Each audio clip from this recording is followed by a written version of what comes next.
Today marks the first anniversary of Typhoon Crimson's devastation, a catastrophe triggered by the failure of the second Forbidden Zone trial. The typhoon reduced nearly 50 buildings in the southeastern provinces to rubble, covering over 1 million square meters in destruction, with power and transportation systems completely paralyzed. In contrast, the 14 nations participating in the trials achieved breakthroughs in thousands of mineral resources and nearly 100 new material technologies. International scholars believe the Forbidden Zone trials will fundamentally reshape the global order. The third trial is nearing completion. Military statistics show that 600 million citizens have undergone survival education for the Forbidden Zone, and millions have been trained in the mindset of leadership. The military urges the nation to embrace Forbidden Zone learning, emphasizing that the Dragon Nation cannot endure another world-ending disaster. Meanwhile, the Eastern Empire continues to provoke, repeatedly trespassing into Dragon Nation's territorial waters. Su Yang turned off the morning news and rubbed his temples. After a week of absorbing the information, the recurring terms from these trials still left him in a daze: apocalyptic disasters, extraterrestrial forbidden zones, and lordship battles. After days of reflection, he finally pieced together the sequence of events. Years ago, mysterious cosmic forces invaded Blue Planet, compelling nations to participate in periodic lordship battles. Those who succeeded gained 100-fold in resources, while failure brought apocalyptic disasters. The Dragon Nation had already failed twice. The first time, a massive earthquake struck the western plateau, leaving millions dead or displaced. The second time, a super typhoon ravaged the southeastern provinces, forcing billions to flee their homes. A third failure could mean the nation's extinction. Through his research, Su Yang uncovered the root of these failures: the choice of a civilization template by the Lord, which determined troop types and development paths. However, due to the nation's historical records being heavily damaged during a past war, their understanding of history was incomplete. The first trial disastrously chose the waning Qin Dynasty, collapsing within a month. The second chose the declining Western Qin Dynasty, with an even worse outcome. Despite the availability of glorious eras like the Han, Tang, or Ming dynasties, the choices fell on two of the most humiliating periods in history. As someone who had transcended time and space, Su Yang couldn't bear to see his compatriots suffer further. He voiced his concerns online, but his words went unnoticed. Only by becoming a lord could he change anything, yet the odds of being selected among billions were infinitesimal. Then, at the break of dawn, a mechanical voice echoed, signaling the start of the third Forbidden Zone trial. 68 nations' lords would compete in real time, with citizens allowed to watch 1 hour of the broadcast daily and high-ranking officials permitted weekly communication with the Lord. Resource gains would be calculated weekly and magnified 100-fold, while a lord's death would result in disasters proportional to their daily progress. The trial's beginner protection period lasted 7 days, with the overall trial spanning a year. Below the notification Su Yang received, a line of text made his pupils contract sharply. He had been chosen as the Lord. In the military's high-level conference room, silence reigned. They had hoped for an elite talent, not an ordinary student. Out of the millions of trained individuals and 600 million who had undergone basic education, not a single one was selected. Soon, Su Yang's detailed profile appeared before them. An ordinary college student's data. The room shifted from initial shock to a collective resolve, rallying behind this young lord with words of encouragement. Heaven bless the Dragon Nation. Su Yang, you've got this. In the Central Military Headquarters conference room, the officers were meticulously analyzing Su Yang's dossier. The electronic screen displayed simple yet unsettling information. Undergraduate student at Daxia University, no special skills, no notable background, took a leave of absence a month ago due to illness, missing the foundational nationwide training for Forbidden Zones. A regular person with no knowledge of Forbidden Zones, one officer murmured. We've trained tens of millions of elites and educated hundreds of millions on Forbidden Zones. Why was someone like this chosen? A heavy silence blanketed the room. After a few minutes, the commander of the military let out a deep sigh and gave a firm order. The candidate has been decided. We have only one mission: to assist him to the best of our ability. Simplify the Forbidden Zone training materials to under 1,000 words within 10 minutes. Have the expert team step in immediately and devise the best strategy based on Su Yang's personality traits. Move quickly. I want a connection established with him the moment he enters the Forbidden Zone. He must act according to our plan. There's no room for error. The fate of Longwa rests on this. Understood. The entire military command sprang into action, functioning like a precise and massive machine. At the same time, the official Longwa livestream went live as scheduled. The host, Xiao Shui, stood in front of the camera. Welcome to the official Longwa livestream. I'm your host, Xiao Shui, and we have experts from various fields here to provide professional commentary. In the livestream chat, messages of support flooded in like a tidal wave. Good luck, Su Yang. Go Longwa. Suddenly, a low humming sound came from the large screen. The image flickered, revealing a bizarre scene of interwoven dark purple and pale yellow hues. Su Yang, dressed in a white casual outfit, appeared at the center of the screen, calmly scanning his surroundings. Inside the forbidden zone, Su Yang took a deep breath of the humid air, trying to steady his racing heartbeat caused by this unimaginable force. Beneath his feet was a soft, sticky layer of humus, and around him grew plants unlike anything on Earth, dark purple crystalline mushroom-like structures with vein-like pulsating patterns on their surfaces. Pale yellow bioluminescent insects floated among these eerie plants. This isn't an Earth-like environment, Su Yang quickly assessed. Extraterrestrial life forms are harder to deal with, and the environment is more hazardous. This is not an ideal start. Su Yang frowned slightly, adjusting to the thick, viscous air around him. After a moment, he raised his hand and activated the translucent control panel in front of him. As the chosen lord, this panel visible only to him contained all the essential commands and information he needed. Soft blue text began to scroll across the panel, analyzing bloodline, identifying associated civilization, generating civilization template. Moments later, a cold, mechanical voice announced, "Welcome, Lord Su Yang. Please select your civilization template. Note, you have only one chance to choose your template. Once selected, it cannot be changed. Choose carefully." Displayed on the panel were his associated civilization, Huaxia civilization, along with specific template options: Shang Dynasty, Western Zhou, Eastern Zhou, and Qin Dynasty. As Su Yang contemplated his decision, the panel suddenly emitted ding sound, and a message from the Longhua government appeared. The message was divided into two parts. First, a concise report on the Forbidden Zone, and second, detailed advice on selecting a template. The official tone was gravely serious. "Comrade Su Yang, for the sake of all your fellow citizens in Longhua, please follow our recommendation. Your current location is the heart of the swarm, the most dangerous known starting point in the Forbidden Zone. We strongly advise you to select the late Qin Dynasty template. By implementing isolationist policies and maintaining minimal development, you will avoid attracting enemy attention. The lower your economy and level, the safer you will be. If you can survive until the Forbidden Zone ends, you and the countless citizens of Longhua will make it through safely." This message was simultaneously broadcast in the live stream. While the suggestion seemed overly cautious, viewers and experts alike understood that it was the safest approach. A military expert immediately commented, "This strategy is wise. Using low-profile development to avoid enemy attention is the best course of action. If he follows the government's advice, he's certain to survive this ordeal." Other experts echoed this sentiment, and the live stream's chat was filled with supportive comments. "I was terrified when I heard it was the hardest starting point, but thank goodness we have such a solid plan. This is why Longhua is the best. We even find ways to survive mechanisms like this." However, when people noticed that Su Yang hadn't made his choice immediately, the tone shifted to concern. Why is he hesitating? He wouldn't go against the government's orders, would he? This is about the fate of all of Longhua. At that moment, a crisp notification sound interrupted the growing unease. Su Yang had sent a response, and the staff quickly displayed it on the large screen. A bold and resolute message appeared. "Our nation, with its 5,000 years of history, will never fall to the likes of a mere forbidden zone." Before the words had fully registered, Su Yang's hand moved decisively to select the Qin Dynasty template. Template successfully chosen. Huaxia civilization, Qin Dynasty. Buzz. A powerful, ancient seal character for Qin appeared on the large screen, radiating an awe-inspiring presence. "How dare he? How dare he?" A general slammed the table in the military conference room, rising abruptly. "This concerns the fate of our nation, Longhua, and he dares to make such a reckless choice." The officers in the room turned pale at his words. No one had anticipated that an ordinary student would have the audacity to not only defy the directives of the nation's high command, but also abandon the safe option of the late Qing dynasty, instead opting for a virtually unknown era. Historians quickly delved into the archives and finally unearthed fragmented records about the Qin dynasty. According to the records, the Qin dynasty dates back thousands of years, one historian said, wiping the cold sweat from his brow. Its technological level is likely to be unimaginably primitive. The room fell into a dead silence at these words.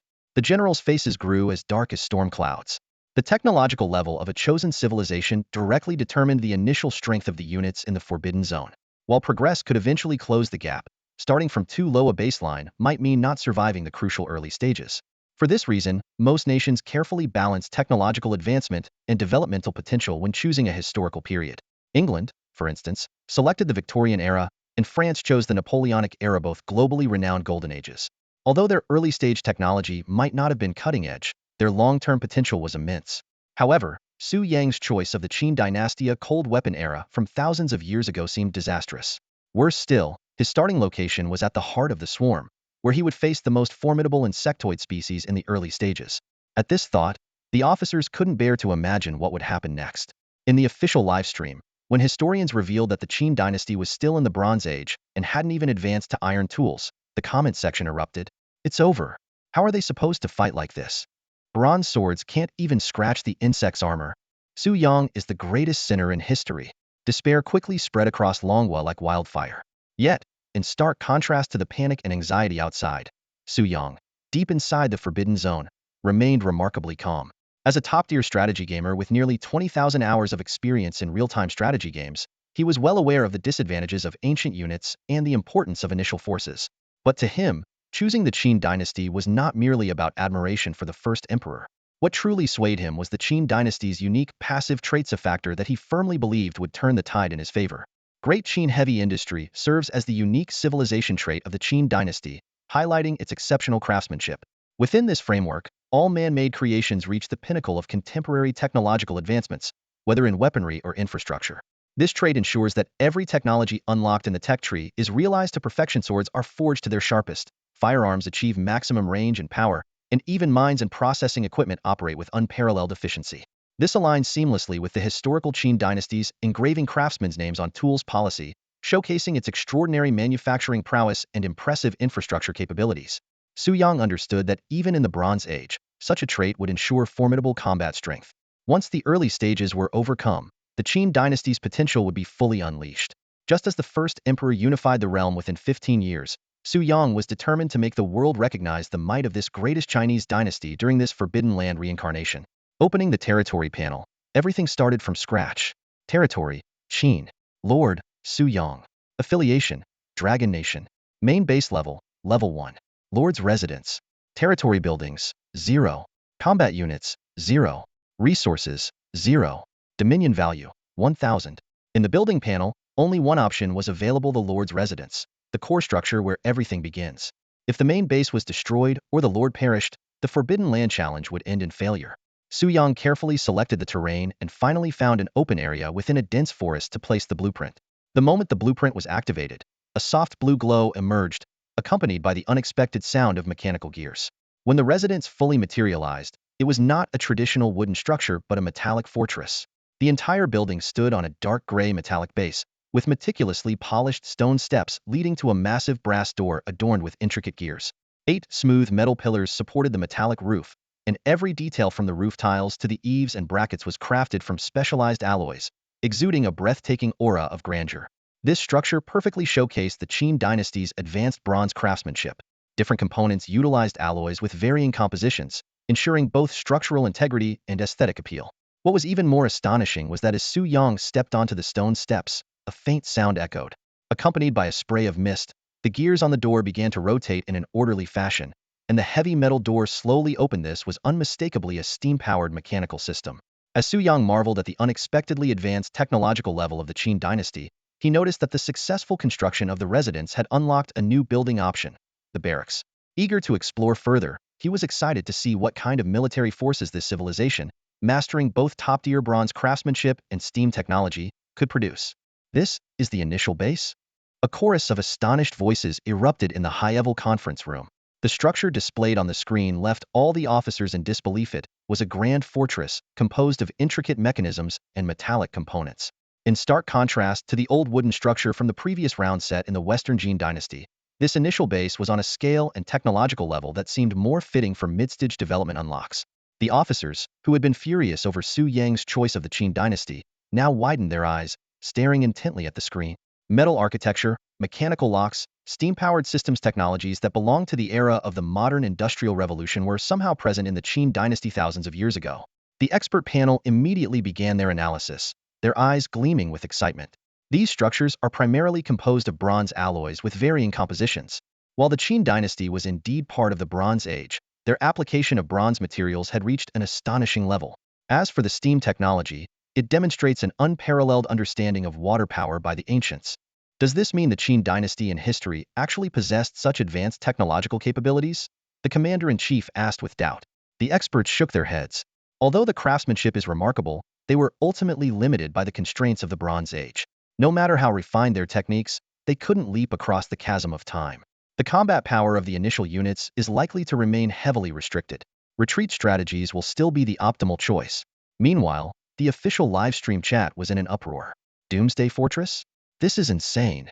Completely obliterates the wooden hut from the last round. The live comments flooded the screen. Even though the experts' analysis remained cautiously pessimistic, this development had significantly boosted public morale. It's way better than we expected. If the buildings are this impressive, the military strength can't be too shabby either. At that moment, Su Yang opened the unit panel, and a system notification suddenly appeared. Barracks detected. The Great Qin Heavy Industry trait has been activated. Barracks Armored Infantry upgraded to Great Qin Armored Infantry. The Great Qin Heavy Industry trait has triggered an enhancement. Su Yang's eyes gleamed. These names sounded anything but ordinary. Could the initial soldiers truly bring him a surprise? With curiosity in his heart, Su Yang took out the blueprint and chose an empty plot next to the main residence to construct the Yujia camp. Accompanied by a series of crisp mechanical assembly sounds, a structure forged from bronze metal rose from the ground. Though smaller in scale compared to the Lord's mansion, the lack of decorative elements gave the Yujia camp an imposing and austere aura. Upon accessing the Yujia camp's interface, various statistics came into view. Command value, 1000. Unit type, Great Qin Yujia Elite Soldiers. Category, Melee Infantry. Summoning cost, 100 command value per soldier. Summoning time, 5 seconds. As the core force of a lord, the importance of soldiers was beyond question. One of the key reasons for choosing the Qin Dynasty was its renowned Qin elite soldiers. This elite unit, bolstered by the military merit system, was considered the most formidable infantry of the Cold Weapon era. Now, with the technological advancements of Qin heavy industries, their strength would undoubtedly reach unprecedented heights. The current 1000 command value meant that up to 10 Yujia elite soldiers could be summoned. This special resource could only be obtained through defeating enemies, expanding territory, or completing specific missions. It was not only used for summoning soldiers, but also played a crucial role in unlocking talents, advancing technology, and upgrading the main base. Su Yang decided to summon one soldier, first to test its combat capabilities. With a single thought, 100 command value was consumed. Steam erupted from the top of the Yujia camp. Accompanying the sound of machinery in motion, a crisp metallic clang echoed as the heavy doors slowly opened. From the dense white steam, the sound of heavy footsteps gradually approached. The first thing that caught his eye was a foot clad in square-toed, round-heeled footwear. The sole was fitted with a square metal plate, connected to knee guards via bronze-powered axles. When the soldier fully emerged from the steam, Su Yang's eyes widened in astonishment. It was an entire set of bronze exoskeleton armor. Thick metal plates covered vital areas, interconnected by intricate gears and mechanical components. Most astonishingly, the cylindrical mechanical disc on the soldier's back emitted bursts of steam. With each step, it was a steam-powered combat suit. The armor's design was clearly optimized with care, balancing robust protection and agility. This exceeded Su Yang's expectations. Technology that modern science had yet to perfect was already fully operational here. The Yujia elite soldier came to a halt before him, removed his helmet with both hands, releasing a wisp of steam, and respectfully saluted. "Greetings, Your Majesty." "Your Majesty." The weight of this title momentarily plunged Su Yang into deep thought. He was well aware that he had not yet earned the right to bear such an honor, but as a leader, ambition and determination were indispensable qualities. To lead this great empire, mere resolve was insufficient. Surpassing the first emperor's legacy would require unparalleled determination. After steadying his thoughts, Su Yang's gaze was drawn to the sword at the waist of the armored elite guard. This bluish-white bronze sword was a marvel of design. Its blade was nearly twice as wide as that of traditional bronze swords, with edges that gleamed menacingly. Intricate runes adorned the blade, but the most striking feature was the square mechanical device affixed to the hilt. Clearly, it housed a compact steam-powered system capable of releasing high-pressure steam during combat, greatly enhancing its lethality. As he observed this weapon, clearly crafted for the chaos of the battlefield, a surge of anticipation welled up in Su Yang's heart. However, he quickly suppressed this impulse. The Battle of Lords was not a simple contest of brute strength. Every move required careful calculation. The immediate priority was to accurately assess the current situation and identify the primary objective. Expending 100 points of command value, Su Yang summoned another armored elite guard and ordered the two guards to begin scouting the safe zone. Taking advantage of the brief respite, he opened the interface to review the unlocked buildings. The resource-related structures included a steam-powered mining machine, a high-pressure steam pump, and a liquid compressor. Storage facilities comprised solid resource warehouses and liquid resource warehouses, essential infrastructure for collecting and storing natural resources. Additionally, there was a barracks system paired with the armored units, providing the guards with treatment, repairs, and rest. Each summoned guard occupied one unit of barracks capacity. While constructing barracks required no resources, maintaining their operation demanded substantial supplies. Armor repairs consumed 1 unit of copper ore, while replenishing their power required 1 unit each of condensed water and fuel. Under non-combat conditions, the armored unit's power could last approximately 6 hours, but during combat or high-speed movement, this duration would decrease drastically. Once power was depleted, both the guards' combat effectiveness and mobility would suffer significantly. The situation was even more dire as Su Yang's current resource reserves were completely depleted. Not only did the armored elite guards require energy, but the resource-gathering equipment also depended on power to function. While the steam technology of the Qin Empire brought remarkable performance improvements, it also came with immense energy demands. If the energy crisis could not be resolved promptly, the consequences would be catastrophic. Compared to other civilizations, Su Yang's starting position was clearly more precarious. The energy shortage was the most urgent challenge to address. Without delay, he pulled up the official Hive Heart data and began analyzing the energy requirements. The current demands revolved around two primary resources: condensed water and fuel. He decided to begin by analyzing the water sources. The water resources in the insect nest forest are abundant. Investigations have revealed that the water system primarily exists in the form of underground rivers, which means that to set up a pump system, one must first locate areas with higher humidity. Fortunately, Su Yang already has a high-pressure steam pump on hand, making this task relatively manageable. The real challenge lies in fuel resources. Unlike a typical forest, the insect nest forest lacks woody plants that can be directly used as fuel. The surrounding vegetation consists mainly of crystalline mushroom-like plants, which are clearly unsuitable for burning. Without wood, the only hope lies in mineral resources. Intelligence suggests that coal mines might exist within the forest. If a coal mine can be located within the safe zone, the problem will be solved. For now, food is not an immediate concern. The insect nest forest has a relatively abundant supply of animal resources. Although hunting could lead to encounters with the insectoid creatures that also rely on meat for survival, short-term hunger is unlikely to pose a fatal threat. The priority, however, is to find mineral resources, as failing to do so could lead to a severe crisis. At this moment, two patrolling armored guards returned to Su Yang. They brought mixed news. While the safe zone had abundant water resources and signs of biological activity, there was, unfortunately, no trace of mineral resources. Meanwhile, in the military headquarters conference room, several military engineers were intently watching the armored guards on the large screen, exclaiming in amazement, "Is this exoskeleton armor? The craftsmanship of this armor is already far beyond modern technology." The experts eagerly grabbed pens and paper, scrambling to jot down the structural details of the armor. This steam-powered armor, which balances defense and flexibility, demonstrated a level of sophistication far surpassing current technological standards. Through analysis, the experts estimated that this armor could enhance a soldier's physical capabilities by 80. As long as they held a numerical advantage, they would have a good chance against the insectoids in the early stages. However, a critical problem soon emerged. How could this fuel-dependent armor system sustain its operation in the resource-scarce heart of the insect nest? Watching the patrol process of the two armored guards on the screen, every jet of steam signified ongoing energy consumption. The experts frowned deeply. The safe period lasts a full 7 days, and reconnaissance could easily be completed on foot without expending so much energy. If this continues, by the time the insectoid invasion begins in 7 days, the armor could lose power, leaving the defense in an extremely precarious position. The general of the military department wore a grim expression. With their once-a-week communication opportunity already used, they were powerless to influence Su Yang's decisions and could only leave the outcome to fate. In the official livestream room, the host, Xiao Shui, spoke with excitement. "Su Yang has installed a steam-powered water pump. This is the first resource-gathering device we've established." She worked hard to stir up the atmosphere in the stream. The chat exploded with enthusiasm. "That's incredible. The engineering is just perfect. Steam power is truly the king of technology. I wish I could own a mecha warrior's armor. With soldiers like this, who cares about the insect swarm in 7 days? Long live our dragon nation."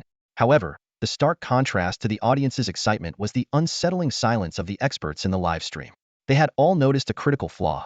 There were no fuel resources within the safe zone. What Su Yang was doing was essentially wasting the mecha warrior's energy.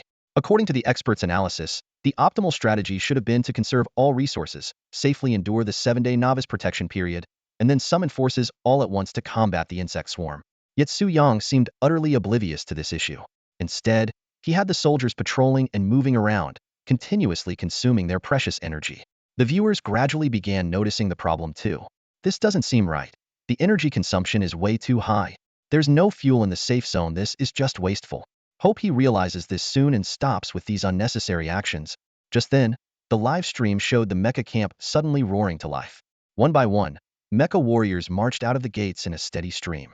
Oh my god, has he lost his mind? There's no need to summon soldiers this early during the protection period. Why summon so many troops in the safe zone? Does he think there are enemies here? Under everyone's stunned gaze, Su Yang led his troops straight out of the protection zone. The system's warning immediately blared. Warning, Dragon Nation contestant has exited the safe zone. 7-day novice protection period is now over. Warning, Dragon Nation contestant has exited the safe zone. 7-day novice protection period is now over. Warning, warning. The Dragon Country contestant has left the safe zone. The 7-day novice protection period has ended. The glaring red warning text flashed a few times on the massive screen before abruptly disappearing, plunging the live broadcast into complete darkness. The crowd in the square erupted into panicked shouts. He's lost his mind. Completely insane. A middle-aged man screamed hoarsely, pointing at the now black screen. Leaving the safe zone on the first day? He's going to get us all killed. Panic spread through the crowd like wildfire. Some fell to their knees, sobbing uncontrollably. Others roared in anger, while many stood frozen in place, despair etched into their faces. The host, Xiao Shui, was desperately trying to calm the masses, but her voice was utterly drowned out by the chaos. In the expert panel seating area, the scholars looked ashen. Among all the known survival strategies, abandoning the novice protection period on the very first day was nothing short of suicidal. Normally, contestants would use the 7 days to build defensive structures in preparation for the first wave of insect swarms. Even if someone were to forego the protection period, it would usually only happen on the 5th or 6th day when the basic infrastructure was in place. What Su Yang was doing venturing out unprepared was unheard of. In the military headquarters meeting room, the atmosphere was so tense it felt suffocating. Angry fists slammed on tables repeatedly, though most officers remained silent. A few experts had already begun quietly praying. The general's face was dark with rage as he suddenly roared, "Enough!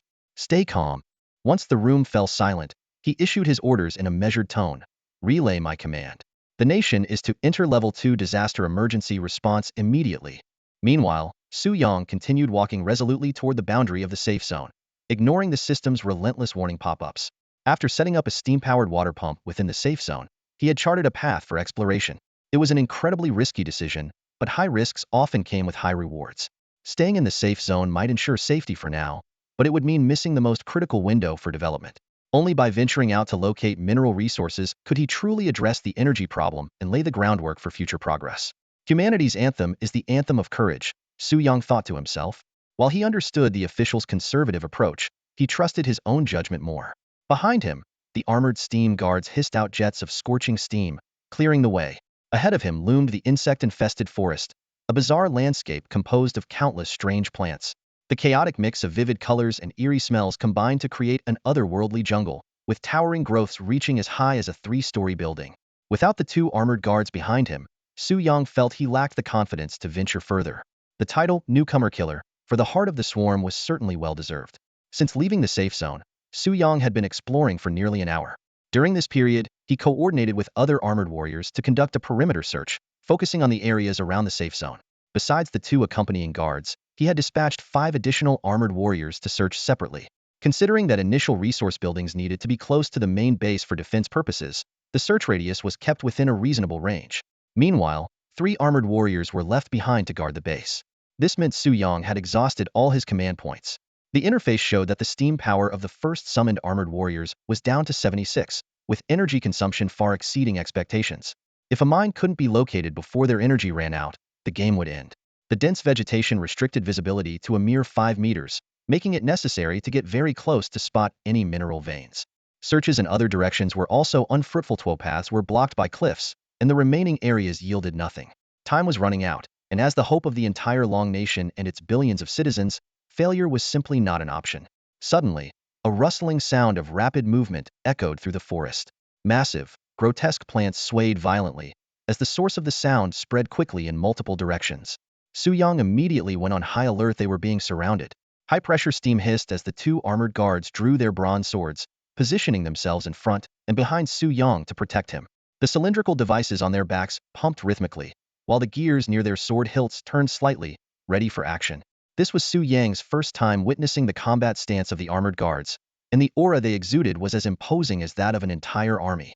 The movement stopped at a certain distance, as if waiting for the perfect moment to strike. According to official records, such an organized attack could only mean one thing: native species of the heart of the swarm, the Terran Zerg. Typical Zerg squads consisted of 2 to 3 creatures, but the current enemy numbered at least 5. Faced with such overwhelming odds, Su Yang immediately summoned nearby armored warriors for reinforcements, silently hoping the enemy wouldn't attack recklessly. Suddenly, vegetation on the flank was shredded, and 3 giant Zerg, each as tall as a person, burst out in an ambush. They had 6 sharp limbs and a pair of mantis-like scythes, their triangular heads adorned with 3 pairs of protruding eye sockets. Their bodies were covered in mottled black and brown patterns. These Terran stingers reached Su Yang almost instantly. The armored guards, having anticipated the attack, released high-pressure steam, tripling their speed in an instant. As they charged forward, their bronze swords slashed through the air, emitting a cold gleam. Another burst of steam erupted from the sword hilts as they struck. With a flash of silver, one Zerg collapsed, spilling yellow-green blood. A system notification sounded immediately. Killed a level 1 Terran stinger. Command points 20. Achieved first global kill, unlocking the achievement First Blood. Command points 1000. Whoosh. Su Yang's second sword strike pierced through the thick mist, its blade precisely targeting the torso of the second Tyranid stinger. The attack was swift and clean, instantly rendering the creature incapable of further combat. At that very moment, a shadow silently loomed over Su Yang's face. The third stinger had somehow crept above him, its twin blades raised high, poised to strike down on his head. Not good. These creatures know to eliminate the commander first. Su Yang's pupils constricted, and he instinctively leapt backward. But his reflexes were no match for the speed of the Tyranids. The 2 razor-sharp insect blades descended like lightning, leaving him no chance to evade. In the nick of time, a crisp metallic clash echoed. The armored warrior, having just dealt with the 2 previous stingers, arrived in time. With arms outstretched, he shielded Su Yang, using the bronze chest plate of his armor to block the deadly strike Hedon. Sparks erupted as the insect blades collided with the iron armor. Seizing the opportunity, the armored warrior counterattacked immediately. Powered by high-pressure steam, his sword slashed upward in a fierce diagonal arc. With a sharp slice, the third stinger was torn apart, its body reduced to fragments as blood splattered and severed limbs scattered across the ground. Once-level Tyranid stinger killed. Dominion points 20. Su Yang gasped for breath, his chest heaving violently. For a fleeting moment, he had genuinely felt the threat of death. Without the armored warrior's exceptional skills, that attack would have been fatal. Suddenly, a thought struck him. There should be 5 enemies. He whipped around to look and saw that the other 2 stingers were already lying lifeless on the ground, cold corpses. Once-level Tyranid stinger killed. Dominion points 20. Once-level Tyranid stinger killed. Dominion points 20. Just as Su Yang thought the battle was over, a rapid rustling sound came from the dense forest. The noise was quickly moving away. Chase it. Su Yang decisively gave the order. The armored warrior immediately activated the steam device on his back, releasing a thick burst of steam. In sprint mode, the armor allowed the warrior's speed to increase 5-fold. Like an arrow released from a bow, the armored warrior darted into the forest and soon spotted the target, a smaller Tyranid creature. Unlike the stingers, this one lacked the dual blades for combat. Instead, its back was covered in leaf-like antennae. Realizing it was being pursued, the creature stiffened its antennae, vibrating them at a high frequency as if sending out some kind of signal. The armored warrior didn't give it a chance to continue its warning. While in full sprint, he hurled his bronze sword. Propelled by steam acceleration, the sword struck true, piercing the Tyranid's body and pinning it against a massive rock. Tuned-level Tyranid brainbug killed. Dominion points 100. A fragment of tissue, enveloped in white light, emerged from the brainbug's corpse.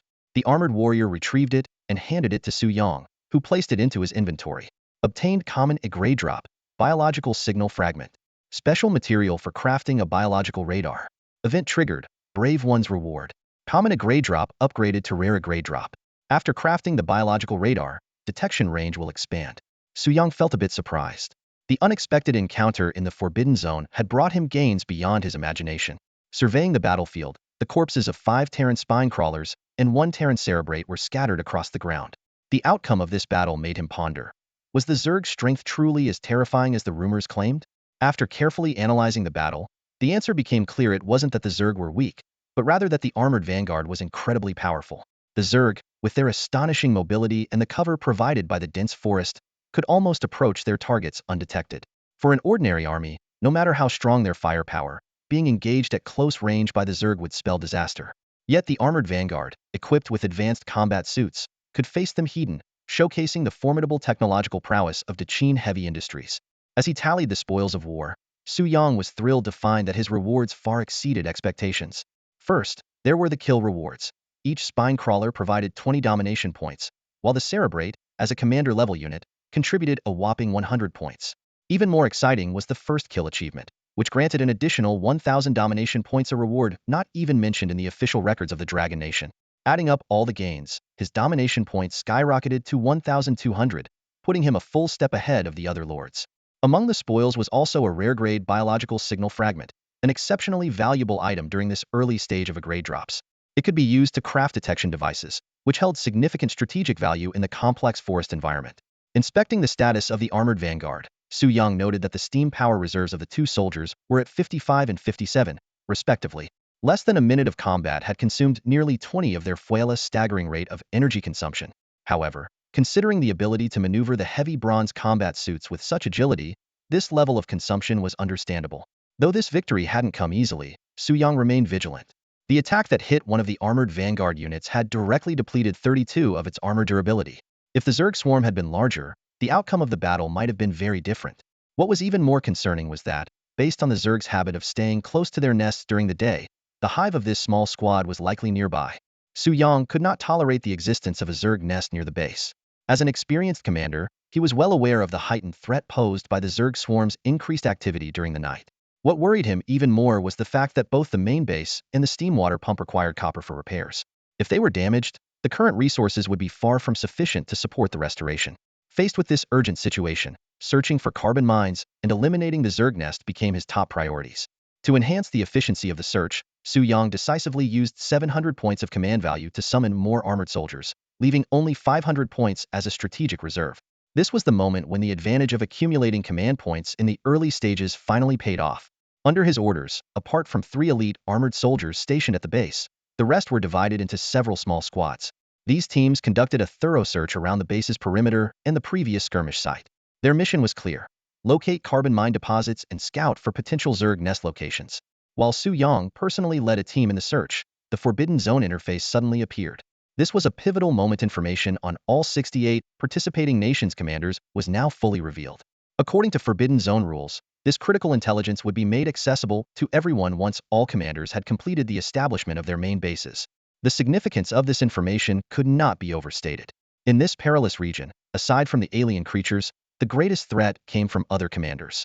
Although the Forbidden Zone placed no restrictions on alliances or conflicts between commanders, its mechanisms were clearly designed to encourage hostility. Killing an opponent not only allowed one to claim all of their resources, but also rewarded the victor with additional command points. Furthermore, if a commander acquired high-level items or achieved significant milestones, they would be marked with a bounty by the Forbidden Zone, turning them into prime targets for others. As Su Yang continued to oversee the search operation, he carefully studied the profiles of the other commanders. The first name to catch his attention was MacArthur, the commander representing the United States. He had chosen the Cold War-era American civilization. Known as a prominent hawkish general, MacArthur posed a formidable threat. Although the United States had limited historical eras to choose from, each was exceptionally powerful, boasting strong development potential. The nation had already achieved 2 successes in previous Forbidden Zone trials. Scrolling further down the list, information about other major powers such as Russia, the British Empire, and the French Empire came into view. From the individual abilities of the commanders to the depth of their civilizations, these nations were impeccable. Su Yang categorized them as the highest level of threats. Su Yang continued to browse through the remaining countries' information. Although these nations were categorized as second or third tier in terms of threat level, they were not to be underestimated. As he quickly flipped through the files, his gaze froze on a chilling word: Dongying. The records revealed that the Lord of Dongying was none other than Tojo Incain, a prominent figure of militarism during World War II. This staunch advocate of extremist military ideologies had already led his subordinates to slaughter 19 lords in the second round of the Forbidden Land trials, securing the top spot on the kill leaderboard and instilling fear in all other participants. Su Yang's eyes sharpened instantly. The reappearance of this infamous and blood-stained civilization ignited a surge of anger in his heart, as well as a burning desire for personal vengeance.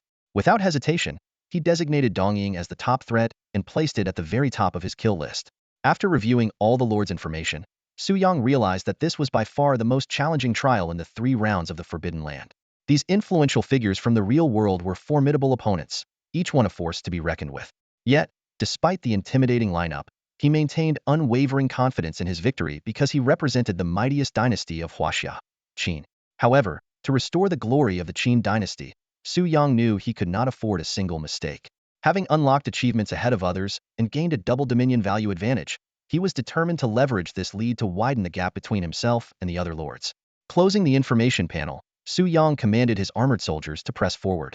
The immediate priority was to resolve the energy issue and establish a robust base defense system.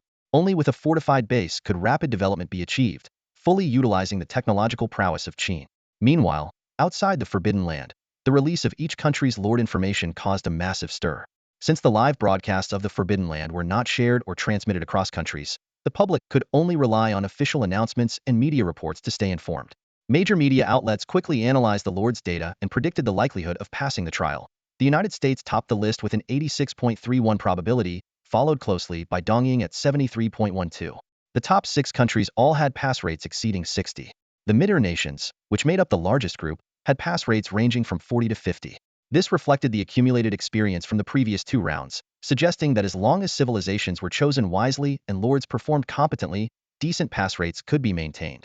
This round of trials was thus hailed as the most competitive and highest quality one yet.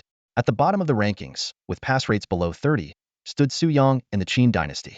Media across various nations unanimously predicted that Qin had the lowest chance of passing among all participants. The global media reported a staggering 4.33 clearance rate for this round of trials in Longhua, a figure that shocked everyone. Harsh commentary quickly followed. Mediocre leadership, an outdated era, and foolish decisions had pushed Longhua to the bottom of the rankings. Major headlines were even more scathing. Su Yang will die on day 1. Longhua faces the most terrifying disaster in history. Arrogance. Longhua's lord seeks death by breaking newbie protection. Countdown to doom. Longhua might become the first fallen nation. The comment sections were filled with ridicule. Longhua's fate is sealed. It's time for the rise of our glorious Goryeo. The great empire of Doyu will now take over this land. India the Magnificent is willing to shelter Longhua's women, young and old alike. Faced with this overwhelming derision, the usually prideful and competitive people of Longhua fell uncharacteristically silent. Their hearts were gripped by fear of impending disaster, yet they were enraged by the scorn of other nations. This complex mix of emotions left them simmering with frustration, unable to find an outlet. Amid this suffocating atmosphere, a global announcement suddenly echoed across the planet. Longhua's Lord Su Yang has achieved the first kill worldwide, unlocking the achievement, First Blood. The news struck like a bolt of lightning, silencing all mockery in an instant. To put this into perspective, during the previous 2 rounds of trials, the fastest first kill had only been achieved on the 4th day, and that too by civilizations in the medieval gunpowder era. Yet here was Longhua, still in the Bronze Age, setting a new record on the very first day. Fake news. This is impossible. How could a Bronze Age civilization achieve the fastest first kill? Baka. My great empire of Doyu's 1,000 dominance points. This unexpected victory was a massive morale boost for the anxious people of Longhua. Finally, they found their voices and fired back online. See that? Longhua never admits defeat. Su Yang must have his reasons. No need for your doubts. Don't underestimate Qin Dynasty technology. Our soldiers are equipped with exoskeleton armor. Although citizens of other nations were reluctant to acknowledge it, dismissing it as mere luck, the facts were irrefutable. Longhua had proven its strength through action. Exoskeleton technology from the Bronze Age? Do you even believe the words coming out of your mouth? Scoffed a military officer. They just got lucky, had a favorable starting point. The enemy was too weak, that's all. This kind of fluke won't last long. Before the officer could finish, another sighed and said, it's a pity those 1,000 points of dominance value didn't go to us in Japan. Although Su Yang's first kill had momentarily relieved the citizens of the Dragon Nation, everyone knew deep down that this was merely the first encounter with the Zerg. Without the protection of the shield, more swarms were already on their way. In the Japanese military headquarters, a general was seething with rage. Damn Dragon Nation. Even in death, they had to snatch the first kill achievement. He slammed the table with force. As the world's second-largest power, Japan had high hopes for this trial, even aiming to surpass the United States. Those 1,000 points of dominance value had originally been their goal for the 3rd day. Have we identified their initial troop type? And what is this Qin Dynasty all about? The general demanded sharply. A technician, flipping through the data nervously, answered, the Qin Dynasty was an ancient nation from 1,000 years ago, and it seems to have some historical ties to our ancestors. But the exact details are still being verified. As for their troops, there are rumors about bronze exoskeleton armor. Ridiculous, the general sneered. Ancient civilizations building exoskeletons? Out of bronze, no less? I wouldn't believe it even if I were dead. That kid must have just relied on brute strength to kill the Zerg. Spreading out a military map, the general's fury began to subside. At least the US didn't get the dominance value either. That's some consolation. Forget about those doomed fools. All troops, stay on standby. Once the Dragon Nation is finished, we'll be the first to land and seize territory. This is the first step to dominance. Meanwhile, the search within the Forbidden Zone continued. Night had fallen, but strangely, the plants in the dense forest began to emit a soft glow, illuminating the surroundings. Su Yang pushed aside a cluster of orange-yellow glowing foxtails, still finding nothing. After hours of relentless searching, fatigue began to set in. Checking the panel, he noticed the fuel levels of the first batch of armored soldiers had dropped to 30-40, while the 2 guards had less than 20 remaining. Without a carbon mine to replenish their fuel, these warriors would soon lose their combat effectiveness. Just then, a peculiar wave resonated in Su Yang's mind. He quickly opened his backpack and found that the biological information fragment dropped by the cerebrate was glowing. The blue light pulsed rhythmically, as if following some kind of signal. Is this receiving signals from the swarm? Su Yang stared at the writhing biological fragments in his hand. This piece of tissue, an organ from a brain bug, emitted faint bioelectric currents. He quickly searched through the data on the Terran Zerg provided by the military.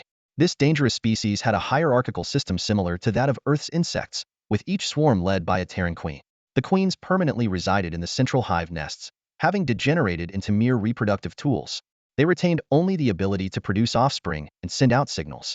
These offspring would then differentiate as needed, such as the spine bugs they had encountered earlier, a typical combat species completely controlled by the commands of the queens or brain bugs.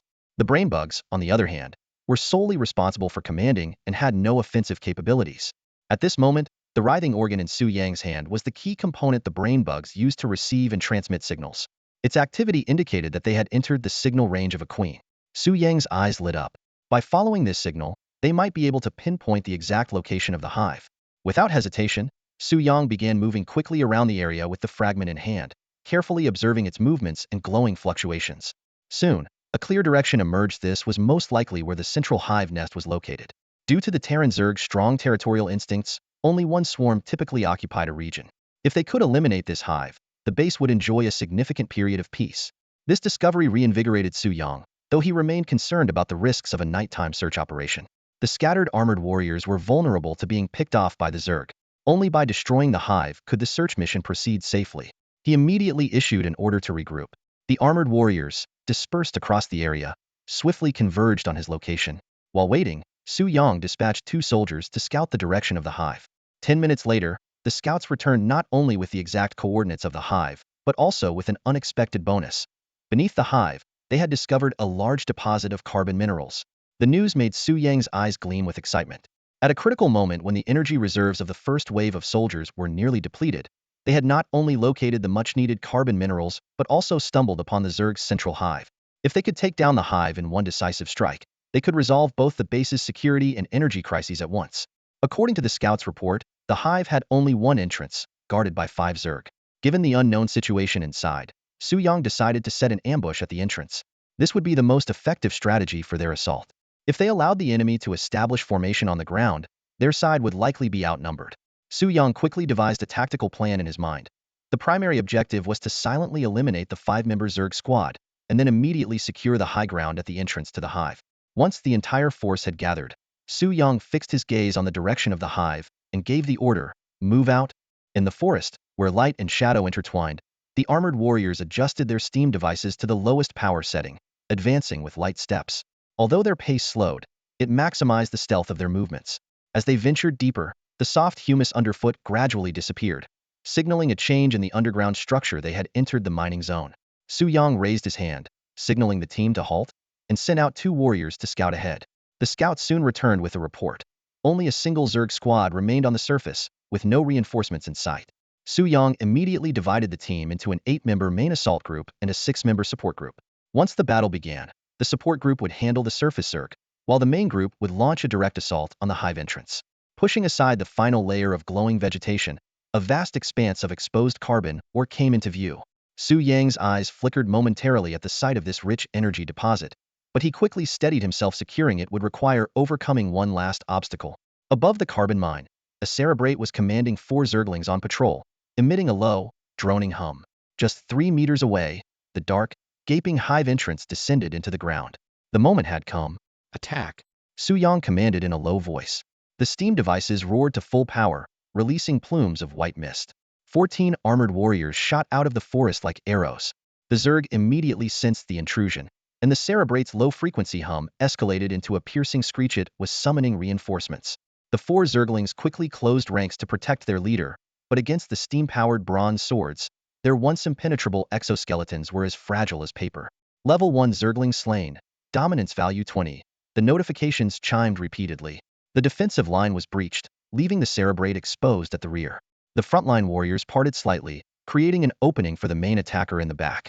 With a burst of steam-powered acceleration, a bronze sword struck straight at the Cerebrate's vital point. The blade pierced through its body, silencing its sharp alarm instantly. Meanwhile, the 8 armored warriors had already surrounded the hive entrance, forming a defensive formation. Su Yang held his breath, maintaining an optimal distance to command the team effectively. The Cerebrate's screech had evidently worked. Sounds of chaos, accompanied by dense insect chirping and movement, echoed from the depths of the hive. The swarm was mobilizing.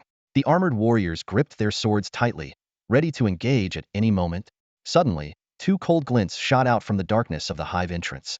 Before Su Yang could make out the full appearance of the enemy, the prepared warriors charged forward with their blades. The first Zergling was instantly sliced apart, its green blood spraying in all directions. Following the first Terran stinger, more Zerg creatures began pouring out of the cave entrance.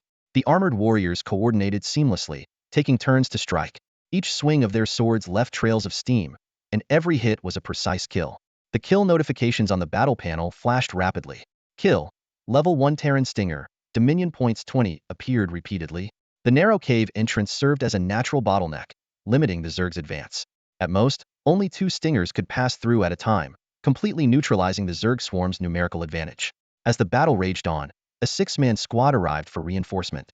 Su Yang immediately organized rotations based on the energy reserves of each warrior, ensuring everyone had enough power to handle unexpected situations. The Zerg swarm, like tireless kamikaze soldiers, relentlessly hurled themselves against the defensive line at the cave entrance. Yet, under the disciplined defense of the armored warriors, their assaults were utterly futile. The kill count quickly climbed to 19, an astonishing feat especially considering the Terran Zerg were known for their formidable strength. When the kill count reached 22, the Zerg's assault abruptly ceased. A dull sound of bodies sliding echoed from within the cave. Su Yang raised his hand, signaling everyone to remain on high alert, unwilling to act rashly. Just as he was about to send someone to investigate, 2 half-meter-long stingers suddenly shot out from the pitch-black cave. The unexpected ranged attack was as fast as lightning. The warrior guarding the entrance barely managed to deflect one with his sword, but the other struck his chest plate heavily, forcing him back half a meter. His armor integrity instantly dropped by 43. Su Yang made a decisive call, ordering an immediate retreat from the cave entrance. His decision was perfectly timed. Dozens of stingers rained down like an arrow storm, covering the entire entrance area moments later. After a quick analysis, Su Yang adjusted their tactics. The warriors were split into 2 teams. One team formed a formation at a distance to face potential Zerg charges, while the other set up an ambush on the sides of the cave entrance to deal with the newly emerged ranged units. As expected, the sound of rapid movement soon emanated from within the cave. Dozens of stingers rushed out first, forming a squad and emitting piercing screeches before charging at the frontline formation. Behind them, 2 brainbugs and 4 new Zerg units slowly emerged. These new units were a hybrid between stingers and brainbugs, covered in dark brown markings, equipped with short dual blades, and featuring 2 scorpion-like tail stingers arched upward. These were the culprits behind the earlier ranged attacks. The moment Su Yang assessed the enemy's composition, he gave a commanding shout. Full assault. Boom boom. Dozens of bursts of steam echoed across the battlefield. The vanguard of the armored elite and the ambush unit at the rear launched a simultaneous charge. Sharp bronze swords cut through the air, and the insect swarm faltered before this elite force.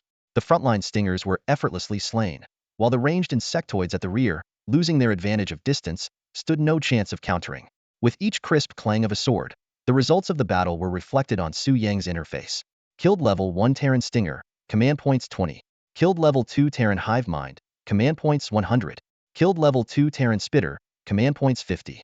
Killed level 1 Terran Stinger, command points 20. After confirming no further movement in the cave, Su Yang led the armored elite deeper into the insect nest. A few glowing plants illuminated the path ahead, gradually revealing the outline of the hive. It was a moderately sized nest, about 5 meters deep and roughly the size of a standard basketball court. The structure was simple, with the entrance leading directly to a central chamber, clearly designed to evade the scorching heat of the day. On one side of the central chamber, a passageway led to another darker cavern. The air was thick with a nauseating stench, and faint light emanated from glowing moss embedded in the walls. When the armored elite raised the glowing plants, a stunning sight unfolded before them. A massive, 5-meter fleshy tumor hung upside down from the ceiling. Its nearly transparent membrane was filled with murky liquid, and beneath it lay an insect brain covered in writhing tendrils. This was the Terran broodmother, the reproductive core of the swarm. Sensing the intruder's approach, the broodmother's tendrils trembled violently, but her cries for help would go unanswered. At Su Yang's command, four armored elites slowly drove their bronze swords into the brain. With a piercing wail, the broodmother's vitality faded away. Killed level 3 Terran broodmother, command points 200. With this, the extermination mission was successfully concluded. The results were tallied. 36 stingers, 3 hive minds, 4 spitters, and 1 broodmother were eliminated, with the armored elite incurring only minor armor damage. The victory was largely credited to the exceptional combat prowess of the armored elite, though the energy consumption during prolonged engagements became evident. After a full day of operations, the energy reserves of the 7 armored elites had dropped to single digits, barely sufficient for basic movement. As Su Yang closed the interface, a dark yellow object emerged from the broodmother's corpse. Acquired common a grade drop. Heart of the Hive, can accelerate technological research. Achievement unlocked. Exterminator, command points 500. Event triggered. The abyss gazes back. You have been marked by the Terran swarm. The frequency of swarm attacks on your territory will increase. Accelerating technological research is crucial for the development of the territory. Su Yang fully understood that the level of technology directly impacted the territory's growth and the enhancement of its troops. However, the research process not only consumed Dominion points, but also required a significant investment of time. The acquisition of the Heart of the Swarm was undoubtedly a major breakthrough. He then turned his attention to the newly triggered event information. Unlike the previous motivating events, the negative event, Gaze of the Abyss, indicated that the Zerg would increase the frequency of their attacks on the territory. But this wasn't necessarily all bad news if the defenses were well prepared. The frequent Zerg assaults could actually result in a steady influx of Dominion points. This served as a reminder for Su Yang to quickly improve the base's defensive facilities. Reviewing the gains from this battle, the most significant was the large influx of Dominion points. 1,420 points from Zerg drops, plus a 500-point reward for achieving the Exterminator of the Swarm milestone, totaling 1,920 points. This brought Su Yang's total Dominion points to over 4,000, far surpassing the starting level of 1,000 points for an average lord. It was the perfect opportunity to widen the gap. However, the most valuable gain lay on the ground. A vast expanse of black carbon were exposed before him. Coal, which might have been insignificant in a previous life, was now a vital resource for survival. Su Yang carefully surveyed the mining area, occasionally testing the firmness of the carbon layer with his foot. Given that he only had 2 mining machines at the moment, choosing the perfect location was critical. Finally, he selected the optimal spot in an area far from the Zerg nest and placed the blueprint for the first mining machine. The characteristic of the Great Qin heavy industry immediately activated, and the steam-powered mining machine began to assemble itself. Amid the clanging of mechanical gears, a garage-sized mining machine rose from the ground, its bronze frame driven into motion by steam power. With a deep, muffled thud, the mechanical arm struck the mineral vein. The system instantly displayed detailed data. Base output, 30 units of coal day. Environmental bonus, abundant surrounding resources, 5 units day. Civilization trait, Great Qin craftsmanship, 15 units day. Final output, 50 units of coal day. Looking at the production data, Su Yang nodded in satisfaction. The bonus from the Great Qin craftsmanship alone accounted for half of the base output, precisely the kind of efficiency he had hoped for. Under the environmental enhancements, the mining machine's daily output increased to 50 units, showcasing incredible efficiency. What delighted Su Yang even more was that this power-driven mining machine operated fully automatically, requiring no human intervention. This feature was particularly valuable in the early stages of development, as most other civilizations' mines required manual operation. The energy supply situation was equally satisfactory. The high-pressure water pump produced 100 units of water daily, and the liquid compressor condensed 2 units of water into 1 unit of concentrated water, yielding a total of 50 units of concentrated water per day. This output was sufficient to meet the supply needs of the 17 armored warriors. Each resupply consumed 1 unit of fuel and 1 unit of concentrated water. The current reserves were enough to support the entire force for 3 rounds of resupply. Even in continuous combat scenarios, energy supply would not become a limiting factor. Under normal circumstances, the armored warriors could sustain 6 hours of movement, and while combat or high-speed movement would accelerate energy consumption, the existing reserves were more than adequate. Watching the mining machine operate steadily, Su Yang deployed a second steam-powered mining machine on an exposed surface near the carbon mine to extract stone. These stones would be used to construct walls and defensive structures.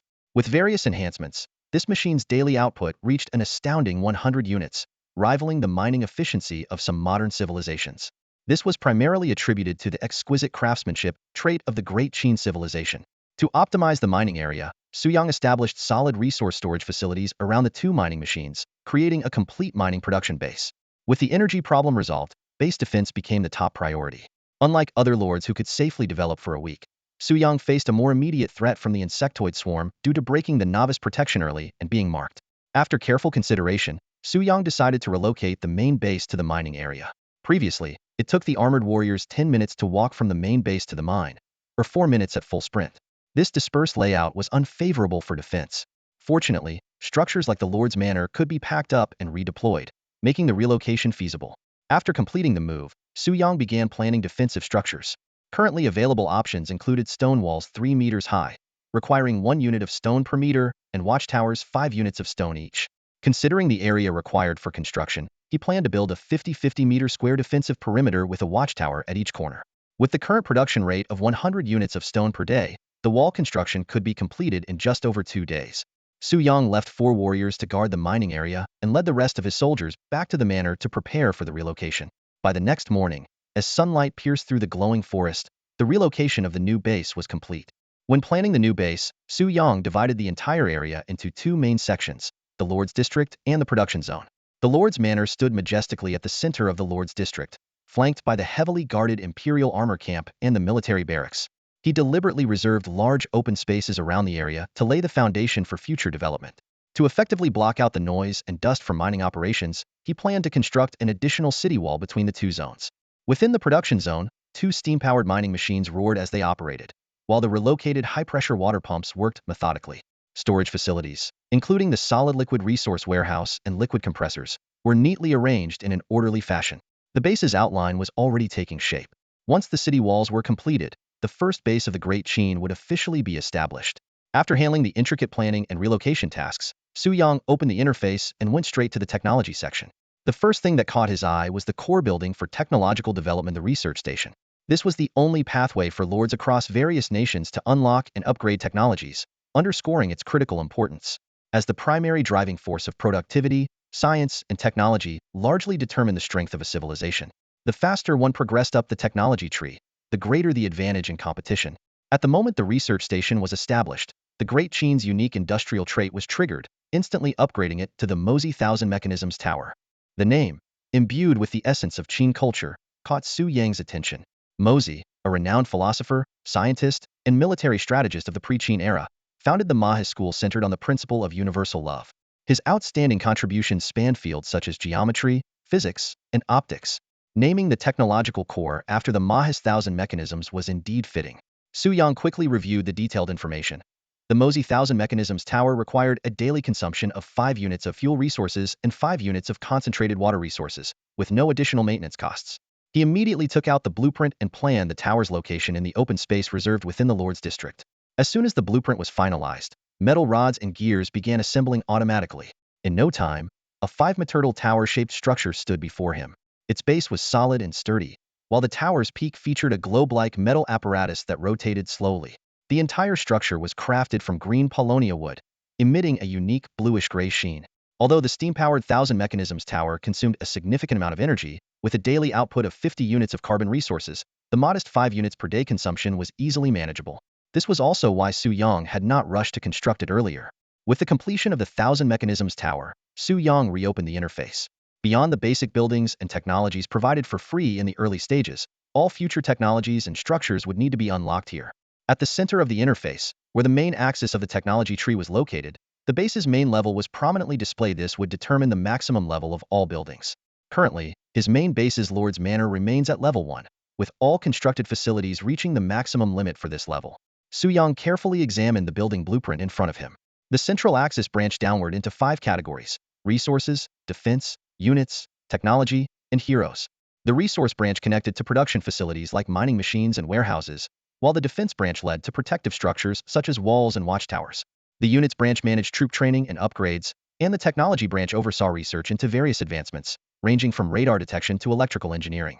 Lastly, the hero branch was still grayed out, requiring the main base to reach level 3 to unlock. Su Yang had high expectations for this branch, being a bearer of Huaxia civilization. Gaining the support of historical generals would undoubtedly make his path to dominance smoother. At the moment, the upgrade options for the level 1 main base were limited. Most of the technology tree was grayed out, with only the units and technology branches available. Opening the units panel, Su Yang discovered that the armor battalion could upgrade its soldiers, but it required completing a prerequisite technology called efficient converter. This technology, which enhanced the energy conversion efficiency of steam devices, required 500 command points and 5 hours of research time. Considering the importance of units, Su Yang immediately allocated command points to initiate the research. However, the 5-hour wait made him frown. Without hesitation, he took out the heart of the swarm he had obtained earlier, instantly bypassing the waiting time. Following this, Su Yang focused on upgrading 2 distinguished armor battalion soldiers, Wu and Zhao. The upgrade required 300 command points, but offered a 50 improvement in steam conversion efficiency and mobility for the armor units. This extended their operational endurance from 6 hours to 9 hours, significantly enhancing their combat capabilities. After completing these upgrades, Su Yang turned his attention to upgrading the main base itself. Advancing to level 2 required 1,000 command points and 1 day of time, but it would unlock Tier 2 resource facilities, defensive structures, the upgraded armor battalion, and additional technology branches. Without hesitation, he initiated the upgrade.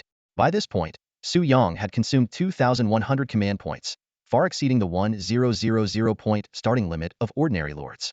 This meant he had achieved in 1 day what would typically take most lords a week to accomplish. Shortly after the base upgrade began, a sudden electronic voice chimed. The Lord's Hall has been activated. Within the designated time, all lords may interact and communicate in the hall. On the second day of the trial, the Lord's Hall opened as scheduled. This feature resembled a public chat room but was far more complex than it appeared.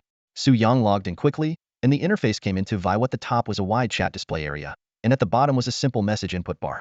The system supported anonymous messages, a protective mechanism for those lords unwilling to reveal their identities.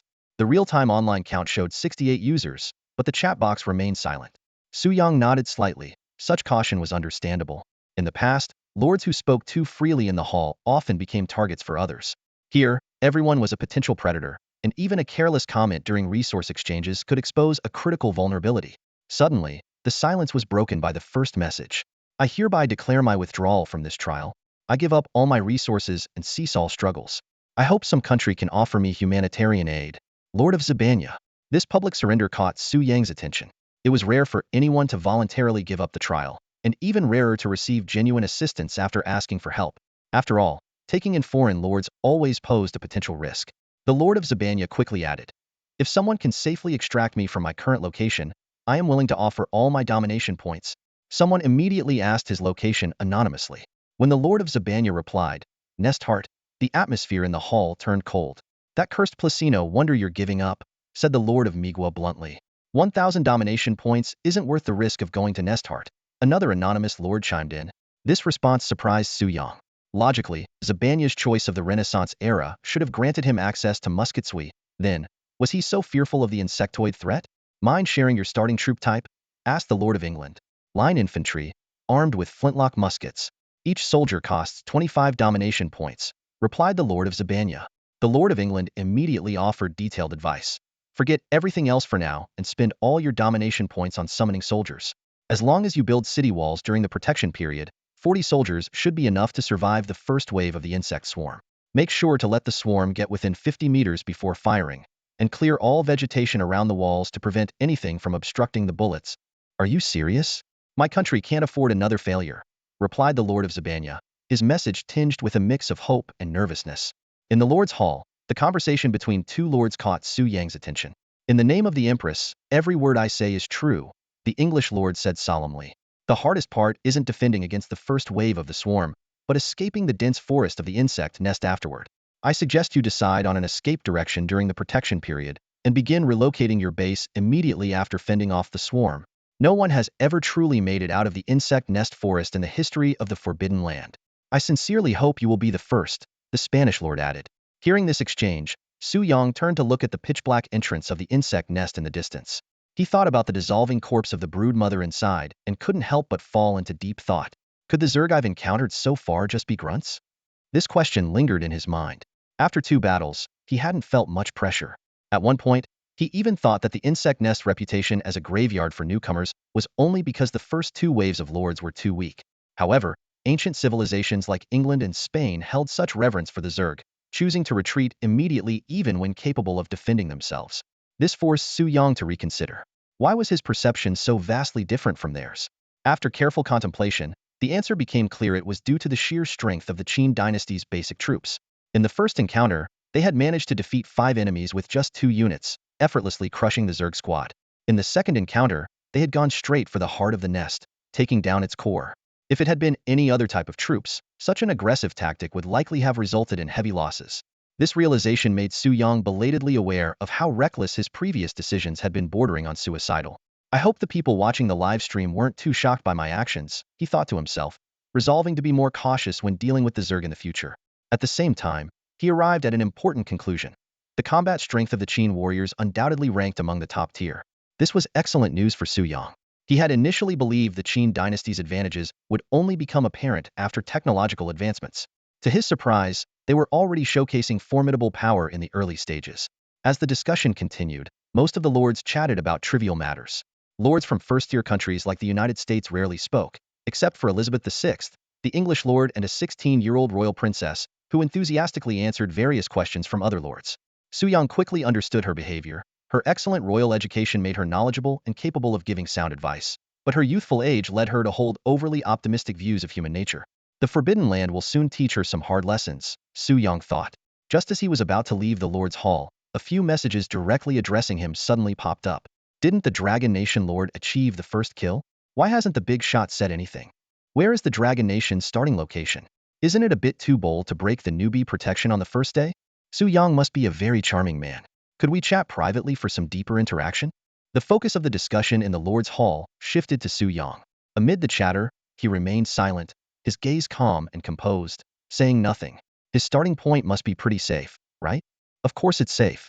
How could a group of soldiers wielding cold weapons possibly provoke stone men or the insect race? This guy has some good luck, but I wonder how far he can go. Hearing the waves of scornful remarks around the hall, Su Yang's lips curved into a faint smile. He was well versed in the art of keeping a low profile. The more others underestimated him, the more valuable time he would have to grow and develop. However, the American Lord's statement broke the atmosphere. Breaking the beginner's protection is risky, but it grants access to more resources and faster development. The Dragon Kingdom hasn't fallen, and with their leadership value rewards, their progress might already surpass everyone else's. The Japanese Lord immediately chimed in. Su Yankuin is very clever. Don't underestimate him. These remarks instantly shifted the mood in the hall. Su Yang observed coldly, fully aware that these were not kind reminders but warnings to other lords to guard against the rise of the Dragon Kingdom. As the first to achieve a major victory, he had already become a frontrunner. The actions of the American and Japanese lords were clearly an attempt to stifle a potential threat early on. These two old foxes, Su Yang sneered inwardly as he exited the Lord's Hall. In such a setting, he knew he couldn't outmaneuver these seasoned players in mind games. But strength was the ultimate foundation. As long as his development was fast enough and his forces strong enough, what did it matter if the entire world allied against him? Just like the Six States alliance against Qin, they still couldn't withstand the iron will of Qin's armies in the end.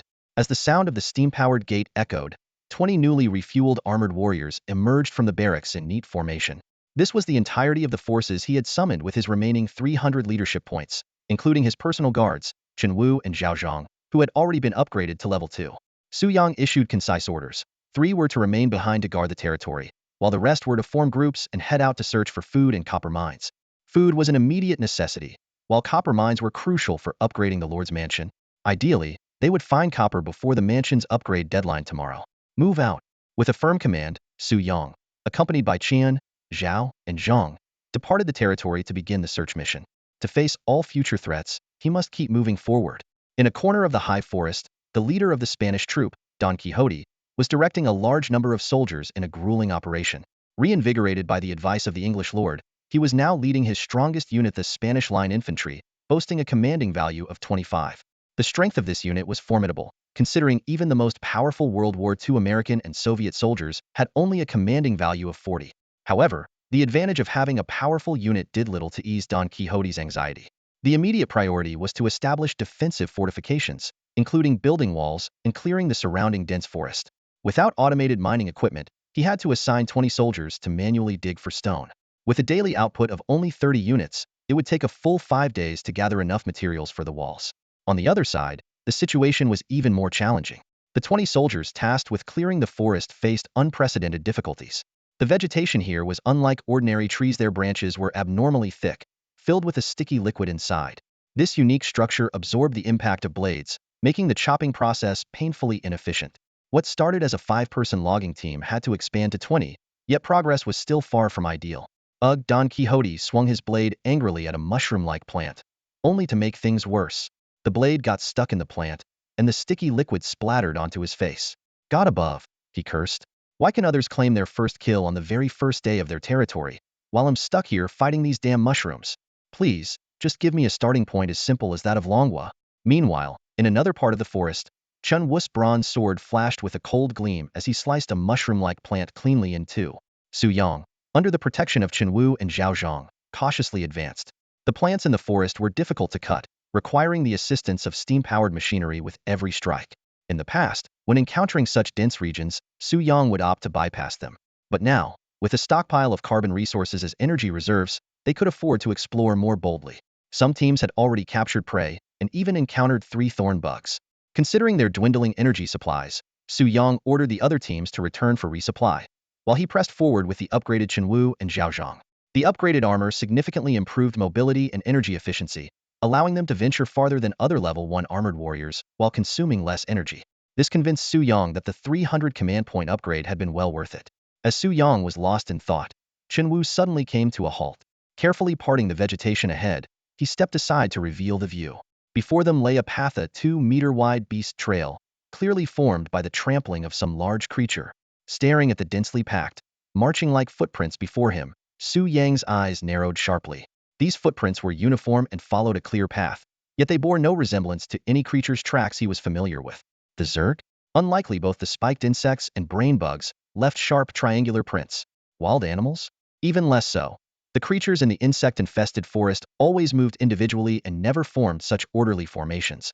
Filled with doubt, Su Yang signaled to Chen Wu, and the 3 of them immediately turned back into the dense forest, cautiously following the mysterious trail. The surrounding vegetation gradually thinned, and in the distance came a chorus of piercing screeches, so dense and frequent it sent chills down their spines. Su Yang hesitated. With just Chen Wu and Zhao Zhang, 2 armored elite warriors, it seemed unlikely they could handle such a large number of unknown creatures. Just then, he noticed a critical detail. Alongside the mysterious footprints, familiar triangular Zerg tracks appeared, running parallel. Previously obscured by thick vegetation, these marks were now clearly visible. This realization sparked a thought in Su Yang's mind. Doesn't this look like a shepherd herding sheep? The footprints in the middle must belong to the flock, while those on the sides are the shepherd dogs guiding them. Could it be that the Zerg had evolved to the point of herding other creatures? The idea stunned him. As the screeches grew louder, the 3 of them advanced cautiously, finally halting just before the vegetation completely disappeared. Pushing aside the last branches, the scene before them unfolded. A massive pit, 2 meters deep, stretched out in their view, with no vegetation growing around it. Inside the pit, it was packed with strange creatures resembling sheep but with 4 eyes and 4 horns. A few spiked insects patrolled under the blazing sun, while a brain bug rested in the shade of the rock walls. Not far away loomed a cavern entrance, even larger than the one they had seen the night before. It was indeed a Zerg ranch. Su Yang quickly withdrew back into cover. Staying too long in this sparse vegetation was far too risky, but his mind was already made up. This ranch had to be taken. After all, after half a day of hunting, the soldiers' haul had been disappointingly meager. Su Yang dispatched 6 squads for hunting, but the results were disappointing. Only 2 squads encountered wild animals, and the game they brought back was barely enough to feed all the soldiers for one day. With ongoing hunting, the wildlife around the base would inevitably become scarcer, and a food crisis loomed on the horizon. Although the armored warriors could endure hunger for a short time, long-term food shortages would inevitably weaken their combat effectiveness. On the other hand, sufficient nutrition would allow them to unleash greater power. Without the ability to cultivate crops, establishing a stable food source was of paramount importance. Looking at the pasture managed by the insect swarm before him, Su Yang's eyes lit up. Rather than relying on hunting, why not imitate the insect swarm and raise animals? This way, they could secure a continuous food supply and stockpile various animal resources. However, capturing, taming, and breeding animals would be a lengthy process. The pasture maintained by this insect nest was the perfect solution. Your well-fed sheep will soon become my gain, Su Yang thought to himself, silently grateful to these helpful neighbors. But now was clearly not the time to act. He had only Chen Wu and Zhao Zhang, 2 armored warriors, by his side. while an entire swarm of insects lurked in the cave. The distance posed an even greater challenge. This location was too far from the base. Even with their upgrades, Chen Wu and Zhao Zhang had only 40 of their energy reserves remaining.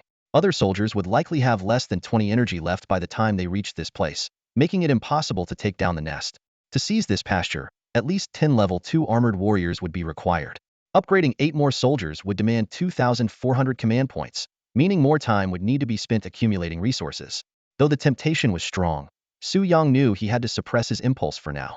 Just as the three were preparing to withdraw, an eye suddenly emerged from the vegetation on the left. Soon, more and more eyes appeared, densely packed and connected to slimy tentacles below a brainworm resting in the undergrowth. Cold sweat formed on Su Yang's forehead, but before he could say a word, the brainworm's tentacles snapped taut and began trembling violently, emitting a piercing shriek. "Run!" Su Yang shouted. Chen Wu immediately drew his bronze sword, steam hissing as he plunged the blade through the brainworm and turned to clear the path. Zhao Zhang grabbed Su Yang and activated the full power of his steam engine, charging forward. Behind them, the insect swarm poured out of the cave like a tidal wave. The brainworm's tentacles trembled incessantly, sending out bursts of sound as if signaling a charge. Brown-striped stinger bugs surged forth, frantically chasing the intruders. The startled sheep bleated in terror, pressing themselves into the corners. Sand, dirt, and leaves scattered as the chase unfolded, and the vegetation shook violently. The entire forest erupted into chaos in an instant. Swoosh! A Terran stinger bug burst out from the dense forest. Zhao Zhang swiftly turned, his long sword piercing straight through the bug's body, using the force of its charge. The team continued their desperate escape, and after crossing a river, the number of pursuing stinger bugs noticeably dwindled. This was no coincidence. The stinger bugs had evolved by sacrificing most of their sensory functions, relying primarily on pheromones transmitted by brain bugs to track prey. The river effectively disrupted the spread of these pheromones. Zhao Zhang efficiently dispatched the last trailing stinger bug, allowing the group to finally catch their breath. Su Yang, utterly exhausted, leaned against a crystalline plant, ignoring the sticky mucus on its surface. The intense exertion left his brain oxygen-deprived, and a metallic taste filled his mouth. Even with Zhao Zhang's assistance, the prolonged chase had pushed this ordinary college student to the brink of collapse. Indeed, he was no match for the tireless insect swarm or the well-trained elite soldiers of the Qin Empire. Chen Wu and Zhao Zhang stood on high alert, swords in hand, ready to fend off any remaining stinger bugs. Every now and then, they glanced back at the gasping Su Yang, worried he might suddenly lose consciousness. "Damn it, I need to get myself a set of battle armor," Su Yang muttered to himself. Despite his body nearing its limits, his mind remained sharp. As a lord, his decision to venture out so boldly was far from cautious.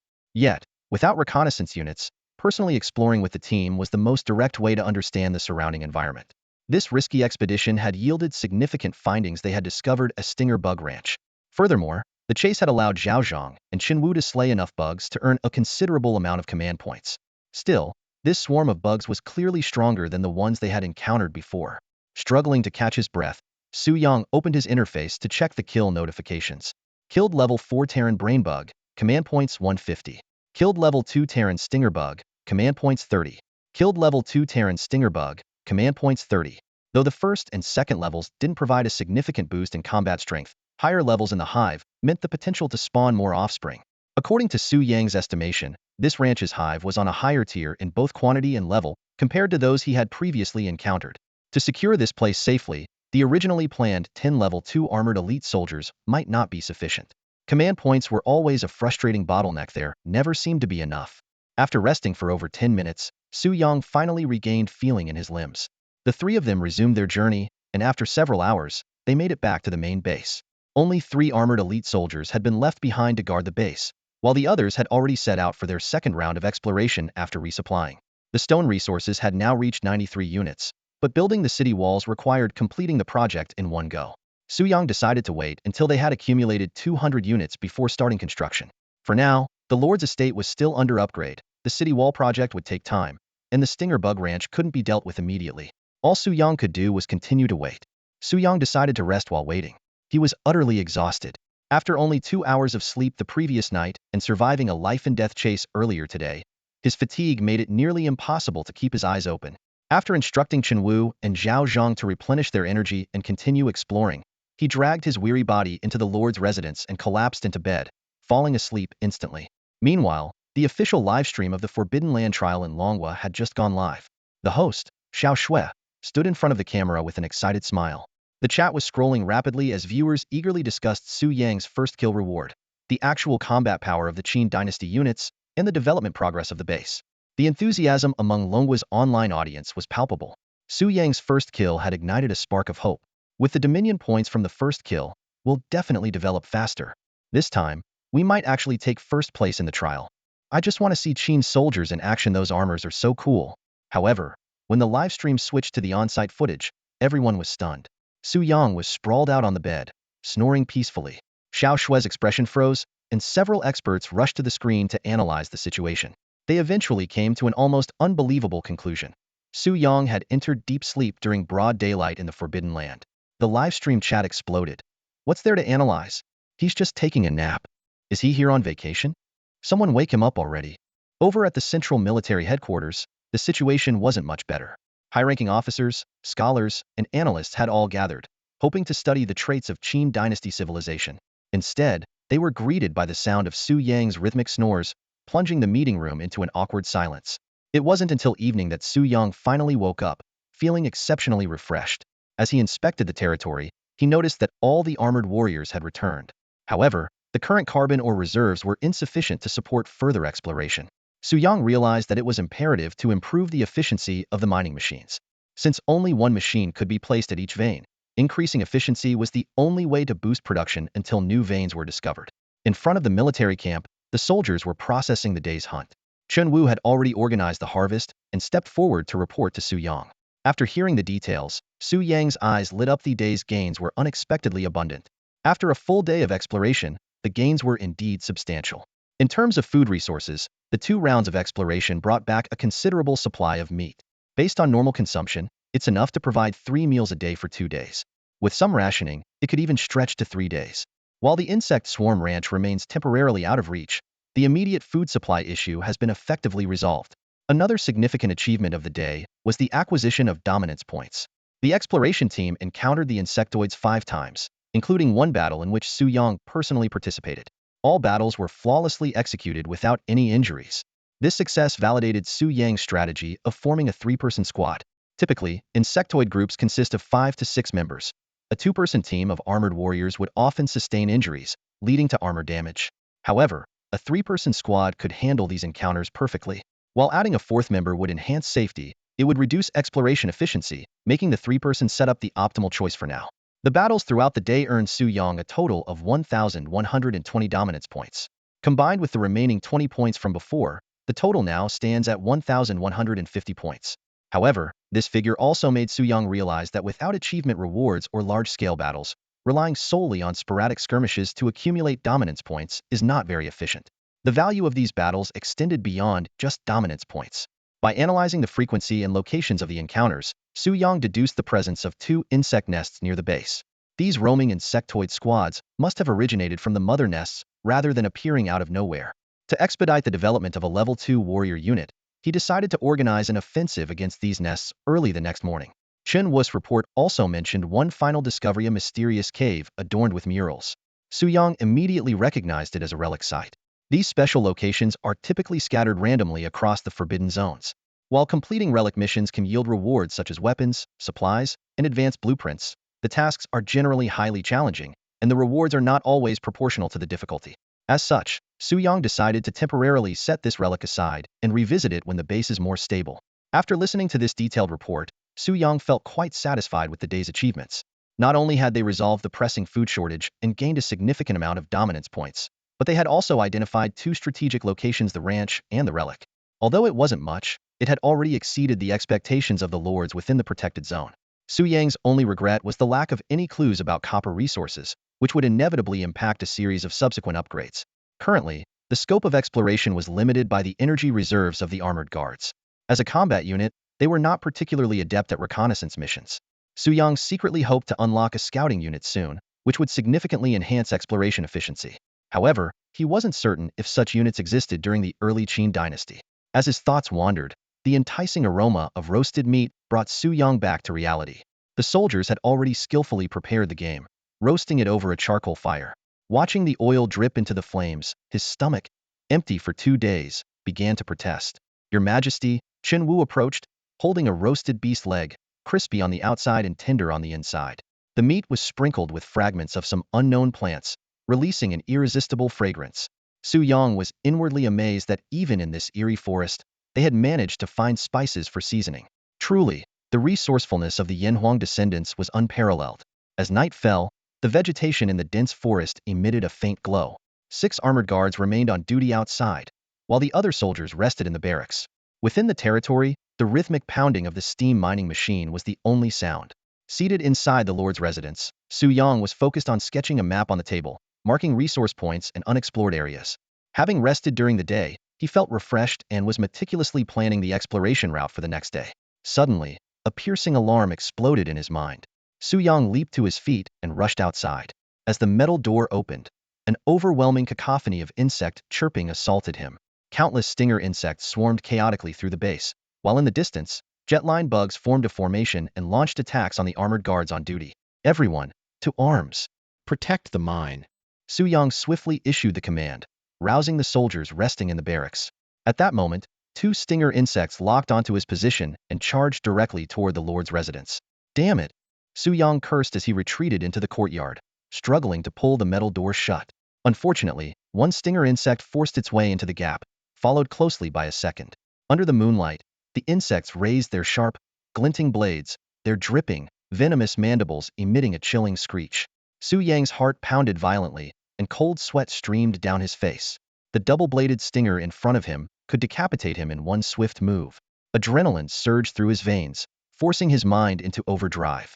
Years of experience from 2 lifetimes condensed into a single, clear judgment at that moment: he must not turn and run. He bent his knees slightly, steadied his breath, and assumed a stance he had once used in his past life to scare off wild dogs. Hey, come any closer, and you're dead, he shouted sharply. The stinger let out a piercing screech and charged at him in an instant. Su Yang's attempt to intimidate it failed, and he immediately turned and ran. But the short distance between them was nothing for the stinger. The stench of decay filled the air as the shadow of death loomed over him. At that critical moment, a loud bang erupted, the sound of steam exploding, followed by the abrupt end of the stinger's screech. Su Yang turned back to see Chen Wu, clad in bronze armor, leaping down from the courtyard wall and landing firmly between him and the stinger's corpse. Chen Wu bent down and pulled a broad bronze blade from the creature's body. It was he who had killed the stinger from a distance. With a metallic clang, the bronze sword slid back into its sheath. Chen Wu turned and knelt down. "Forgive me for arriving late to your aid," he said solemnly. Su Yang wiped the cold sweat from his palms and forced himself to appear calm. "It's nothing. Just a mere bug not worth mentioning." From across the courtyard came the sound of metal scraping. Zhao Zhang had dealt with the stinger stuck in the doorway and restarted the gate mechanism. Su Yang, catching his breath, suddenly remembered something crucial. He shouted, "The mining machines. Prioritize guarding the mining machines." Understood. Chen Wu and Zhao Zhang responded in unison, dashing out of the residence like a gust of wind toward the mine.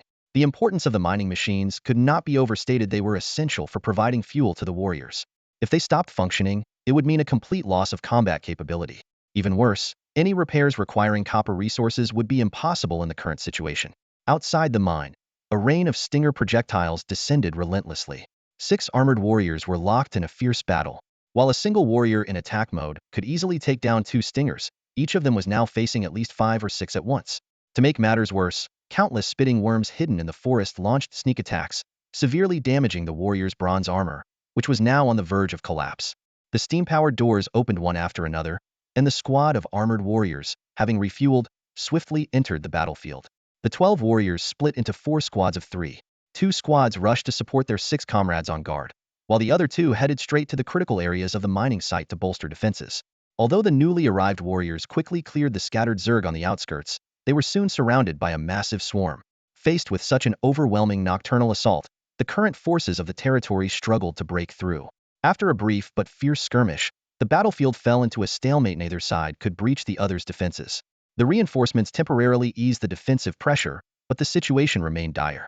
The Zerg not only had the advantage in numbers, but also relied on spitting bugs hidden in the dense forest to launch relentless long-range attacks.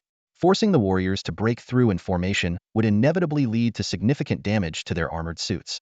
Without access to copper ore, any damage to the suits would be irreparable, making a Tradiofloss's strategy a poor choice. The metallic clash of weapons echoed continuously over the territory. The warriors brandished bronze swords, striving to hold off the Zerg attacking from all directions. The spitting bugs in the forest waited for opportunities, launching venomous projectiles whenever the warriors exposed a weakness. Lacking long-range firepower, the warriors were unable to retaliate effectively. How could they break the deadlock? Su Yang's eyes flickered with determination as the answer became clear. Hissa! Suddenly, an agonized shriek from the spitting bugs in the forest shattered the battlefield's equilibrium. Accompanied by the explosive hiss of steam, one spitting bug after another, along with crystalline plants, collapsed to the ground. System notifications flashed in rapid succession. Killed level 2 Terran spitting bug, dominance points 50. Killed level 2 Terran spitting bug, dominance points 50. Qin Wu and Zhao Zhang had finally arrived. As it turned out, shortly after the new wave of warriors entered the battlefield, Su Yang had anticipated the stalemate on the front lines. To find a breakthrough, the enemy's long-range units had to be eliminated first. Thus, he had deliberately sent the two level 2 warriors, Qin Wu and Zhao Zhang, to flank through the forest and target the enemy's rear. The dense forest, which served as a hiding spot for the spitting bugs, also became a natural cover for Qin Wu and Zhao Zhang, allowing them to ignore the bugs' range threats and execute close-range kills with ease. Swish! Swish!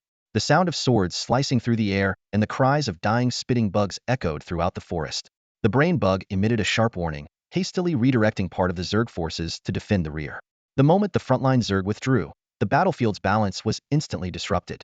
Seizing the opportunity created by the chaos in the enemy's ranks, Su Yang immediately ordered a full-scale offensive. In an instant, all steam-powered mechanisms roared to life, and a thick cloud of white steam rose above the territory. The counterattack had begun. With their swords empowered by steam-driven force, the armored warriors struck with deadly precision, piercing the Zerg with each blow. The Zerg army faltered, retreating in disarray as their ranks fell in waves. This was the terrifying finishing capability of the armored warriors. I can afford countless mistakes, but you cannot afford even one. Kill notifications kept flashing on Su Yang's panel.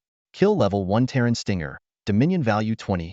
Kill level 2 Terran Cerebrate, Dominion value 100. Kill level 2 Terran Spitter, Dominion value 50. Kill level 1 Terran Stinger, Dominion value 20. The armored vanguard launched counterattacks on both battlefronts simultaneously, turning the tide in just 10 minutes. As the last Zerg fell, the system notification chimed. Successfully repelled Zerg invasion. Unlocked achievement Fortress of Steel. Dominion value 500. Even though the battle had ended, Su Yang remained vigilant. He ordered his soldiers to thoroughly search the dense forest surrounding the base. Only after confirming that no Zerg remnants were left did he step out of the Lord's Manor. Surveying the battlefield littered with Zerg corpses, Su Yang felt a lingering unease. Such a full-scale assault would have likely crushed the starting forces of any other lord. According to the kill records, this wave consisted of 76 Zerg in total, 57 level 1 Stingers, 15 level 2 Spitters, and 4 level 2 Cerebrates. Killing them yielded a total of 2,290 Dominion value points, and with the achievement reward, the total gain reached 2,790 points more than the combined rewards of all previous battles. Despite the substantial rewards, this sudden assault exposed two major weaknesses in the territory. The first was the lack of defensive walls. If there had been walls as a first line of defense, it could have bought more time for the reinforcements to respond. Fortunately, by noon tomorrow, the stone mine reserves would be sufficient to meet construction requirements, and building walls would become the top priority. The second issue was the lack of long-range firepower. Not every battle could rely on Qin Wu and Zhao Zhang executing flanking maneuvers like this time. This problem would need to wait until the base upgrade to see if the level 2 barracks could unlock ranged units. However, Su Yang had strong confidence in the Qin military's unit system. After inspecting the battle results, Su Yang headed to the mining area, which had sustained the most damage. Due to its distance from the barracks, the facilities here were severely damaged. The carbon mining machine's efficiency had dropped by 40, reducing its daily output to 30 units. The stone mining machine's efficiency had fallen by 50, leaving only 50 units produced per day. Repairing these machines would require 4 units and 5 units of copper resources, respectively. Copper resources were not in high demand, but for Su Yang, they posed a significant challenge. He not only needed to address the immediate need, but also had to account for other areas requiring copper. The armor of 6 stationed elite guards had been severely damaged in battle, and each set required 1 unit of copper to repair. Without prompt repairs, these armors could be completely rendered useless in the next confrontation. Sitting at his desk, Su Yang tapped his fingers lightly on the surface, his mind racing. Suddenly, his eyes lit up. The trading function in the Lord's Hall might just be the solution. This platform for communication and resource exchange between lords allowed for swift transactions, as long as both parties reached an agreement. Considering the small quantity needed and the urgent time frame, it was undoubtedly the best option. Opening his ledger, Su Yang confirmed that he currently possessed 3,440 Dominion points. This hard currency was a considerable fortune at this stage, enough to purchase any desired resources. However, he chose not to spend it on upgrading his soldiers just yet, as the Lord's Manor was set to reach level 2 the following day. He decided it would be better to allocate the points then, after evaluating his options. The sudden raid had completely banished Su Yang's sleepiness. Through the long night, he led his soldiers in clearing the battlefield debris, waiting for the Lord's Hall to open at dawn. As the first rays of sunlight streamed through the window, Su Yang entered the Lord's Hall right on time.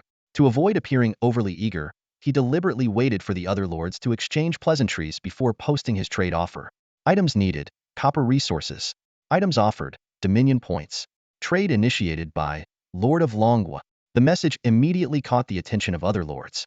Watching the flood of teasing comments on the chat panel, Su Yang remained expressionless. However, it soon became clear that these lords were more interested in probing into his development progress than engaging in the trade itself. Most of the lords' civilizations had already entered the post-industrial revolution era, where steel had long replaced copper alloys. They neither mined copper nor showed much interest in trading it. Lords from Megwa, Dongying, and Tianju exchanged remarks, subtly attempting to gauge Su Yang's situation. Just as Su Yang was about to close the Lord's Hall, a new message suddenly appeared. Lord of England, I can trade copper resources with you. The English lord, Elizabeth VI, quickly agreed to the deal. This reminded Su Yang of how he had previously doubted her willingness to assist everyone in the hall. Little did he expect that he would now become one of the beneficiaries of her help.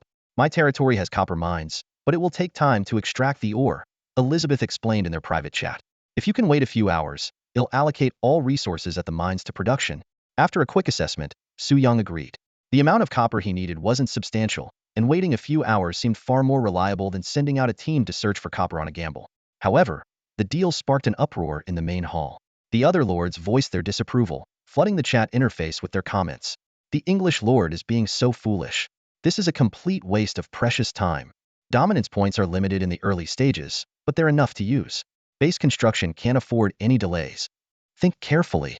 The Dragon Nation is still in the Bronze Age. There's absolutely no investment value there. Their objections weren't without merit. With the invasion wave only 7 days away, time was the scarcest resource, and minerals were the most valuable. Every minute counted when it came to building defensive structures.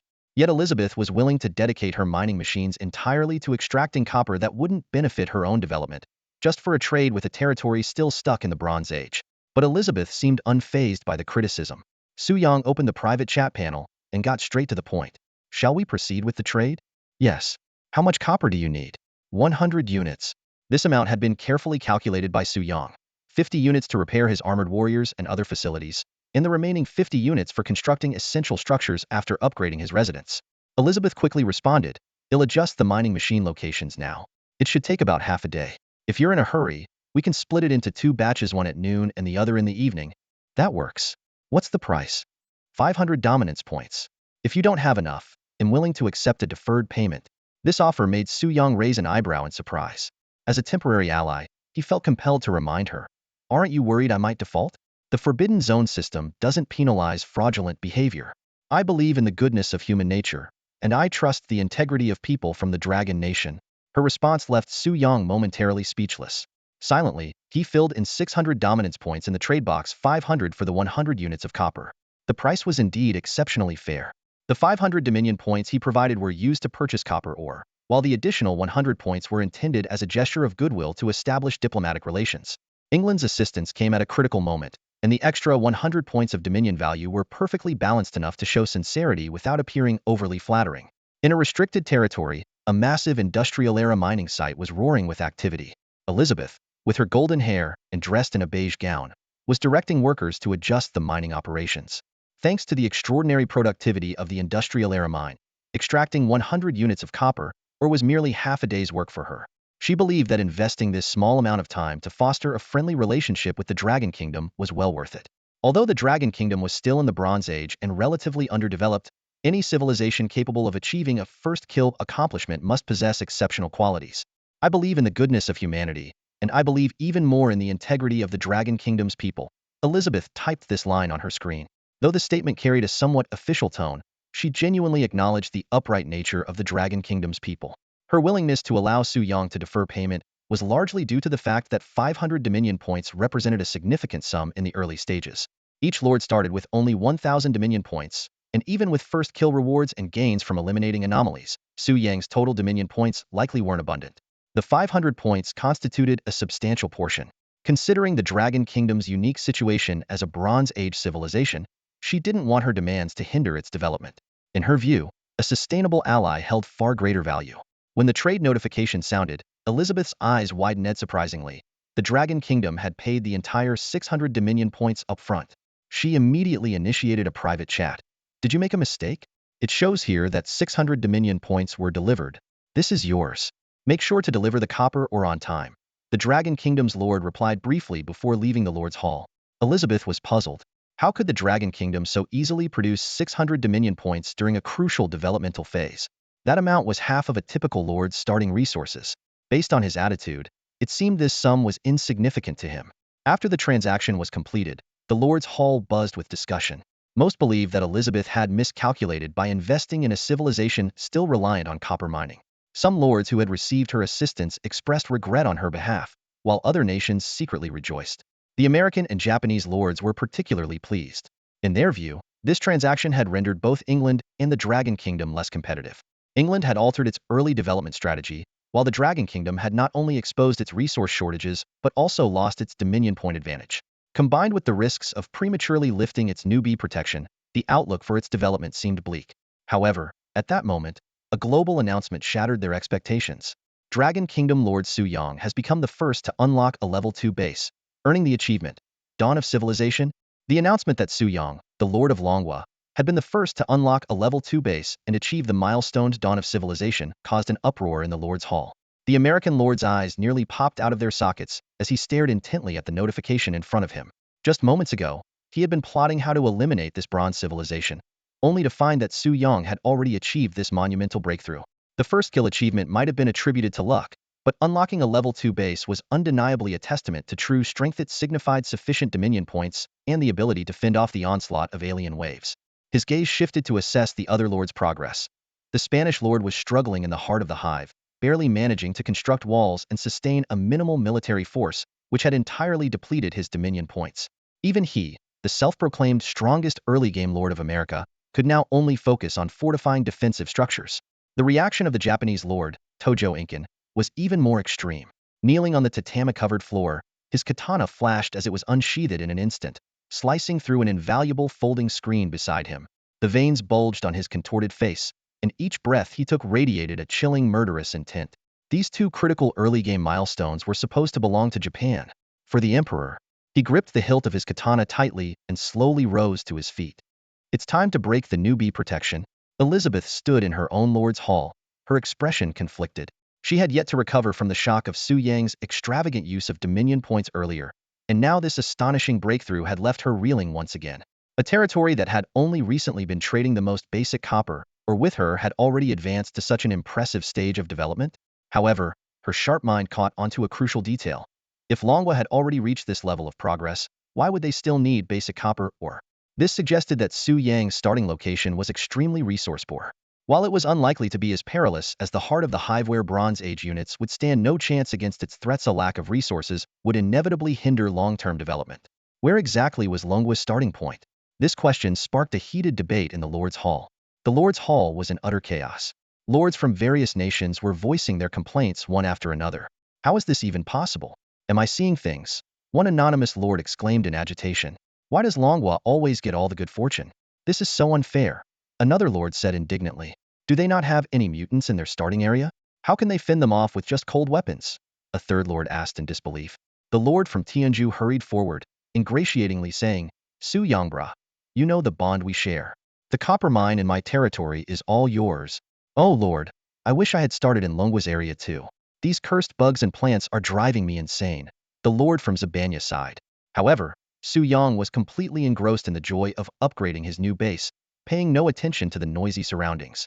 The newly upgraded lord's mansion had an additional floor, making it even more grand and imposing. But what truly excited him were the numerous rewards that came with the upgrade. First was the civilization initial achievement for the level 2 base, which directly granted him 2,000 dominance points, far exceeding his expectations. This unexpected windfall not only covered the expense of purchasing the copper mine, but left him with a surplus of 1,400 points. Next came a series of new building facilities, 2 steam mining machines, and a steam water pump that greatly improved resource collection efficiency. For constructible ballista towers that could serve both as reconnaissance and long-range defense, significantly enhancing their defensive capabilities. On the technological front, several options were unlocked, including upgrades for mining machines, city walls, and metal detection. What thrilled Su Yung the most was that the armor camp could now be upgraded to level 2, unlocking the elite Qin Dynasty crossbowmen, a perfect solution to his team's lack of ranged units. Regaining his composure, Su Yung began analyzing the current situation. 2 insect nests needed to be cleared out today, with an insect farm and a ruin yet to be dealt with. Considering that the insect horde had launched a large-scale attack the previous night, today's resistance was expected to be weaker. He decided to split his forces and simultaneously eliminate the 2 insect nests.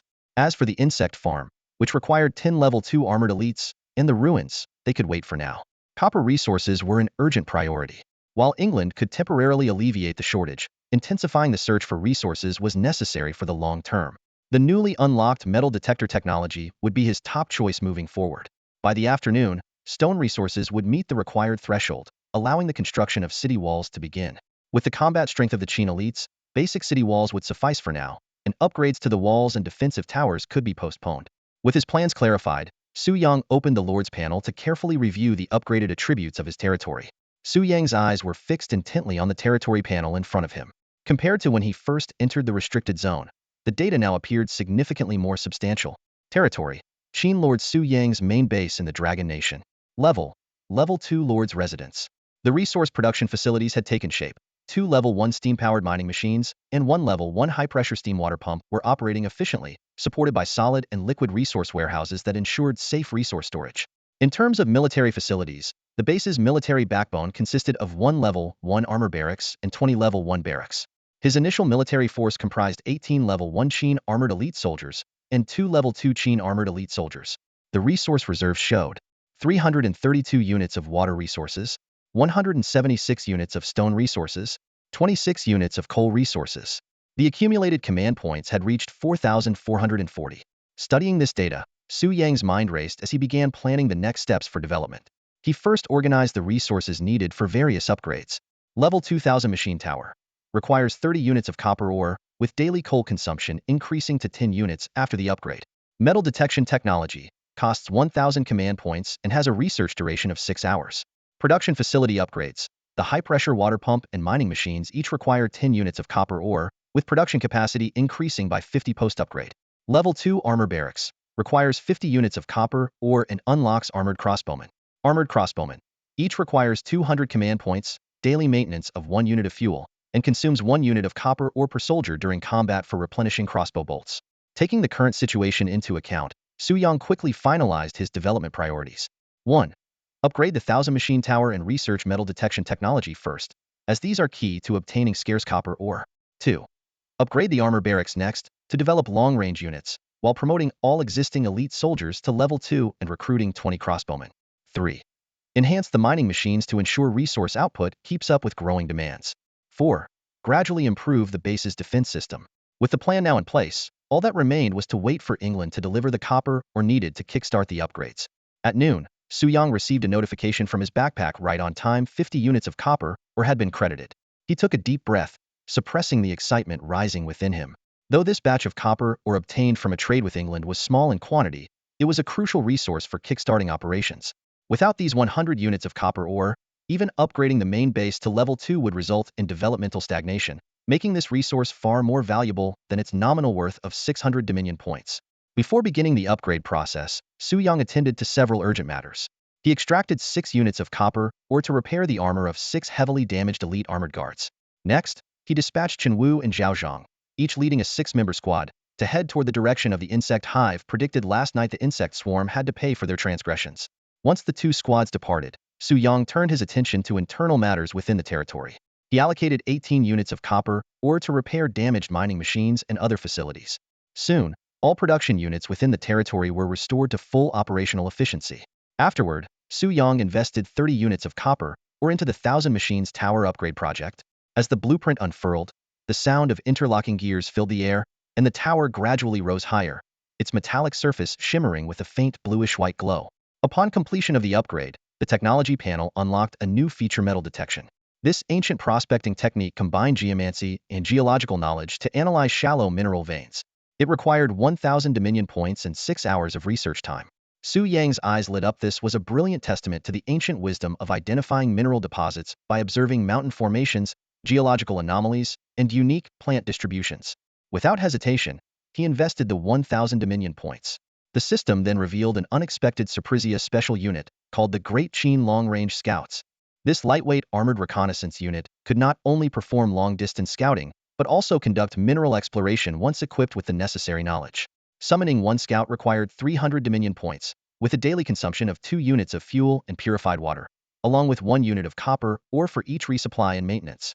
However, to produce these scouts, the armored barracks needed to be upgraded to level 2, which required an additional 50 units of copper ore. Su Yang calculated carefully and determined that once the second batch of copper ore arrived from England in the afternoon, he could proceed with the upgrade. The allocation of the 100 units of copper ore had been meticulously planned.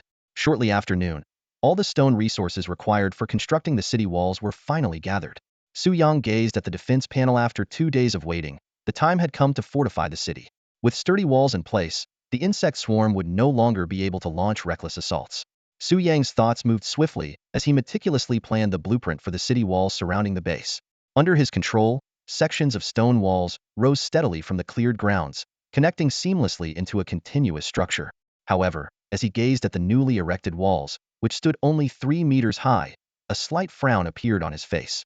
These walls, barely the height of a single story, seemed worryingly inadequate. Considering the Zerg creatures, which stood nearly 2 meters tall, such walls would hardly provide effective defense. Although 3-meter-high stone walls were the standard defensive structures for any civilization at their initial stage, Su Yang knew this height was far from sufficient when facing the fully evolved Zerg. How could the engineering prowess of Great Qin be so rudimentary? Su Yang muttered to himself as he continued refining the blueprint. Just as the final section of the wall's outline was completed, a system notification suddenly rang out. Wall construction detected. Civilization trait activated. Great Wall of 10,000 miles. This civilization possesses advanced construction techniques. Wall height and defensive attributes increased by 100. A resounding roar echoed across the territory. The completed walls began to transform dramatically. What had once been 3-meter-high barriers now surged upward, doubling in height to 6 meters.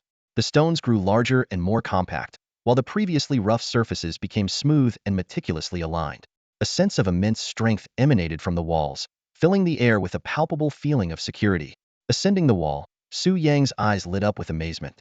The top of the wall, now 2 meters wide, was equipped with evenly spaced battlements tall enough to shield a person. Firing slits and watchtowers were strategically placed, creating a fully functional defensive structure. This was not merely an increase in size, it was a qualitative transformation. Standing atop this awe-inspiring fortress, Su Yang felt a surge of pride welling up within him. Majestic and imposing, as solid as a mountain, this was the true spirit of Great Qin's walls. He couldn't help but recall the time when the first emperor, Qin Shi Huang, bore the infamy of a tyrant for insisting on the construction of the Great Wall. Let them call him foolish, let them condemn him as cruel. His actions may have been criticized in his time, but his legacy would endure for generations to come. Bear the infamy of a lifetime to build a legacy for generations. Su Yang murmured the famous words of Emperor Qin Shi Huang under his breath, feeling deeply moved by the emperor's unwavering dedication to his ancestors and the glory of Huaxia. He turned to survey his domain, where everything unfolded in perfect order according to his meticulous plans. A 200-meter-long city wall encircled the 500-square-meter territory, dividing the space into 2 main sections, the Lord's District and the Production Zone. Though separated by the wall, a single city gate ensured convenient access between the 2 areas. At the heart of the Lord's District stood the imposing Level 2 Lord's Manor, facing south with a commanding presence. Flanking the manor were 2 symmetrical structures, the Mosey 1000 Mechanism Tower and the Armored Barracks. 20 barracks were evenly scattered across the territory, ensuring that the armored troops could respond swiftly to any location. The Production Zone, occupying a quarter of the total territory, lay to the west of the Lord's District. Various production facilities atop the coal mines were operating at full capacity, continuously supplying energy to the territory. Even as the main base approached Level 3, there was still ample space available, eliminating the need for additional wall expansions. With the completion of the city walls and watchtowers, the foundational infrastructure of the initial territory was finalized. Su Yang opened the interface to review the pending production facilities, 2 mining machines, and 1 high-pressure water pump. While these facilities required no resources to build, they did depend on available mining veins. Currently, the base had only 1 coal mine, and each vein could accommodate just one mining machine. The system provided a new technology for the Level 2 main base, shallow vein relocation, for 1,500 command points and 2 hours of time. Discovered mining veins could be relocated to any position within the territory. This technology could significantly ease early defensive pressures for the Lord, but Su Yang decided to hold off on the upgrade, opting to wait until a copper vein was discovered before making a decision. As Su Yang pondered the transport of the 50 units of copper from England, a series of kill notifications suddenly popped up on his interface. Killed level 1 Terran Stinger, command points 20 twice. Killed level 2 Terran Brainworm, command points 100. Killed level 2 Terran Spitter Worm, command points 50. Judging by the kill records, the dispatch team had evidently ventured deep into the insect nest. However, with Chenwu and Zhao Zhang leading the charge, Su Yang had no concerns. The main forces of the insect swarm had already been depleted in last night's battle, leaving only the broodmother and a few guards within the nest. When the system prompted whether to kill the level 3 Terran broodmother, Su Yang decisively gave the order. Kill. Despite the looming debuff from the gaze of the abyss, the fortress-like defenses of the territory would turn this challenge into a morale-boosting opportunity. The destruction of the broodmothers in 2 insect nests triggered a chain of rewards. Killed level 3 Terran broodmother 2, command points 400. Obtained Heart of the Nest 2 common grade E-drop, accelerates technology research. Unlocked Insect Exterminator level 2 achievement, command points 1000. Triggered Gaze of the Abyss level 2 event. Provoked a larger scale, more diverse Terran swarm invasion. The situation has escalated. The Abyssal Gaze has been upgraded from level 1 to level 2, exposing the territory to a broader range of the swarm's vision. Standing at the command platform, Su Yang raised an eyebrow slightly. Just destroying 2 nests had triggered such a response clearly. The Zerg were more sensitive than expected. However, this mechanism of increasing attack intensity as the territory grows stronger was something he had anticipated. As he reviewed the updated intelligence, one particular piece of information caught his attention: larger numbers and more diverse types of Zerg would join the assault. As a highly intelligent species with a complex social structure, the Zerg's differentiation must be extensive. So far, they had only encountered 2 types: spitters and acid sprayers, the latter of which had already caused significant trouble for their defenses upon its first appearance. It was likely that as the conflict progressed, more unknown Zerg species would emerge. To survive the increasingly intense swarm attacks, continuously expanding his available troop types was imperative. For now, however, steady progress was key. Once the Tier 2 armored barracks upgrade was completed in the afternoon, crossbowmen and scouts could be unlocked. With these 2 units, along with the upgraded walls, the current wave of Zerg would be no match, regardless of their numbers. Su Yang even secretly hoped that the Zerg would send more forces. This would allow him to quickly accumulate command points in preparation for launching an expedition. Meanwhile, in the Long Kingdom's military headquarters, the conference hall was filled with barely contained excitement on the faces of the officers. Seeing the Long Kingdom achieve a level 2 breakthrough first, an elderly general couldn't help but exclaim, "Who would have thought this kid could achieve 2 milestones in a row?" If he had followed our suggestion to choose the late Qin Dynasty, he'd probably still be digging for stones right now. The strength of the Qin Dynasty has far exceeded expectations. What an astonishingly advanced civilization. It was over 2,000 years ago. As the group reveled in their joy, a member of the expert panel stepped forward. Generals, being the first to upgrade may not necessarily be a good thing. Based on our observations over the past few days, Su Yang seems to be overly focused on external expansion while neglecting base defense. Keep in mind, building city walls is the most time-consuming task, usually taking 3 to 4 days. With the Qin Dynasty's level of productivity, it's uncertain whether the walls can be completed by today. If the upgrade triggers a stronger Zerg attack and the defenses lack city walls, the situation will be extremely dangerous. These remarks immediately cast a solemn atmosphere over the conference hall. The officers exchanged uneasy glances, carefully considering this perspective. While the warning dampened the mood somewhat, it was precisely the expert's role to identify potential threats in time. After a moment of deliberation, the chief general spoke slowly. "Your concerns are overly pessimistic. While the Qin Dynasty is an ancient civilization, its displayed capabilities have already surpassed expectations. I believe its technological level and military strength are at least comparable to those of a medieval civilization. With such productivity, it's highly likely the city walls are already complete." Su Yang may appear to be taking risks, but his strategy is, in fact, well thought out. The chief of staff raised a critical question. He must have considered how to defend against the Zerg attacks before upgrading the base. His statement made sense, and the others in the conference room nodded in agreement. Over time, their trust in Su Yang and the Great Qin had far surpassed any doubts they once had. At this moment, the urban planning expert adjusted his glasses and voiced his concern. "Even if we build a city wall, my research indicates there are still issues. The walls currently used by the unified civilization are rudimentary stone structures, only 3 meters high. Against the increasingly ferocious Zerg offensives, a level 1 wall may not withstand the onslaught of a massive swarm. The room fell into silence. It was true that Su Yang had only completed the main base upgrade today, and it was impossible to construct level 2 walls overnight. Just as everyone was worrying about this, the large screen in the room suddenly flickered to life. ZZZ, a live broadcast was about to begin, and all eyes turned to the screen. Speculation could only go so far. Seeing the reality of the territory with their own eyes was the only way to know for sure. Buzz, as the screen lit up, everyone in the room brightened with astonishment. What appeared before them was a towering, magnificent city wall. Its design was entirely different from the ordinary level 1 walls, surpassing them in both height and grandeur. The urban planning expert closely examined the wall and excitedly explained, "This is a manifestation of the civilization's special traits. Su Yang has triggered the unique bonuses of the Great Qin. This wall is modeled after the ancient Great Wall, which we once took immense pride in." This discovery sparked a wave of excitement in the conference room. The Great Wall, built with the blood and sweat of their ancestors, had been reborn in Su Yang's territory through the traits of the civilization. It was not only a tribute to history, but also a shield for the future. When the news reached the official livestream, it ignited a surge of enthusiasm among the public. The chat was flooded with messages like, "Long live the Dragon Kingdom," and "Glory to Huaxia." People marveled at how the efforts of their ancestors from thousands of years ago continued to protect their descendants today. This city wall was not only a testament to the advancements of the Great Qin, but also a shining example of the enduring legacy of Chinese civilization. The Great Qin, a dynasty from millennia ago, still radiated its strength and glory in the present day. The rhythmic sound of mechanical operations echoed like a symphony as the upgrade project for the Level 2 Mecha Battalion camp was underway. By dusk, a shipment of 50 units of copper ore from England arrived on schedule, and Su Yang immediately initiated the upgrade process. During the upgrade, 2 squads of mecha warriors returned to the territory.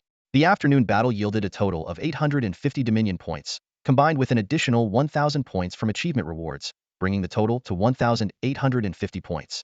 Adding this to the existing Dominion points, the total reached 5,290. Since there were no other urgent projects requiring Dominion points within the territory, this substantial reserve could be allocated entirely to military funding, fully supporting the development of the army. With a loud hiss of steam, the Level 2 Mecha Battalion camp upgrade was completed. The structure now had a completely revamped appearance. The mechanical framework was more intricate and sophisticated, adorned with countless vertical grooves and engravings. Its overall design resembled a cluster of arrows pointing skyward. This brand new Level 2 Mecha Battalion camp promised a transformative leap for the army. Suppressing his excitement, Su Yang opened the troop panel. Previously, only the Qin Mecha Warriors could be produced, but now the panel displayed 3 available troop types: Qin Mecha Warriors, Qin Mecha Crossbowmen, and Qin Long-Range Scouts. He first examined the detailed specifications of the Qin Mecha Crossbowmen. As a ranged unit, the Mecha Crossbowmen not only addressed the firepower gap in the current forces, but also significantly enhanced the base's defensive capabilities, making them a top priority. The panel displayed the following information. Unit: Qin Mecha Crossbowmen. Type: Ranged Unit. Requirement: Level 2 Mecha Battalion Camp. Traits: Equipped with heavy crossbows for ranged attacks. Can upgrade crossbows to improve range and firepower by unlocking crossbow technology. Summoning cost: 200 Dominion points. Maintenance cost: 1 unit of fuel and 1 unit of concentrated water per day. Reloading cost: 1 unit of copper ore per reload. Compared to the Mecha Warriors, the crossbowmen had the same Dominion point, fuel, and concentrated water costs. The only additional requirement was copper ore for reloading, as their crossbow bolts were made of metal. Although the current copper ore reserves were insufficient for long-term ammunition supply, the initial summon provided enough fully loaded crossbows to handle tonight's battle. The issue of copper resupply could be addressed later. The immediate priority was ensuring the success of tonight's defense. Without hesitation, Su Yang allocated 4,000 Dominion points to summon the units. The Mecha Battalion camp roared to life, steam billowing as its massive metal doors slowly opened. 20 Mecha Crossbowmen emerged in orderly formation. They, too, were clad in bronze exoskeleton armor, but unlike the warriors, their circular steam-powered devices were mounted on their hips instead of their backs. Each carried a massive crossbow nearly half their height. These finely crafted weapons were made of bronze, with intricate designs. Every component of the crossbow arms and mechanism was meticulously engineered. The bow itself was made from specialized materials, forming an elegant crescent shape. The firing system featured 3 custom-designed bowstrings, and was equipped with an optical sight for precision targeting. Behind the crossbow mechanism was a compact steam-powered device. Its intricate mechanical design mirrored the bronze swords of the Qin armored warriors, both utilizing steam-powered enhancement technology. Beneath the crossbow, at the lower back position, a horizontally placed cylindrical metal quiver drew particular attention. Inside the quiver, dozens of specially crafted bronze bolts were neatly arranged, their arrowheads gleaming with a cold, intimidating white light, testifying to the devastating power of this weapon. The thunderous marching of the armored warriors came to an abrupt halt as 20 elite Qin crossbowmen formed a line before Su Yang. Their chilling aura of lethal precision was enough to make anyone shudder, embodying the iron-blooded spirit of Qin soldiers. Gazing at this well-trained and disciplined unit, Su Yang felt an unparalleled sense of security. With such a formidable force, even an invasion by the insectoid swarm would be nothing to fear. Su Yang quickly accessed the soldiers' interface to examine the detailed stats of the crossbowmen. These soldiers had steam energy reserves identical to those of the armored warriors, but to ensure greater flexibility in combat, their armor coverage was reduced. Defensive armor on areas like the chest was minimized, leaving only the exoskeleton for movement support. This design resulted in significantly lower armor values compared to the armored warriors. However, the reduced armor burden allowed for increased endurance, enabling even level 1 crossbowmen to match the marching range of level 2 armored warriors. The combat effectiveness of the crossbowmen was primarily limited by their ammunition supply. Although equipped with short bronze swords, close combat was clearly not their forte. What was most impressive, however, was their range and effective killing distance of 800 to 1,000 meters, rivaling that of modern sniper rifles. This demonstrated the astounding craftsmanship of Qin artisans, who used traditional techniques to achieve a level of technology comparable to the modern era. Su Yang divided the 20 crossbowmen into 4 groups of 5 and stationed them on the 4 walls of his territory.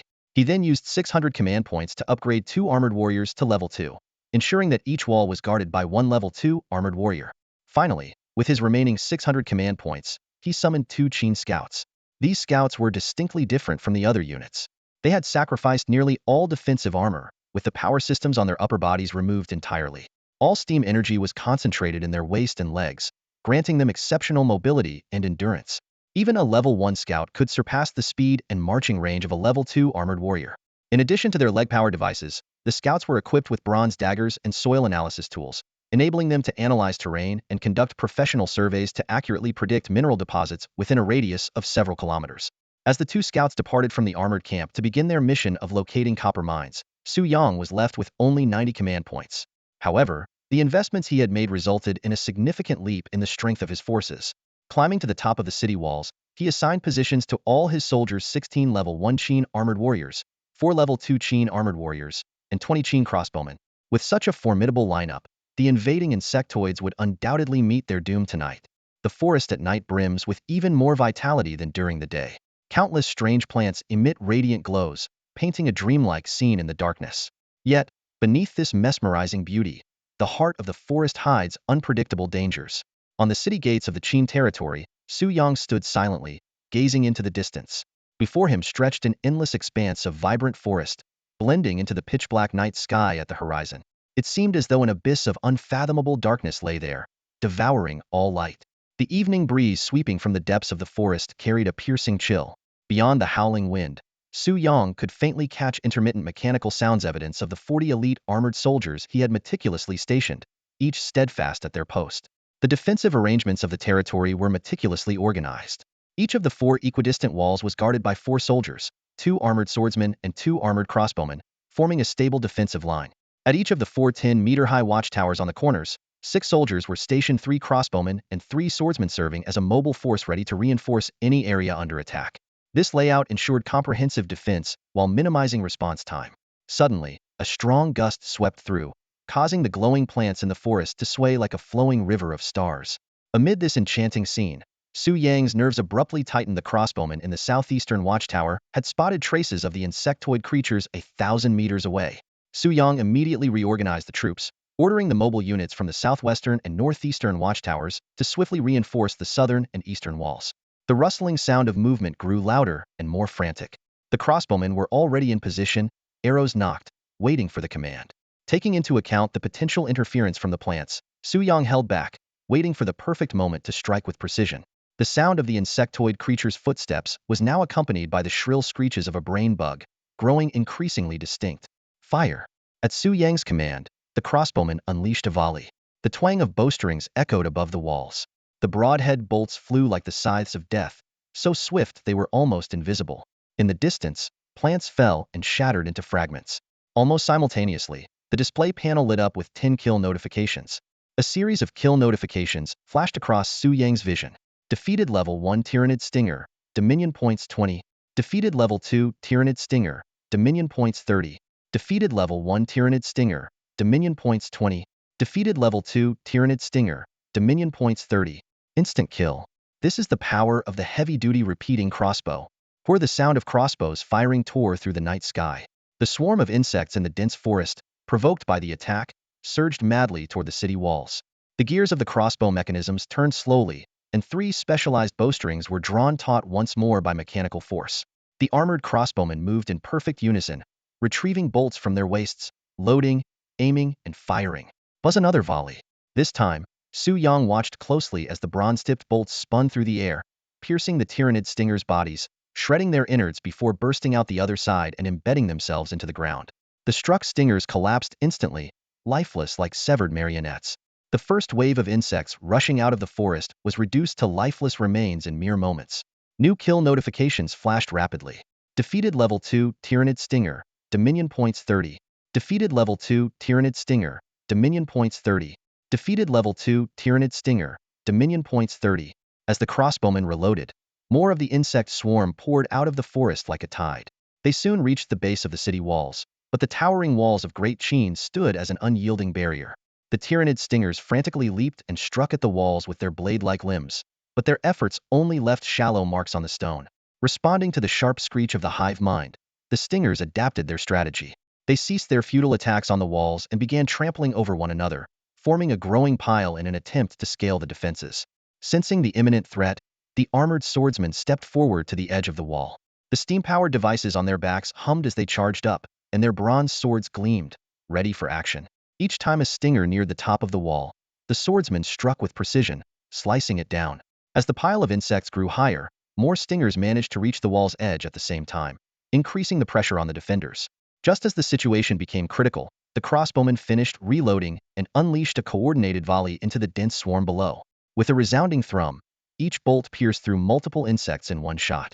The swarm's offensive momentum crumbled instantly, leaving the ground littered with severed limbs and spilled fluids.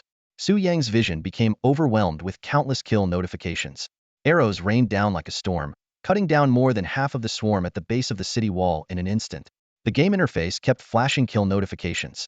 Once level Terran Stinger killed, dominance 20. Tuned level Terran Stinger killed, dominance 30. Once level Terran Stinger killed, dominance 20. Tuned level Terran Brainworm killed, dominance 100. Just as the crossbowmen were preparing for a second volley to completely dismantle the Zerg assault, a sharp whistling sound suddenly pierced through the dense forest. A squad of spitting worms had finished their deployment and began launching a ranged attack on the city walls. Take cover, Su Yang decisively commanded. The armored troops quickly ducked down, using the sturdy battlements for protection. The high-speed insect spines either ricocheted off the walls or embedded themselves shallowly in the surface. Thanks to the upgraded walls provided by their civilization's traits, the defenses held firm. Ordinary walls would have been no match. The Zerg's offensive was well coordinated. 3 squads of spitting worms took turns firing, skillfully maintaining a continuous barrage to suppress the defenders on the walls. This strategy might have been highly effective, but they were up against the well-equipped crossbowmen of the Great Qin. Su Yang quickly discerned the pattern in the Zerg's attacks. Fire! He seized the moment when the enemy was reloading and ordered a counterattack. The crossbowmen, without exposing themselves, retaliated through the wall's arrow slits. The rain of bolts pierced through the dense forest, clearing a wide area in an instant. The kill notifications flooded the screen again. Tuned level Terran Spitting Worm killed, dominance 50. 3 level Terran Spitting Worm killed, dominance 70. Tuned level Terran Brainworm killed, dominance 100. Tuned level Terran Spitting Worm killed, dominance 50. Once level Terran Stinger killed, dominance 20. When the second wave of insect spines arrived, the crossbowmen were already reloaded and prepared to retaliate. The arrow slits not only provided cover but also allowed for faster and more efficient shooting, an ingenious design born from the wisdom of their ancestors.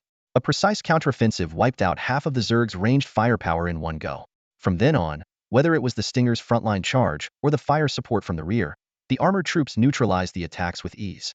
The Zerg were no longer able to mount an effective assault. The battle was nearing its conclusion.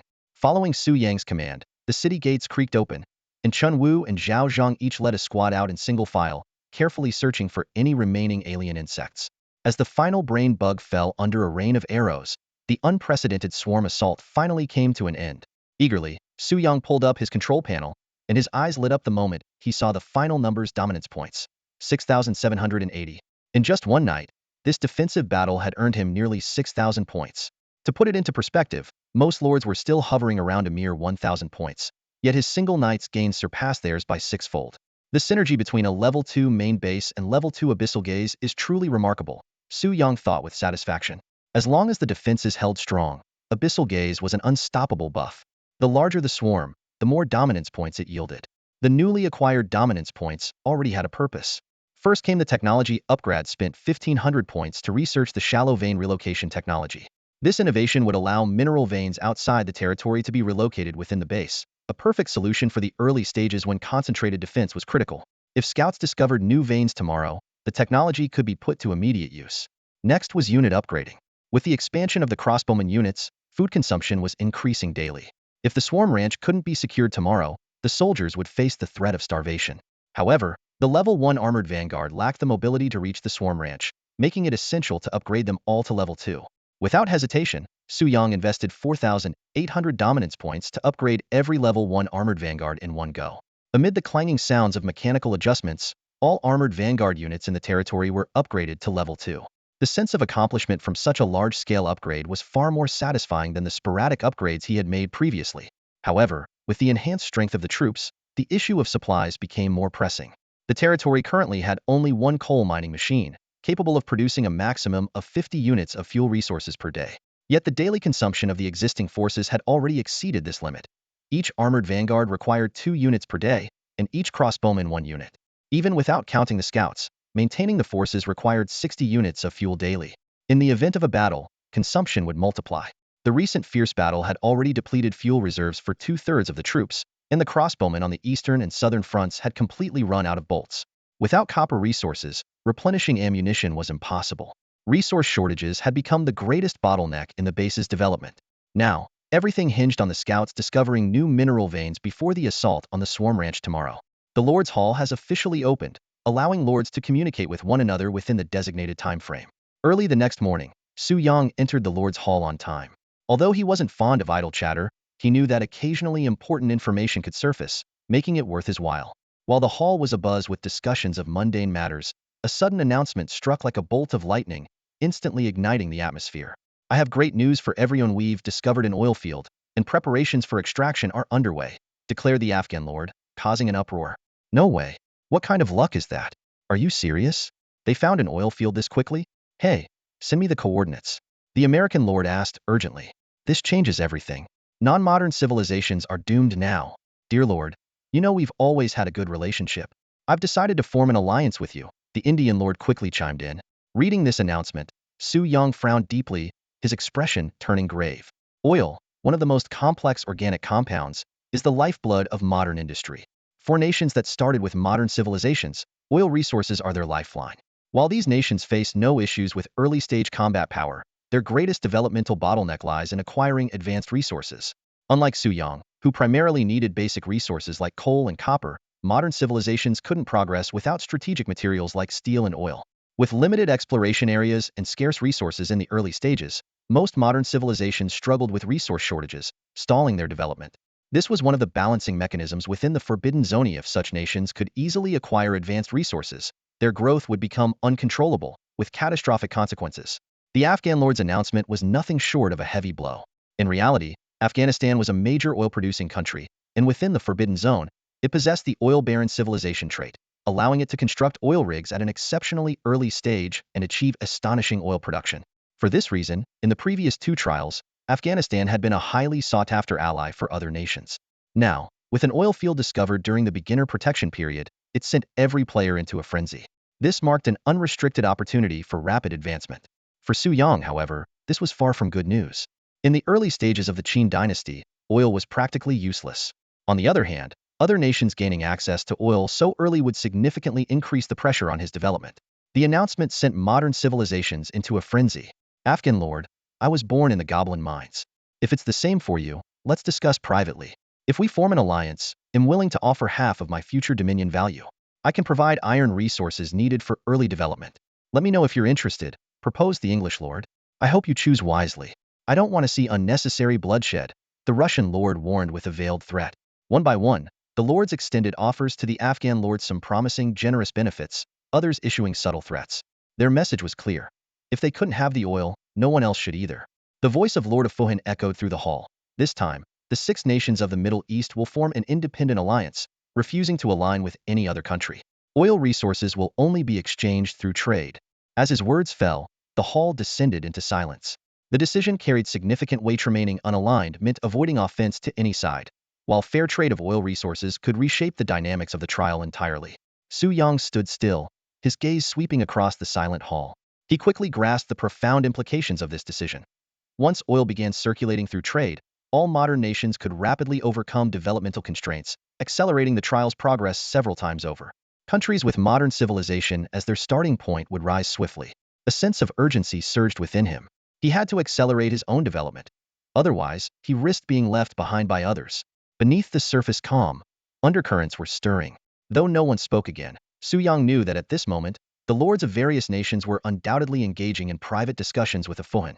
Despite the Middle Eastern 6 nations' claim of non-alignment, the nature of their private collaborations remained unknown. The military strength of the Middle Eastern 6, led by a Fuhin, was not particularly formidable. Sooner or later, they would seek the protection of stronger powers. Just as Su Yang was about to close the hall's interface, a system notification appeared. 3 days remain until the night of descent.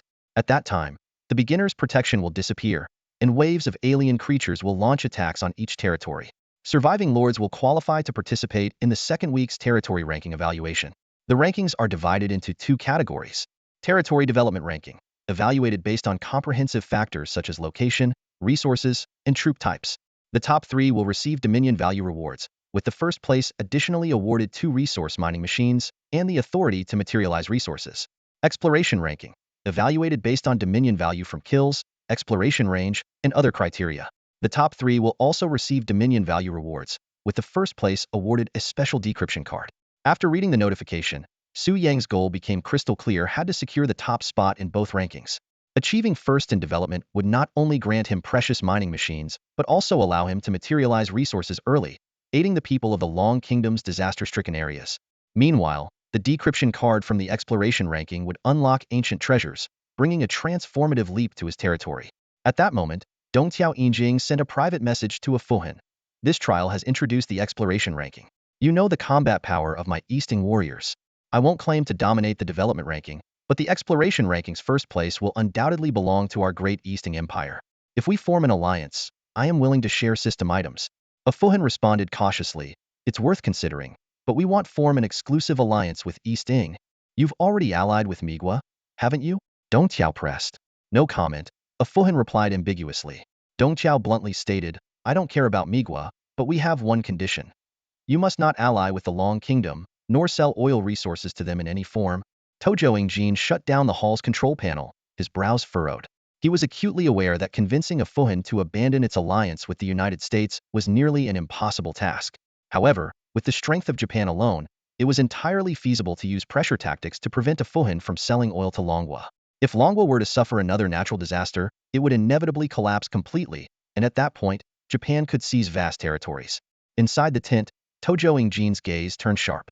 The plan to hinder Longwa's development and push it toward natural disasters was supposed to go smoothly, but an unexpected variable had emerged in the form of a young man named Su Yang. First, he chose the Qin Dynasty, then broke through the beginner's protection, and even achieved 2 critical milestones in quick succession. Although these achievements were not enough to alter the ultimate outcome, Tojo Ingjin was unwilling to see more unforeseen events unfold. As long as we restrict their oil supply, we can effectively prevent them from entering the modern industrial stage, Tojo Ingjin said with a cold smirk. No matter how fast they develop in the early stages, in the end, they'll hit a dead end. Outside the tent, the sound of orderly footsteps echoed.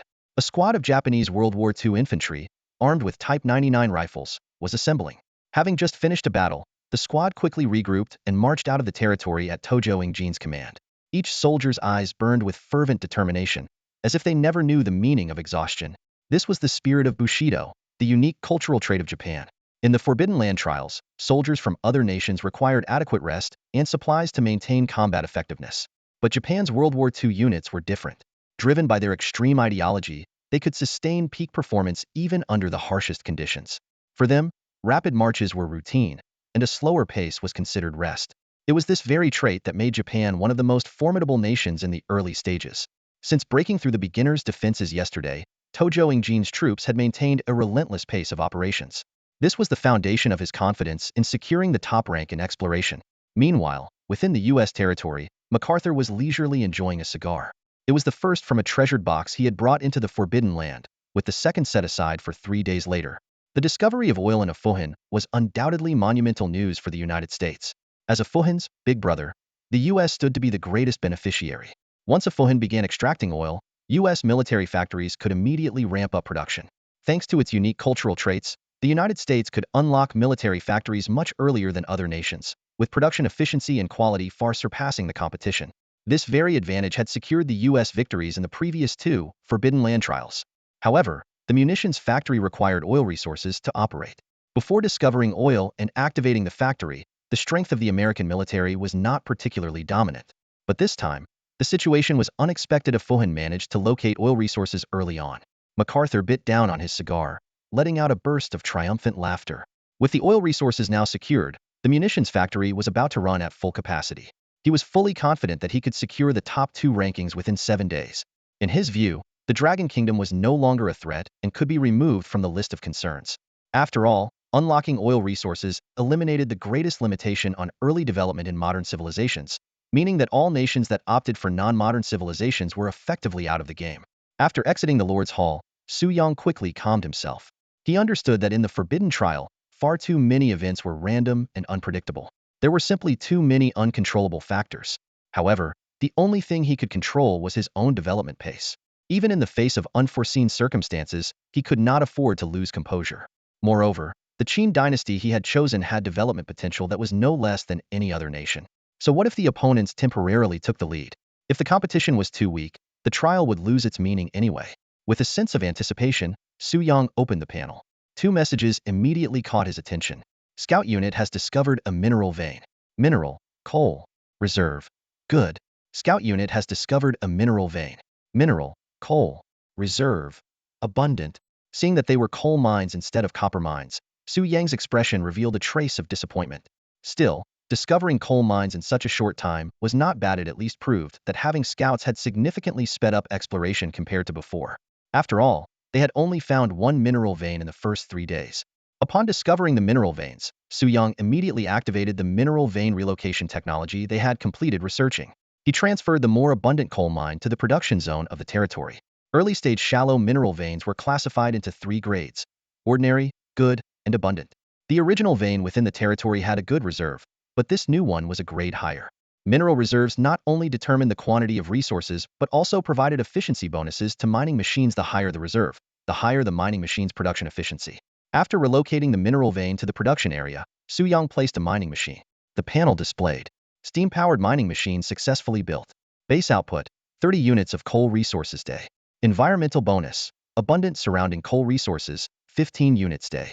Civilization trait bonus: Qin craftsmanship enhances mining machine efficiency, 15 units day. Final output: 60 units of coal resources day. Seeing the production output exceed the previous mining machine by 10 units day, Su Yong felt slightly better. The territory's production capacity was now sufficient to meet consumption demands. As long as battles didn't occur frequently, there would even be a surplus in fuel production. He also placed a second steam-powered water pump, as both fuel and purified water were essential for steam-powered operations. Next, Su Yong checked the locations of the 2 scouts. They had already explored significantly farther in different directions, covering twice the distance compared to their previous longest range in just 1 night. However, even with such progress, they still had not found any trace of copper mines. Such a long distance, and still no copper mine discovered? Su Yong sat in the command room, his brows furrowed. The heart of the swarm had always been resource scarce, and copper deposits were even rarer. These 2 conditions combined made locating copper mines exceptionally challenging. If there were no copper mines in the entire insect nest forest, the base's development would come to a standstill. He shook his head, temporarily setting aside these concerns. The priority now was to capture the swarm ranch and solve the food shortage. The newly recruited troops had already depleted the food reserves. If the swarm ranch couldn't be taken today, the territory would face a severe food crisis. Checking the barracks panel, all armored warriors had been upgraded to level 2, and the newly added crossbowman unit was ready. The only issue was the energy supply. Last night's battle had drained the fuel resources, and half of the soldiers still needed power replenishment.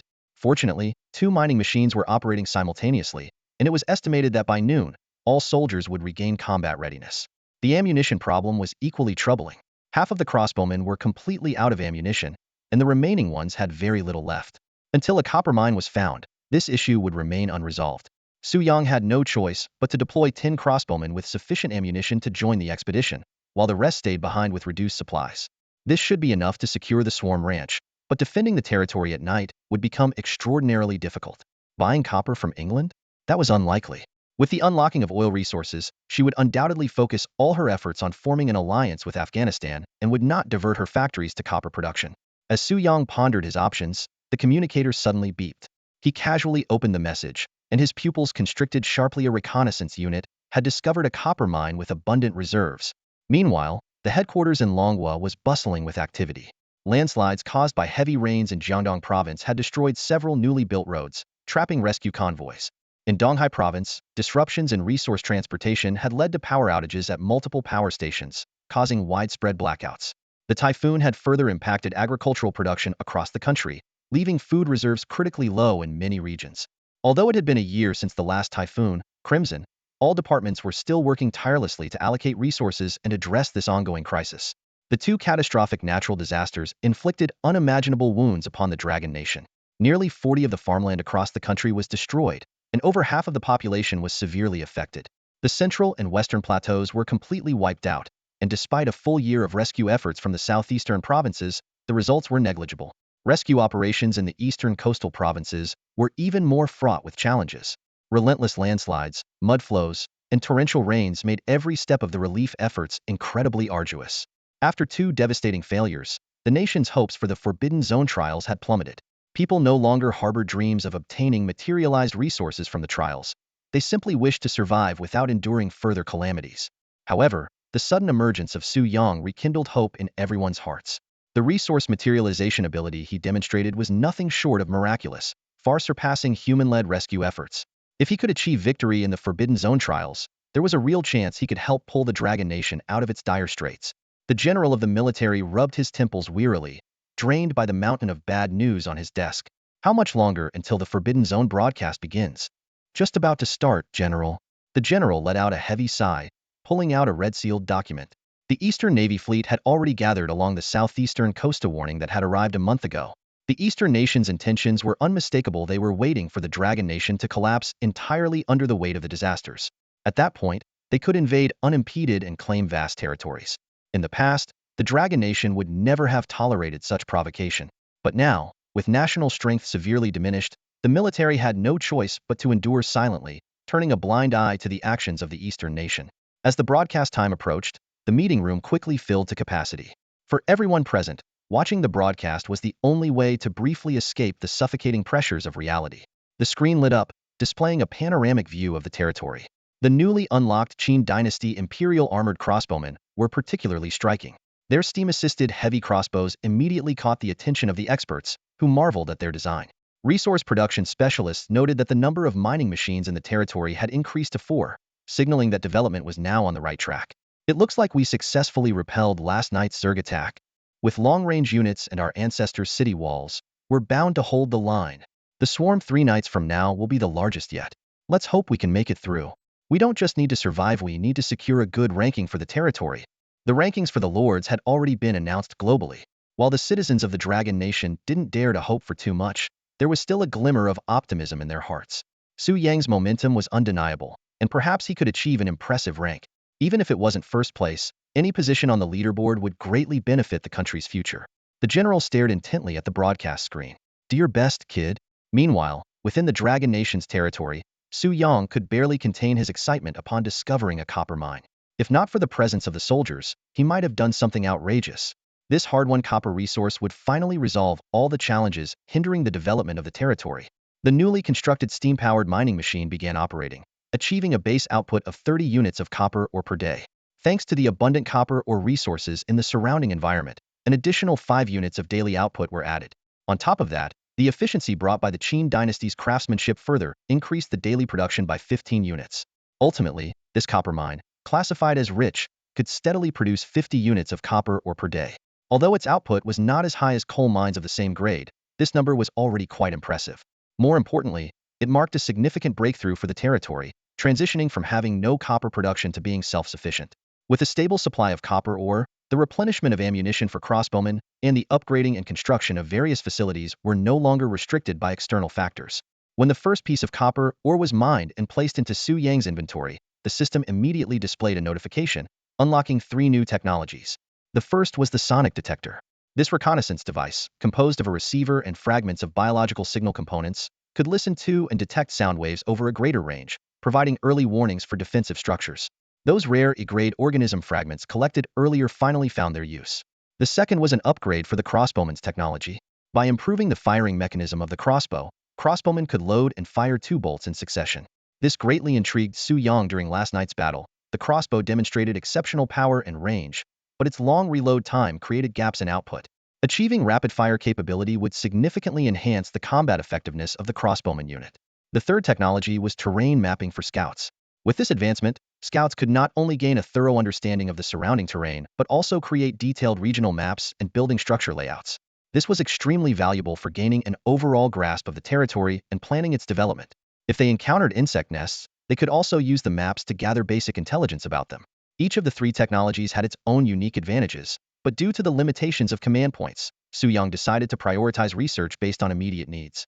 The most pressing issue at the moment was replenishing ammunition. As time passed and copper ore production continued, by that afternoon, the ammunition supplies for all deployed crossbowmen had been fully replenished. Su Yang didn't hesitate and led a team of 30 elite soldiers on this mission, including 15 armored swordsmen and 15 armored crossbowmen. The swarm pasture, a critical strategic point for the insectoids, was bound to have undergone changes after its exposure during the last reconnaissance. To ensure absolute success, he decided to personally lead and command the operation. With the cooperation of Chenwu and Zhaozhang, the team advanced toward the target as swiftly as possible. This operation was a bold gamble. Dispatching such a significant force in the afternoon left the base with only 10 soldiers to defend it. If any unexpected events occurred during the mission, this small defensive force would be utterly incapable of withstanding a swarm attack. Before the exploration ranking was introduced in the stage rankings, Su Yang might have opted for a safer approach, waiting until the next day to act. But the circumstances had changed. The exploration ranking was based on the number of enemies defeated and the extent of map exploration. While Su Yang had gained an early advantage by disabling the beginner's protection, other nations were certain to follow closely behind. Those with powerful early-stage combat capabilities could easily overtake him at any moment. To secure the top spot in the exploration ranking, every second had to be utilized for exploration and combat. The reward for first place was Crucial a Decryption Card. This special item could reveal the content and rewards of tasks at ruins and other unique locations in advance. The team had already discovered and marked a ruin, but due to the uncertainty of the task's risks and rewards, they had refrained from taking action. With the decryption card, they could mitigate risks and seize opportunities with precision. As other territories began to exploit oil resources and accelerate their development, merely maintaining steady progress would likely lead to being surpassed. To stay ahead, integrating special resources like ruins into the development strategy was essential. In the Forbidden Trial, only those who dared to take risks could seize the initiative. By the time the team arrived at the swarm pasture, the sky was nearing dusk. This was the darkest hour and the forest sunlight had completely faded, and the bioluminescence of the plants had yet to emerge. The entire area was shrouded in dim, golden-hued light, with visibility severely limited. The mechanical hum of the armored equipment and the hiss of steam echoed intermittently as the team slowed their pace, advancing cautiously. Su Yang divided the 30 soldiers into 5 squads, each consisting of 3 armored swordsmen and 3 armored crossbowmen, advancing toward the pasture in a crescent formation. Even before the main force set off, Su Yang had dispatched a scout for reconnaissance. This scout was one of the 2 reconnaissance soldiers who had returned for supplies earlier that afternoon, specifically selected by Su Yang to accompany the mission. Thanks to their professional scouting skills, the scout quickly gathered intelligence on the pasture. However, the report the scout brought back furrowed Su Yang's brow. Despite the events of the previous incident, the pasture's defenses showed no signs of being reinforced. This unusual and suspicious detail set off alarm bells in Su Yang's mind. Not a single improvement? Standing at the edge of the dense forest, Su Yang frowned as he observed the distant Zerg pasture. Logically, after their last reconnaissance was exposed, the Zerg should have reinforced their defenses. Yet, the scene before him was puzzling. There was still only a single defense squad stationed around the pasture, unchanged in any way. Under these circumstances, he could easily reuse the tactics from the first assault. Eliminate the ground patrol team first, then control the entrance and wipe out the Zerg inside. Though a vague unease lingered in his mind, Su Yang decided to proceed with the mission, given the effort they had made to get here. With the strength of the Great Qin armored soldiers, they could handle any unexpected situations. To be cautious, Su Yang sent scouts to conduct a broader second round of reconnaissance, focusing on potential ambushes around the Zerg nest. However, after a thorough search, the scouts came back empty-handed. This Zerg nest seemed as defenseless as an unguarded treasure vault, which only deepened his suspicion. As night fell, there was no time to delay further. Su Yang quickly organized his team. A 6-member squad was assigned to eliminate the ground Zerg, while the main force was divided into 2 groups: 12 elite armored soldiers to encircle the entrance and 12 armored crossbowmen to provide support from the rear. If everything was as it appeared, this would be an easy victory. Attack! Su Yang commanded. The steam-powered devices roared to life, and the armored soldiers charged out of the forest like tigers unleashed from a cage, swiftly splitting into 2 teams to begin their assault. The moment the strike team appeared, the Cerebrate was jolted awake. Its antennae trembled violently, emitting sharp warning signals. Surrounding spitters screeched and lunged at the armored squad, but these slightly enhanced creatures were no match for the level 2 elite armored soldiers. The crossbowmen fired as they advanced, their bolts piercing through the spitters' bodies with precision. The remaining 7 spitters managed to close in, only to be reduced to fragments by the wide bronze blades in less than 10 seconds. The Cerebrate met the same grim fate shortly after. A system notification promptly appeared. Defeated level 4 Terran Cerebrate. Command points 150. Defeated level 2 Terran Spitter. Command points 30. Defeated level 2 Terran Spitter. Command points 30. With the Cerebrate's death, the piercing Zerg cries abruptly ceased, and the forest fell into silence once more. Yet this silence only heightened Su Yang's vigilance. The Cerebrate had already sounded the alarm. So why was there no response from within the Zerg nest? He stared intently at the pitch-black entrance of the nest, the unease in his heart growing stronger by the second. Based on their previous assault on the Zerg hive, the hive should have immediately responded after the Cerebrate signal. However, this time, the hive was eerily silent, like a lifeless pool of water. Su Yang frowned deeply, pondering the whereabouts of the Zerg. The level 2 abyss gaze from yesterday couldn't possibly have attracted a Zerg hive from such a long distance. This assumption clearly didn't hold up. As time ticked by, the hive remained motionless.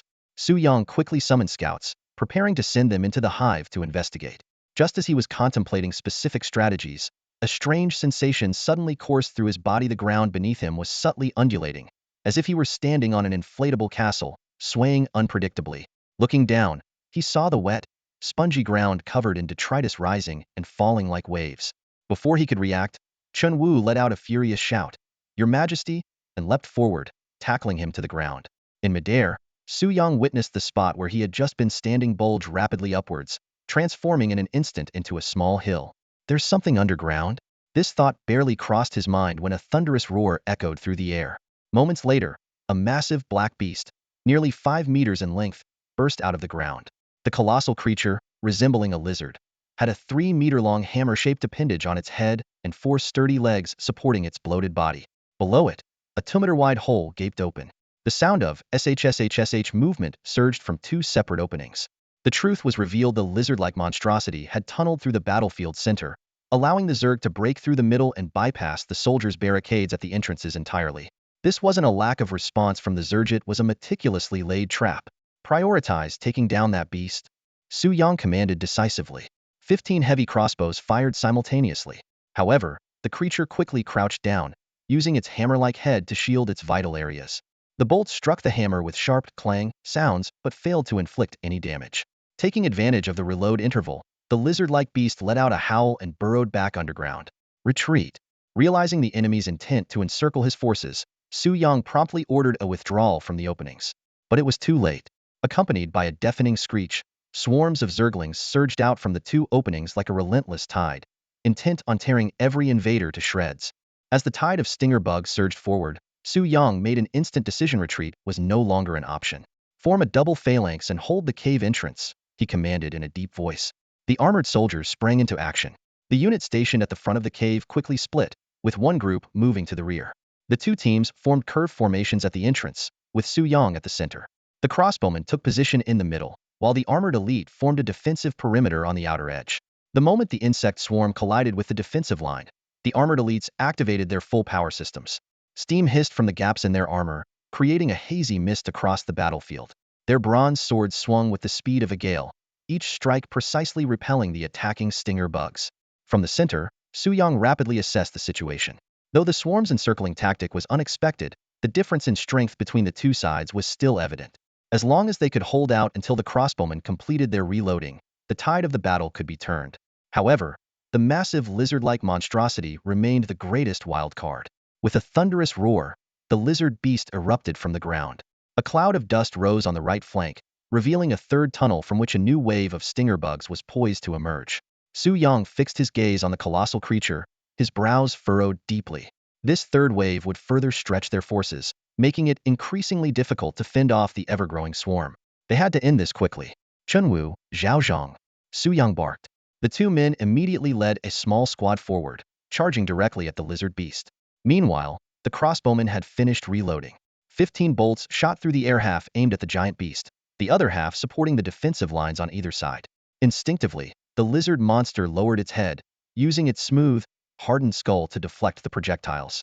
Most of the bolts ricocheted harmlessly, with only a few finding their mark. But this was exactly what Su Yang had planned, intended to exploit the creature's natural defensive reflexes to create an opening for the strike team. As the lizard beast raised its head again, Qinwu and Zhao Zhang, accompanied by 4 armored elites, were already upon it. The 4 elites swiftly crouched and drove their broad blades into the ground beneath the creature's head, leveraging the mechanical power of their armor to restrict its ability to burrow. Qinwu and Zhao Zhang then leaped onto the creature's broad skull, using it as a platform to charge toward the vulnerable spot on its heavily guarded torso. Sensing the imminent threat of death, the lizard beast unleashed a surge of incredible strength, violently jerking its head upward and thrashing in desperation. Qinwu and Zhao Zhang were violently flung through the air by the immense force of the impact, while the 4 armored elite guards were similarly thrown back like kites with broken strings. The strength of the underground giant worm far exceeded expectations, making it nearly impossible for even the well-equipped guards to withstand. The creature let out a piercing screech, its massive body twisting abruptly as it dove toward the ground, clearly intending to burrow underground and escape once more. "Stop it!" Su Yang shouted angrily. Just as the worm's head was about to crash into the ground, the 4 armored guards leapt simultaneously, forming a human wall at its point of impact with their own bodies. Boom! A deafening crash echoed as steam erupted like a geyser. Under the devastating impact, the metallic armor emitted a grating, stomach-turning screech as it twisted and deformed. The mechanical systems were completely destroyed, and the guard's armor was rendered useless in an instant. However, their sacrifice succeeded in stopping the worm from burrowing underground. Through the thick cloud of steam, Qinwu and Zhao Zhang seized the opportunity to launch an attack from behind. Their power units roared to life, gears sparking furiously, and scalding steam hissed from the hilts of their swords. 2 flashes of silver streaked through the air, severing the worm's hind legs with precision. The creature let out a blood-curdling wail and collapsed to the ground. Taking advantage of the moment, the 2 warriors drove their massive swords mercilessly into the worm's body, burying the blades entirely. With a firm grip, they twisted their swords in unison, tearing through the tough outer shell and shredding the internal blood vessels, muscles, and organs. Blue-green blood mixed with chunks of flesh gushed from the wounds. The enormous worm finally succumbed, its body going limp as its agonized cries faded into silence. A system notification appeared. Defeated level 5 Terran burrowing worm. Command points 300. Defeated elite unit. Achievement unlocked. Taking down the best. Command points 500. On the battlefield, half of the crossbowmen drew their short bronze swords to fend off the swarm, while the other half completed reloading to provide ranged support. Despite being spread thin, the absence of interference from the giant burrowing worm allowed the armored troops to regain the upper hand. With a synchronized volley of crossbow bolts, the tide of battle decisively turned in their favor. A series of kill notifications followed. Defeated level 4 Terran brainworm. Command points 150. Defeated level 2 Terran stinger worm. Command points 30. Defeated level 3 Terran stinger worm. Command points 40. Defeated level 3 Terran spitting worm. Command points 70. This was the most brutal battle Su Yang had faced since becoming a lord. Although the equipment of the 4 level 2 armored guards was completely destroyed, the soldiers themselves had survived. With repairs to their gear back at the territory, they would soon be ready to fight again. Once the battle was fully resolved, Su Yang led a small team into the worm nest located beneath the pasture. Walking through the damp and narrow main tunnel, Su Yang noticed that this passage was more than twice as wide as the previous ones he had encountered. At the end of the path, a massive central cavern unfolded before them, similarly twice as expansive. He didn't linger in the main cavern, but instead followed the sticky walls to locate the passage leading to the broodmother's lair. Upon entering, a shocking sight greeted him.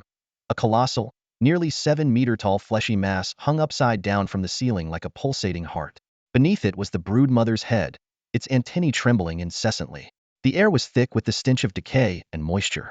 Below the mass lay piles of white eggs, each about the size of a human head, clearly the broodmother's most recent offspring. Holding his torch high, Su Yang scanned the surroundings. He noticed that this broodmother was not only larger than the previous ones he had encountered, but also bore new dark purple markings across its surface. Bringing a glowing plant closer for a better look, he observed that the surface of the fleshy mass was riddled with holes of varying sizes, from which the white eggs oozed out in sync with its movements. Among the sticky liquid, one egg stood out. It was likely the egg of the cavern behemoth he had just slain. This discovery gave Su Yang pause. He realized that as the brood mother leveled up, it could produce more eggs and even breed new species of insects. Simultaneously, the scale of the hive expanded. This evolutionary model reminded him of humanity's own methods of expansion, prompting a troubling question. Were humans truly the only participants in the forbidden trials? Kill it, Su Chen ordered curtly. As the brood mother let out a piercing screech, they retreated from the lair. The system immediately notified him. Killed level 6 Tyranid broodmother. Gained 500 Dominion points. Acquired rare grey drop, Heart of the Hive, which accelerates technology research and construction speed. Unlocked achievement, Exterminator level 3, gaining 1500 Dominion points. Triggered event, Gaze of the Abyss level 3. The insectoid swarm will dispatch larger and more diverse forces for retaliation. Upon exiting the lair, the armored elite soldiers waiting outside presented him with the skull of the cavern behemoth. At his touch, the system prompted. Acquired rare grey drop, Giant Tua bone. Unlocked pending research technology, Tua bone plate armor. Though current resources were insufficient for development, the skull's hardness suggested this armor would offer exceptional defense. After storing the massive Tua bone in his backpack, Su Yang ordered his troops to regroup. The sun had completely set, and the darkened sky cast a sense of urgency over their return journey. Su Yang quickly made a decision, dividing the troops into 3 groups. One squad was sent ahead to clear the path, another was tasked with caring for exhausted armored soldiers, while the rest formed a protective circle around the most important spoils of this Messiona herd of 3-eyed sheep. These bizarre-looking sheep, terrified by the earlier battle, huddled together in a corner, refusing to move. Su Yang had to grab 2 of them to set an example, giving them a stern reprimand before the frightened flock reluctantly began to shuffle forward. The presence of the wounded and the sheep significantly slowed their march. Every step was taken with extreme caution, and the soldiers remained on high alert. The abyssal gaze had reached level 3, and a swarm attack could be triggered at any moment. Even more concerning was the possibility that their territory might face a larger-scale assault during this time. Su Yang regretted his decision more than once. Perhaps it would have been wiser to hunt the broodmother during the day. Fortunately, the journey back was free of obstacles. After several tense hours of marching, the silhouette of their territory finally came into view. It wasn't until they passed through the gates that Su Yang allowed himself a moment of relief. Had they encountered a fight along the way, this exhausted team might not have been able to handle it. Once back in the territory, Su Yang immediately began a series of urgent tasks. Refueling all the soldiers, reloading crossbow bolts for the marksmen, and preparing for a potential swarm attack at any moment. He designated a section on the western side of the territory, using fluorescent plants to construct a temporary enclosure for the sheep. These timid and skittish creatures surprisingly stayed put without causing any trouble. A quick estimate suggested that the sheep could sustain the current population of the territory for about a month. With the food issue temporarily resolved, Su Yang opened his interface to assess the mission's gains. A total of 5,960 command points, including 3,960 points from enemy kills and a 2,000 point achievement reward, and 2 rare grade items, a Heart of the Hive, capable of accelerating construction and research, and a crocodilian bone dropped by the Thonic behemoth. However, the battle had also exposed a critical issue. The troops struggled significantly against elite monsters with overwhelming individual strength. A single Tyranid behemoth had nearly turned the tide of battle, costing the lives of 15 soldiers to bring it down and leaving 4 armored elites completely drained of energy. If they were to face 2 of these creatures or an even stronger elite mutant, the current forces would likely be insufficient. Deep in thought, Su Yang realized, perhaps it was time to consider training hero-class units.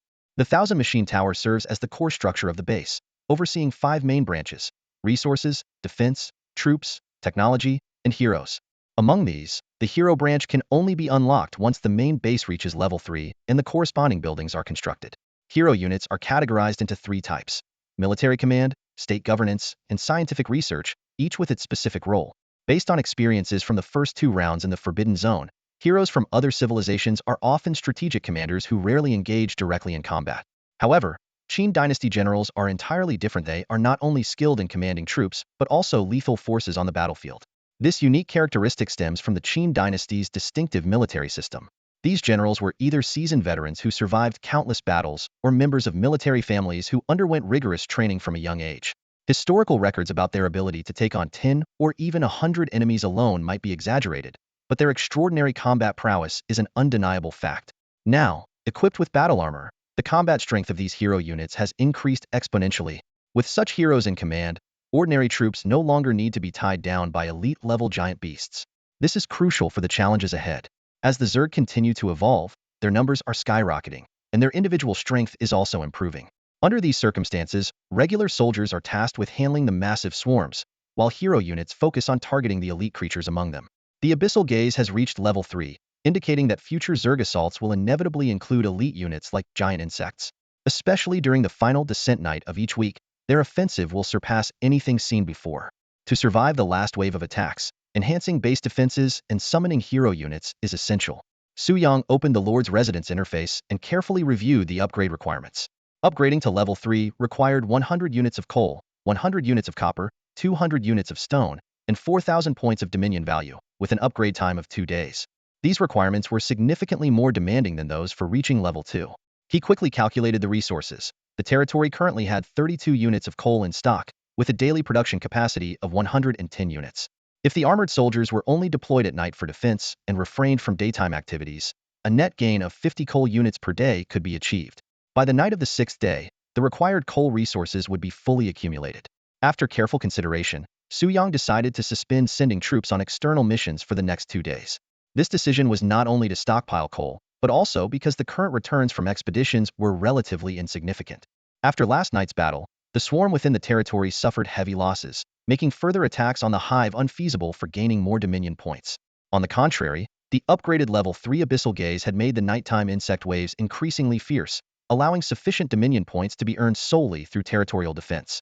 Su Yang assessed the resource status of his territory.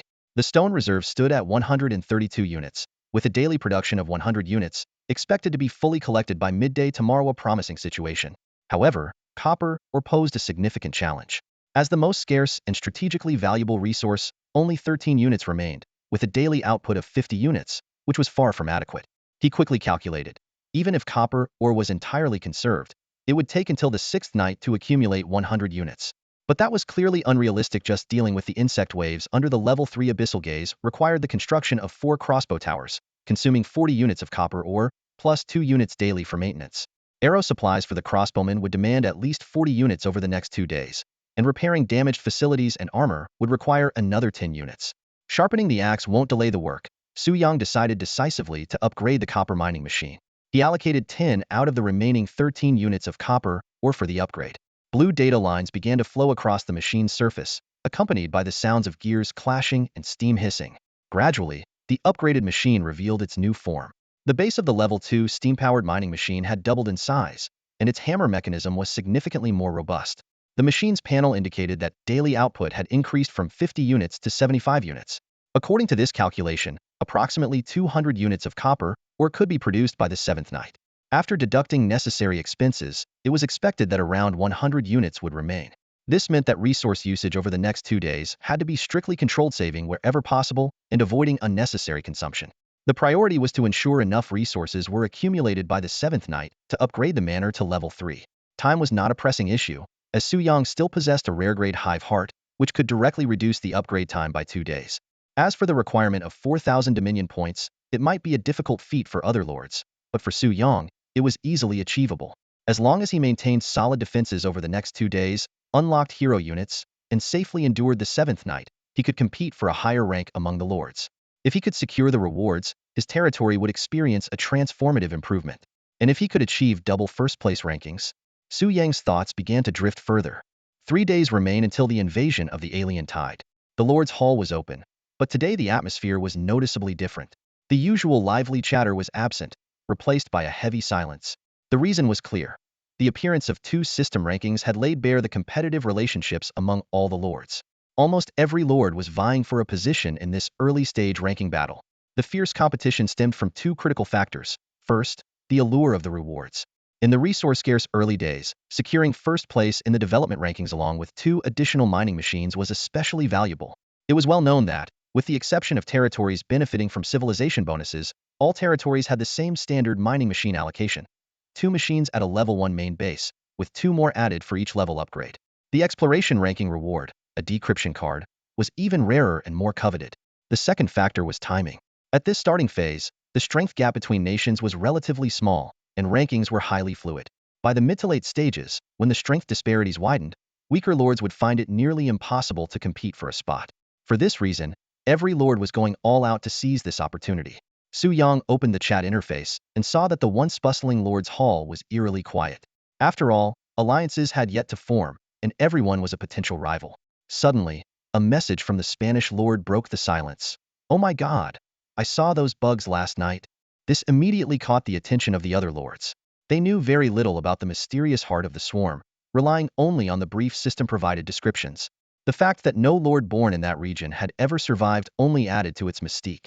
"Insects from the heart of the swarm?" asked the American lord. "My dear friend, may Buddha bless you," said the Indian lord. An anonymous lord couldn't wait to ask, "What do those monsters look like? Do you think we stand a chance?" The Spanish lord's description was chilling. "They're straight out of hell. Even the most ordinary ones are 2.5 meters tall, covered in brown markings, like a cross between a mantis and a spider. Their speed in the dense forest is terrifying, like ghosts." His words plunged the hall back into silence. Su Yang chuckled softly. These lords had clearly assumed the swarm relied solely on overwhelming numbers. Now, learning of their gigantic size, they were understandably shaken. 2.5 meters? That's absurd. The Japanese lord remarked in shock. The Russian lord sneered. "With that kind of individual combat ability paired with their numbers, you might as well pick out a grave now." "Thank you, I'm already on it," replied the Spanish lord. The English lord, however, seemed more knowledgeable. "Don't lose heart. The swarm is at its strongest in the forest. Defensive battles won't be as hard." Su Yang closed the hall's interface. There was no more useful information to be gleaned today.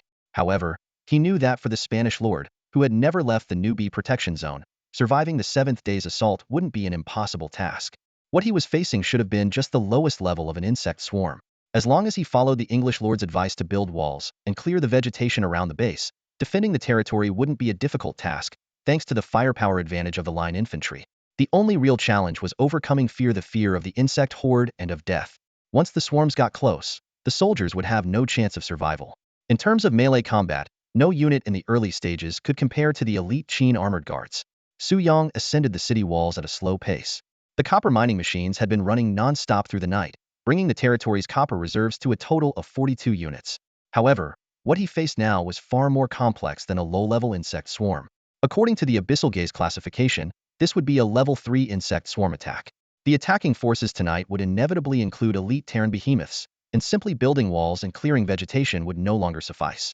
Pulling up the defense panel, Su Yang decisively allocated all the newly mined copper to the construction of ballista towers. Accompanied by the deafening roar of steam and the rumble of machinery, streams of blue data surged, transforming the stone watchtowers into full metal structures. The pointed roofs of the watchtowers were removed and replaced with open platforms. Atop these platforms, for massive mechanical ballistage 3.5 meters long and 2 meters wide were being assembled. These ancient weapons of war, among the most terrifying of their time, would serve as the main force for the defensive battles over the next 2 nights. Until hero-class units appeared, only these ballistae could effectively combat the Terran behemoths. The bow arms, crafted from special materials, bent under immense tension, while the thick bowstrings connected to rear-mounted winches. The entire transmission system was controlled by intricate mechanical devices. Each ballista's firing slot held a 2-meter-long giant bolt, its faintly glowing shaft exuding an aura that could strike fear into any living creature. Su Yang gently ran his hand over the ballista, confident that with these 4 war machines, even armored vehicles could be pierced with a single shot. With the ballista towers completed, Su Yang shifted his focus to deploying additional defensive forces. Considering the possibility that the Terran behemoths might breach the walls and create insect tunnels, the battle would likely not remain confined to the area outside the city. To prepare for potential intrusions within the base, he decided to deploy a specialized team of Qin armored guards for interior defense. Thanks to the armored guard barracks being upgraded to level 2, the newly summoned Qin armored guards started at level 2, and each required only 300 command points more economical than upgrading existing units. After spending 3,000 command points, 10 level 2 Qin armored guards assembled in formation, joining the territory's defensive forces. With that, The base's fortifications and personnel arrangements were fully in place, ready for the night to fall. In the American territory, MacArthur carefully studied the intelligence provided by the Spanish lord, his brows furrowed. The report detailed a number and combat capability of the Zerg far exceeding his expectations. Even with the strength of the American military, battling the Zerg in the dense jungle was an extremely perilous choice. He silently felt fortunate not to have landed directly in the Zerg hive. The difficulty there was too high, and even if the base could be defended, further development would be nearly impossible. It would be wise to wait until armored vehicles were unlocked before sending troops deep into the jungle. God bless America, MacArthur murmured as he reached into his backpack. When he saw 50 units of oil neatly stacked, a gift from their ally Afghanistan, a satisfied smile spread across his face. With these resources, America would pull far ahead of the other nations in its development. Meanwhile, in a barren rocky area within a restricted zone, soldiers clad in Japanese military uniforms were advancing in formation, unleashing a barrage of gunfire. Their Type 99 rifles formed an impenetrable web of firepower, pinning down the enemies hiding behind the rock formations. A mobile squad had already flanked behind the rocks and launched a bayonet charge after a round of precise shooting. "Banzai!" they shouted in unison as the battle ended swiftly. Behind the rocks lay the lifeless bodies of a group of short-statured goblins, wielding crude stone weapons. In the Japanese territory, Tojo Inkjin reviewed the panel data. This skirmish had earned them 460 dominance points.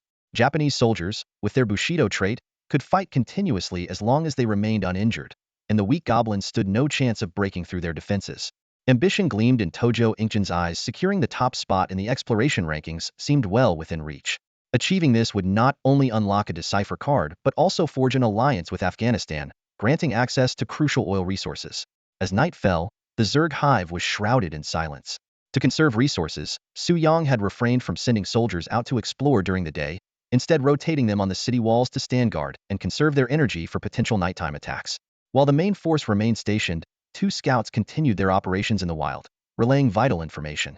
Today, they had discovered 2 new mineral deposits, a high-grade carbon mine and a standard-grade copper mine. Although not top-tier, these resources provided much-needed opportunities for development. Su Yang mentally marked the locations of these deposits.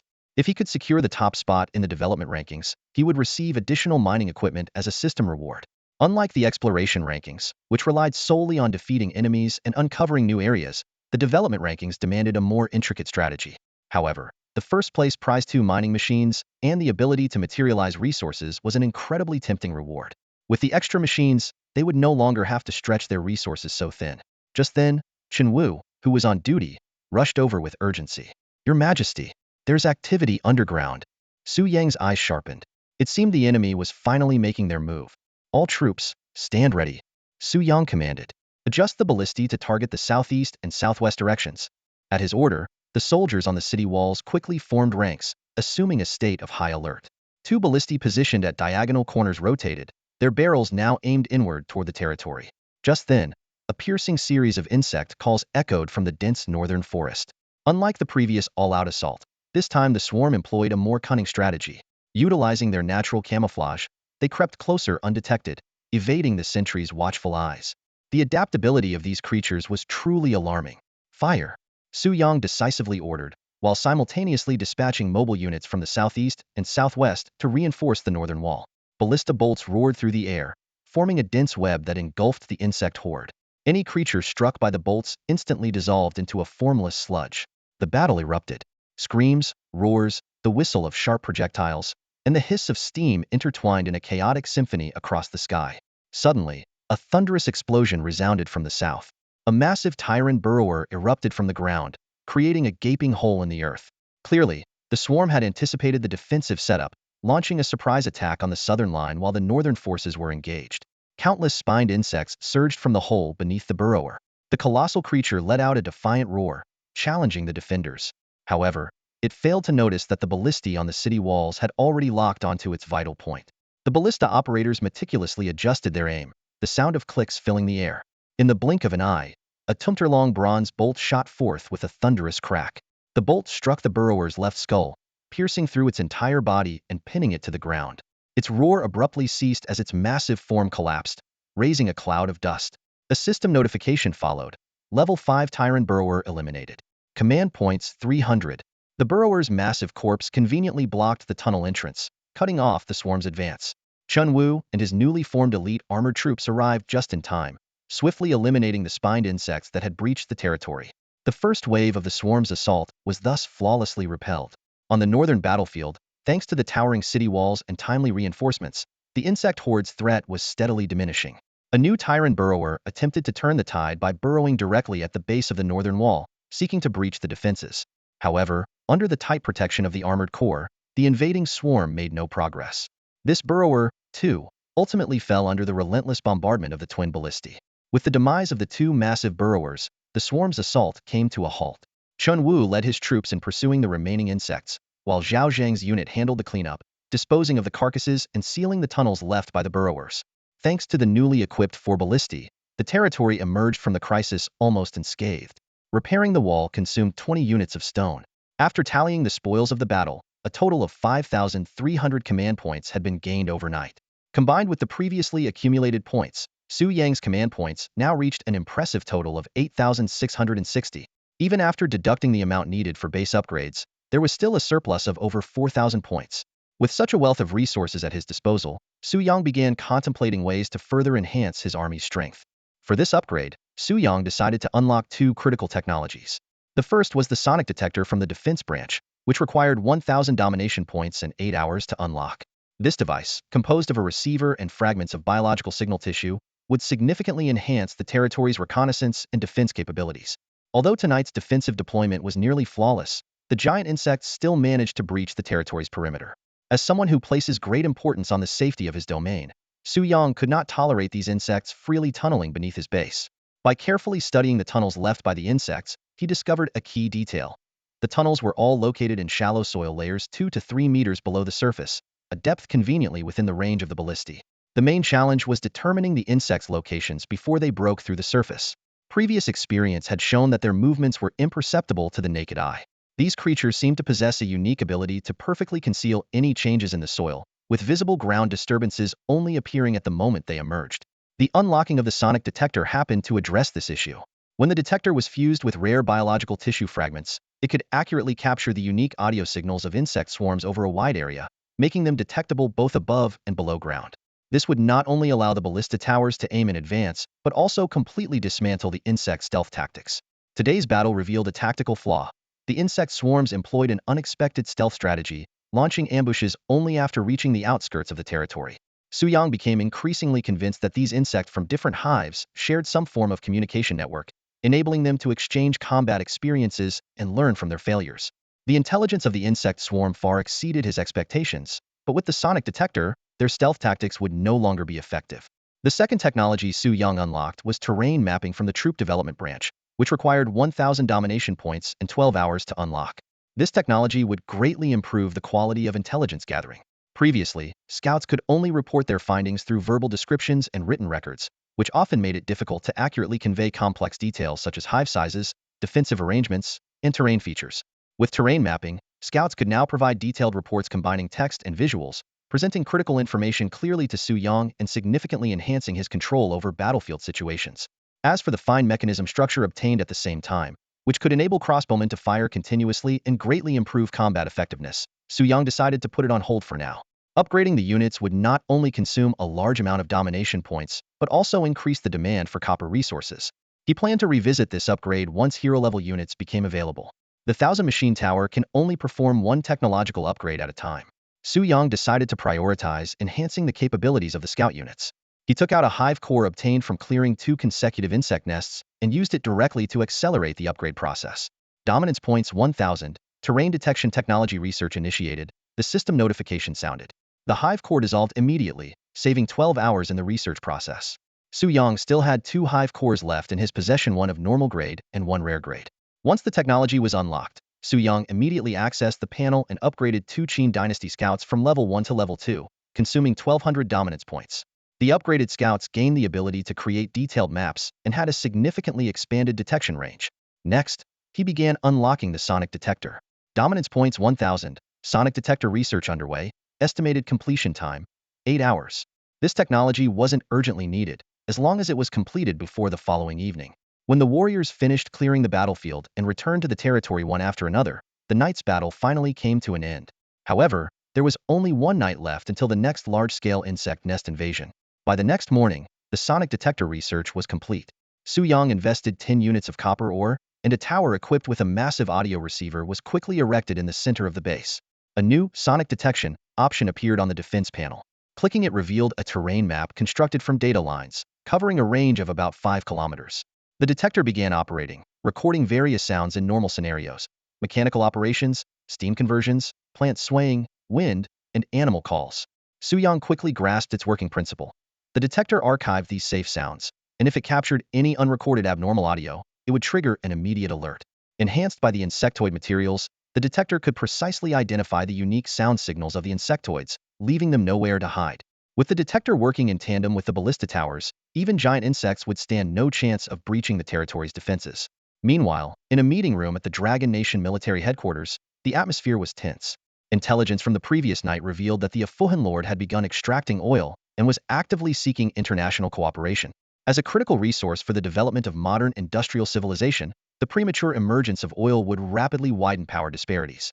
Nations like America, with advanced industrial civilizations, would gain limitless opportunities for growth, while civilizations lagging in technology would be left helplessly watching the gap widen. Damn it! Just when we were making progress, now this? A furious officer cursed. The other officers remained silent, but were equally filled with frustration. There had been hope that Su Yang could make a mark in the Lord rankings, but this development had exposed the fatal technological shortfall of Qin Dynasty-era advancements. Faced with the overwhelming power of modern civilization, what future lay ahead for the Dragon Nation? Although Afghanistan has begun extracting oil, it will be challenging to increase production in the short term.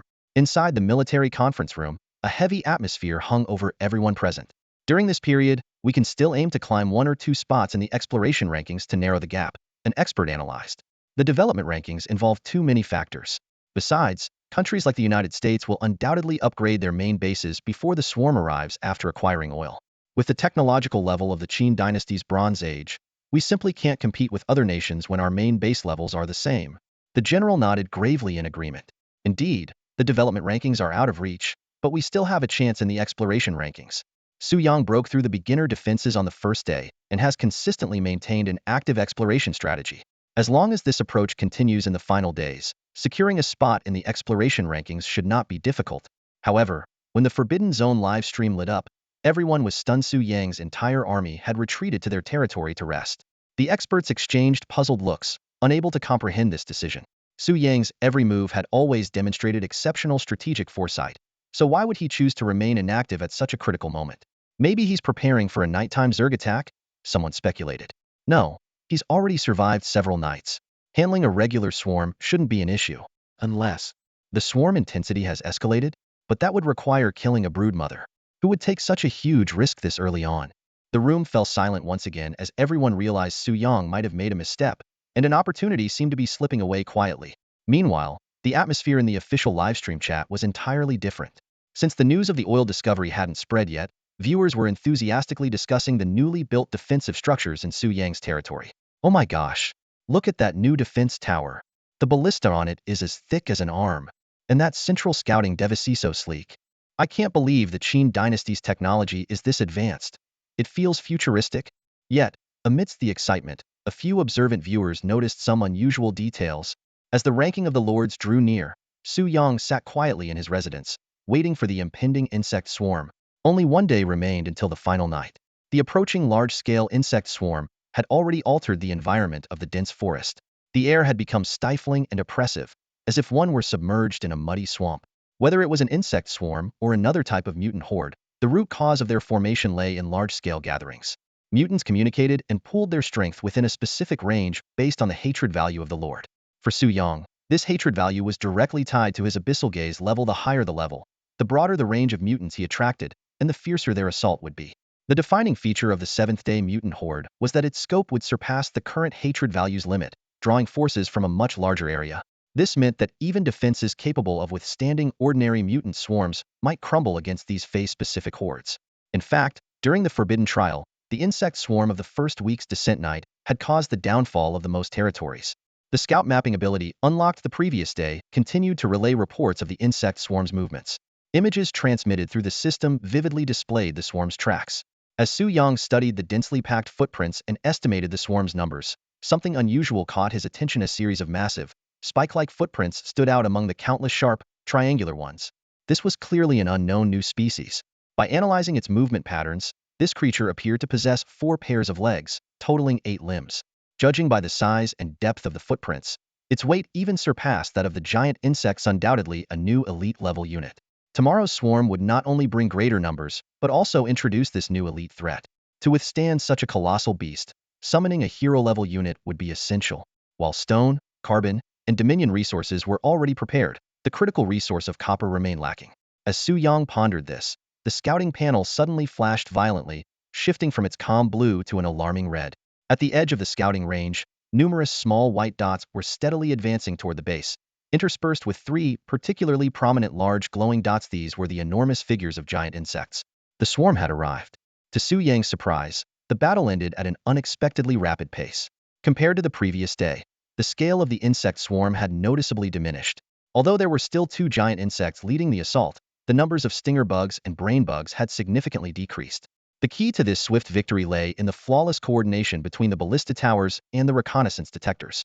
Whenever the detectors pinpointed the location of the giant insects, Su Yang immediately shared the information with the ballista operators. The operators quickly calculated trajectories based on the terrain map, and even if there were minor errors, the massive size of the targets easily compensated for the discrepancies. For the seasoned ballista operators, a nearly 5-meter-long target was simply too easy to aim at. They chose to launch their attack when the giant insects were halfway into their effective range. This distance ensured both accuracy and the lethality of the ballista arrows. The massive bronze bolts tore through the air, instantly killing one giant insect while pinning the other to the ground. The immobilized insect was swiftly finished off. Without the leadership of the giant insects, the remaining swarm posed a much smaller threat. Su Yang decisively ordered the conservation of ballista bolts, instructing the operators to focus only on clearing out the rear-line spitters. Meanwhile, the stinger bugs that reached the walls were left to the heavily armored warriors, who dealt with them using swords. The seamless rhythm of the battle was not only due to the reduced size of the swarm but, more importantly, the tactical advantage provided by the sonic detectors. By detecting the insect swarm's attack direction in advance, Su Yang could calmly allocate his forces. Even when the insects attempted a dispersed assault, their movements were quickly discovered and countered. This simple reconnaissance device had elevated the base's entire defensive system to a new level. Post-battle statistics revealed that this final battle before the arrival night earned the territory 3,800 command points, bringing the total to an impressive 10,860 points. Su Yang decided to allocate this substantial resource after summoning the hero units.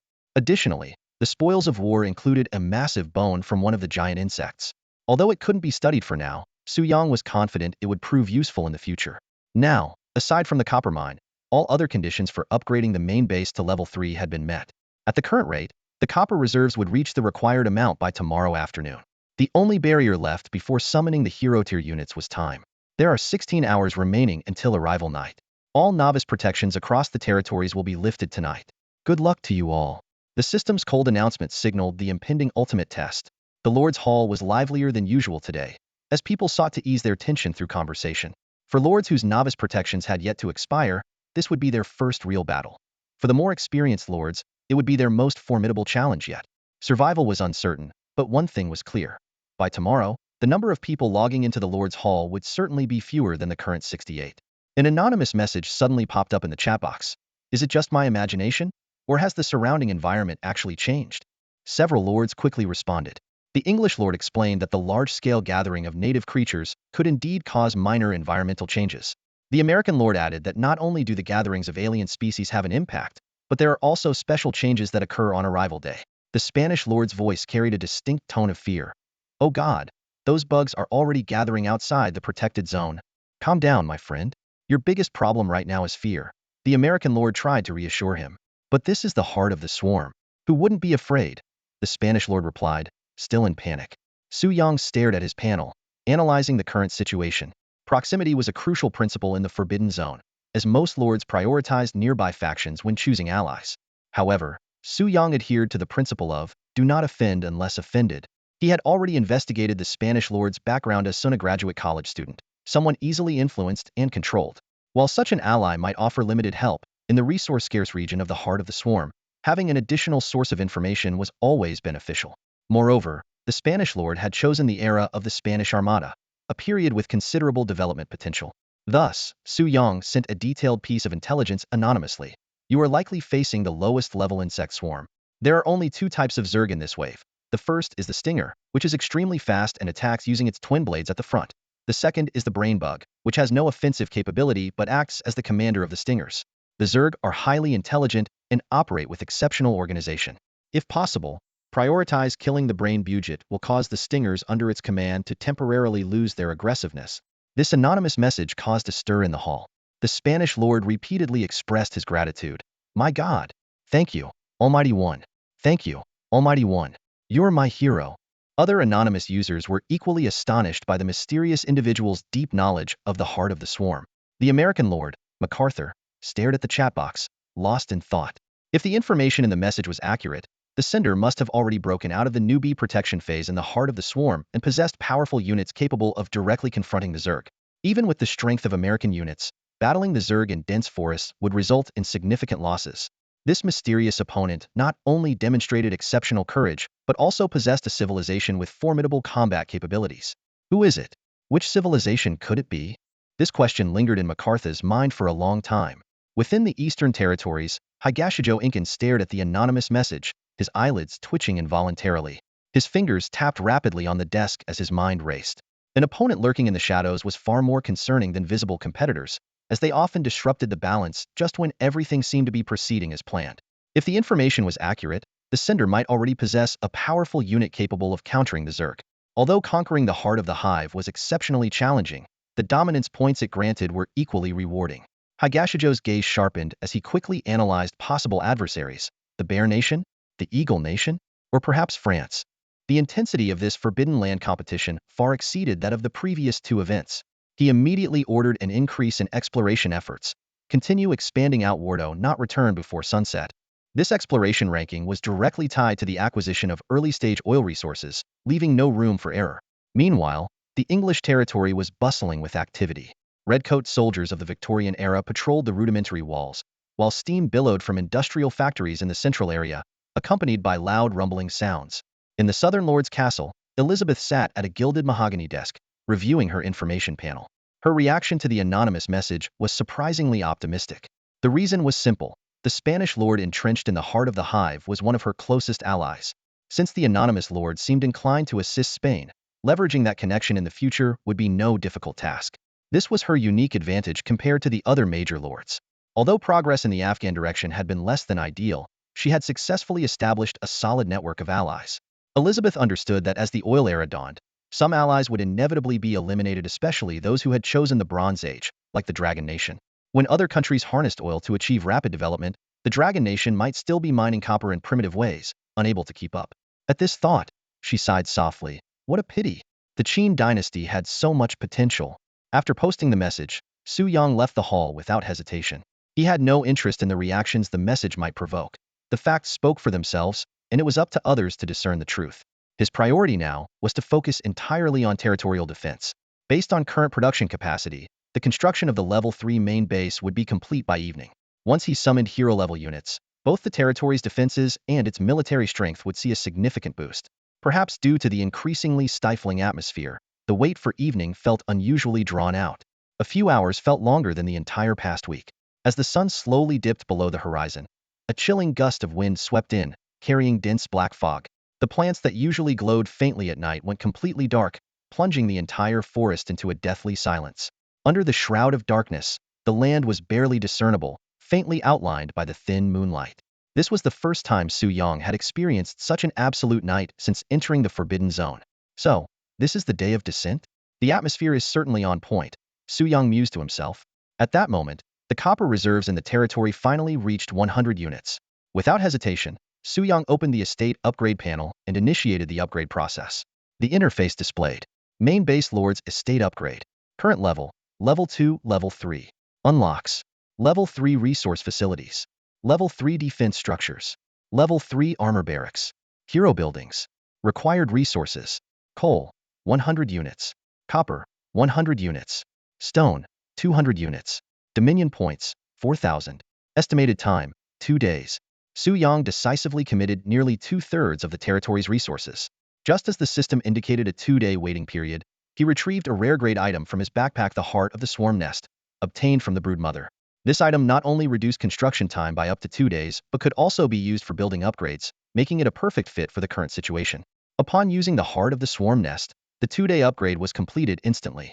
With a thunderous roar, the Lord's estate underwent a dramatic transformation. The new Level 3 estate wasn't simply taller. It expanded northward, adding a new courtyard. In addition to the original Lord's quarters, a row of new rooms was built, seemingly designed as independent accommodations for the soon-to-arrive hero units. The upgraded estate was not only more majestic in scale, but also strikingly refined in appearance. The bluish-gray bronze structure was now accented with a new type of metalloron that shimmered silver under the moonlight. This discovery filled Su Yang with excitement, as it signified that the territory was on the cusp of transitioning from the Bronze Age to the Iron Age. Although the bronze craftsmanship of the Great Qin had reached its peak, the limitations of the material were undeniable. On the other hand, considering the unparalleled skill of the Great Qin artisans in working with bronze, their mastery of ironwork would undoubtedly lead to groundbreaking technological advancements. Calming his excitement, Su Yang opened the newly available hero panel. The top priority now was to enhance the territory's combat strength. Other development plans could wait for later. Opening the hero panel, Su Yang was greeted by 3 newly unlocked hero buildings: the Forge, the Astrologer's Tower, and the Command Platform.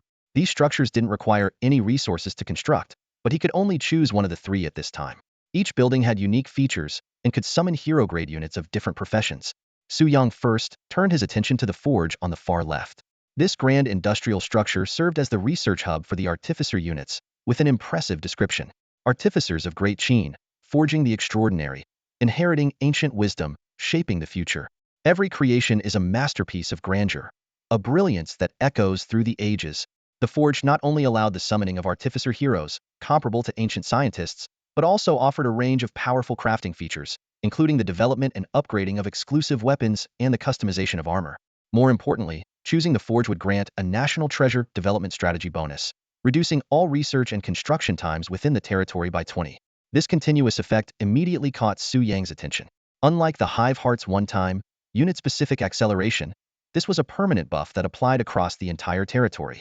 Considering the lengthy research cycles that could span days in the later stages, this 20-time reduction would provide an immense advantage. Moreover, as the Forge was upgraded, this effect could be further enhanced. The mention of exclusive made Su Yang wonder if he could craft a custom set of armor for himself here. However, given the current urgency, he set that thought aside for now. He then moved on to examine the second option, the Astrologer's Tower. This mysterious structure could summon heroes of the strategist profession, and its description was brimming with intrigue. Masters of strategy, shaping mountains and rivers into fortresses, aligning stars and moons into formations. Harnessing the essence of the cosmos, they command the forces of nature, devising brilliant plans and unveiling the path to the future. Detailed information about the architectural features unfolded before Su Yang. First was the Astrology Tower, a unique observation site that not only unlocked special areas, event predictions, and probability forecasts, but also bore the profound responsibility of embodying the principles of harmony and time, abundant harvests under the stars, the foundation of national destiny, and the laws of the cosmos. Here, astrologers observed celestial phenomena, analyzed starlight, governed the timing of events, and gained insights into the nation's fortunes. The effects of the Astrology Tower were highly appealing. Mineral veins, resources, and loot within the territory would all be upgraded by 1 quality level. Similar to the Foundry, it demonstrated immense power in resource acquisition. Whether it was uncovering information about rare resources or enhancing the quality of existing ones, its potential to alter the course of the game in the mid to late stages was undeniable. Next came the Heavenly Workshop. This was the forge of the Heavenly Unit, where special equipment could be unlocked and upgraded.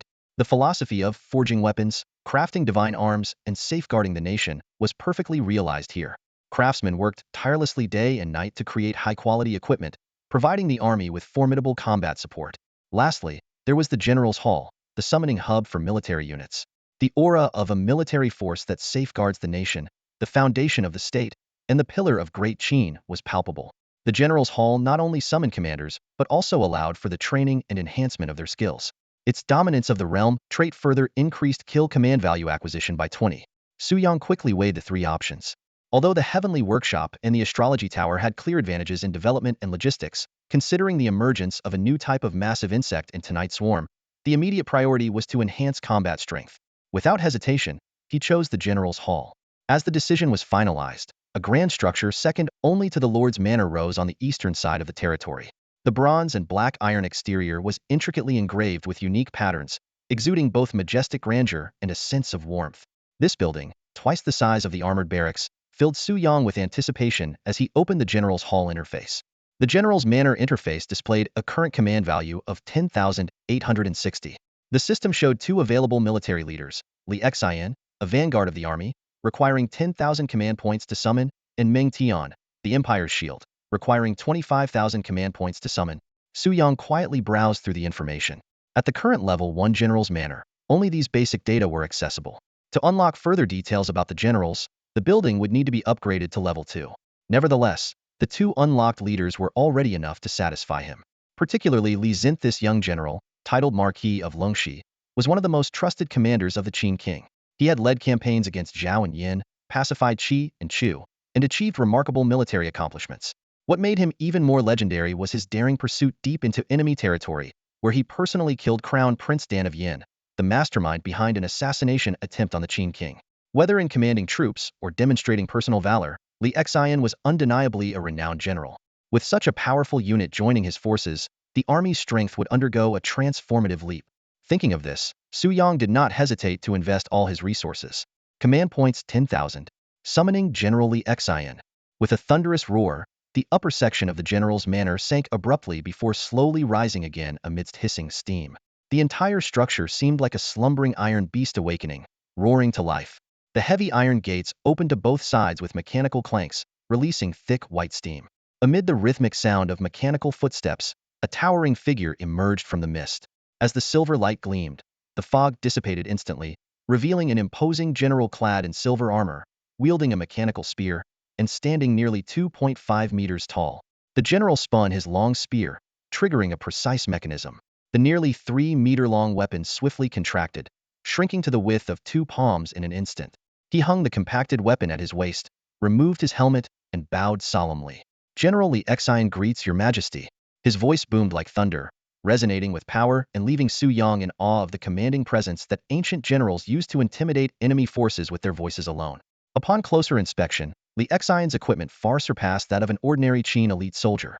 His silver-white armor was not only larger in size, but also reinforced with iron material at all critical points, offering superior durability compared to bronze. From the chest plate to the leg guards, from load-bearing components to joint areas, his entire body was tightly protected by this upgraded armor, showcasing extraordinary defensive capabilities. This undoubtedly signifies that the Qin Empire's craftsmanship in crafting battle armor has reached a new level. The armor worn by Li Xian showcases a groundbreaking design concept, not only enhancing defensive capabilities but also revolutionizing the layout of its steam-powered system. Unlike the standard battle armor of ordinary soldiers, which typically features a single cylindrical power unit on the back, Li Xian's armor is equipped with multiple copper steam-powered devices of varying sizes, strategically placed on the back, lower waist, elbows, knees, and feet. This multi-point configuration significantly boosts the armor's mobility and combat effectiveness, highlighting the formidable strength of a hero-class unit. General, do you understand your mission? Su Yang asked. Without hesitation, Li Xian replied, to expand our territory, eliminate foreign threats, and restore the glory of the Qin Empire. Su Yang nodded in approval and then brought up Li Xian's status panel. Unlike regular units, Li Xian, as a hero-class entity, not only retained memories and behaviors from his past life, but also possessed knowledge of forbidden zones and modern concepts. The panel displayed. Commander, Li Xian. Unit type, Vanguard of the Garrison Army. Armor, Iron steam-powered battle armor. Armor effects, none. Weapon, Iron mechanical-powered silver spear. Weapon effects, none. Commander skill, Vanguard command. Skill effect, significantly boosts morale and increases combat ability by 20 for all nearby melee allies within a certain range. Energy consumption, 10 units of fuel day, 10 units of concentrated water day. Maintenance consumption, 10 units of copper resources, 10 units of iron resources. Analyzing the panel, Su Yang noted that the strength of a commander-class unit is determined by 3 components: armor, weapon, and commander skills. Coupled with the unique traits of the artisan profession, this meant it was possible to upgrade armor and weaponry independently to gain special bonuses, while commander skills could be further enhanced through training in the command center. Armor and weapons focus on improving individual combat power, whereas commander skills amplify the effectiveness of leading troops. Afterward, Su Yang began reorganizing the defensive forces. Besides Li Xian, the territory currently had 30 second-tier armored soldiers and 20 Qin armored crossbowmen. The overall deployment remained similar to before, except the mobile support unit was replaced with Li Xian, who was better equipped and far more powerful. With the deployment complete, they awaited the swarm's attack. As time passed, The air grew increasingly thick with a damp, decaying stench, and the black mist within the dense forest deepened, nearly obscuring all visibility. The night stretched on endlessly, shrouded in thick, impenetrable mist. Even the well-trained crossbowmen of Qin could not rely on their eyes to pierce through the dense darkness. Thankfully, the sonic detection towers constructed by Su Yang served as their eyes, clearly displaying every movement of the insect swarms on the sonar detection panels. Buzz. A sudden sound broke Su Yang's train of thought. Glancing at the detection panel, he noticed a dense cluster of white dots emerging from the north, their sheer numbers enough to send a chill down anyone's spine. All troops, form up, he commanded without hesitation. The defenders quickly converged on the northern wall. As the tiny white dots advanced to halfway across the territory, 6 massive glowing points suddenly appeared at the edge of the panel. They surged forward at an alarming speed, trailed by neatly arranged smaller white dots. 6 giant insects. Su Yang's eyes widened in shock. Compared to the previous days, when at most 2 giant insects attacked, tonight's assault was overwhelmingly intense. The northern wall had only 2 ballista towers capable of targeting these colossal creatures. Even accounting for reloading time, they could only intercept 4 at most. This meant that at least 2 of the giant insects would inevitably breach the defenses and enter the territory. Tonight's battle would hinge on whether Li Xian could swiftly eliminate the invading giants. Only by killing them and sealing off their entry points could they prevent more insects from flooding in and avoid spreading their forces too thin. The outcome of this fight would depend on the performance of the elite forces on both sides. Meanwhile, in Zabanya's territory, the novice protection period had just ended. The rustling sounds of insect swarms echoed through the dense forest, blending with the black mist and chilling winds to create an eerie, spine-tingling atmosphere. The Zabanya lord stared intently ahead, but all he could make out was a blur of shifting shadows. The unexpected thick fog served as the perfect cover for the insect swarm. Despite prior preparations and advanced knowledge about the insect race, the oppressive presence of these natural predators was still suffocating when faced heat.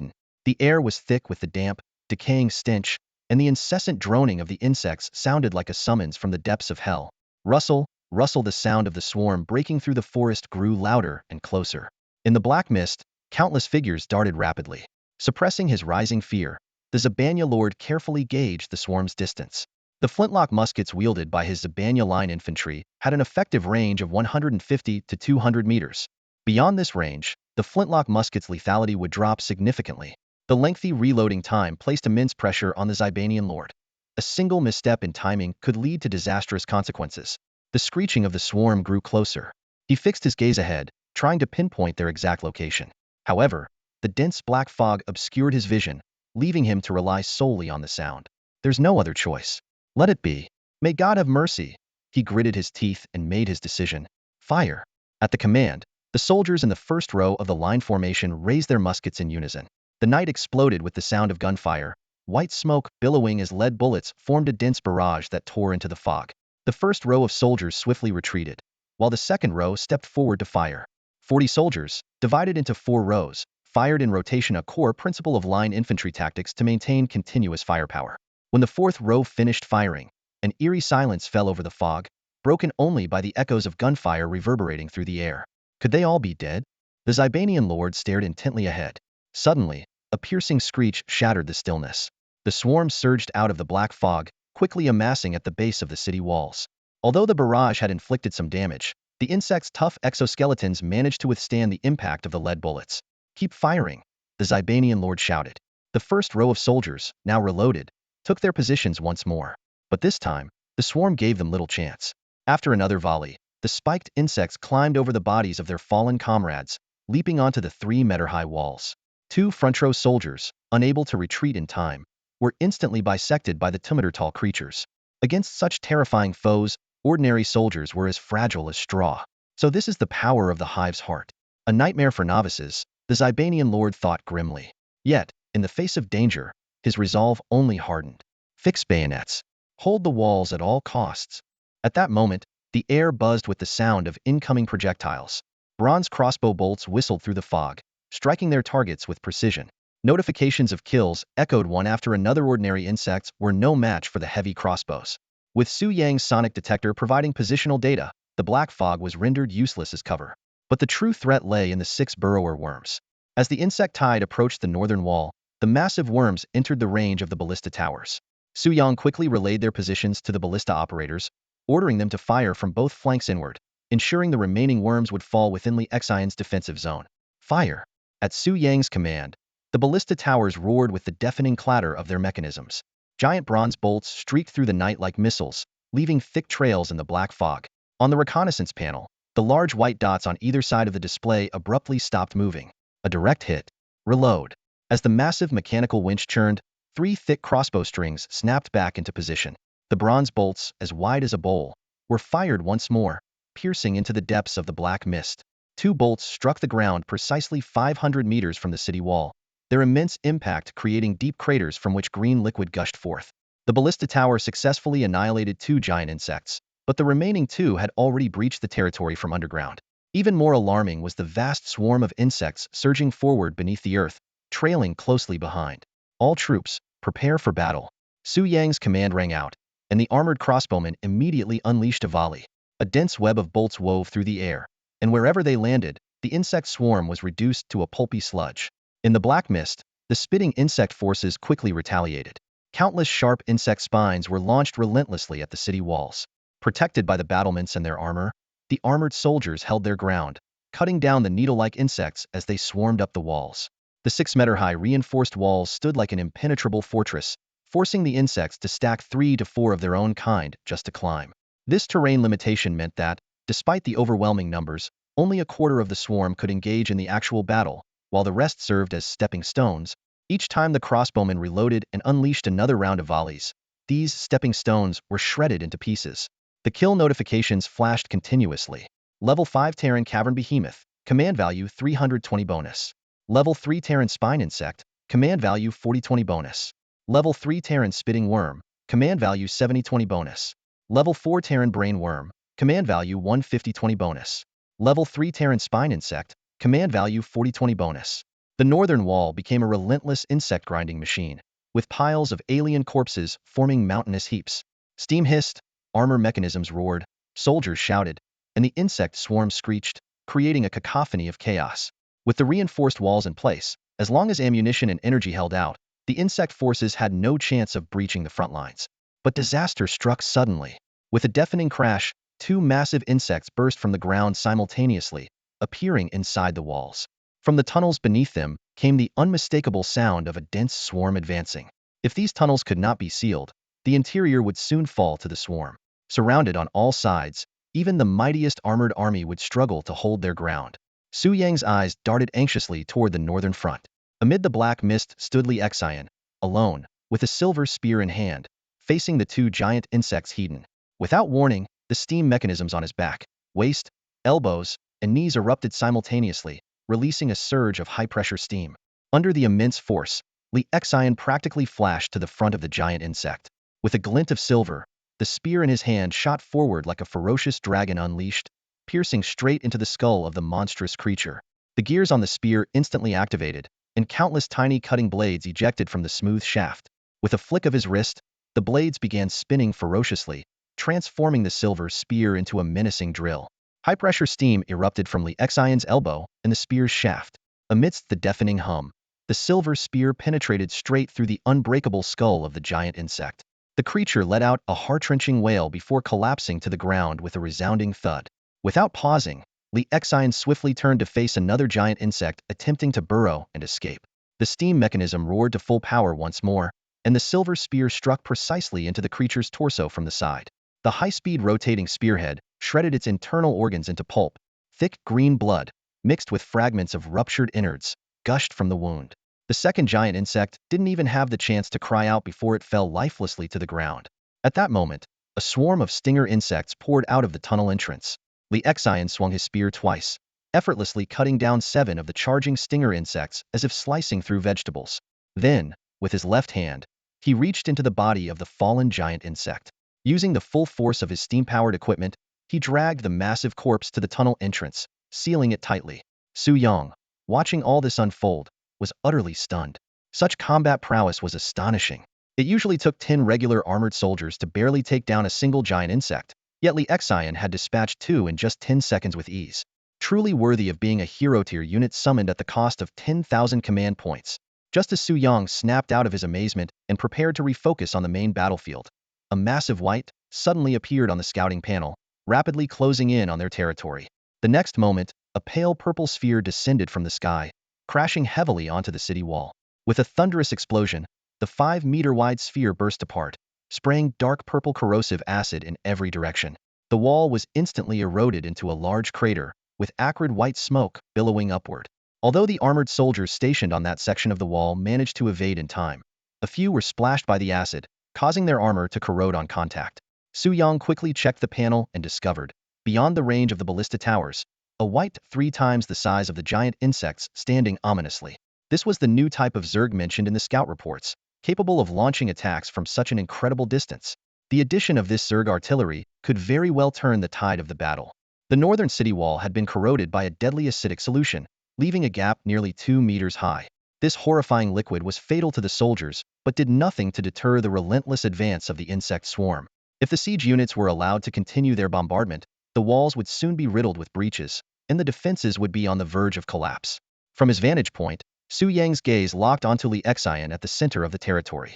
He swiftly reorganized his forces to form an elite strike team. The best of the best were deployed. Li Xian led the charge, with Qin Wu and Zhao Zhang commanding 6 armored elite guards as their shield. This squad represented the pinnacle of Su Yang's military strength.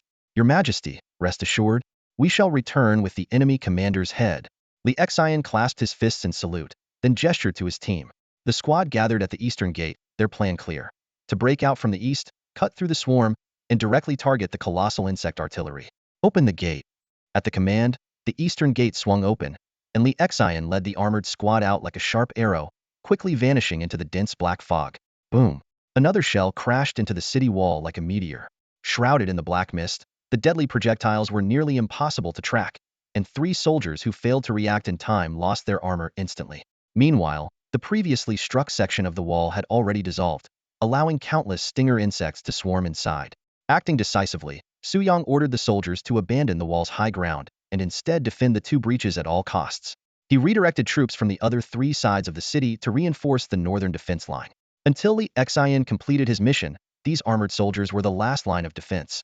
Within the black fog, the strike team advanced with astonishing speed. Li Zin's silver spear swept through the enemies ahead, clearing the way like a true vanguard, while Qin Wu and Zhao Zhang led the armored guards to shield the flanks and rear. Even as they plunged deep into enemy lines, their formation remained tight and disciplined. Su Yang relayed real-time coordinates through his tactical interface, ensuring they stayed on course within the obscuring fog. As they drew closer to the insect artillery, the resistance grew fiercer. The swarms surged like a relentless tide, determined to protect their heavy weaponry. Just as the team's progress began to slow under the weight of the assault, Li Xian roared, "Fearless warriors, follow me to slay the enemy. Strike terror into their hearts and bring glory to our nation." Activating his commander's skill, Vanguard's command, nearby melee allies were invigorated, their morale soaring, and their combat effectiveness increasing by 20. Bolstered by this surge of energy, the squad broke through the encirclement once more, advancing with unstoppable momentum. At last, the colossal artillery insect came into view. This monstrous creature was 3 times the size of a regular giant insect, its massive black armored carapace resembling that of a beetle. Beneath its armor, it stored its deadly corrosive shells. Of the 6 shells in its storage chamber, 3 had already been fired. The 4th segment of the beast's carapace slowly opened, revealing a dark purple tumor underneath that pulsed and expanded, preparing to launch the 4th corrosive projectile. Surrounding the massive creature were swarms of spiked insects, while jetting bugs at the rear continuously launched deadly stingers. It was evident that this was a critical strategic unit of the Zerg, heavily guarded by an overwhelming number of forces. Faced with the relentless tide of Zerg swarms, the Yujia squad stood their ground without hesitation. Under the covering fire of the soldiers, Li Xian charged to the front lines. Ignoring the piercing stingers hurtling toward him from behind, he leaped over the obstructing wave of insects. His silver spear gleamed coldly in his hand as he aimed it directly at the head of the Zerg beast, throwing it with the force and precision of a javelin.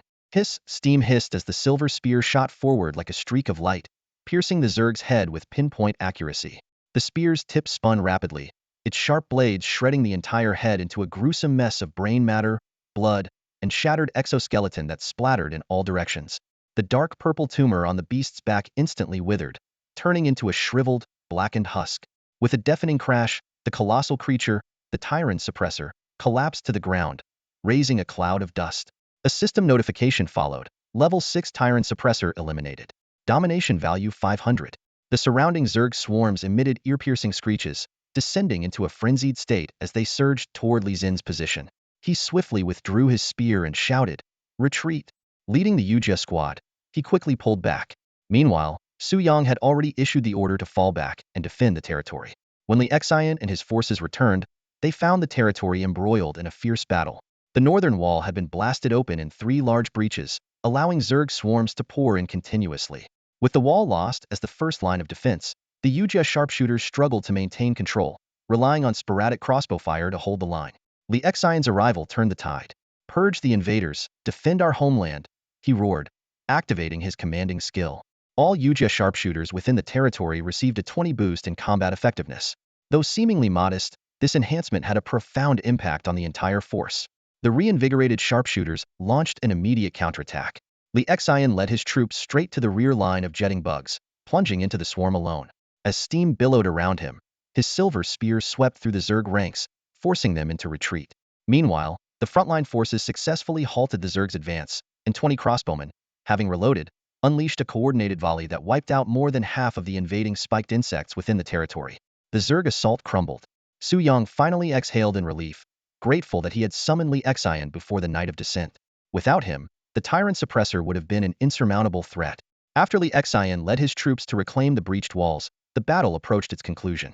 The defenders crushed the final wave of Zerg forces at the breach and then pursued the fleeing remnants outside the walls. After half an hour of intense combat, the Battle of the Night of Descent came to an end, leaving the ground littered with Zerg corpses. This battle made Su Yang keenly aware that the Zerg had evolved siege units, signaling that future conflicts would only grow more challenging. As the soldiers cleared the battlefield, Su Yang sat down in quiet contemplation, reflecting on the gains and losses of the night. The commander of the Spanish forces collapsed against the city wall, gasping for breath.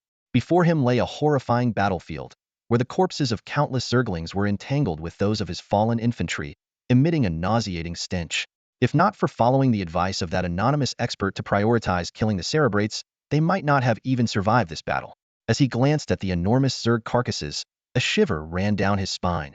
What kind of army could stand toe-to-toe with such terrifying creatures? As the dark mist gradually dispersed, he forced himself to calm down and began assessing the casualties. 19 soldiers dead, 26 Zerglings, and 5 Cerebrates slain. A simple calculation revealed that for every 3 Zerg killed, 2 soldiers' lives were lost. The thought of the impending Hive-Heart battle sent a chill through his heart. Meanwhile, Su Yang was reviewing the results of tonight's battle. The kills alone had earned him 19,650 command points, and with the additional 20 bonus from the dominance across the land strategy, the final tally reached an impressive 23,580 command points. This was the devastating effect of combining an offensive strategy with overwhelming combat power. As his strength continued to grow, these numbers would only become more staggering. The hero-level structures not only provided strategic bonuses, but also granted him elite commanders like Li Xian. In tonight's battle, Li Xian single-handedly held off the giant Zergs, led his troops to eliminate the Terran marauders, and ultimately orchestrated a flawless counterattack. Without him, even a victory would have come at a heavy cost. Yet now, aside from a few soldiers' armor being corroded, not a single life was lost. If not for the unexpected appearance of the Terran marauders, they might have even achieved a perfect victory without any injuries. Even with the abyssal stair ability now at level 3, the armored troops maintained a significant advantage over the Zerg. Especially with Li Xin's presence, they held an overwhelming edge in both skirmishes and defensive battles. The armored soldiers demonstrated exceptional mobility and resilience, showcasing survival capabilities far superior to those of other nations' early-stage units. Since entering the Forbidden Zone, Su Yang's forces had achieved the astonishing feat of 0 casualties. In a place as perilous as the Hive-Heart, this accomplishment was nothing short of miraculous. Just as he marveled at the fact that the system hadn't rewarded him with an achievement for this, a crisp ding suddenly echoed in his mind. A series of achievement notifications popped up, leaving Su Yang pleasantly surprised. The achievements brothers, Don't Slash Me, Rookie's First Flight, and Fortress of Steel each rewarded him with 2,000 Dominion points. Coupled with the double production bonus from the Peace and Prosperity event, it was an unexpected windfall. Including the points earned from defeating enemies, he now had nearly 30,000 Dominion points at his disposal, enough to make significant advancements. More importantly, the intense battle on the Night of Descent had nearly depleted his territory's resources, and the 2-day double production effect from Peace and Prosperity came just in time to rapidly replenish supplies and prepare for further upgrades. Su Yang immediately began upgrading his forces. The battle had exposed a critical weakness, the long reload time of the crossbowmen. While their heavy crossbows were powerful, the extended intervals between attacks hindered overall output. Another issue was the lack of armored frontline soldiers. Whether defending the city or venturing out, more frontline troops were essential. He first spent 1,500 Dominion points in the Thousand Mechanisms Tower to unlock the precision mechanism structure and used his last swarm heart to instantly complete the research. This technology allowed crossbowmen to load 2 bolts at a time for rapid-fire capability. Without hesitation, he then invested 8,000 Dominion points to upgrade all his crossbowmen to level 2. Next, Su Yong allocated 8,200 Dominion points to expand his forces. He summoned 10 level 2 armored warriors, 10 level 2 armored crossbowmen, and 2 level 2 scouts. This brought his army to a total of 40 armored warriors, 30 crossbowmen, and 4 scouts, all at max level 2. Even after such extensive upgrades, Su Yong still had 11,580 Dominion points remaining. However, after reviewing the panel, he realized that further upgrades were bottlenecked by a lack of resources, particularly iron ore. Whether for mining equipment, defensive structures, or newly unlocked buildings, iron was essential. There were only 2 options for obtaining iron: searching for it by chance or purchasing it directly. As someone who preferred not to rely on luck, Su Yong decided to buy what he needed. Before doing so, he relocated a copper mine to his main base and installed a newly acquired steam-powered mining machine. Although the mine's quality was only good, the addition of Qin Dynasty technology boosted its daily output to 45 units. By now, the production zone was operating 5 mining machines, 1 for stone, 2 for coal, and 2 for copper. With the double production bonus from peace and prosperity, resources were steadily flowing into the warehouse. In the eastern land, Tojo Incan stood illuminated by the flickering firelight, his katana slicing through the night sky. Warriors who fought for the emperor, may your souls rest in peace. At his command, a soldier stepped forward and set fire to the neatly arranged corpses. Flames roared into the sky as all the soldiers bowed their heads in silent mourning. The Battle of the Descending Night had cost the eastern land 13 soldiers, with the sudden arrival of the black mist giving the enemy an opportunity to break through. Yet, there was no trace of sorrow on Tojo Incan's face. To him, casualties in war were nothing out of the ordinary. When he opened the panel, the dazzling number made his heart leap with joy: 360 points of Dominion. This was not only 6 times the initial value, but also the key to ensuring the Eastern Land's victory in the exploration rankings, securing the coveted decryption card. With the decryption card, they could gain access to Afghan oil supplies, and the rise of the empire seemed within reach. Meanwhile, in the American territory, MacArthur was inspecting the newly completed Level 2 administrative building with satisfaction. Thanks to the oil provided by Afghanistan, they had upgraded the main base within a single day, preparing for the upcoming Lord rankings. With advantages in technological development, the number of allies, and other metrics, the United States was far ahead in development points. The first-place reward of 2 mining machines would further widen the gap between them and other nations. War is a contest of national strength, MacArthur chuckled to himself. Once the weapons factory is built, they'll witness the true power of military technology. In the English territory, Elizabeth was busy reaching out to allies. Private messages were sent one after another, but 3 lords who had previously engaged in resource trades were now unresponsive. This left her deeply worried, as she had invested nearly all her initial resources into diplomatic strategies. If these indebted allies were wiped out, the losses would be devastating. Alliances were crucial for development rankings, but it now seemed she had underestimated the importance of choosing the right allies. Staring at the unanswered messages that felt like they had sunk into the abyss, Elizabeth's eyes were filled with concern. Lord of Dragon Nation, how long will it take for the 200 units of iron ore to be delivered? Elizabeth's eyes lit up. As the leader of England, she had just received news that Dragon Nation had successfully survived the Night of Descent. Although Dragon Nation's strength wasn't particularly formidable and the development points it could provide were limited, the fact that it managed to survive as one of her allies genuinely pleased her. However, a question arose in her mind: Dragon Nation had been trading copper ore just a few days ago. So why the sudden shift to iron ore? Such rapid development was indeed surprising.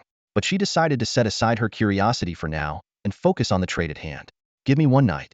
I'll deliver it by noon tomorrow, she replied. While England had a high output of iron ore, recent preparations for war and trades with other allies had left their stockpile significantly depleted. Dominance points? The Dragon Nation leader's inquiry made Elizabeth pause to think. The current market value for 100 units of iron ore was approximately 700,800 dominance points, meaning 200 units should be worth around 1,500 points. However, as a major producer of iron ore, England typically offered a discounted rate of 500 dominance points per 100 units to its allies. Recently, though, with several allies going silent and some outstanding trades yet to be settled, England's dominance point reserves had dwindled, slowing their overall development progress. She deliberated whether to ask Dragon Nation for more dominance points, but ultimately decided to stick with a fair price. 1,000 dominance points, she proposed. After all, damaging the relationship with an ally wasn't worth it, especially since Dragon Nation was still in a catch-up phase and had significant needs for both resources and dominance points. Transaction complete, 1,500 dominance points, the Dragon Nation leader replied, showing equal sincerity. This brought a smile to Elizabeth's face. Clearly, the other party valued the principle of mutual benefit. At that moment, the latest elimination list was released. The Cambodia territory was destroyed by an apocalyptic flood. The Congo territory was wiped out by an apocalyptic drought. The Nepal leader perished in an apocalyptic earthquake. With the night of descent over, the Lord's Hall reopened. Leaders from various nations began sharing their thoughts in the chat. 13 nations wiped out in a single night. This night of descent was brutal, the American leader lamented. Who would have thought we'd encounter black fog on the first night of descent? It's disgusting, someone anonymously complained. The variables in this forbidden zone are too many. The danger level is beyond imagination, the Japanese leader analyzed. Wait, Spain isn't on the list? That guy actually survived, the Korean leader exclaimed in surprise. Thank goodness for the intel on the Zerg provided by the big shots. Otherwise, I'd definitely be on that list, the Spanish leader said with relief. Su Yang silently observed the ongoing discussions. The number of active participants had dropped to 55, with 13 territories destroyed last night, taking their respective nations down with them. Such was the harsh reality of the Forbidden Zone trials, merciless and unforgiving. What surprised him most was the survival of the Spanish leader. He had assumed the black fog would lead to their demise, but it turned out they had managed to pull through. This survival, however, could be advantageous, as it opened up opportunities for future interactions. After all, the vast expanse of the Zerg-infested forest surrounding the Spanish territory might be hiding some valuable treasures. As Su Yang pondered, a system notification interrupted his thoughts. The first week has ended. Lord rankings will now commence. The weekly Lord ranking and Forbidden Zone report was posted in the Lord's Hall, immediately sparking a heated discussion. Lords from various countries eagerly chimed in through the chat box. The Lord from Tianju couldn't wait to boast. It's finally starting. Guess how many ranks I can climb? The Lord from Xiongwa quickly retorted. Have you been drinking too much Ganges water and started hallucinating? Not to be outdone, the Lord from Gaoli added. This time, it's our brave warriors from Great Gaoli's turn to shine. Su Yang chose not to join the lively chatter. Instead, he focused intently on the chat box, closely observing the reactions of key competitors. According to his analysis, Dongying posed the greatest threat in the exploration rankings due to their Bushido traits, which provided tireless endurance. This trait allowed them to quickly accumulate dominance points in the early stages. Following them were powerful military nations such as France, the United States, and Germany, which, while threatening, were relatively less concerning in comparison. From the very first day of breaking through the novice protection phase, Su Yang had been engaged in high-intensity combat until the end of the first night. This relentless effort made him confident about his position in the exploration rankings. If anyone managed to surpass him, he would have no choice but to accept it. However, it was the development rankings that truly worried Su Yang. With the emergence of oil, technologically advanced countries like the United States would rapidly rise, leveraging their well-established networks of shared interests. Through alliances, they could quickly accrue ally points. By contrast, Su Yang's allies were limited to England and Spain, with Spain's value potentially being negligible. Lacking insight into the current situations or alliances of other nations, the development rankings remained a complete unknown. As everyone held their breath in anticipation, a cold mechanical voice began to announce the ranking rules. The system would evaluate the top 3 based on factors such as enemy kills, exploration range, and item acquisition. The first place winner would receive a special system item, the Decipher card, and all winners would be rewarded with dominance points. When the third place winner was revealed, it was, as Su Yang expected, the formidable Xiongwa, who earned 3,000 dominance points and a 3-day 10 boost in dominance points for enemy kills. The anonymous discussion board immediately erupted. I knew it. Xiongwa made it, just as I predicted. The Tianju Lord was quick to congratulate. My dear brother, congratulations. However, the Xiongwa Lord roared in anger. Congratulate my. What kind of nonsense ranking is this? How could I possibly be only third? For Su Yang, Xiongwa securing third place was no surprise. He was well aware of the combat prowess of Soviet-era soldiers. But now, the most critical question was who claimed second place. As long as it wasn't him, then first place was almost certainly his. Who would rank second in the exploration rankings? Su Yang's eyes flickered as he quietly waited for the results. Meanwhile, in the Eastern Territories, Tojo Incan watched the speech of the Bear Kingdom's leader with a faint smirk on his lips. Those Russian soldiers are indeed formidable. Taking third place is hardly an injustice, he thought to himself, a glimmer of anticipation in his eyes. But who will claim the second spot? To follow right after my great Japan must surely be a rival worth being wary of.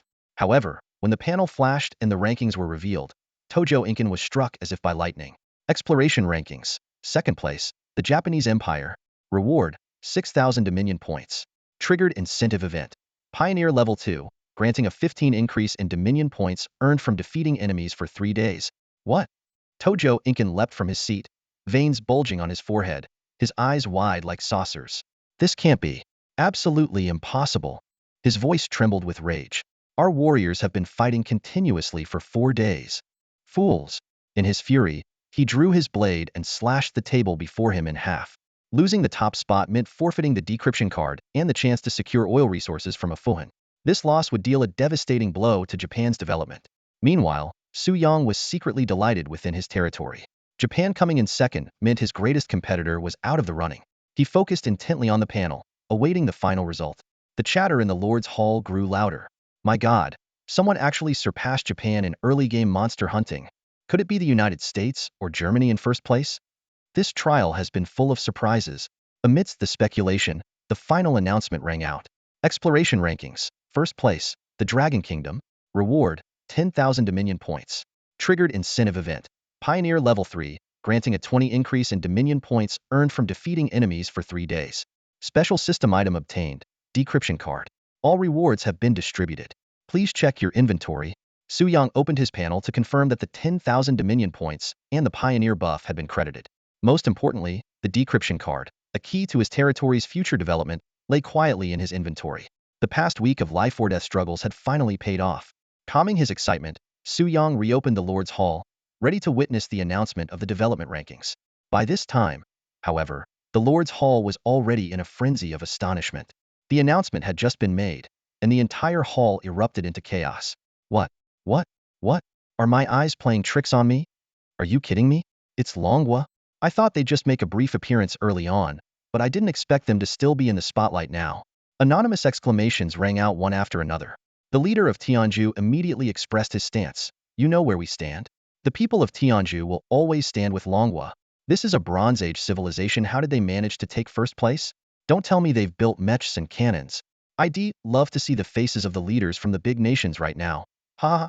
Meanwhile, in the Dongying territory, Tojo Yingan's face turned ghostly pale the moment he saw the words, Longhua, appear on the panel.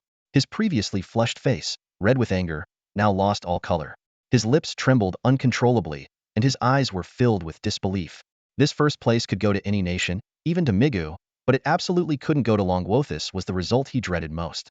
One of the key objectives of this Forbidden Ground trial was to suppress Longhua's leader, to prevent them from acquiring resources, and even to use natural disasters to cause their complete collapse, paving the way for Dongying's military to enter Longhua in reality. But now, not only had the suppression plan failed, Longhua had turned the tables. Tojo Injin let out a cold laugh, his expression dark and sinister. Silently, he sheathed his sword, restored the table with a wave of his hand, and knelt back down on the floor. At the same time, in the Migu territory, MacArthur was so shocked that the cigar in his mouth nearly fell to the ground. Longhua. Again with Longhua, he muttered through gritted teeth. Every time you think you can ignore them, they jump out and pull off something big. From breaking the newbie protection to claiming first place in the exploration rankings, they've secured every critical resource. Once or twice could be chalked up to luck, but repeated success could only point to strength. Setting aside factors like exiting the newbie protection phase first or landing in a simpler region, their troop strength in the early stages had indeed reached top-tier levels. A civilization from the Bronze Age, competing on par with modern civilizations.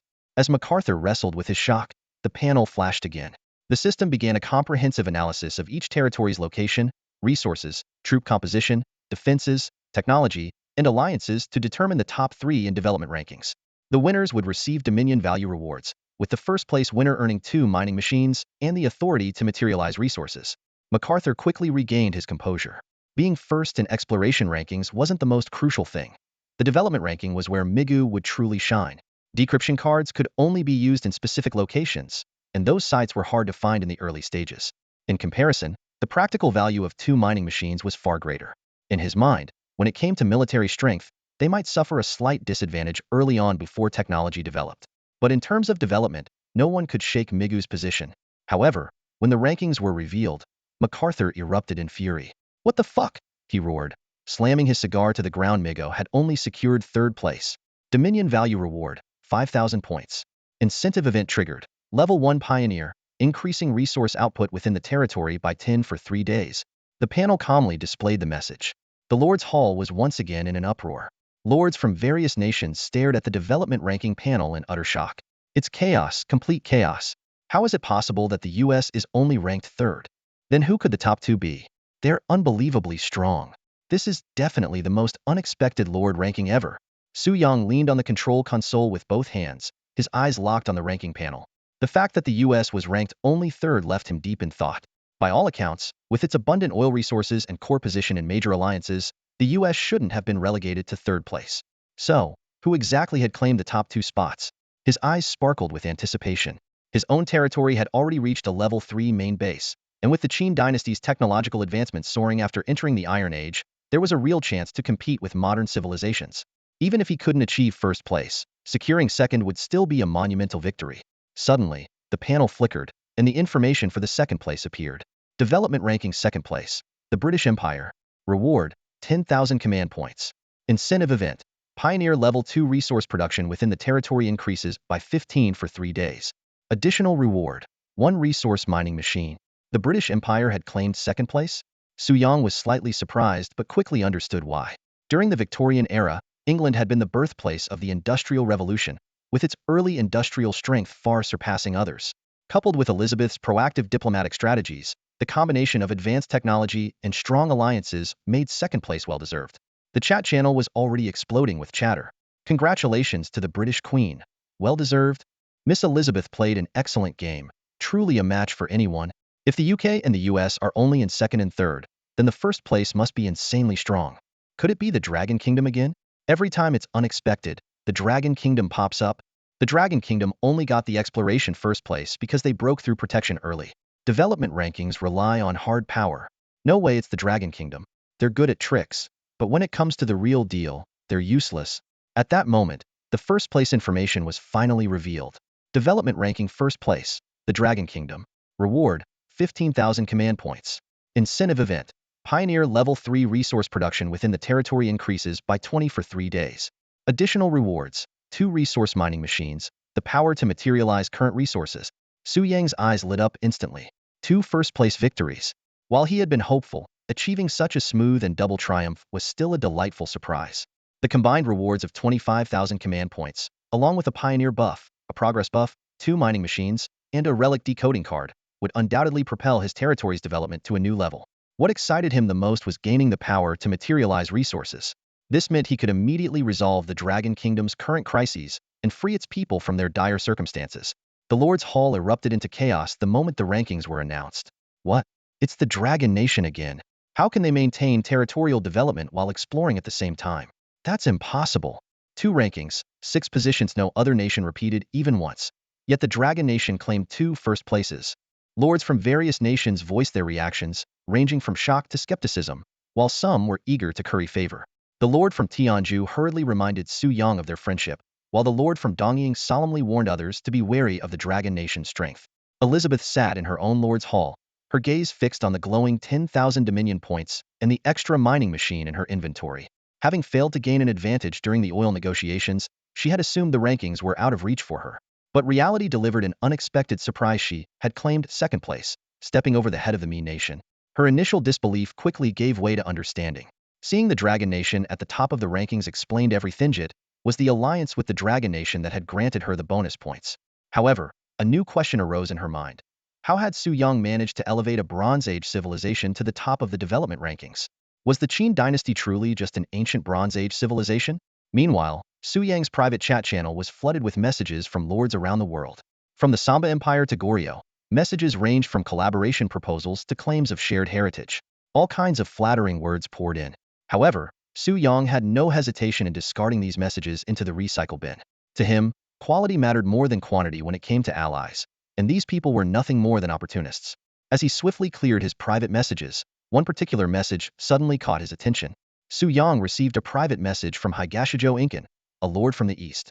The letter was polite, expressing a willingness to exchange 8,000 points of dominion value for a decryption card, and earnestly requesting a prompt reply. Glancing over the courteously worded letter, a flicker of coldness flashed in Su Yang's eyes. He knew all too well the type of person Higashijo was: outwardly respectful and courteous, but calculating at every turn. As one of the most cunning and shrewd lords in the East, this move undoubtedly had deeper intentions. It was clear that Higashijo had initially planned to secure the decryption card by claiming the top spot in the exploration rankings. However, Su Yang's sudden rise had disrupted his plans, forcing him to settle for a second-best option offering Dominion value in exchange. This indicated that the decryption card held significant importance to the East. With this realization, the corners of Su Yang's mouth curved upward slightly. He quickly drafted a short reply. Fine. The decryption card doesn't hold much value for me. Transfer the Dominion points, and I'll send it over. Higashijo responded immediately. Thank you, Su Yang. Please send the decryption card first, and I will transfer the Dominion value right away. Su Yang let out a cold snort and promptly tossed both Higashijo and his insincere message into the trash bin. He then closed the Lord's Hall interface and turned his attention to more pressing matters. The top priority was allocating the two newly acquired mining machines. With the dual buffs of national prosperity and pioneer spirit, these production facilities generated immense value every second, leaving no room for delay. Next came the task of planning for the opportunities brought by the new Level 3 base. So far, he had only built a single hero structure and one mining machine. There were still numerous new buildings, technologies, and upgrade options awaiting evaluation.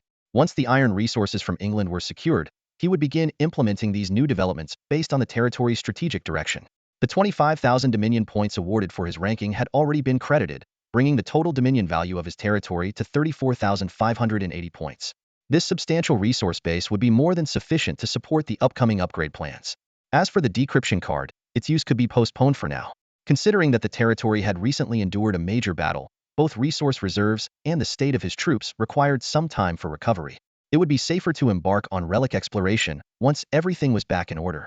Additionally, there was an urgent task that required a decision: materializing the resources produced by the territory over the past week into the real world. According to the system's calculations, these resources, after being amplified 100-fold, would be enough to sustain a mid-sized city for an entire year.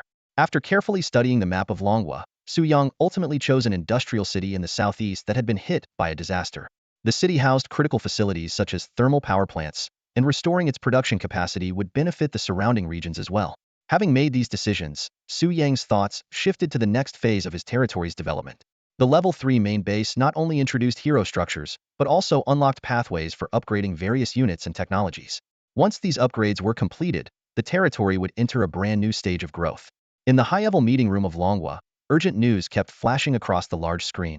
Following the catastrophic floods in Cambodia, a doomsday-level earthquake exceeding magnitude 10 had struck Nepal, causing a massive collapse of over 100 kilometers of the Himalayan mountain range. It was estimated that 1 trillion tons of rock would pour into Nepal's territory. No official response had been received yet, and the country had been tentatively classified as being in a state of annihilation. The staggering numbers on the screen were horrifying. In this fateful night alone, 13 countries had already been affected by disasters, with no reports of survivors. Last night, almost every few tens of minutes, a nation was wiped out by natural calamities. The citizens of Longhua, having endured 2 previous disasters, stayed awake throughout the night, fully aware of the terrifying scale of the catastrophe. Fortunately, Su Yang did not disappoint the people's expectations. He led Longhua safely through the first night of this apocalyptic descent. However, the aftermath of previous disasters was still ongoing.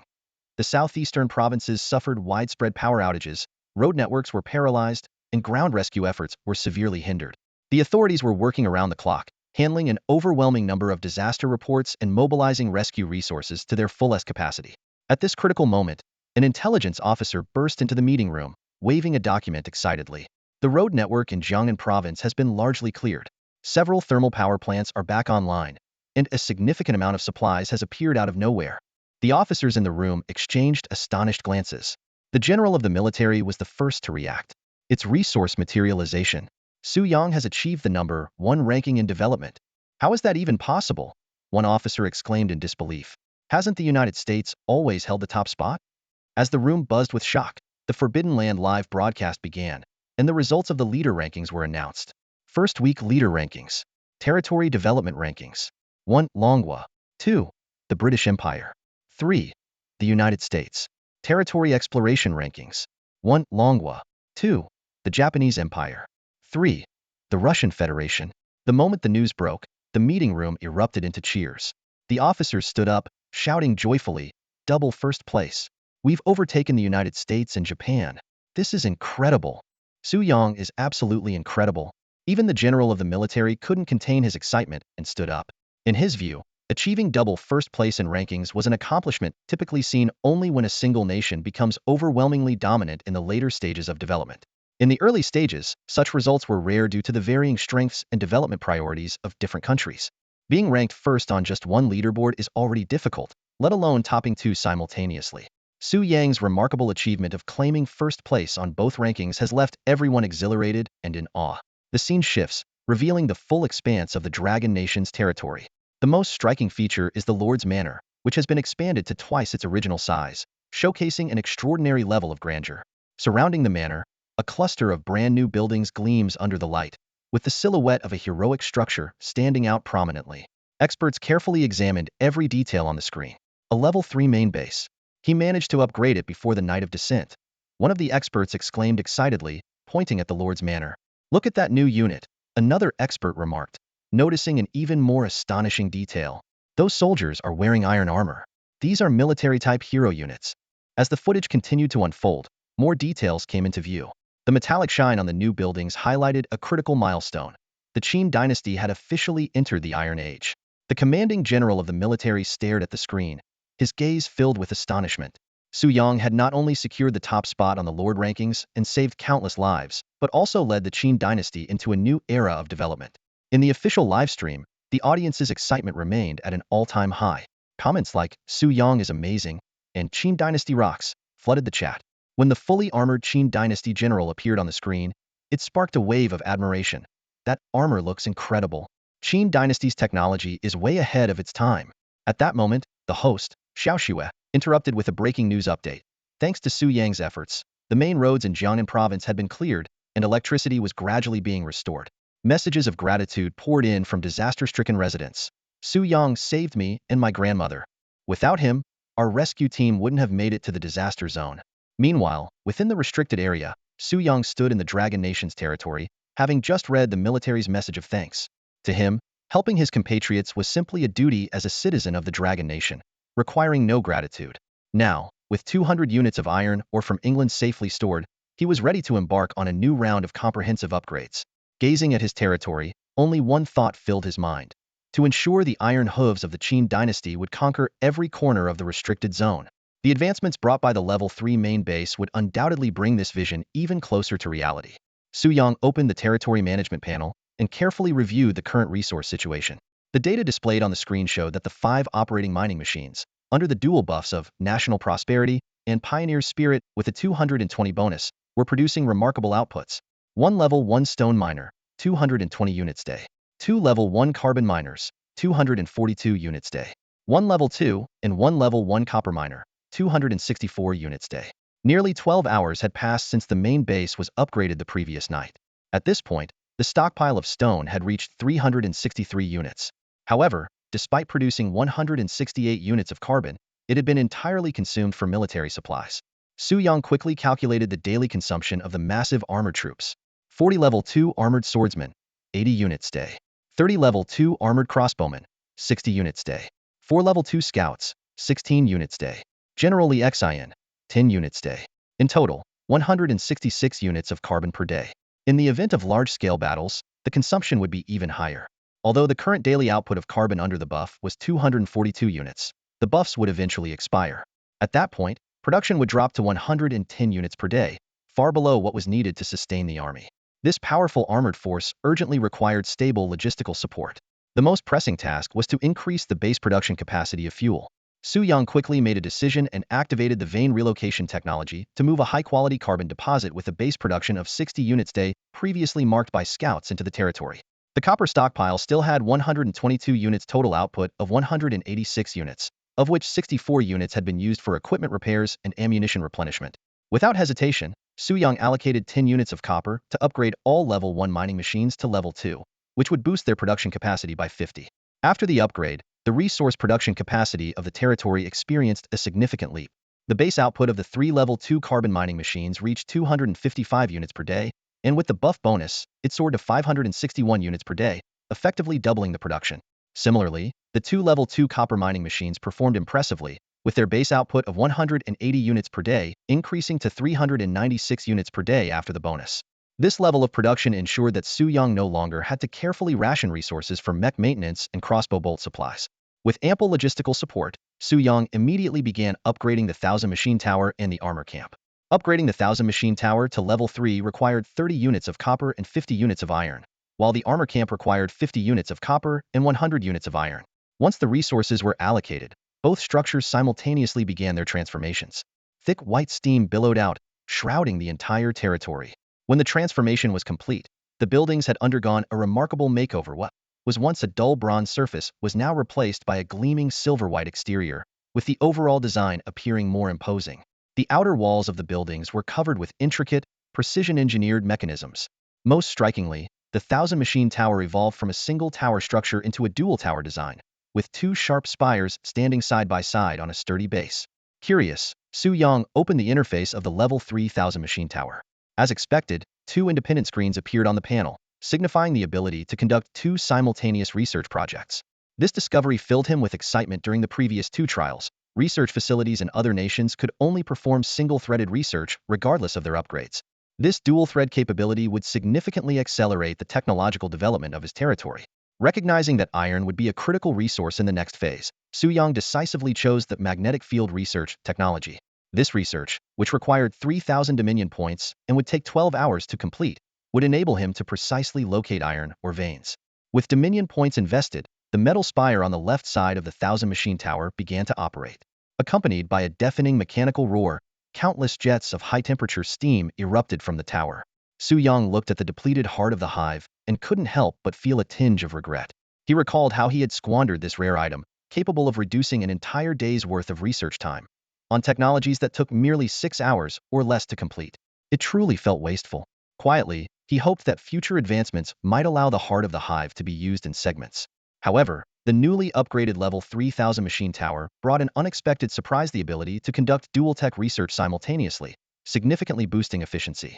After initiating the magnetic field exploration technology, Su Yung continued browsing the interface when something suddenly caught his eye.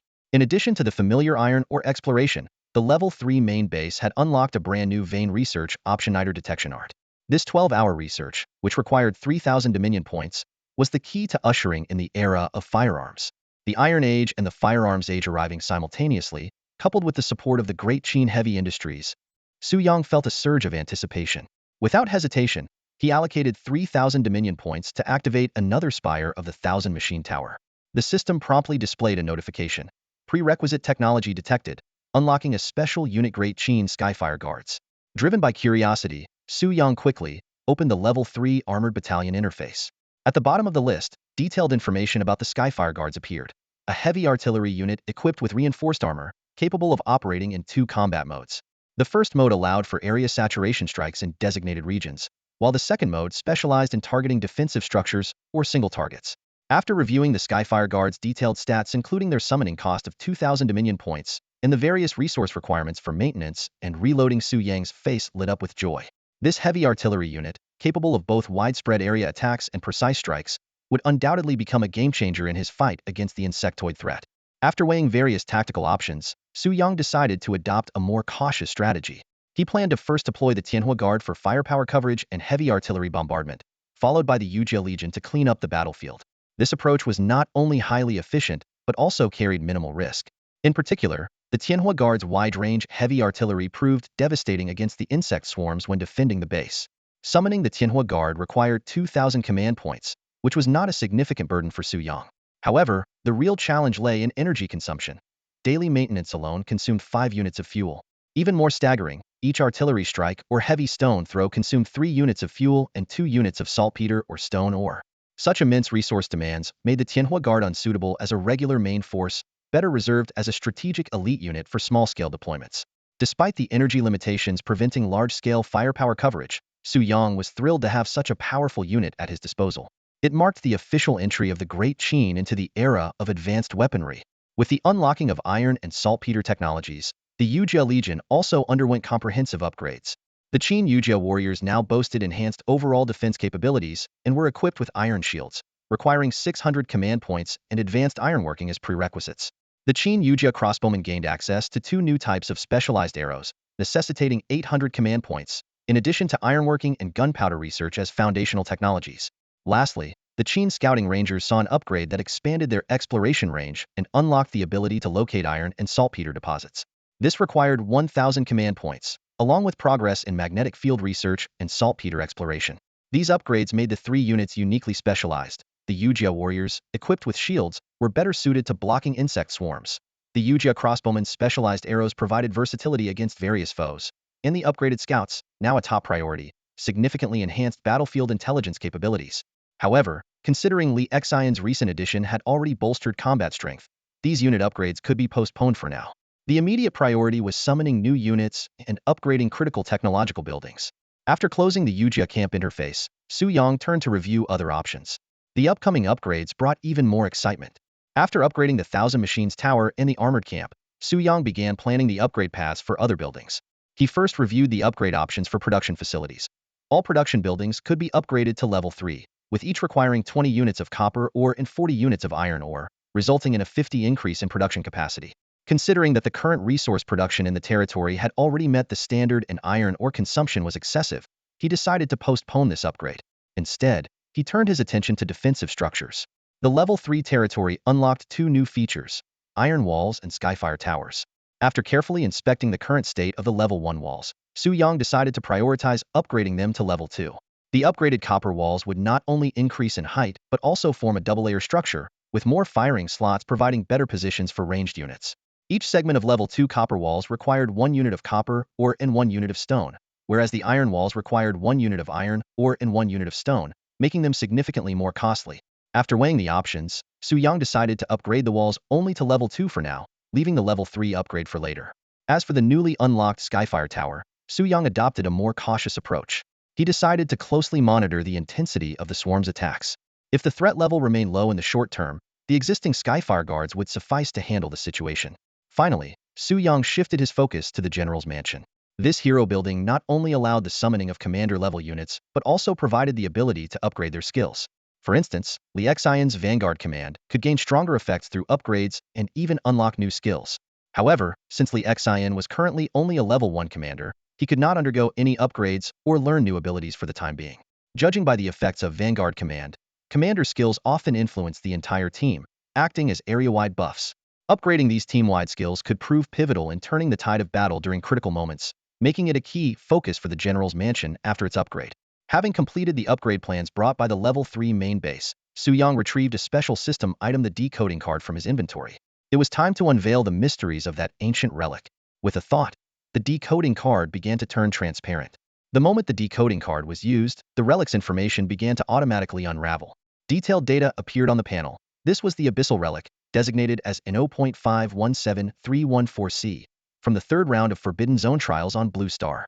Embedded within it was a special mission codename, Swarm Secrets 009. The mission's backstory unfolded vividly. Unauthorized intrusion into the sacred grounds of the Terran Zerg had triggered an ancient mechanism, awakening a fearsome guardian slumbering beneath the ground. To complete this mission, the Lord must personally lead a team to eliminate the awakened swarm and destroy the hive's central nest deep underground.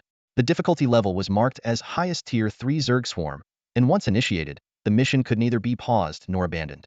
When Su Yang saw the mission rewards, his eyes lit up with excitement. An alien species research station. This unique scientific facility could be used to study non-human organisms and unlock 3 alien technologies: biomass fuel, 2A bone armor, and network vision sharing. The value of this reward far exceeded expectations, akin to discovering a rare item in an ordinary loot box. The biomass fuel technology was especially intriguing, as it allowed Zerg corpses to be converted into fuel resources. This would create a perfect cycle. Consume fuel to kill Zerg, then use their corpses to produce more fuel, achieving a true battle-sustained economy. Additionally, the 2A bones Su Yang had acquired earlier but had been unable to utilize would finally find a purpose in this research station. However, the challenge posed by the highest tier 3 Zerg swarm was not to be underestimated. Su Yang carefully analyzed the swarm's hierarchy. Level 12 queen insects produced tier 1 swarms, level 36 queens produced tier 2 swarms, and level 710 queens produced tier 3 swarms. The level 6 Terran Marauder that had previously attacked the base had already demonstrated formidable strength, and the level 10 queen in this mission would undoubtedly pose an even greater threat. After thorough consideration, Su Yang devised a clear action plan in his mind. First, wait for the Thousand Mechanisms Tower to complete its research, then upgrade his scouts to search for iron and saltpeter deposits. Next, He would test the combat capabilities of the new Skyfire Guard unit, develop ironworking and gunpowder technologies, and prepare to upgrade his armored troops. Once resources were sufficient, he would reinforce the city walls, improve mining operations, and construct Skyfire towers. Finally, he planned to conquer at least one Tier 3 hive to assess its actual threat level before triggering the relic mission. By nightfall, there were only 2 hours left until the 1,000 Mechanisms Tower unlocked 2 key technologies. For long-range scouts returned with vital intelligence. Not only had they pinpointed the locations of 2 Tier 2 hives and numerous mineral veins, but one scout, on the verge of running out of fuel at the edge of the territory, had also discovered a potential salt flat. This discovery invigorated Su Yang's salt flats, often indicated the presence of saltpeter, a crucial resource for propelling the territory into the era of advanced weaponry. Alongside the positional information about the Seleni-alkali land came new intel on the Zerg. A patrolling scout handed over a hand-drawn image, which Su Yang took and examined carefully. The creature in the drawing bore some resemblance to a stinger, but its size was significantly larger. Its sturdy limbs and 4 massive, blade-like appendages at the front immediately brought to mind an evolved super warrior. The grayish-brown patterns on its body replaced the signature yellow-brown markings of the original stinger, but its distinctive body structure unmistakably identified its species. It was indeed a stinger, only a qualitatively enhanced new version. Just as humanity progresses, the aberrations of the Forbidden Zones are also constantly evolving. The Zerg's evolution is evident in their continuous individual transformations, adapting to environmental changes to create more threatening units. Although the Zerg's ranks had been gradually improving before, the changes were not particularly striking. However, this new type of stinger emerging in the Seleni-alkali region had clearly surpassed the level of the second-generation variants. The strategic value of the Seleni-alkali land made Su Yang's eyes light up. This area was rich in saltpeter resources, and its capture could completely resolve the problem of gunpowder supply.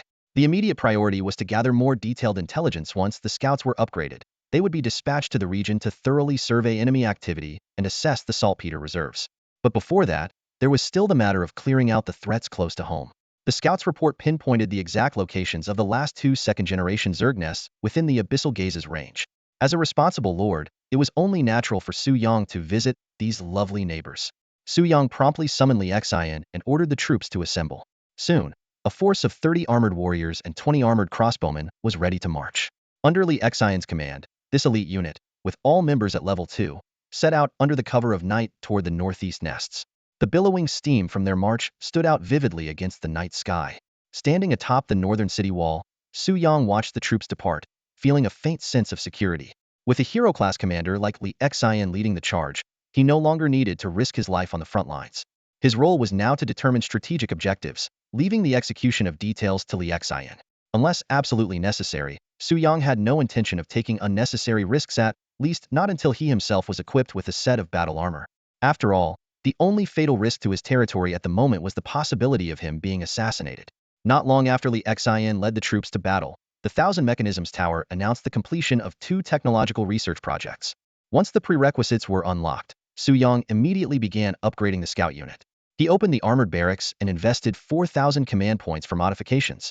Moments later, 4 scouts emerged from the barracks, their steps steady and their gear completely revamped.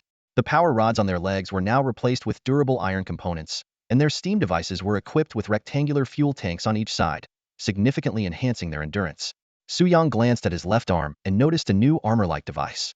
Lifting the cover, he revealed a sophisticated instrument inside, with a central needle trembling constantly. This was a mineral detection device designed to identify magnetic anomalies. Opening the scout interface, detailed information appeared. Unit Great Qin Long-Range Scouts. Type Reconnaissance Infantry. Requirement Level 3 Armored Barracks. Features fully upgraded armor, extensive exploration range, capable of detecting iron and saltpeter deposits. Consumption 8 units of fuel and condensed water per day. Command points 1,000 per unit. Although the fuel consumption nearly matched that of Li Xin's forces, it was reasonable considering the scouts' daily travel requirements. Without delay, Su Yang dispatched the upgraded scouts to the Salt Flat region, instructing them to thoroughly survey the area, assess the scale of insect swarms, map feasible routes, and measure exact distances. Additionally, with the new mineral detection device, the search for iron deposits would be much more efficient.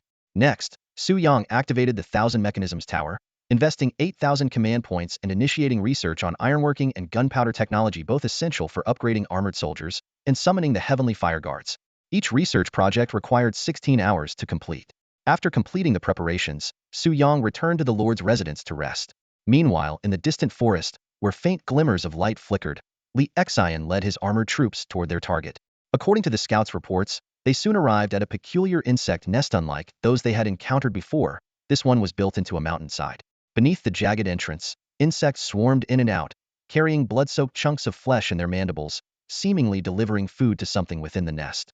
Li Xian led his forces directly out of the forest, making no effort to conceal their approach as they advanced on the insect nest. This time, he chose an open and direct confrontation.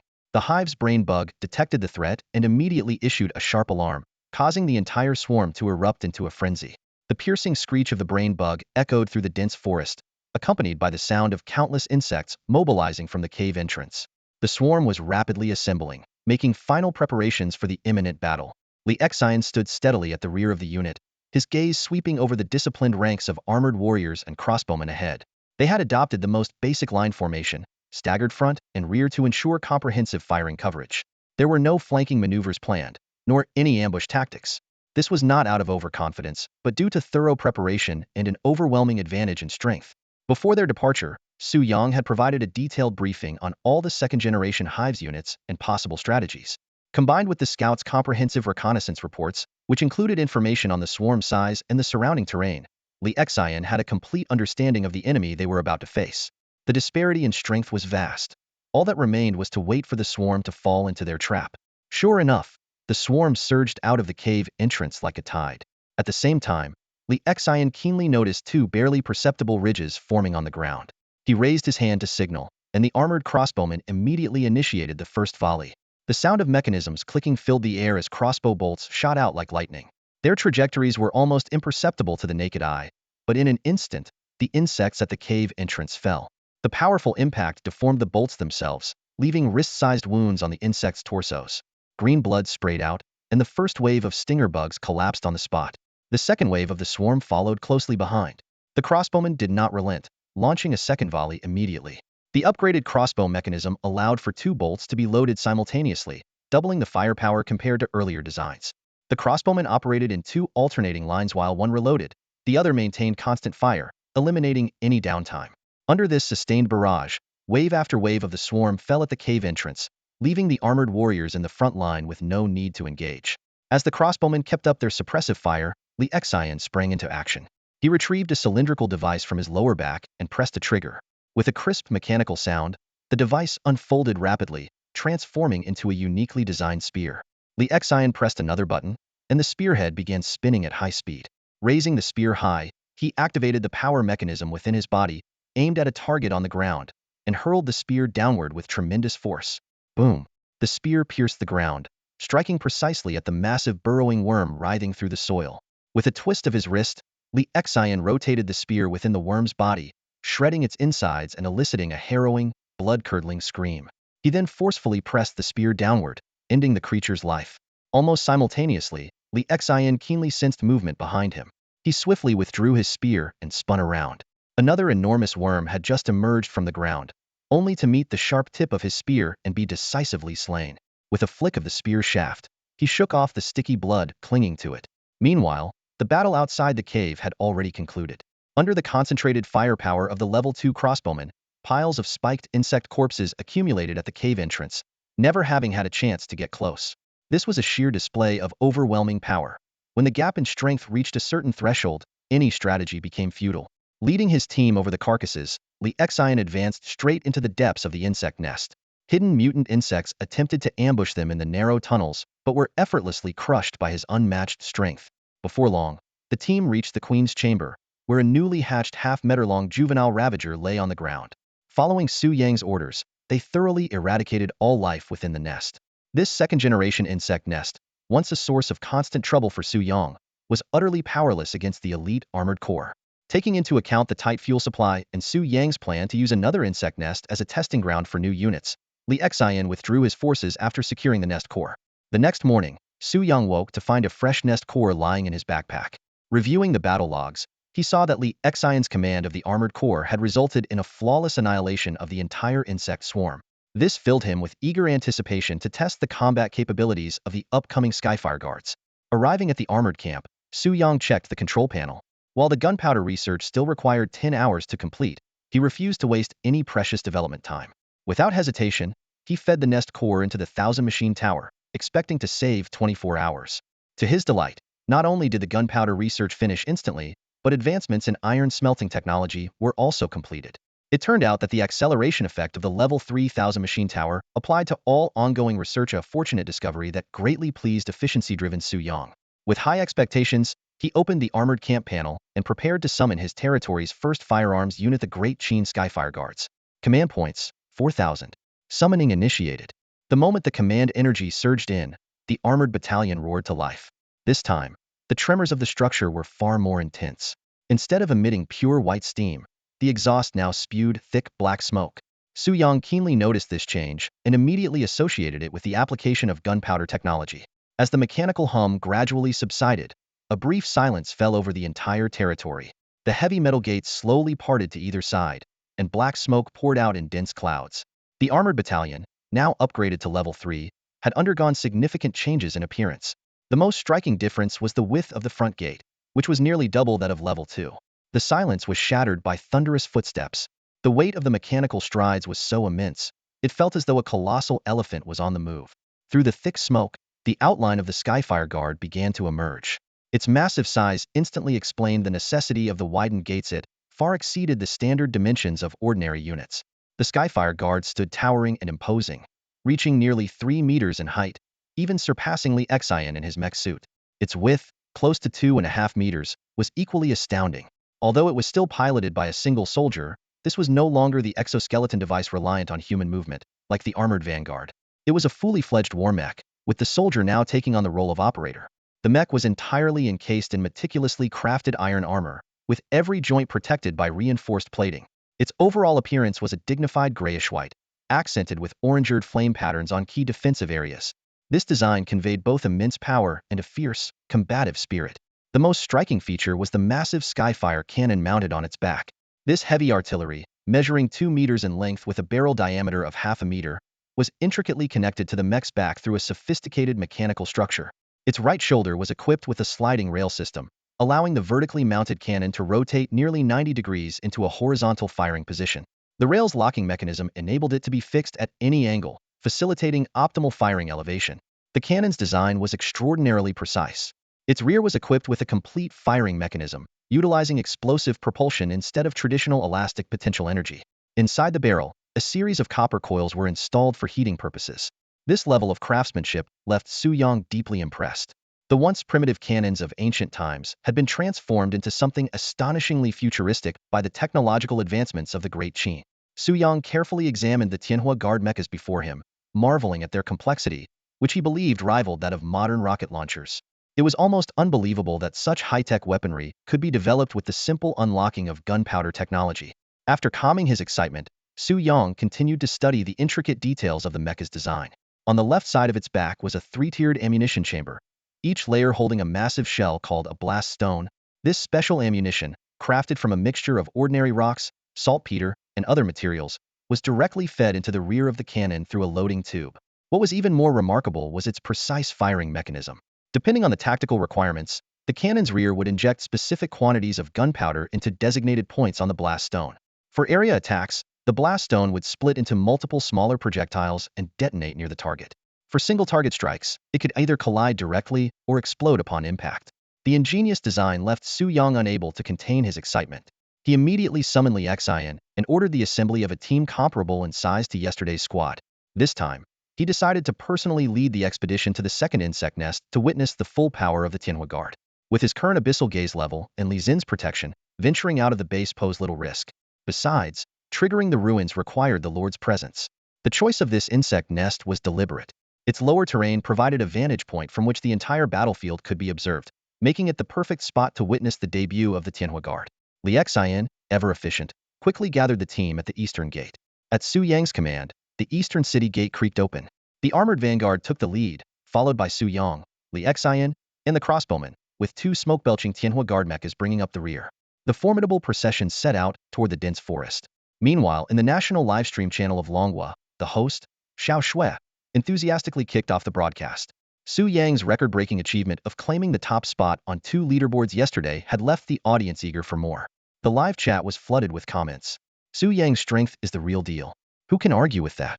Exactly. Just look at that armored core. Who else but the Qin Dynasty could build mechas like these right now? I haven't seen a battle in a week. I'm starving for action. The insects are active at night, and we're only streaming during the day. No wonder we haven't seen any fighting yet. I really want to see the mecha army in action. What kind of strength can suppress those post-industrial nations? Li Xian is so handsome. Li Daqiang, would trade a lifetime of being single for just one battle scene from the Armored Corps. ZZZ. The screen flickered, and the live broadcast signal reconnected. This time, the viewer's eyes were no longer fixed on the familiar lands of the Great Qin, but on an eerie, dense forest. Within this insect-infested woodland, bizarre and grotesque plants grew wildly. A regiment of armored troops, shrouded in a mix of white steam and black smoke, was swiftly advancing through the terrain. The livestream chat room instantly erupted with excitement. Oh my gosh, are we about to witness a battle? Su Yang himself is leading the troops. This is going to be big. Live combat action? We're so lucky to catch this. The viewers' enthusiasm was palpable. Some were showering praise on Li Daqiang, while others were moved to tears by the imposing sight of the army. Meanwhile, in the military's high-level conference room, the experts' reactions were even more intense. When they noticed the newly introduced Tianhua guards in the formation, they immediately rushed to the large screen, eager to analyze every detail.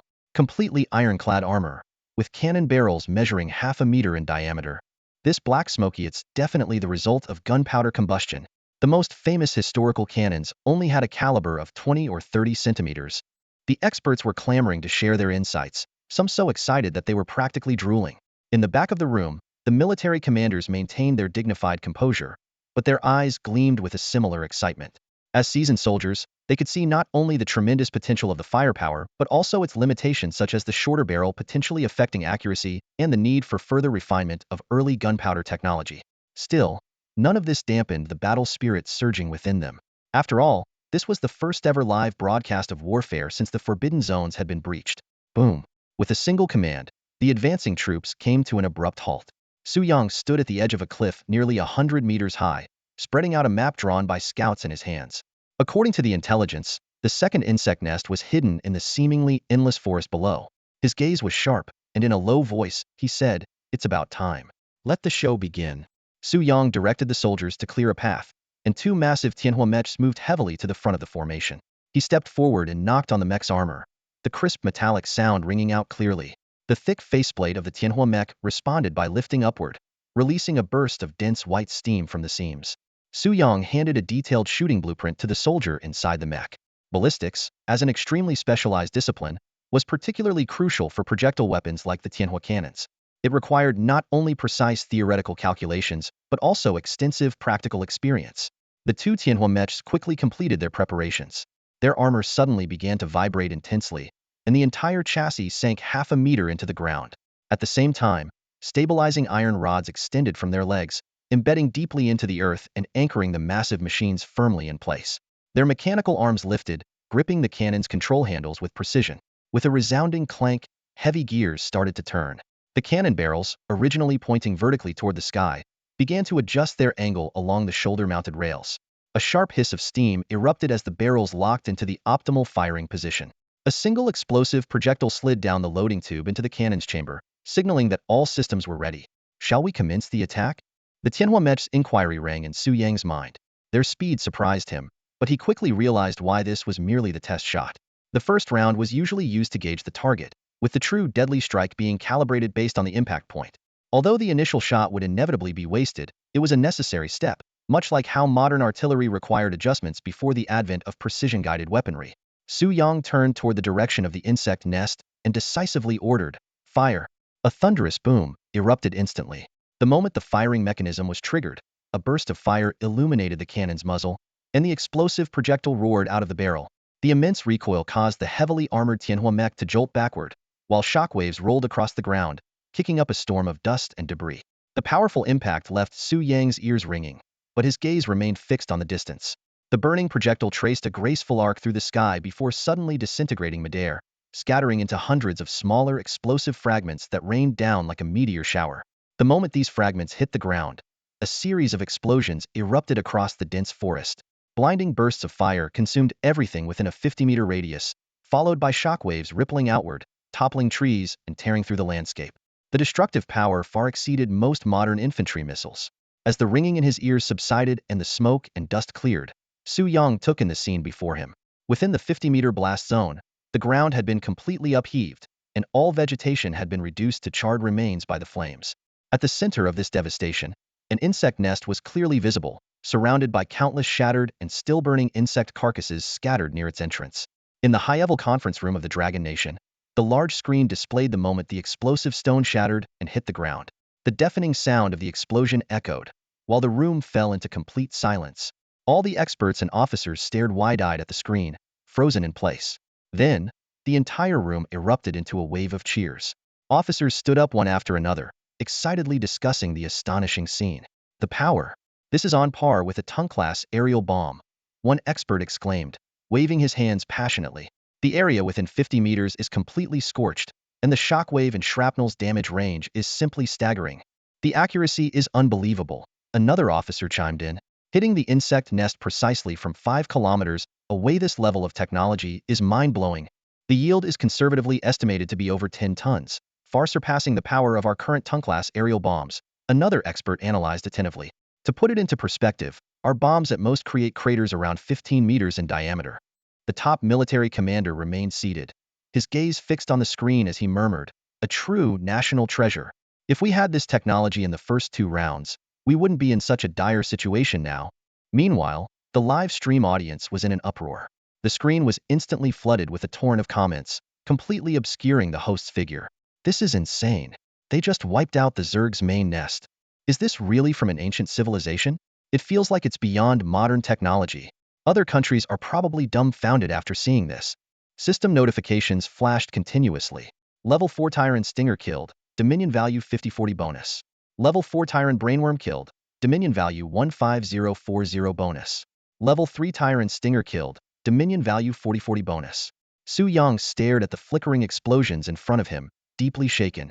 This power is ridiculous. Maximum precision combined with a 50-meter destructive radius.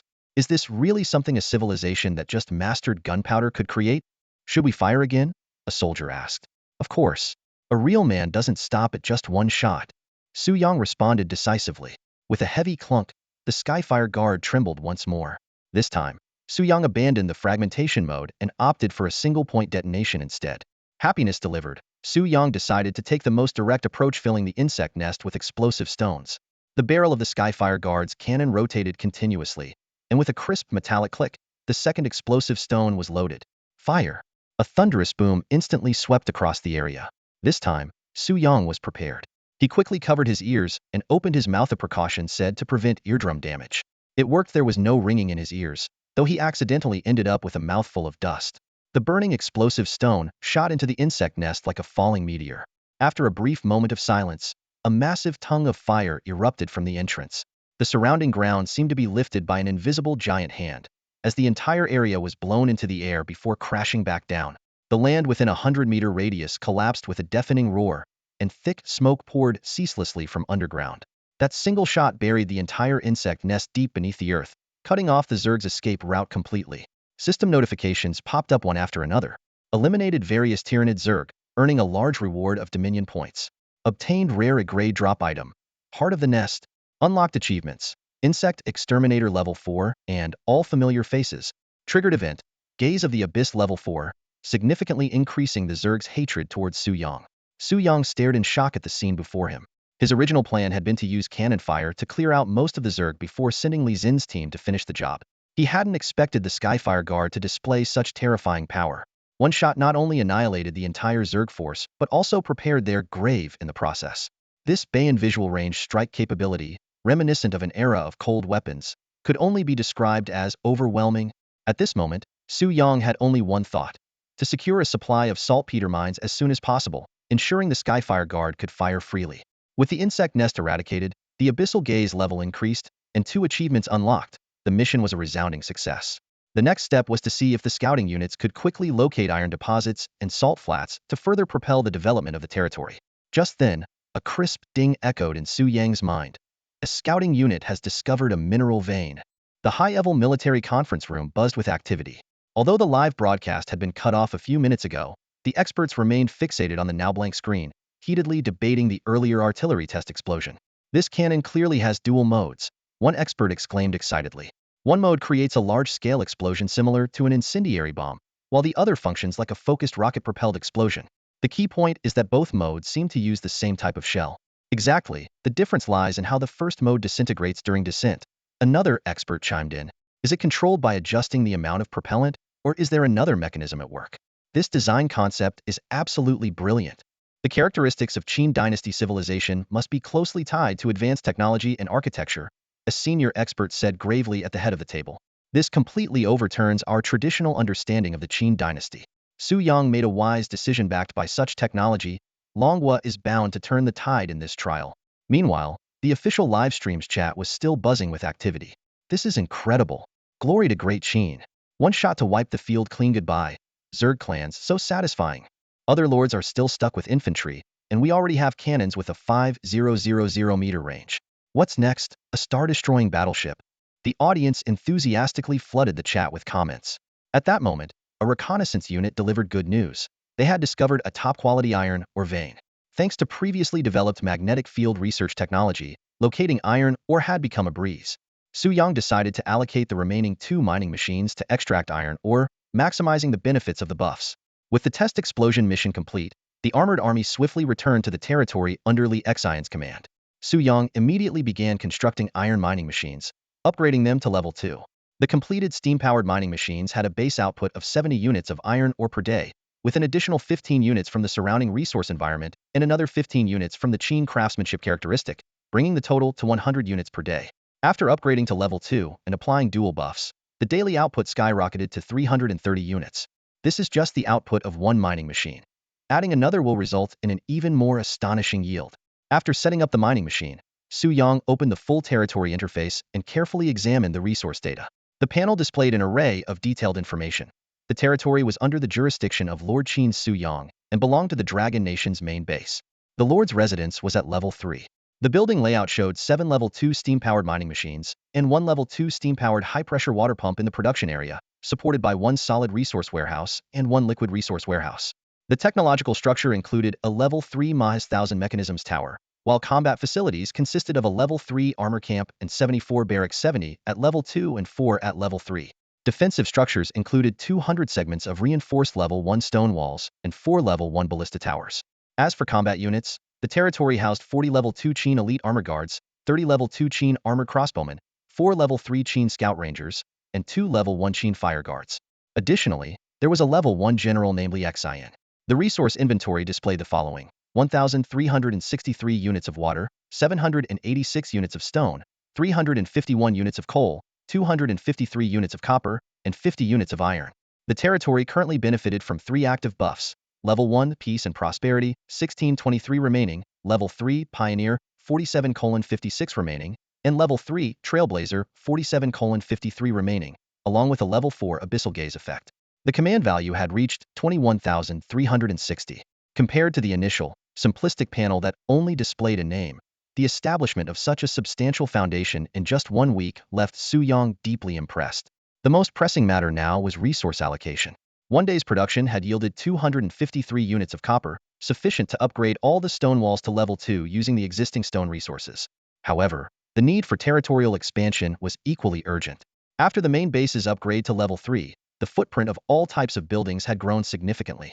Combined with the continually expanding army, the barracks were nearly overcrowded in the Lord's district, and the production area had become cramped with the introduction of 7 mining veins. Thanks to the scouts' detailed maps, Su Yang had a thorough understanding of the surrounding terrain. The territory was encircled by the swarm-infested forest. The north and east were the primary directions of swarm attacks, while the south featured a cleared nest with rugged terrain that saw little swarm activity. The west was the safest, with a 100-meter-high cliff just a few kilometers away, where a waterfall cascaded into the river below. After careful deliberation, Su Yang decided to take this opportunity to carry out a comprehensive expansion. He planned to add an additional wall to both the north and east. The area between the old and new walls would be designated as a dedicated barrack zone, enhancing the depth of defense in the primary attack directions while freeing up space in the Lord's district. The south would remain unchanged, while the western wall would be extended outward to expand the production area. With the plan finalized, Su Yang immediately began the construction. The level of the Abyssal Gaze effect had increased, and it was highly likely that a swarm attack would descend upon the territory that very night. Expanding the territory took 2 hours, and the new layout gave the domain a completely refreshed look. The northern and eastern walls extended outward by 20 meters, creating two new areas measuring 20 by 50 meters each. The western wall was pushed out by 10 meters, expanding the production zone to a size of 30 by 50 meters, while the southern wall remained in its original position. Constructing the new level 1 walls consumed 200 units of stone. Su Yang then decided to focus resources on upgrading the newly built outermost walls as a priority. The entire outer wall stretched 300 meters in length, and the upgrade required 300 units of copper and 300 units of stone. Once the copper reserves reached the required amount, he decisively allocated all the copper to the upgrade project. With the mechanical rumble filling the air, the level 2 wall upgrade began in earnest. The process not only increased the height of the existing walls, but also reinforced the stone foundation with a sturdy metal protective layer. As the machinery gradually quieted, a system notification appeared at the perfect moment. Wall upgrade detected, triggering civilization trait. Great Wall. This civilization possesses exceptional construction skills, granting a 100 boost to wall height and defensive attributes. Under the influence of the civilization trait, the level 2 walls underwent a second round of modifications. The walls rose higher and higher, eventually reaching a towering height of 12 meters. At key points, steam-powered elevators were installed, with metal rails and chains firmly embedding them into the walls, enabling the rapid transportation of troops and supplies. Su Yang stepped into one of the elevators for a Hansen test. The spacious cabin could easily accommodate 6 fully armored elite guards. Pulling a metal lever, the cabin door slid open silently. Once inside, he operated the control lever, and the elevator ascended rapidly under the power of steam. The strong thrust gave him a clear sensation of being pressed down by the acceleration. This speed far exceeded any elevator he had encountered in his previous life. In just 5 seconds, the elevator came to a smooth stop at the top level. Standing atop the 12-meter-high wall, the entirety of the insect-infested forest was laid out before him. In the distance, mist-shrouded mountains merged seamlessly with the endless woods, while the breeze carried the occasional sound of birdsong. From this vantage point, the wall not only offered an unparalleled view, but also served as an impenetrable barrier against the swarms of insects. Even the climbing specialists among them, such as the spine bugs, would struggle to breach a wall of this height by simply piling atop one another. Even more impressive was the fact that this wall was not a solid structure, but divided into 3 levels. Every 4 meters, there was a combat platform equipped with automated firing ports that could open and close as needed. This design allowed soldiers to perform long-range sniping from the highest point or engage in mid-range attacks from the lower levels, significantly enhancing the defensive fortifications' combat effectiveness. The upgrade of the secondary city walls not only enhanced their defensive attributes, but also provided station soldiers with more flexible counterattack capabilities. Combined with the lift system introduced by the Qin civilization, the walls were raised higher while ensuring the soldiers maintained swift mobility. Observing these improvements, Su Yang nodded in satisfaction. As the wall upgrades were completed, the iron mine machines began operating normally. The next priority was to strengthen the army in preparation for the upcoming battle against the third-generation insect nests. According to the latest intelligence, the insect forces of the third-generation nests had undergone comprehensive upgrades, with significant improvements in both defense and offense. This meant that the main force, the armored soldiers, would need corresponding upgrades to meet the challenge. After unlocking key technologies and completing 2 rounds of battles, there were 21,360 points of command value remaining. Since the critical technologies had already been unlocked, all of these points could now be allocated to unit upgrades. Specifically, upgrading the level 3 armored soldiers would lead to a qualitative leap. Su Yang carefully studied the upgrade panel for the armored barracks. Qin Armored Warriors. Type: Melee Infantry. Requirement: Level 3 Armored Barracks. Features: Equipped with new iron armor and shields, significantly enhancing melee combat capabilities. Command value cost: 600 points. Daily consumption: 3 units of fuel, 3 units of concentrated water. Maintenance cost: 3 units of iron, 3 units of copper. Qin Armored Crossbowmen. Type: Ranged Infantry. Requirement: Level 3 Armored Barracks. Features: Equipped with dual arrows for targeted enhancements. Command value cost: 800 points. Daily consumption: 3 units of fuel, 3 units of concentrated water. Maintenance cost: 3 units of iron, 3 units of copper. Additional cost: 2 units of iron, 1 unit of saltpeter for reloading. Considering the upgraded walls and the addition of 2 Skyfire guards, the defensive capabilities were already robust. Therefore, Su Yang decided to focus on improving field combat capabilities.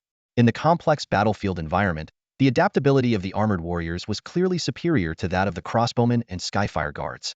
After careful deliberation, Su Yang chose to upgrade 20 armored warriors and 10 crossbowmen, investing a total of 20,000 command value points. Soon, the selected soldiers entered the barracks to begin their upgrades. When this newly upgraded group of level 3 armored soldiers emerged from the barracks, Su Yang's eyes lit up. The transformation brought by this upgrade was astonishing. From head to toe, from their gear to their weapons, every detail had been completely renewed. The iron armor of the level 3 armored warriors provided full body coverage, with previously exposed areas now receiving comprehensive protection. The silver-white iron armor gleamed with a cold, imposing sheen under the sunlight, showcasing its exceptional defensive capabilities. Even more striking was the complete upgrade of their weaponry and equipment. The upgrade in weaponry and equipment was first reflected in the outfitting of the elite Yujia warriors. Their wide-bladed bronze swords were fully upgraded to wide-bladed iron alloy swords, significantly enhancing their offensive power.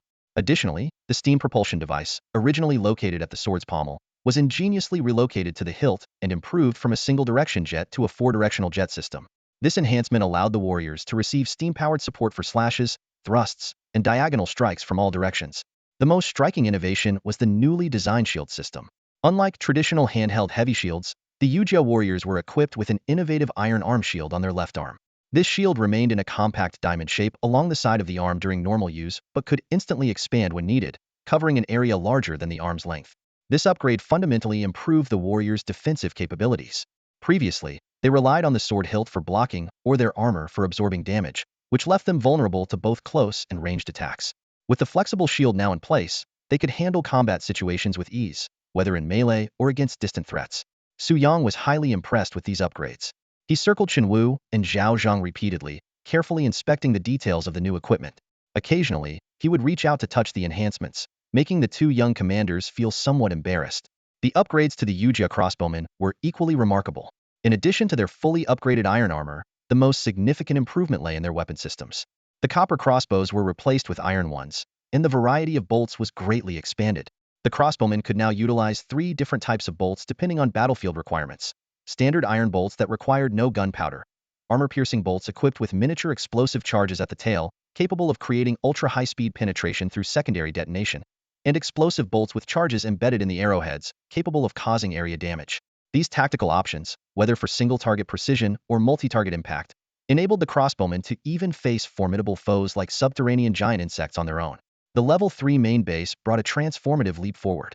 From hero structures to iron and saltpeter resources, from technological advancements to troop upgrades, each improvement demonstrated extraordinary effectiveness.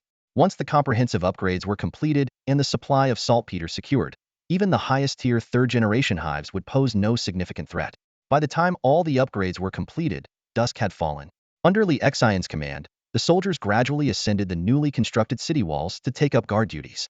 With most of the upgradable projects within the territory now completed, his current phase of tasks came to a successful conclusion. Now it was time to quietly await intelligence from the Selenialkali land and prepare for an offensive against the swarm. Su Yang descended from the city walls and made his way through the bustling streets back to the Lord's estate. Pushing open the heavy doors, he immediately accessed the Lord's Hall interface to review the latest updates. With the day consumed by various tasks, he hadn't had a chance to check earlier, so now was the time to ensure he hadn't missed anything important. After a quick scan, beyond the routine notifications, what stood out most was the shifting global landscape. The surviving lords had now formed a tripartite balance of power. The strongest faction was an alliance led by the United States, bolstered by military strength and support from Afghanistan, having drawn in approximately 2/3 of the nations. The second-largest alliance, led by England, included many smaller nations that had once received aid from England, Su Yang's Dragon Nation among them.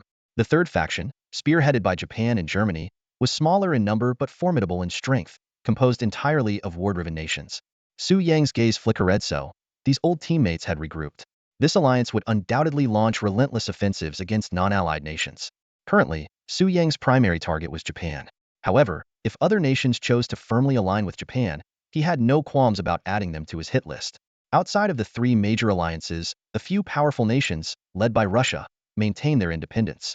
As Su Yang reviewed the situation, a message from the Spanish lord sparked heated discussion in the hall. "Are you experiencing anything unusual? My radio just picked up a lot of static noise." "Radio interference is pretty common," the Indian lord replied. "It could be overlapping frequencies, cosmic radiation, thermal noise, heck, even birds chirping. It wasn't random. There were 2 identical bursts of interference at regular intervals."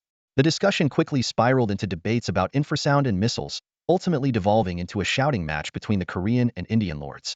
Cross-referencing the timeline, Su Yang realized the interference coincided precisely with his bombing of the insect hive. This coincidence gave him pause, but so far, no one seemed to associate him with the mysterious figure orchestrating the swarm's downfall. After all, who would believe that a nation starting from the Bronze Age could challenge the terrifying Tyranid swarm? This dual identity, Su Yang as the public-facing lord of Dragon Nation and the covert mastermind behind the insect hive, would undoubtedly be advantageous for his future plans. Just as Su Yang was deep in thought, a scout's message interrupted him. The designated area has been fully explored, requesting permission to return. As midnight approached, the scouting team returned to the camp with extensive intelligence about the Seleni-Alkali land. They presented two feasible routes for the march, one that was longer but had flat terrain, and another that was shorter yet rugged and difficult to traverse. Considering the mobility of the Tianhua guards, Su Yang decisively chose the longer but smoother route. However, a pressing issue arose: the soldiers were critically low on fuel reserves. Simply reaching the Seleni-Alkali land would consume nearly half of their fuel supply, and factoring in combat usage, most soldiers' mechs would lose power on the return journey. This powerless trek back would be extremely dangerous. At present, there were no battlefield fuel supply units or frontline transport vehicles available. While a solution would likely be found in the future, there was no immediate remedy.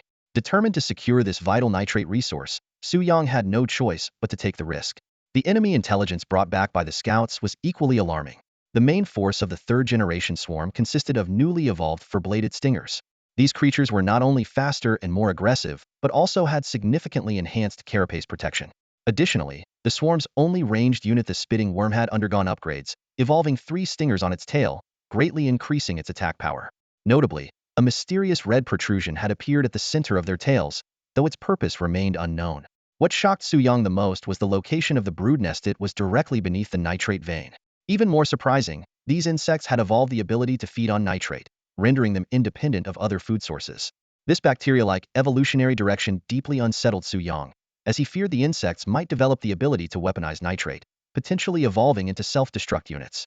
The mere possibility was chilling. With this intelligence in hand, Su Yang immediately began planning the next day's assault. He appointed Li Xian as the general, leading a force of 30 elite mech warriors, 20 mech crossbowmen, 2 Tianhua guards, and all 4 long-range scouts. Since the brood nest was located atop the nitrate vein, direct bombardment with Tianhua guards was not an option. The most mobile scouts would first need to lure the swarm to a more suitable location for bombardment. Besides combat and reconnaissance missions, scout soldiers also carried the crucial responsibility of maintaining real-time communication with Su Yang. Considering the risks involved in both the battles and the return journey of this expedition, Su Yang decided not to be present on the front lines. His presence could potentially weaken the forces due to the need for his protection. A more prudent approach was to rely on the scouts' real-time reports to adjust strategic directions, leaving tactical decisions entirely to Li Xian. After completing the deployment, Su Yang instructed all participating soldiers to return to the barracks to rest, leaving only essential personnel on duty. The battle tomorrow would not only mark the first confrontation with the third-generation swarm, but was also critical for securing saltpeter resources. It was imperative to ensure the soldiers were well rested and in optimal condition for the fight. Distance estimated at 10 kilometers. Should we switch to slow march mode? Yes, Su Yang gave a brief response to the scout's inquiry in his mind. The calm night passed without any swarm disturbances, allowing the soldiers a rare chance to rest adequately.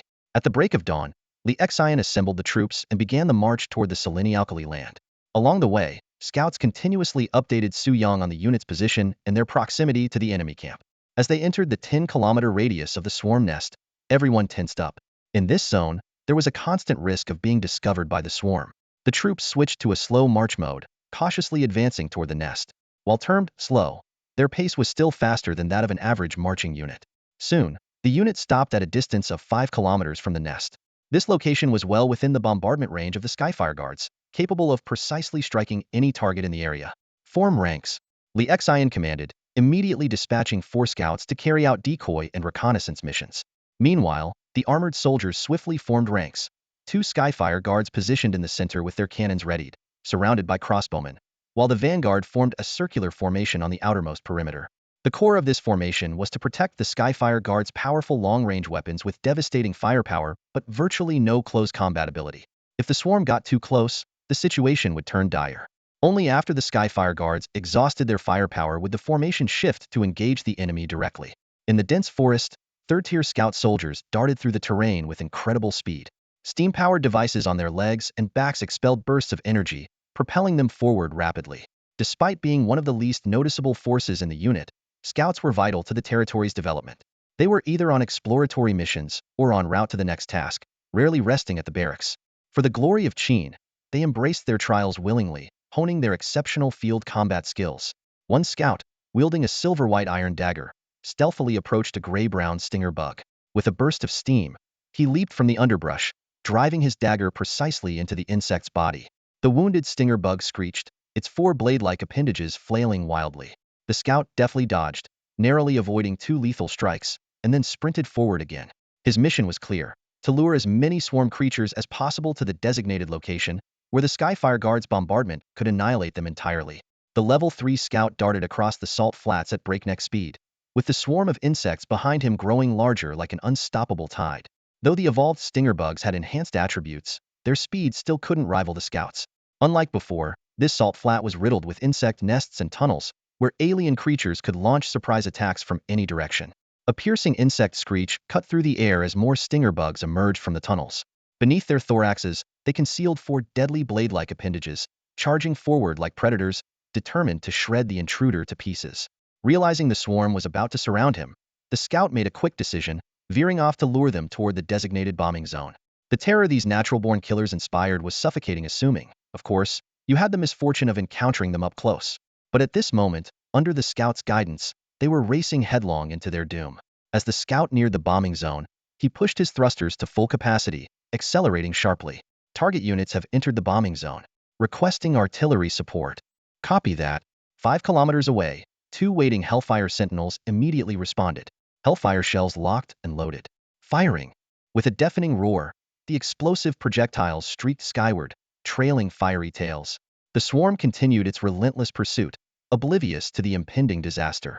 In their simple minds, only one thought remained: tear the enemy to shreds. Suddenly, the sky erupted. A cascade of burning projectiles rained down like a fiery tree exploding into bloom. The stinger bugs seemed to sense the anomaly, but their limited cognition left them incapable of understanding the lethal rain descending upon them. In mere moments, the entire bombing zone was engulfed in flames. The powerful shockwaves churned up clouds of sand and debris, uprooting the few sparse plants that clung to the edge of the salt flats and forest. Blazing insect carcasses were torn apart and scattered by the blast, spreading outward in a radial pattern from the epicenter. System notifications flooded in. Eliminated Level 7 Tyran, Stinger Bug, 50-40 command value bonus. The messages repeated as nearly 50 stinger bugs were obliterated in the bombardment. Evidently, even the evolved stinger bug stood no chance against the devastating power of the Hellfire Sentinels. Proceed with the plan. As the first bombardment concluded, another scout station near the insect nest initiated the next phase of diversion. This time, shortly after entering the nest, he encountered a new insect unit, a massive stinger bug towering nearly 3.5 meters tall. The four-jointed, arthropod-like limbs morphed into 2 sturdy legs, and the blade-like appendages transformed into clawed arms resembling those of a humanoid. This new type of Zerg had a head adorned with 2 crescent-shaped antennae, a massive bone blade gripped in its right claw, and a face featuring 2 rows of 6 rotating compound eyes. A scout emerged stealthily from behind it, but the new Zerg instantly turned its head with sharp precision, locking its gaze on him. The scout treaded carefully, inching closer while quickly recording the features of this new unit. These details were vital intelligence for the Emperor. The new Zerg remained motionless, save for the constant twitching of its antennae and compound eyes, as if it were sizing up its prey. The scout continued documenting while circling the perimeter, attempting to lure more Zerg swarms into the area. Just as he finished his notes and the number of Zerg gathered reached the desired threshold, the new Zerg suddenly raised a claw and issued a low, guttural command. Boom! The ground beneath the scout collapsed abruptly, and a massive maw emerged, swallowing half of his body. Crack! The lower half of his armor shattered under immense pressure, releasing a burst of scalding steam. In that moment, the scout realized the grim truth.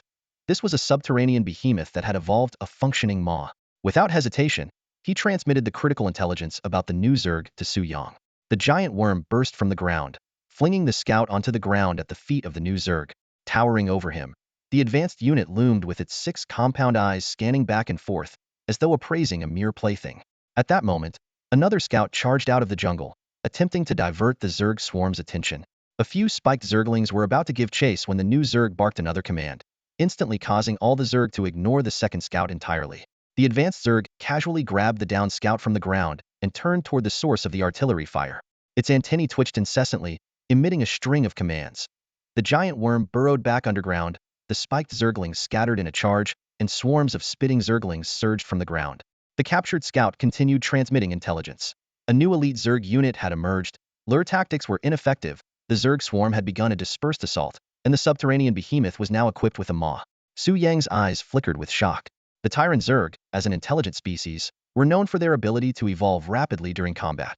But for them to decipher the lure tactic after just a second encounter was far beyond expectations. This newly emerged elite unit not only refrained from killing its captive immediately, but also demonstrated the ability to identify tactics at a glance and command the swarm to disperse and evade bombardment.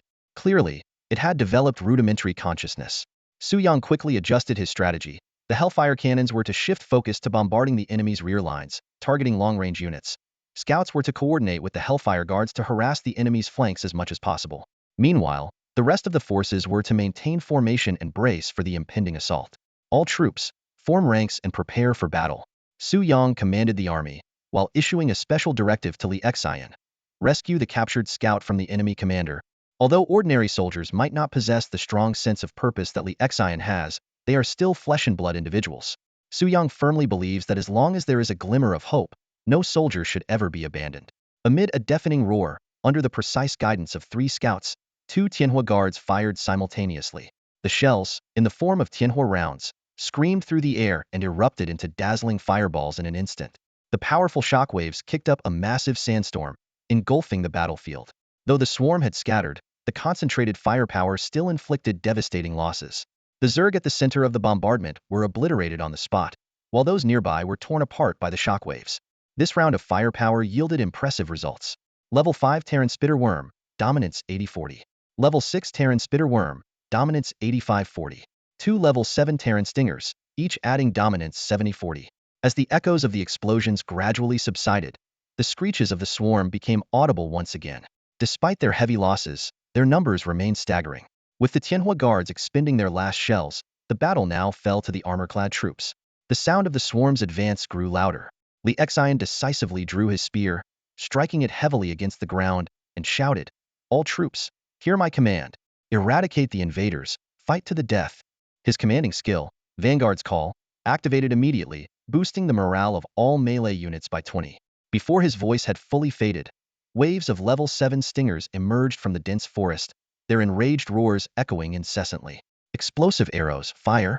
At Li Xian's command, the crossbowmen, already poised for action, launched their attack. Arrows tipped with small explosive charges whistled through the air, detonating upon impact and creating violent explosions within a 3-meter radius.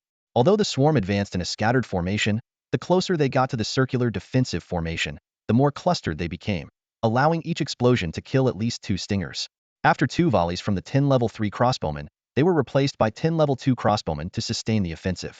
However, as the bronze-tipped bolts struck the enemy swarm, a critical issue became apparent. The bolts, once lethal with a single shot, now failed to penetrate the stinger's tough exoskeletons.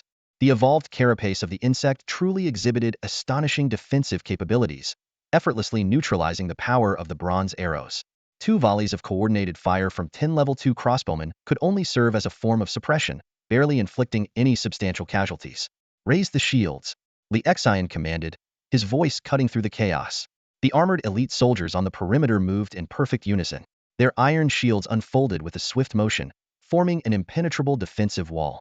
The charging stingers collided with the shield wall, producing deafening impact sounds. The force of the collision left the soldiers momentarily dazed, but they quickly regained their footing. With precise movements, they deflected the insect blades using their shields and activated newly developed power mechanisms. Steam hissed as alloy swords slashed down with lightning speed, slicing through the stingers' bodies. Their innards and green blood splattered in all directions. The level 3 armored elites worked in seamless coordination, their actions fluid and efficient, cutting down wave after wave of insect swarms before the shields. Even the evolved stingers equipped with 4 blades struggled to penetrate their defensive line.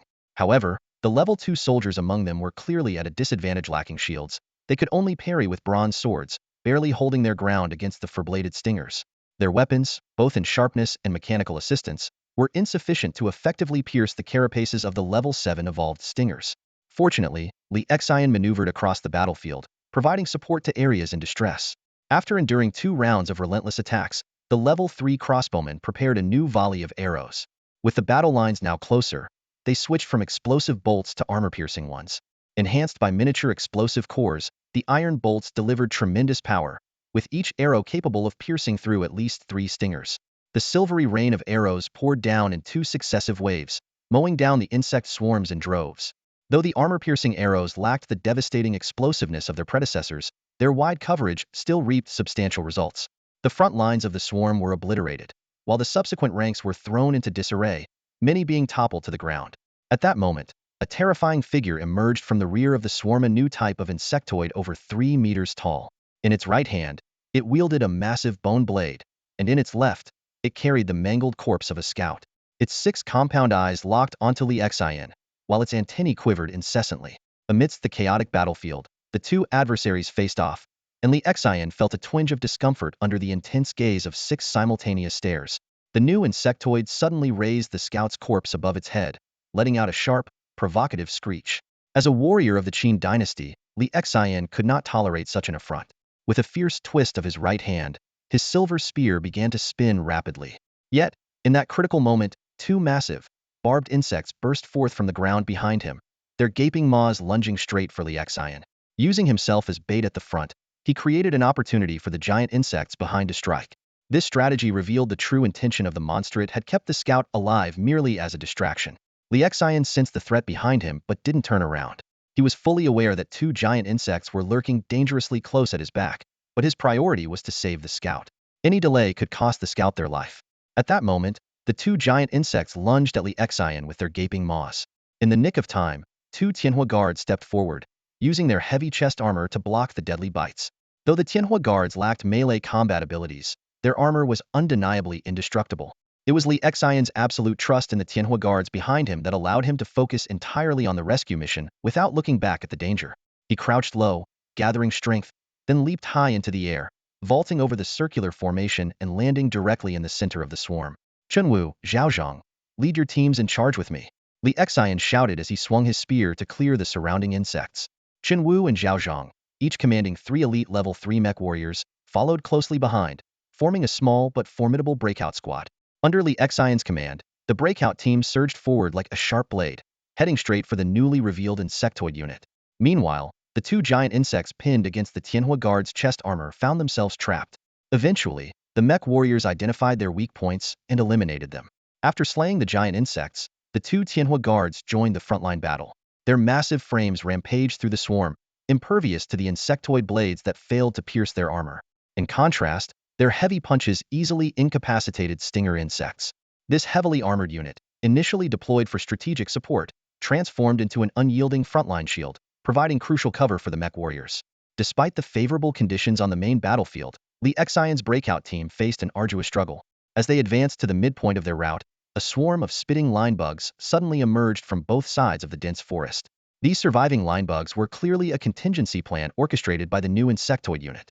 The mech warriors were forced to raise their shields to fend off the barrage of insect spikes from both flanks.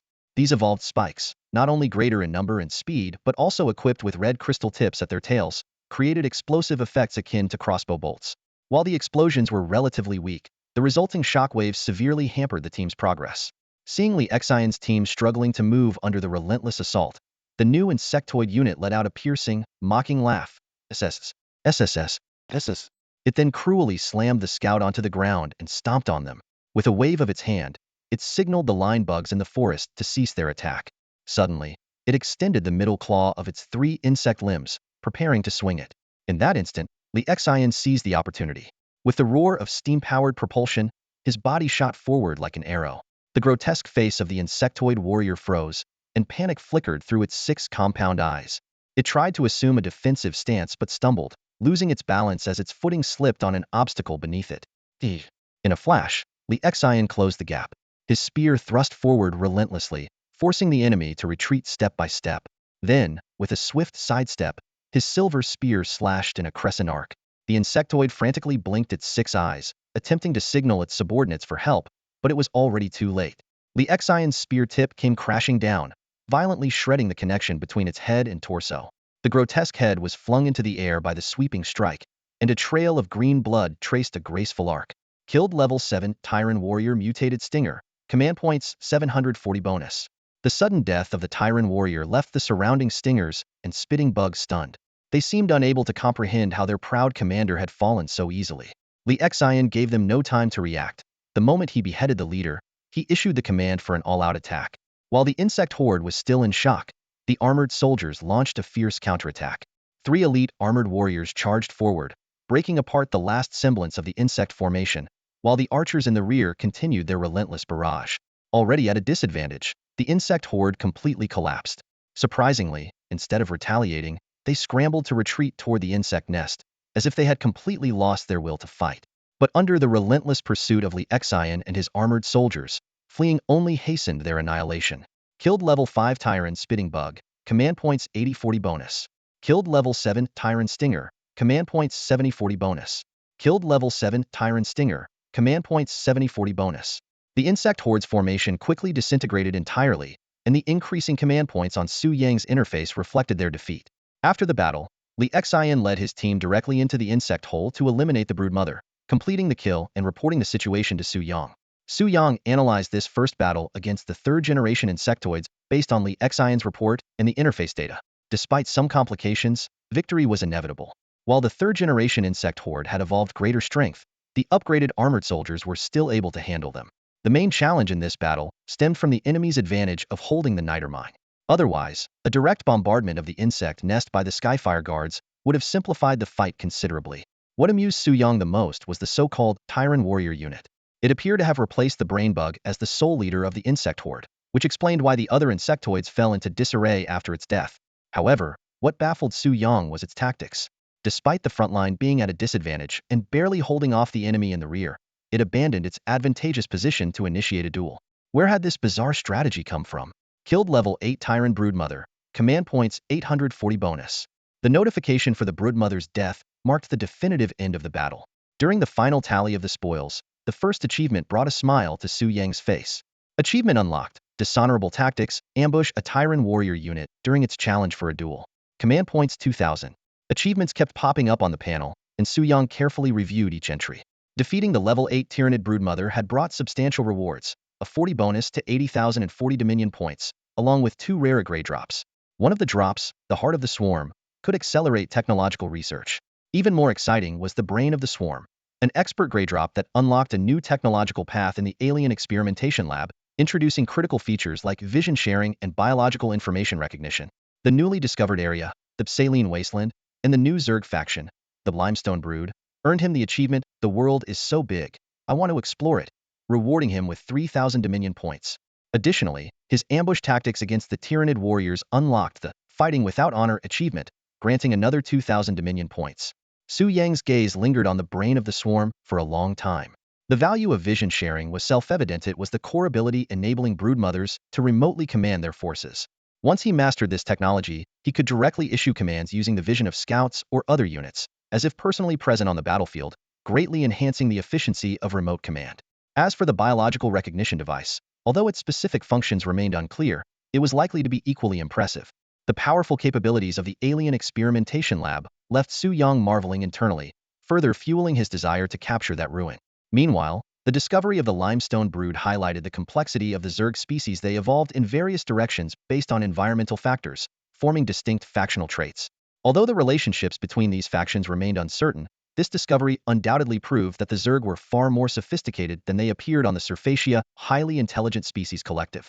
After closing the achievements panel, Su Yang checked the kill records. This first battle against the third-generation swarm had earned him 19,630 base Dominion points, which, with the 40 bonus, totaled 27,482 points.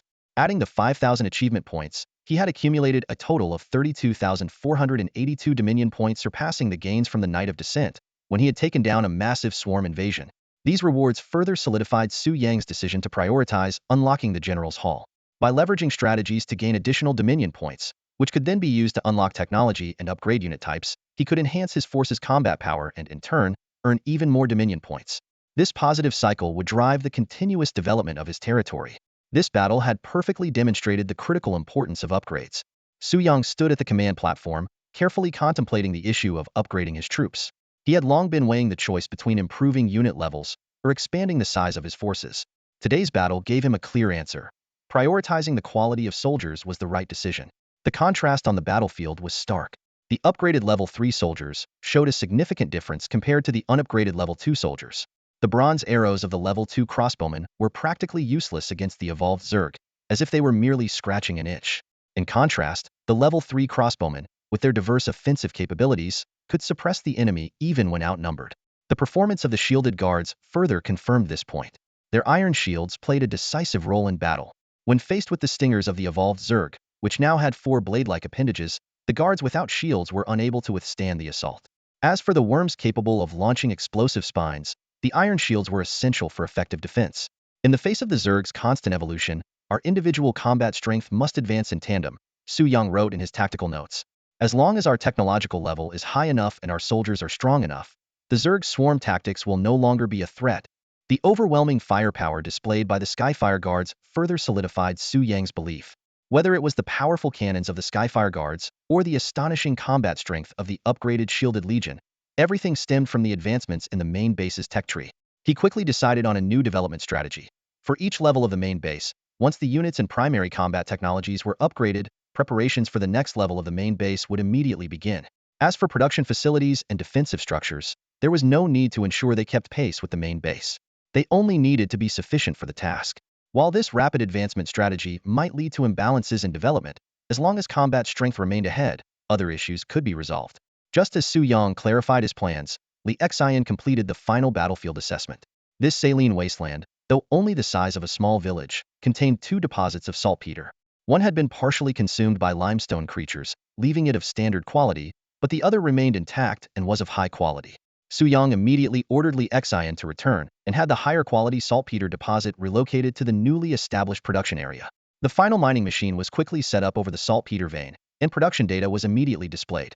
A base output of 30 units per day, an environmental bonus of 5 units, and a Qin craftsmanship bonus of 15 units, for a total of 50 units per day. After upgrading to level 2, the output would increase further to 75 units per day.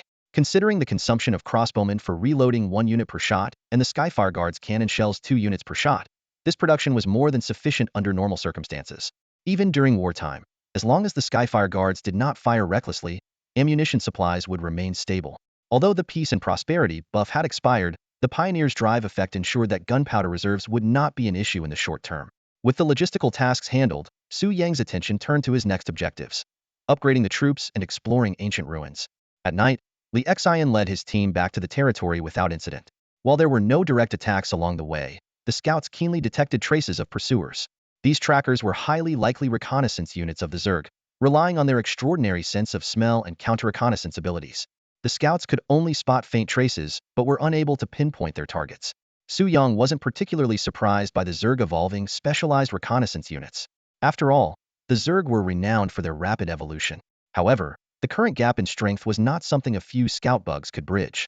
With the protection of the newly upgraded level 2 city walls and the recently enhanced armored legion, no amount of reconnaissance would make a difference. The immediate priority was to continue strengthening their forces. Su Yang promptly opened the command value panel and began allocating upgrades for the armored legion. Upgrading the remaining 20 armored bladesmen and 20 armored crossbowmen to level 3 required a total of 28,000 command points. With 33,842 command points available, there would still be enough left to summon 2 additional Skyfire Sentinels, which was a perfectly balanced setup. As command points were infused, the upgrades were completed swiftly. The Armored Legion reached its current maximum capacity: 40 level 3 armored bladesmen, 30 level 3 armored crossbowmen, and 4 Great Qin Skyfire Sentinels. Looking at this fully upgraded force, Su Yang felt a deep sense of satisfaction. With the army upgrades complete, the next objective was the alluring ruins. However, considering the Zerg's increasingly intelligent tactics, it was necessary to bolster defensive facilities first. The Skyfire Tower, unlocked by the level 3 main base, was the ideal choice. Unlike the ballista towers on the city walls, constructing a Skyfire Tower required 80 units of iron ore and 30 units of copper ore. Su Yang opened the resource panel and carefully assessed the current reserves of the territory.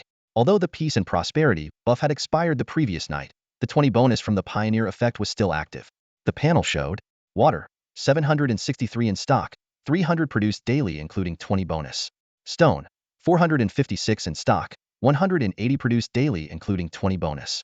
Coal, 563 in stock, 255 produced daily including 20 bonus. Copper, 269 in stock, 180 produced daily including 20 bonus. Iron, 286 in stock, 150 produced daily including 20 bonus. Niter, 21 in stock, 75 produced daily including 20 bonus.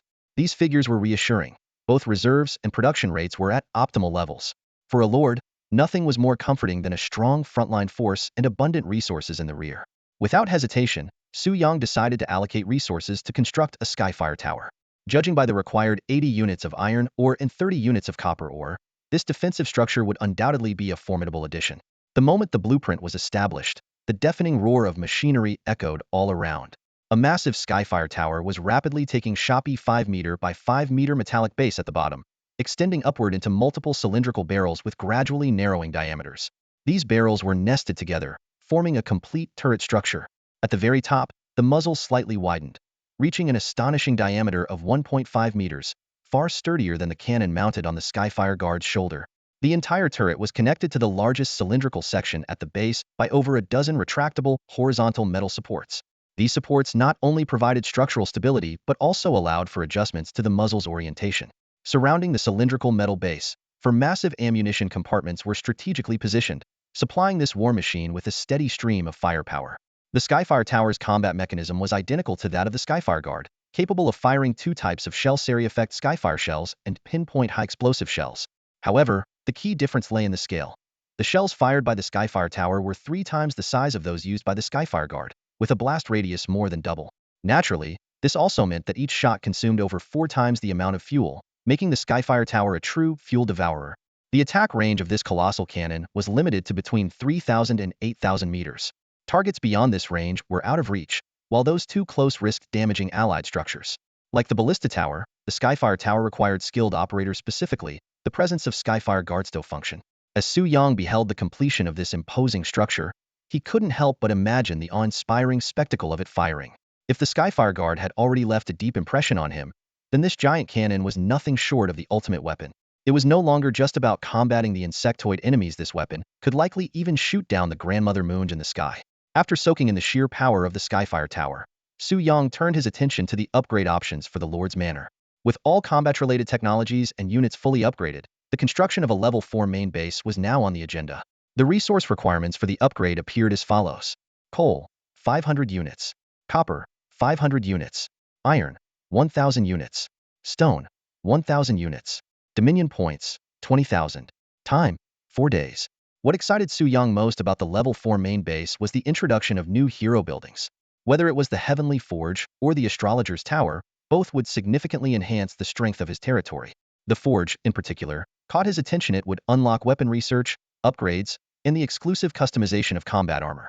This was precisely what Su Yang had been eagerly awaiting. Not only could he craft personalized armor to enhance his own safety, but more importantly, he could upgrade the equipment of generals like Li Xian and others. While the human body had its limitations, the ever-advancing technology of customized armor could create truly limitless individual combat capabilities. To unlock new hero buildings, Su Yang first needed to upgrade the Lord's Manor. After calculating the time, he realized there were 4 days left until the second week's descent night, which was enough to complete the task. Although the upgrade requirements for a level 4 Lord's Manor were stricter than those for level 3, the territory's current resource output could meet the primary material demands. The only potential shortfall was 1,000 units of iron ore. However, this issue could be easily resolved. Could trade for the iron ore at a favorable price from the English lord. As for the 2 factors of dominion points and time, they posed no challenge. The current armored legion could easily earn tens of thousands of dominion points with a single sortie, and time could be accelerated using the high-level Heart of the Hive. After finalizing the plan, Su Yang promptly ordered all non-guard units to return to the barracks for rest and recovery in preparation for the next day's ruins expedition. There was no room for error in this mission. Only success or death awaited them. The following morning, as a thin mist still shrouded the forest canopy, the armored legion was already assembled in formation at the city gates. 30 heavily armored elites stood ready. 20 armored crossbowmen held their powerful crossbows. 4 Qin Dynasty scouts mounted their horses, and 3 steam-spewing heavenly fire mechs stood tall in the ranks. At the forefront of the formation stood their commander, Li Xian. This fully equipped armored legion was Su Yang's most formidable expeditionary force at present. After a thorough inspection, Su Yang gave the order, and the massive metal city gates slowly opened under the pull of mechanical devices. All troops, forward! Boom boom boom! The sound of synchronized marching echoed through the dense forest, startling flocks of birds into flight. Thick white steam intertwined with the black smoke of gunpowder explosions, rising into the sky. The 4 scouts spread out to the sides and the front of the formation, tasked with reconnaissance. Their primary duty was to detect threats in advance before acquiring new strategic resources. Walking along the cleared forest path, Su Yang couldn't help but recall the scene when he first entered the Forbidden Zone. Back then, he had only 2 soldiers, Chen Wu and Zhao Zhang, by his side, struggling to navigate the dense jungle. Now, not only did he command a powerful army, but the roads had also been cleared and developed details that highlighted the rapid growth of his territory. However, as the scope of their campaigns expanded, the lack of transportation tools had become an increasingly pressing issue. Just like yesterday's battle against the third-generation swarm, the round trip alone had taken nearly 12 hours. Long journeys wasted time and fuel while severely draining the soldiers' energy and morale. Su Yang hoped to unlock transportation tools soon, and the foundry might be a breakthrough point. As he pondered this, the scout's intelligence report came through. Ahead lay the boundary of the ruins. Su Yang forced himself to focus, carefully observing the changes in his surroundings. As they ventured deeper, the lush vegetation of the dense forest gradually faded, replaced by massive pillars covered in green moss. The ground was no longer the grayish-brown humus soil, but was instead thickly carpeted with moss. This area seemed to be isolated by some mysterious force, standing in stark contrast to the surrounding forest. Pressing forward, Su Yang noticed that the arrangement of the moss-covered pillars became increasingly orderly. In the distance, the alignment of the pillars converged on a circular altar, in front of which loomed a deep, dark entrance, the very gateway to the ruins left by the insect swarm. Just as he was about to enter, Su Yang suddenly became alert. He recalled the information on the decoding card. This was the sacred ground of the Terran swarm, and intruding here would awaken the slumbering guardians beneath. The mission objective was to eliminate the awakened swarm and destroy the underground brood nest. Su Yang's gaze turned sharp. These insects were clearly lying in wait underground. If he recklessly triggered the mechanism, he would undoubtedly be surrounded by the swarm. At that point, the Heavenfire cannons would be rendered useless, leaving only Li Xian and the armored soldiers to fight Hedon. Facing a level 10 brood mother, far stronger than the level 8 one from the Salt Flats, and in such unfavorable conditions, their chances of victory seemed slim. Stop! Su Yang ordered decisively.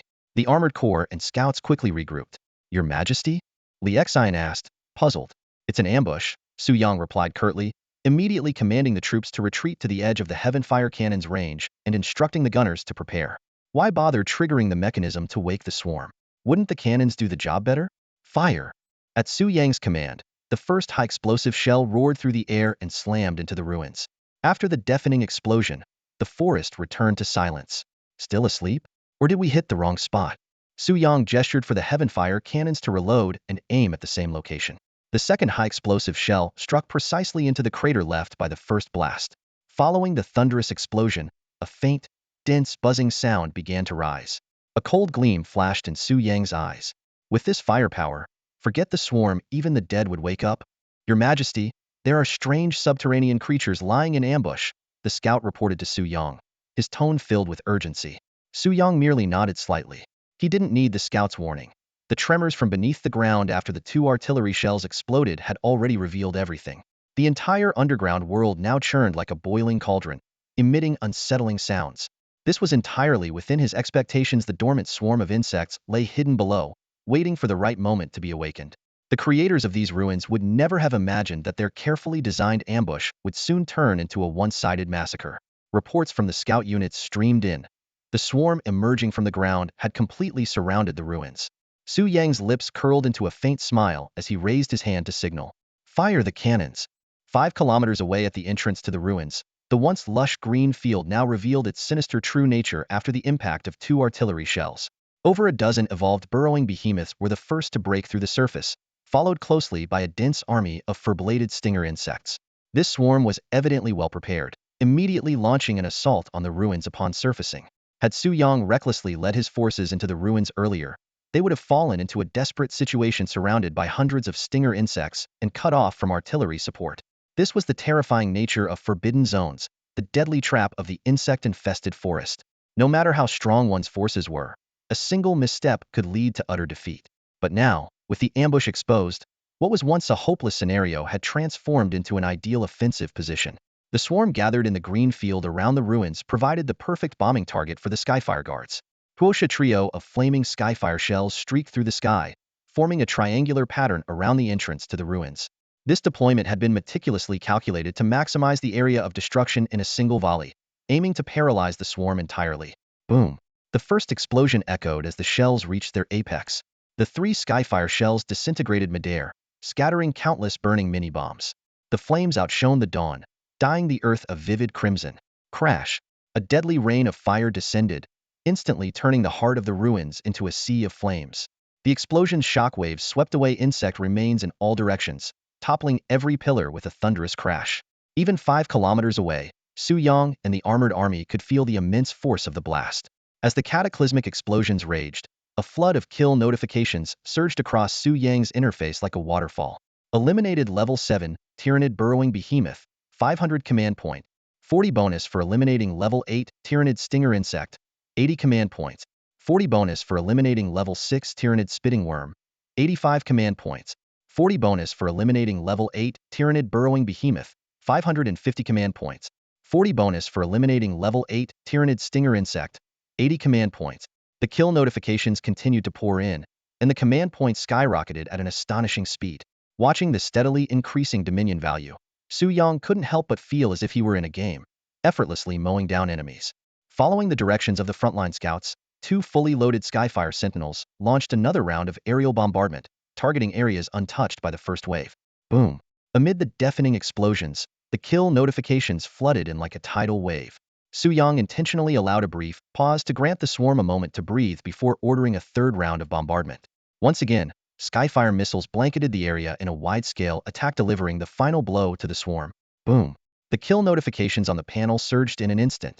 Eliminated Level 8 Tyrant Spitter Worm, Dominion value 9540 bonus. Eliminated Level 7 Tyrant Spitter Worm, Dominion value 9040 bonus. Eliminated Level 8 Tyrant Stinger Worm, Dominion value 8040 bonus. Eliminated Level 8 Tyrant Stinger Worm, Dominion value 8040 bonus. As the notifications continued to roll across the screen, Su Yang couldn't help but muse. If the power and range of the bombardments improved further in the future, the system interface might crash before the swarm was entirely wiped out. When the shockwaves subsided, Su Yang commanded the army to advance. The ruins ahead had been utterly transformed. 3 rounds of bombardment had turned the once lush greenery into a scorched wasteland. The surface was torn apart and fragmented, resembling the charred bottom of an overused frying pan. Thick smoke, mixed with waves of heat, billowed continuously from the ground. The remnants of the alien swarm were scattered everywhere, and the few that had miraculously survived were left with only half their bodies, writhing in agony on the ground. Su Yang ordered his soldiers to put them out of their misery and silently claimed the additional Dominion value. Treading across the soft, charred soil, the entrance to the ruins gradually came into view. Thanks to Su Yang's precise control of the bombardment, the entrance structure remained intact. This was precisely why he had chosen Skyfire missiles. Their destructive force was concentrated on the surface, causing minimal damage to underground structures. Upon reaching the entrance, Su Yang instructed Chen Wu and Zhao Zhang to lead their squads and secure the perimeter while he ventured inside with Li Xian and the remaining troops. Any lingering alien creatures within the ruins were swiftly eliminated under Li Xian's leadership. Passing through a narrow corridor, the group entered a large hall. At the center of the hall stood a triangular stone pillar inscribed with ancient runes. After ensuring the area was secure, Su Yang, under Li Xian's protection, stepped forward. As he placed his hand on the pillar, a mechanism activated, revealing 3 small holes on the platform. The system interface displayed. You have entered the Zerg ruins. Follow the guidance to initiate the ruins mission. Following the prompt, Su Yang inserted 3 fingers into the holes and slowly rotated the central triangle. When it reached a specific position, a clicking sound echoed as the triangle locked into place. The entire ruin seemed to awaken, beginning to hum and operate. A heavy, mechanical voice reverberated through the hall. Lord Su Yang, you have desecrated the sacred grounds of the Zerg and committed an unforgivable sin. The Guardian, dormant for a millennium, is about to awaken. Feel the wrath of the swarm and perish in despair. In despair they sink, in despair they perish. The mechanical whisper of the ancient god reverberated throughout the ruins hall, its voice echoing off the stone walls, creating an unsettling resonance. As the sound of grinding gears filled the air, 2 passageways at the top of the hall slowly opened. From the darkness descended 2 brain bugs, their bloated heads glistening with a sickly sheen under the dim light. Their insectoid antennae stood upright like radar dishes before emitting a piercing screech. The sharp cry stabbed at Su Yang's eardrums, making his head feel as though it was trembling under the sonic assault. The sound grew ever sharper, its penetration increasingly unbearable. It was clear this was the signal to awaken the subterranean insect horde. Su Yang did not immediately order an attack. Instead, he endured the ear-splitting noise, watching the bizarre solo performance with cold detachment. Nearly half a minute passed, and the 2 brain bugs seemed to sense that something was amiss. The swarm they had summoned was not responding as expected. The screeching stopped. The creature's antennae twitched nervously in the air, probing their surroundings. Though expressionless, their hesitant movements betrayed their confusion. Iya, they screeched again, this time with a tone of agitation and panic, a stark contrast to their earlier composure. Boom! Two explosive arrows struck their swollen heads with precision, sending viscous fluids splattering in all directions. The screeching ceased abruptly. Keep screaming. Why stop now? Su Yang muttered mockingly, gazing down at the insect remains. The lifeless carcasses oozed sticky fluids, but offered no response. After ensuring there were no other living alien insects nearby, Su Yang led his team into the passageway ahead. At the end of the corridor hung a massive brood mother unlike anything Su Yang had encountered before. Its colossal body dwarfed any of its kind he had previously seen. Countless dark purple tendrils extended from its form, anchoring into the surrounding stone walls like grotesque appendages. The walls themselves were adorned with ancient murals, but surprisingly, they did not depict the Zerg-like creatures. Instead, they illustrated a species that appeared far more human-like. This discovery gave Su Yang pause. Why would a ruin etched with depictions of another race serve as a sacred site for the insectoid swarm? After a moment of contemplation, Su Yang still found no answers. He signaled to Li Xian to put an end to it all. A muffled explosion followed, and the broodmother's body burst apart, its foul-smelling fluids spraying across the walls. After defeating the level 10 Tyranid broodmother, a series of system notifications popped up. Command points received a 40 bonus, and 2 valuable items were dropped.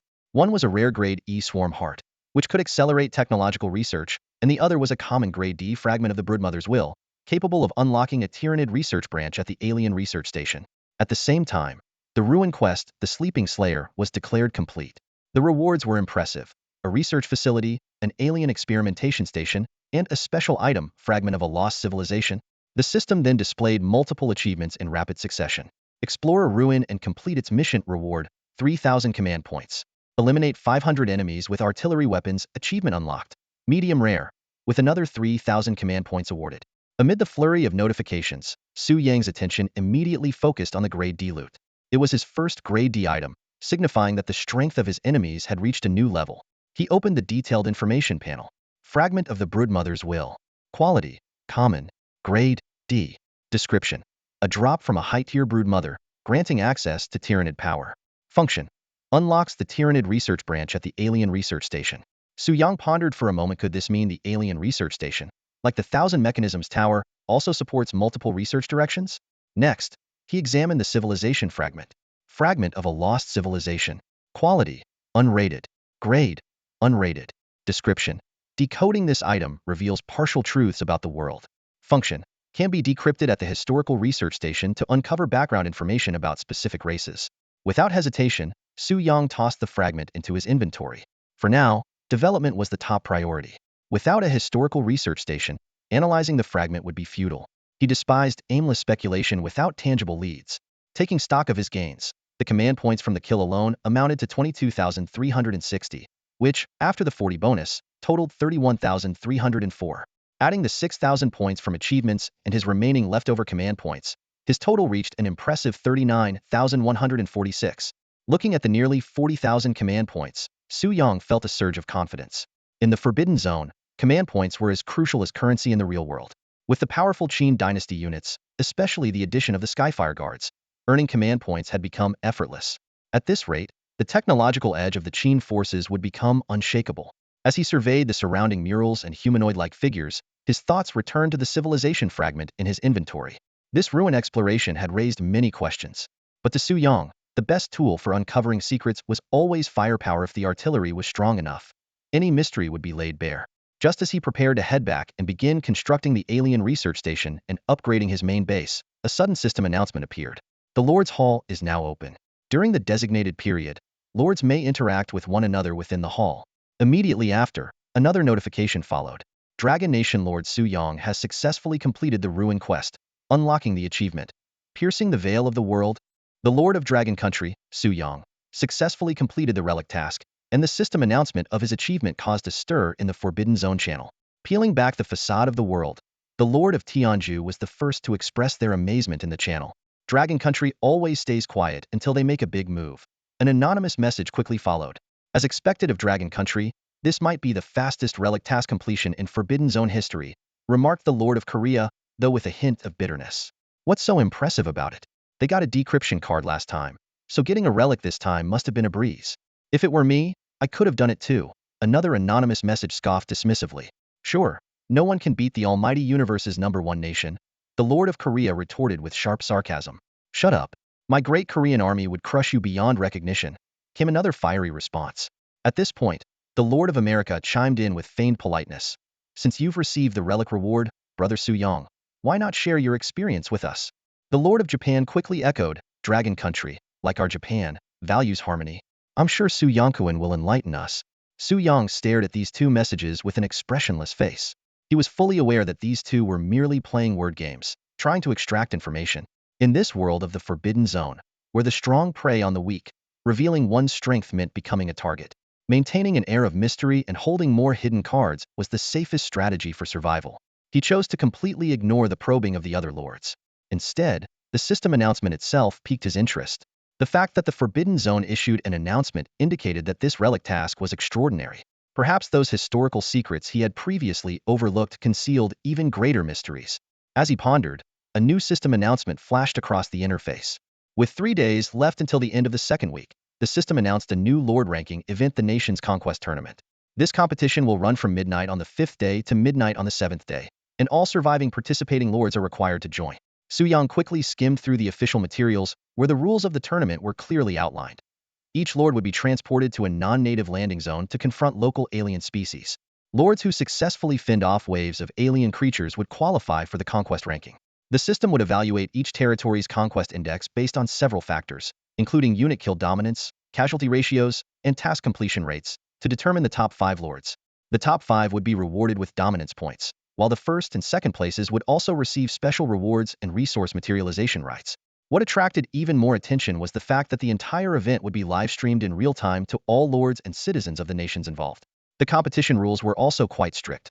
Lords would enter the conquest arena in a random order, and the levels of their units could not exceed the threat level of the monsters in the landing zone.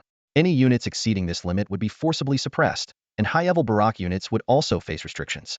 Once a lord entered the conquest arena, they would have 20 minutes to prepare before facing the highest scale wave of alien creatures corresponding to the current threat level of the landing zone. Notably, all dominance points earned in the conquest zone would be doubled in value. However, if a lord were to die in the competition, not only would they be eliminated, but their nation would also suffer a catastrophic penalty. The significance of this tournament extended far beyond rankings.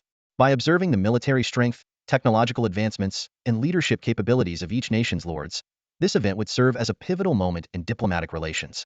Strong civilizations would undoubtedly attract allies, while nations revealing weaknesses might face isolation. The system's final message, "Night falls, good luck to all lords," flashed across the screen. However, Su-yong was unfazed. His mind was already racing with strategies, clearly unconcerned about the issue of safety. The Armored Legion's ability to defeat the formidable Zerg race naturally made them an overwhelming force in other regions. However, at this moment, Su-yong was frowning, contemplating the hidden risks brought by live broadcasts once they went to war. The advanced equipment like the powered exoskeleton armor would no longer remain concealed. His expression grew increasingly serious. Other nations would undoubtedly reassess the Qin Dynasty's actual military strength, and those hostile forces eyeing them covetously would adopt more aggressive countermeasures. The potential negative impact of exposing such power could not be underestimated. Nevertheless, a particular system rule offered Su-yong a way to maneuver. The troop level could not exceed the threat level of the landing zone. His territory's Heart of the Swarm had a threat level of Abyssal Gaze level 4, meaning any intruder would face a terrifying onslaught of Zerg swarms. However, based on past data, most regions in the second week only had an Abyss level of 2. A glint of calculation flashed in Su-yong's eyes. This meant that when operating in level 2 zones, he could only deploy warriors and crossbowmen, while level 3 units like the Skyfire Guards and Li Xian would be barred from participating. More importantly, to ensure fairness, the system would suppress the levels of Qin Dynasty warriors and crossbowmen to level 2, allowing all competitors to start on an equal footing. This rule provided a natural cover. Although some strength would inevitably be revealed, the true extent of Qin's capabilities would remain hidden from their enemies. After weighing the pros and cons, Su-yong concluded that the benefits of the Grand Nations Championship outweighed the risks. Exposing part of their strength in exchange for ranking rewards and a stronger alliance was a worthwhile trade. His gaze grew resolute. As long as nothing unexpected happened, securing the top spot in the Lord rankings this time seemed within reach. Step by step, steadily claiming each Lord ranking would ensure their advantage remained firmly in hand. Time was of the essence, with just over a day left before the competition began. Once it started, No adjustments could be made to the territory, so upgrading the Lord's Manor was an urgent priority. The World Nations Championship is starting this soon? The East Island leader's voice carried a hint of doubt. Could it be that East Island's development is too rapid, and the Forbidden Zone is stepping in to balance things out? The American leader suggested with subtle insinuation. The East Island leader quickly waved his hand. You're overpraising us. With the U.S., the world's strongest nation, and Longwa around, East Island doesn't even rank. You're being modest, Prime Minister Tojo. The American leader chuckled lightly. Balancing by the Forbidden Zone? Does the Forbidden Zone actually interfere with the leader's development? The Spanish leader asked curiously. The American leader scoffed dismissively. This clueless kid really knows nothing, huh? Seems like he's here for comic relief. The Indian leader chimed in. At this moment, the English leader stepped forward to explain in detail. It has been theorized and somewhat confirmed that the Forbidden Zone adjusts its actions based on the current state of development, targeting the strong. The Forbidden Zone appears to favor balanced and intense competition. When a certain faction becomes too powerful, it triggers the zone's balancing mechanism. Events like the World Nations Championship, catastrophic disasters, high bounties on strong nations, resource blockades, and several other occurrences are all examples of this balancing mechanism. So, you're saying that a nation has grown too strong, triggering the Forbidden Zone's balancing mechanism prematurely? The Spanish leader pressed for clarification. Most likely, but nothing in the Forbidden Zone is ever 100% certain, the English leader replied. Hearing this discussion, Su Yang furrowed his brows. This was the first time he'd heard such a theory. In the first 2 rounds, Longwa hadn't lasted long enough to notice such patterns. He pondered deeply and quickly grasped the key point dominance value. The World Nations Championship lasts 2 days, and apart from one defense battle, most of it involves watching live broadcasts. With Great Qin's current strength, he would likely be placed in a level 2 zone. Even with double dominance value rewards, it wouldn't compare to the gains from a single encounter with the Swarm. However, for other nations, the situation was entirely different. They could at least enter zones matching their level, and with some luck, might even reach advanced zones. If they successfully cleared the challenges, the double dominance value would grant them a significant advantage. Especially in advanced zones, where defending earns more dominance value, this would provide a strong edge in the subsequent leader rankings. If someone managed to withstand a level 4 swarm threat like his, though difficult, securing the number 1 spot in the championship rankings would be almost guaranteed. Looking at it this way, the World Nations Championship doesn't directly suppress strong nations, but by limiting them for 2 days and giving weaker nations a chance to catch up, it achieves a balancing effect. That said, it's not entirely a bad thing. At the very least, it provides an opportunity to assess other nations' true strength and gain a clearer understanding of the current landscape. Meanwhile, the discussion in the leaders' hall continued, and the topic had already shifted to Longwa. The lords from various countries were speaking one after another in the chat panel. Good to be early. I've been itching to see the troop types of the Dragon Nation, said the lord from the United States. The Japanese lord quickly chimed in. The warriors of the Dragon Nation have always been fierce. I, too, am eager to see just how formidable Su Yang's soldiers truly are. My dear brother, I know them best. Their warriors are absolutely incredible, exclaimed the Indian lord enthusiastically. The Korean lord, however, scoffed. All you do is flatter. It's just a bronze civilization no matter how strong they are. What can they do? One shot from me and they'll be silenced. They're ranked first in exploration. Hardly as weak as you claim, the Spanish lord retorted. The ensuing conversation grew increasingly heated, with the Korean lord taking turns targeting the other lords with boasts of one shot, until he realized his overstep and hastily apologized. The topic then shifted to the heart of the swarm, as the lords shared their concerns about its threat. However, the discussion soon devolved into light-hearted banter. Su Yang closed the chat panel. The idle chatter held little substance, but he was keenly aware that the other lords were both curious and expectant about the upcoming contest.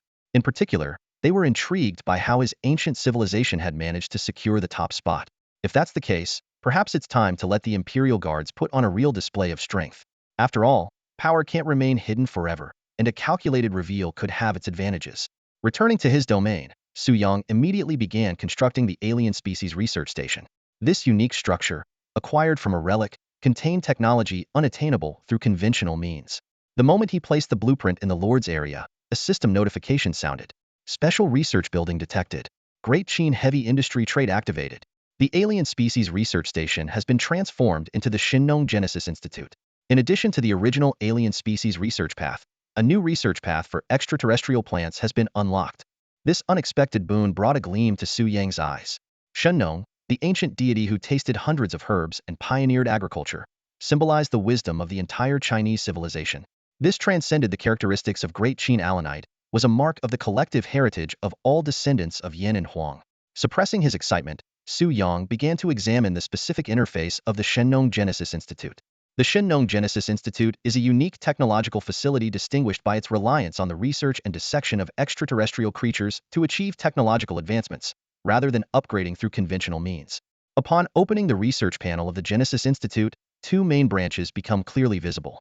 One branch focuses on alien biology research, inherent to the Alien Experiment Station, with several sub-branches awaiting unlocking. Currently, Su Yang has only managed to unlock the Tyranid Swarm Research Branch. This design suggests that as other regions are explored and more alien species are defeated, additional related technological research paths will gradually become available. Within the unlocked Tyranid Swarm Branch, three distinct research tracks are available, each corresponding to a major field: Swarm Intelligence for technology, Biological Armor for defense, and Symbiotic Weaponry for weaponry. Delving into the Swarm Intelligence branch reveals two core technologies that can currently be unlocked, both of which are particularly noteworthy. The first is Network Vision Sharing, a technology that requires one complete swarm brain and 10,000 command points, along with 1 day of research time. This allows the user to gain visibility of all units within a certain range and freely switch perspectives. While seemingly defying scientific principles, this phenomenon is essentially an analysis and imitation of the swarm's shared vision and command capabilities. The second is Bioinformation Identification Technology, which also requires one complete swarm brain, 10,000 command points, and 1 day of research time, with radar technology as a prerequisite. This technology enables bioelectric wave scanning to obtain detailed information about Tyranid units, including their type, level, social rank, unique mutations, and affiliated swarm. Upon seeing these two technologies, especially the vision-sharing capability, Su Yang couldn't contain his excitement. On the battlefield, frontline intelligence and visibility are lifelines for any commander. Even in modern warfare, the means for acquiring frontline information are relatively limited, such as radio communication or drone reconnaissance. Vision-sharing technology, however, would revolutionize this dynamic, allowing commanders to directly share what their soldiers see and experience, enabling true on-the-ground leadership. It is undoubtedly the ultimate strategic command enhancement. This granted Su Yang an unprecedented level of battlefield control. While other lords were still relying on bulky radio transceivers, he could already issue precise commands to every soldier in an instant. Even more exhilarating was the swarm-exclusive vision-sharing ability, which remained impossible to replicate even if other lords acquired the Alien Experimentation Lab. Beyond vision sharing, the biological information scanning technology also caught Su Yang's attention. This technology allowed scouts to scan and obtain detailed attribute data on Zerg units, far more powerful than the current simplistic portrait sketches. However, since it required prerequisite radar technology, this research had to be temporarily shelved. Given that there was only one swarm brain in his territory, which could unlock a maximum of one technology, Su Yang decisively invested 10,000 domination points into vision-sharing research. Consumption: Swarm Brain 1. Domination points: 10,000. Biological network vision sharing under research. Time required: 1 day. This was his largest investment in a single technology research so far, but Su Yang firmly believed its value far exceeded the cost. As the scale of war expanded and the battlefield became increasingly complex, the advantage brought by this technology would only grow more significant. The research required 1 day to complete, perfectly aligning with the timeline to finish before the tournament began. After initiating this research, Su Yang turned his attention to the biological armor branch. The details of the already unlocked Tua bone armor technology were displayed as follows. Technology: Tua bone armor Ironhead Warrior. Effect: modify armor using the skull bones of subterranean giant worms to enhance defense, improve explosion, and acid resistance. Prerequisite: iron refining craft. Consumption: 1 Tua bone per 10 modifications. Domination points: 500 per modification. Time: 5 seconds per modification. The unique aspect of this modification was that it was not restricted by level. Even if suppressed to a level 2 zone during the tournament, where equipment would degrade to bronze quality, the defensive effects of Tua bone armor would remain intact. This provided a crucial solution to soldiers' defensive weaknesses in low-level zones, and its specialized explosion and acid resistance could offer an edge over standard iron armor. With 2 Tua bones in his inventory, enough to upgrade 20 elite armored warriors, Su Yang began allocating domination points. Using 2 crocodile bones and consuming 10,000 command points, the armor modification process for the elite armored soldiers officially begins. 20 carefully selected soldiers enter the barracks one after another, and soon, the modified soldiers emerge in an orderly fashion. Their new equipment is striking. What was once gleaming silver armor is now overlaid with a dark gray crocodile bone framework. This unique combination not only gives the armor a smoother, more refined appearance but, more importantly, significantly enhances its defensive capabilities. While crocodile bone may not match the hardness of metal armor, Its special bone structure excels at absorbing impact and offers excellent acid resistance, making the defense of the elite armored soldiers even more comprehensive. With this, Su Yang had completed all the available upgrades for the exotic creatures branch. He then turned his attention to another major branch under the Great Qin traits, the alien plant branch. Although these plants broadly fall under the category of living organisms, they are fundamentally different from the exotic creatures branch. Exotic creatures refer specifically to hostile, group-structured life forms, whereas alien plants are the primary producers in an ecosystem, lacking aggression and group organization. Within the alien plant branch, only one option was currently active: the luminous crystalline cell species. Su Yang was surprised to find that these plants even had formal classification names. Under the luminous crystalline cells, there were three sub-branches: plant science, agricultural production, and medical research, corresponding to the fields of technology, farming, and medicine, respectively. Compared to the combat-oriented nature of the exotic creatures branch, the options here were noticeably more peaceful. When Su Yang saw the agricultural production option, he felt a spark of excitement. It was as if the instinct deeply ingrained in the DNA of the Chinese people was calling out to him. In this perilous trial ground, the possibility of cultivating farmland felt both nostalgic and full of promise. This discovery couldn't have come at a better time, as the mutant sheep captured from earlier expeditions were almost depleted. With the current population growth rate, the food supply wouldn't last a week. Farming, if possible, would undoubtedly be a more reliable option than hunting. However, all the sub-branches for alien plants were still in a blank state, leaving Su Yang puzzled. Why had they already gathered data on exotic creatures, yet had nothing for plants? A system notification soon answered his question. To unlock the alien plant branch, complete plant samples must be brought back, with rare plants being more likely to trigger technological advancements. So that's the key. Previously, they had simply cut down plants they encountered. Without this prompt from the creation system, who would have thought that intact plant samples were so crucial? While the probability of unlocking ordinary plants was low, finding rare species should significantly accelerate the development of this branch. The discovery of a rare plant made Su Yang realize the need to shift the scouts' focus during their investigations. After reviewing the plant classification system, he found that the current exploration area of the Shinnon Creation Institute had reached its limits. The remaining areas would have to wait for future exploration. Standing inside the Shinnon Creation Institute, Su Yang couldn't help but marvel at the surprises this unique building had brought far beyond his expectations. The advanced biotechnology system before him not only rivaled the main technological framework of Mosey's Thousand Mechanisms Tower, but even surpassed it in certain fields. This made him deeply aware of the immense value of this expedition. The Shinnon Creation Institute was nothing short of a technological treasure trove.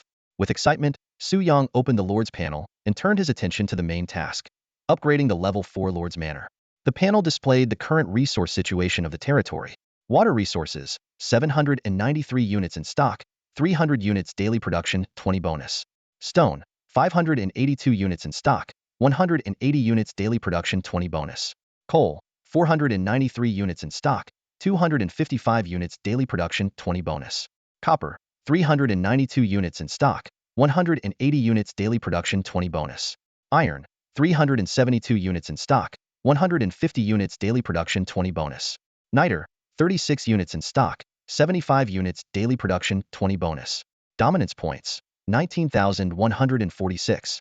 The upgrade requirements showed the need for 500 units each of coal and copper, 1,000 units each of stone and iron, and 20,000 dominance points.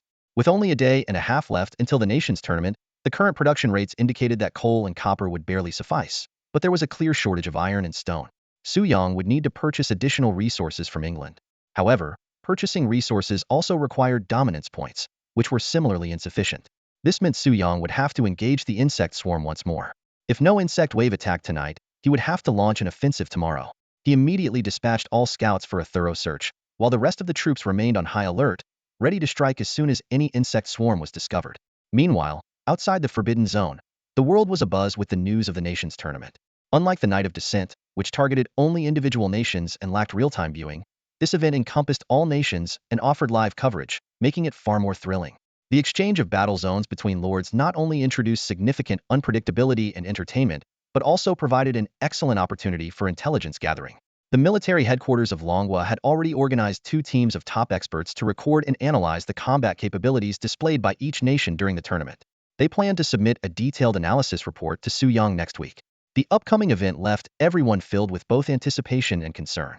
The experts and officers were well aware that, with the might of the Great Qin Legion, Su Yang's forces could dominate lower-level regions with ease. Their real worry, however, was that prematurely revealing their strength might provoke a united response from other nations. Faced with the experts' concerns, the general of the military tapped his fingers lightly on the conference table, his expression grave yet carrying a hint of certainty. Revealing too much of our strength prematurely could indeed provoke fear among major powers, potentially leading to a coordinated blockade by multiple alliances. He paused briefly, his gaze sweeping across every expert in the room. However, the situation now is different. According to the rules, as long as Suyang descends into a level 2 or lower zone, his power will be restricted by the area's level, naturally limiting his display of strength. The general then stood up, leaning both hands on the table as he continued, a measured display of power might not be a bad thing. It won't pose too great a threat to other major powers, while simultaneously signaling strength to potential allies, which could help solidify and expand diplomatic relations. Hearing this, the experts nodded one after another, a look of realization flashing in their eyes. The military leader's strategic vision was indeed exceptional. They had previously only focused on the risks of exposing their strength, overlooking the diplomatic opportunities it could bring. Soon, a detailed threat-level assessment report was presented on the conference table. The report revealed that among all 55 territorial zones, there were 10 Level 1 zones, 38 Level 2 zones, 6 Level 3 zones, and 1 Level 4 zone. While the exact numbers might fluctuate slightly, the overall proportions remained relatively stable. The probability of landing in Level 1 or Level 2 zones is as high as 87.28. One of the experts exclaimed excitedly. Even in a Level 3 zone, as long as Suyang doesn't bring all combat units, he can still achieve a partial display of strength. As the data was presented one by one, the experts' excitement became palpable. They began to realize just how significant their advantage in strength had become on the verge of breaking into Level 4 threat capabilities, while other leading nations remained at Level 3, effectively putting them an entire tier ahead. If a lord descends into our zone, one expert said thoughtfully, a Level 4 insect swarm would be a tough challenge, even for Suyang without artillery units. Another expert chimed in. Lords from other nations would likely struggle even more. High-level zones won't raise the lord's levels, so they might have to use Level 2 units to fend off Level 4 insect swarms. The general gave a silent nod. What was once a terrifying threat in the form of the insect nest forest was now poised to become a nightmare for other lords. Meanwhile, in the official livestream, the oblivious public remained immersed in their pure excitement and anticipation for the World Conquest Tournament. Woohoo! The Universal Lords Tournament is here. As soon as the news broke, the chat channels erupted with excitement. After watching the artillery wipeout last time, I've been wondering what expressions other lords would have seeing our combat power. Finally, we have the chance, someone exclaimed eagerly. Even though their levels might be suppressed, the sheer strength of the armored army was enough to make any opponent think twice. Let those foreigners witness what true strength from the Dragon Kingdom looks like. Another lord chimed in enthusiastically. We've already mastered exoskeleton technology that modern nations are still struggling with. However, some began to worry about the fate of other lords. Don't get too excited. I'm already mourning for the lords entering the Great Qin region. A Level 4 threat-level insect swarm who can survive that? Suyang is so selfish, only focused on leveling up and completely ignoring the survival of other lords, someone complained. Some even started rooting for the insect swarm. I hope those who are too comfortable come to our area and get a taste of what it's like to face annihilation. On the 5th morning, as the night faded and the glowing lights disappeared, another night without an insect swarm attack had passed.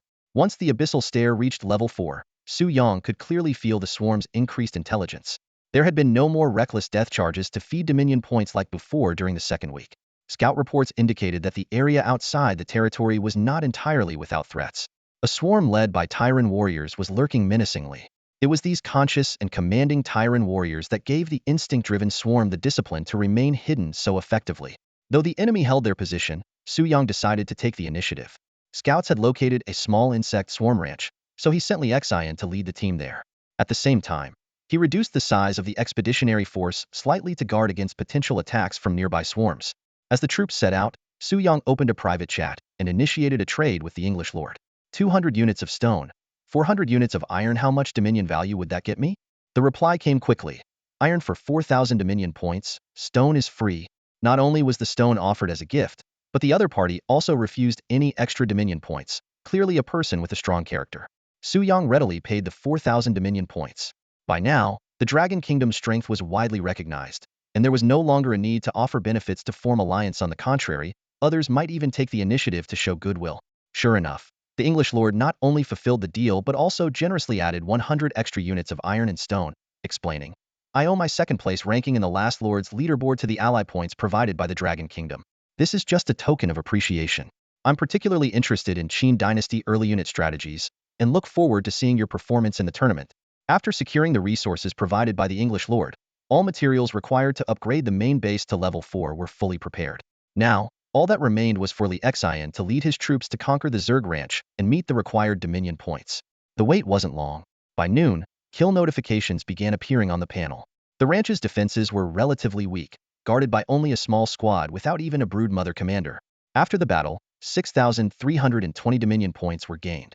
With a 20 bonus from strategy buffs since the Pioneer and Trailblazer buffs had expired, the final total reached 7,584 Dominion points. With this newly acquired Dominion points, the territory now met the upgrade requirements. Su Yang immediately opened the upgrade panel to review the detailed information for the Level 4 Lord's Manor. Main base Lord's Manor. Current level, Level 3 Level 4.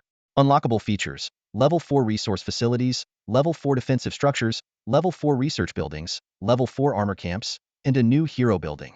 Resources required for upgrade. Coal, 500 units. Copper ore, 500 units. Iron ore, 1,000 units. Stone, 1,000 units. Dominion points, 20,000 points. Upgrade time, 4 days. Level 4 Lord's Manoran entirely new phase. Su Yang murmured softly. With a thought, he allocated all the required resources into the upgrade slot. The resource values quickly decreased, and the upgrade process began. Given that no actions could be taken during the World Domination Tournament, Su Yang decided to let time naturally pass and planned to use a rare-grade Zerg heart to speed up the remaining time after the tournament concluded. Although he was eager to explore the new technologies, troops, the potential uses of the forge, and other facilities that might emerge, he restrained himself from impulsively using 2 Zerg hearts immediately. By evening, Li Xian returned to the territory with his army, bringing enough food supplies to last a week. While the battle itself was brief, the round trip had taken nearly 10 hours. Su Yang immediately ordered all soldiers to return to the barracks to rest and prepare for the upcoming World Domination Tournament. As night fell, 2 major events unfolded simultaneously. The shared vision research was completed, and the World Domination Tournament commenced right on schedule. A system notification promptly appeared. The World Domination Tournament has begun. You are now entering the preparation stage. All lords must return to their territories and ensure their troops are within the territory. Once the preparation stage ends, barriers will rise around the territories, and units outside will be unable to enter. With the tournament's commencement, the Lord's Hall became abuzz with activity as the various lords started to stir with anticipation. It's starting! It's starting! The voice of an anonymous lord was filled with barely contained excitement. Why does it feel even more thrilling than the night of arrival? Another anonymous lord chimed in. Because there's too much randomness involved, and no one can be fully prepared, the Indian lord analyzed, his tone carrying a hint of nervousness. We have no idea where we'll land. Just hope it's not the heart of the swarm. The Korean lord scoffed dismissively. Just a couple of shots. No big deal. God bless, send me to a good place this time. The Spanish lord prayed. It doesn't have to be too great. Just somewhere like the Dragon Kingdom would be fine. Su Yang glanced at the Spanish lord's comment and chuckled to himself. That's a wish you don't want to make carelessly. However, he quickly relaxed. Spain's starting point was the heart of the swarm, so it couldn't possibly show up in his territory. The preparation phase ended, and the allocation phase began. A spinning loading symbol appeared on the interface. Soon, the allocation results were displayed on the large screen. Your designated landing zone, Barbarian Mountain Range. Threat level, 2. All technologies and units produced by main bases above level 2 will be disabled. Team size is unrestricted. The system continued displaying detailed information. A brutal and savage orc race occupies this mountain range. They take pleasure in slaughter and gain different bonuses in varying environments. Barbarian Mountain Range? Su Yang's eyes opened slightly wider. He was all too familiar with this instance. This was the very same forbidden zone assigned to the Dragon Kingdom during the first round. Back then, the Qing Dynasty's starting point had been chosen, but it had only lasted a month before being completely overrun by orcs. The characteristics of orc units quickly flashed through his mind. Their early-game combat strength was slightly above average, relying primarily on individual attributes, which were further bolstered by environmental bonuses. For example, werewolves gained enhancements at night. Their advantage persisted into the mid-game, but by late game, they were overtaken by the technological advancements of humans. For Su Yang, dealing with such brute force melee units posed no challenge. In terms of close combat prowess, no one could rival the Qin Dynasty's armored elite troopers. Although it was a level 2 zone, the orc waves would provide a substantial amount of Dominion points. As long as he minimized losses, he'd still have a shot at climbing the Lord rankings. The allocation phase concluded, and the system prompted the start of the second preparation phase, requiring all lords to select their participating teams within the time limit. The armored battalion interface automatically opened, with all soldier levels standardized to level 2, and the Skyfire Guard option disabled. Su Yang didn't hesitate and mobilized his entire armored battalion. Today, I'm going for a flawless and speedy victory, he resolved silently. He swiftly finalized his unit selection. 40 level 2 Qin armored elite troopers, 30 level 2 Qin armored crossbowmen, 4 level 2 Qin armored scouts. The system then loaded the level 2 main base's corresponding technologies, building modules, and civilization traits. The second preparation phase ended, and a purple-black barrier descended from the sky, enveloping the entire territory. The world began to blur, and Su Yang felt his consciousness being lifted into the sky. In the boundless expanse of the universe, a three-dimensional, real-time scene materialized, with 54 lords orbiting like stars around the display. At that moment, a pleasant female voice rang out. "Hello, Mr. Su, I'm Elizabeth, the English lord." A dark purple barrier suddenly descended, and the entire territory vanished into the dense forest, leaving only a barren patch of ground. Moments later, a faint rustling sound emerged from the woods, accompanied by the gentle swaying of crystalline spores, as if guiding something towards its destination. Soon, several indistinct figures appeared at the edge of the last row of crystalline spores. As they stepped onto the open ground surrounding the territory, their forms gradually became clear. The vibrant, spore-like colors on their bodies quickly faded, revealing tough, dark brown shells. Leading the group was a towering Tyran warrior, standing nearly 3.5 meters tall. Its hammer-shaped head was adorned with thick data cables, replacing what had once been antennae used for communication and command. These cables, glowing intermittently, trailed down the back of its head like strands of hair. Its mouth was lined with jagged, blood-stained shark-like teeth. The Tyran warrior emitted a hissing sound, pointing its massive, serrated bone blade toward the empty territory. It then turned to face its subordinates, a swarm of half-meter-tall, spider-like insectoids, each similarly covered in data cables. They responded to their leader with low growls. Encouraged by their response, the Tyran warrior let out a furious roar and slammed its bone blade into the ground. Under the moonlight, its 2 rows of blood-red fangs gleamed menacingly. The scene shifted to the arena of the nation's convergence. "Hello, Mr. Su. I am Elizabeth, the Lord of England." Hearing the voice, Su Yang turned to see a blonde girl in a gown hovering beside him, extending her hand. The girl, who appeared even younger than her photos, was the same English lord who had delivered composed and insightful speeches in the Lord's Hall. "Hello, Lord of Longhua, Su Yang." As their hands briefly passed through each other, it was evident that these forms were mere projections of their souls or consciousness. After exchanging greetings, Su Yang began discreetly observing his surroundings. As the Lord of Longhua, he understood the importance of exuding a calm and strategic demeanor in such a setting. Any misstep could tarnish his nation's image. "My God. Oh my God. This is incredible. I want to take a picture and send it to my grandmother." Suddenly, the Lord of Zabanya, hovering to Su Yang's right, shouted loudly, shattering the solemnity of the moment. His outburst drew the attention of all the lords, who glanced at him with disdain before shifting their focus to Su Yang. Faced with the sudden scrutiny of dozens of gazes, Su Yang, though tempted to strangle his overly dramatic colleague, maintained his composure. He slightly raised his head and scanned the room at an even pace, neither skipping anyone nor lingering on any individual for too long. This conveyed the message, "In my eyes, you are all equals." After completing his survey, Su Yang had formed a general understanding of the situation. The seating arrangement was based on the current alliances. MacArthur, with a cigar in his mouth, stood directly opposite Su Yang, surrounded by his coalition team. To his left stood 2 striking figures: an elderly man in samurai attire with a beaming smile, and a middle-aged man in military uniform sporting a small mustache, representing the alliances of Japan and Germany, respectively. On the right were independent nations unaffiliated with any alliance. Among them, the most noticeable figure was the burly and imposing Russian lord. "Good evening, my fellow lords," MacArthur began, his voice crisp and clear despite the peculiar space they were in. "I must say, I didn't expect Lady Elizabeth and Mr. Su Yang to be so young." Elizabeth nodded politely in acknowledgement. Tojo Hideki quickly chimed in. "Ah, youth is when one has the most vigor and drive, unlike us old folks who have none left." His face was plastered with a benevolent smile, resembling a kindly grandfather.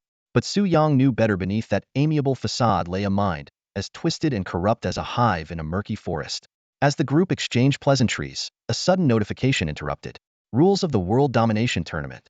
Each round, lords will be randomly selected to enter the battlefield of nations to face alien swarms. Other lords may send reinforcements at any time. Reinforcements fall under the command of the battling lord. Each unit can only be used once.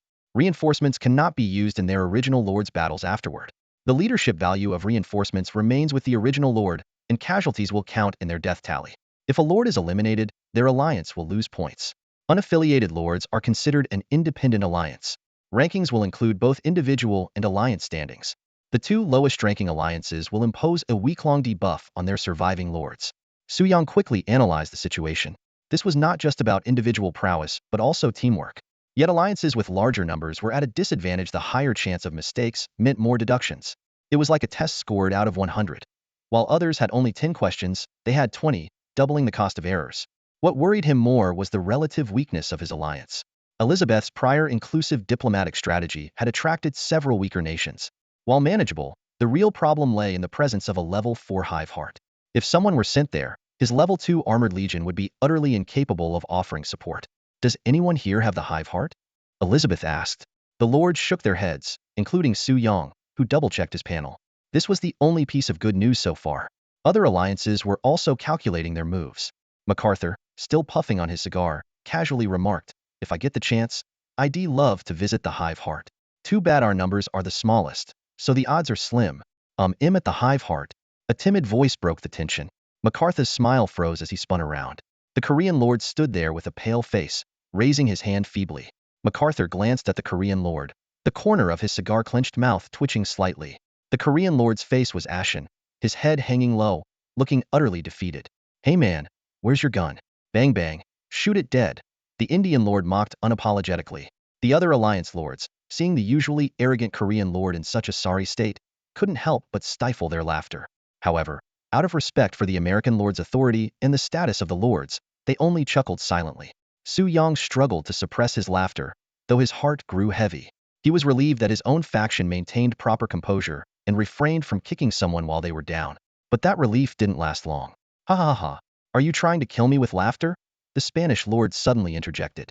"Weren't you all high and mighty earlier, going bang bang, 2 shots for everyone? And now you're just mumbling 'Mommy save me'?" Su Yang quickly lowered his head, covering his mouth, thinking to himself how this guy could even rhyme while insulting someone. He almost couldn't hold back his laughter. Beside him, Elizabeth noticed his odd behavior and shot him a questioning look. Su Yang simply waved his hand, signaling that he was feeling a bit down. Elizabeth immediately understood, assuming it was due to the neighboring ties between the Dragon Kingdom and Korea. She then gestured for the Spanish lord to stop. Across the way, MacArthur quickly regained the composure befitting the leader of the world's strongest nation. "The heart of the swarm may be tough, but it's just an ordinary drop zone. If someone can survive there, what's there to fear?" he asked nonchalantly before adding, "Judging by your reaction, it's not Spain's level 1 zone. So what level is it?" "F4th level," the Korean lord stammered. A hint of doubt flickered in MacArthur's eyes. "I didn't quite catch that. Say it again." "4th level," the Korean lord repeated, his voice trembling. After a brief silence, MacArthur suddenly burst into laughter. "Ha ha ha, I propose we kick Korea out of the alliance." "What?" The Korean lord was completely dumbfounded. At that moment, a system notification echoed. "Request denied. Current alliance members cannot be changed. World domination tournament preparations complete. Global livestream commencing. First Challenger Lord. Argentinian Empire's Mayu, Drop Zone. Wuthering Heights, WDF. Did anyone hear what I just said?" The American lord bellowed furiously at the sky. "How is it even possible to have a level 4 Zerg nest?" A protesting voice from one of the lords was abruptly interrupted by the system's notification. "Protest denied. American Lord MacArthur has been muted. Contestants, please prepare yourselves." The system's cold, mechanical voice rang out. Without giving MacArthur a chance to cause more commotion, the Forbidden Zone immediately initiated the World Domination Tournament. Su Yang patted his stiff cheeks, his expression gradually turning serious. In the high-level military conference room, the midnight live broadcast of the Forbidden Zone began on time. The large screen displayed all the contestants' information and their randomly assigned landing zones. The officers and experts instantly focused their attention on Su Yang's landing point Wild Mountain Range. "Isn't that the starting point of our first Forbidden Zone?" "That's the one. Those damned werewolves, I'll never forget them." "Perfect. This time, Su Yang has to avenge us." The people in the conference room were visibly agitated. They recalled the Blood Moon incident from a month ago. The werewolves had received an incredible power boost and, with just one assault, completely destroyed the Qin Dynasty's territory, marking the first natural disaster faced by the Dragon Nation. Experts began their analysis. "At the time, we were only at level 2 threat status, and the 8 banner soldiers struggled significantly. I wonder if the elite Qin warriors can handle it." The Eight Banners army fought like they were on some kind of drug missing in ranged combat and losing in close quarters. But the Qin warriors have armor protection. They should handle close combat just fine. As long as the orcs don't receive any additional boosts, the Qin warriors should be able to manage. Just as the military commander was nodding in agreement with this analysis, an exclamation cut through the discussion. What the? Korea just got insanely unlucky. All eyes immediately turned to Korea's information panel. Lord, Korea's Park Dose. Landing zone. Heart of the Zerg Nest. Threat level, level 4. The experts exchanged bewildered looks, their expressions a mix of emotions. As citizens of the Dragon Nation, they secretly felt schadenfreude over Korea's misfortune, yet their sense of humanitarianism made it hard to express openly. In the awkward silence, everyone turned their gaze to the military commander. Waving his hand dismissively, the commander said, "If you want to laugh, just laugh. Those guys don't deserve any humanitarian sympathy." The room erupted in cheers. Those Koreans. When we faced our first disaster, they pretended to send condolences. But during the second disaster, thinking we were doomed, they celebrated for 3 whole days and even sent an invitation to the commander for their party. Absolutely shameless. They're like a bunch of devious cockroaches, always scheming in the shadows. Even though it's not Japan getting hit, seeing Korea suffer is still satisfying. Fortunately, Soo-young elevated the Zerg threat level. Otherwise, with America's interference, the outcome might have been uncertain. This is so satisfying. A level 4 threat unless the entire alliance intervenes. Korea is definitely doomed.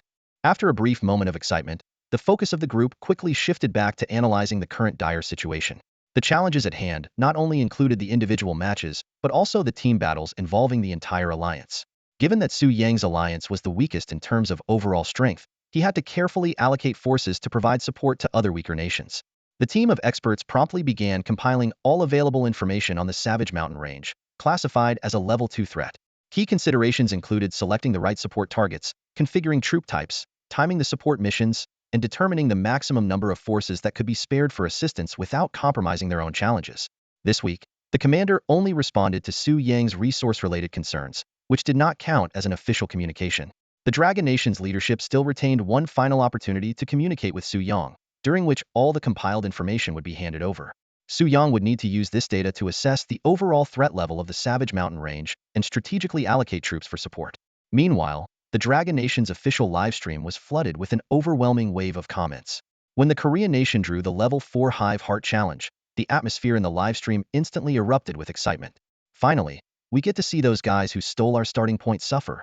Let's hope they fully experience the wrath of the Terran Swarm. The Qin army will avenge us. This is a scene not to be missed. Amid their excitement, viewers also reminded, we must avoid the alliance ranking penalties. We trust Su Yang to allocate forces wisely. In the world domination arena, the final countdown ended. The Argentinian lord, Mayu, from the American alliance, began to fade as a mysterious force transported him into the designated battleground. The arena transformed from an ordinary forest into a vast, snowy landscape. Mayu's figure materialized again in the designated landing zone. This marked the first match of the Level 2 domination tournament. Su Yang observed every detail intently. After arriving, the Argentinian lord immediately began constructing defensive walls and sent out scouts to expand his field of vision and maintain strict vigilance. The special creatures of Howling Manor were snow slaves, small, stealthy beings adept at camouflaging themselves in heavy snowfall and ambushing isolated targets. While their individual combat strength was low, their assassin-like traits made them particularly dangerous in ambush scenarios. However, in a domination tournament focused on sieges, the snow slaves' advantages were difficult to leverage. The progression of the battle unfolded exactly as Su Yang had anticipated. After constructing a level 2 copper wall, the Argentinian lord led his troops behind the 6-meter-high defensive line, waiting for the enemy's assault. The moment the countdown for the Forbidden Zone hit 0, a wave of mutated creatures formed by snow slaves launched an attack on the territory. These creatures, barely half a meter tall, swarmed to the base of the wall, hurling icy pyramids upward with all their might. "This is way too easy," Su Yang remarked, a faint smirk of disdain appearing on his face as he watched the battle unfold before him. The Spanish lord standing nearby immediately chimed in. "Do you even know what kind of onslaught I faced at the heart of the swarm?" He gestured dramatically with his arms as he spoke. During the last descent night, the insect swarm was like an endless ocean. Each bug was 2 meters tall, and my level 1 wall was nothing more than a hurdle for them to leap over. If it hadn't been for the strategies of the big shots and my exceptional command skills, I wouldn't be standing here right now. Even as he recounted the events, a lingering fear was evident on his face. "I can understand where you're coming from," Su Yang replied with a smile. No, the Spanish lord shook his head. Those born in prosperous lands can never fathom the terror of the insect swarm.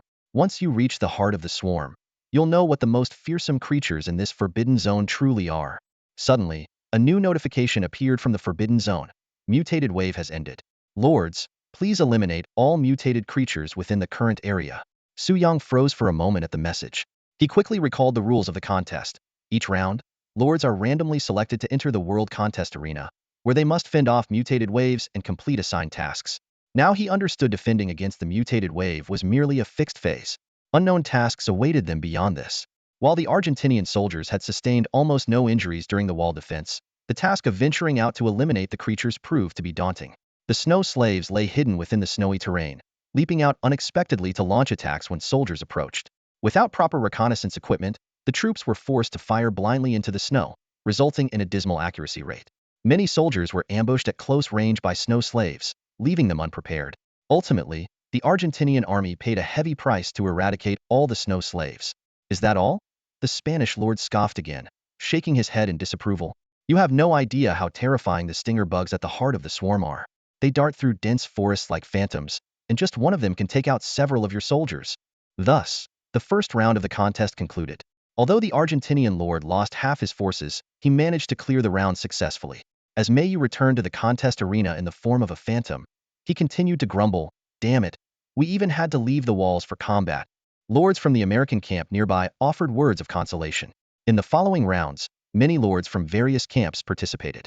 These lords' arrival zones were only at levels 1 or 2, so the difficulty was relatively low.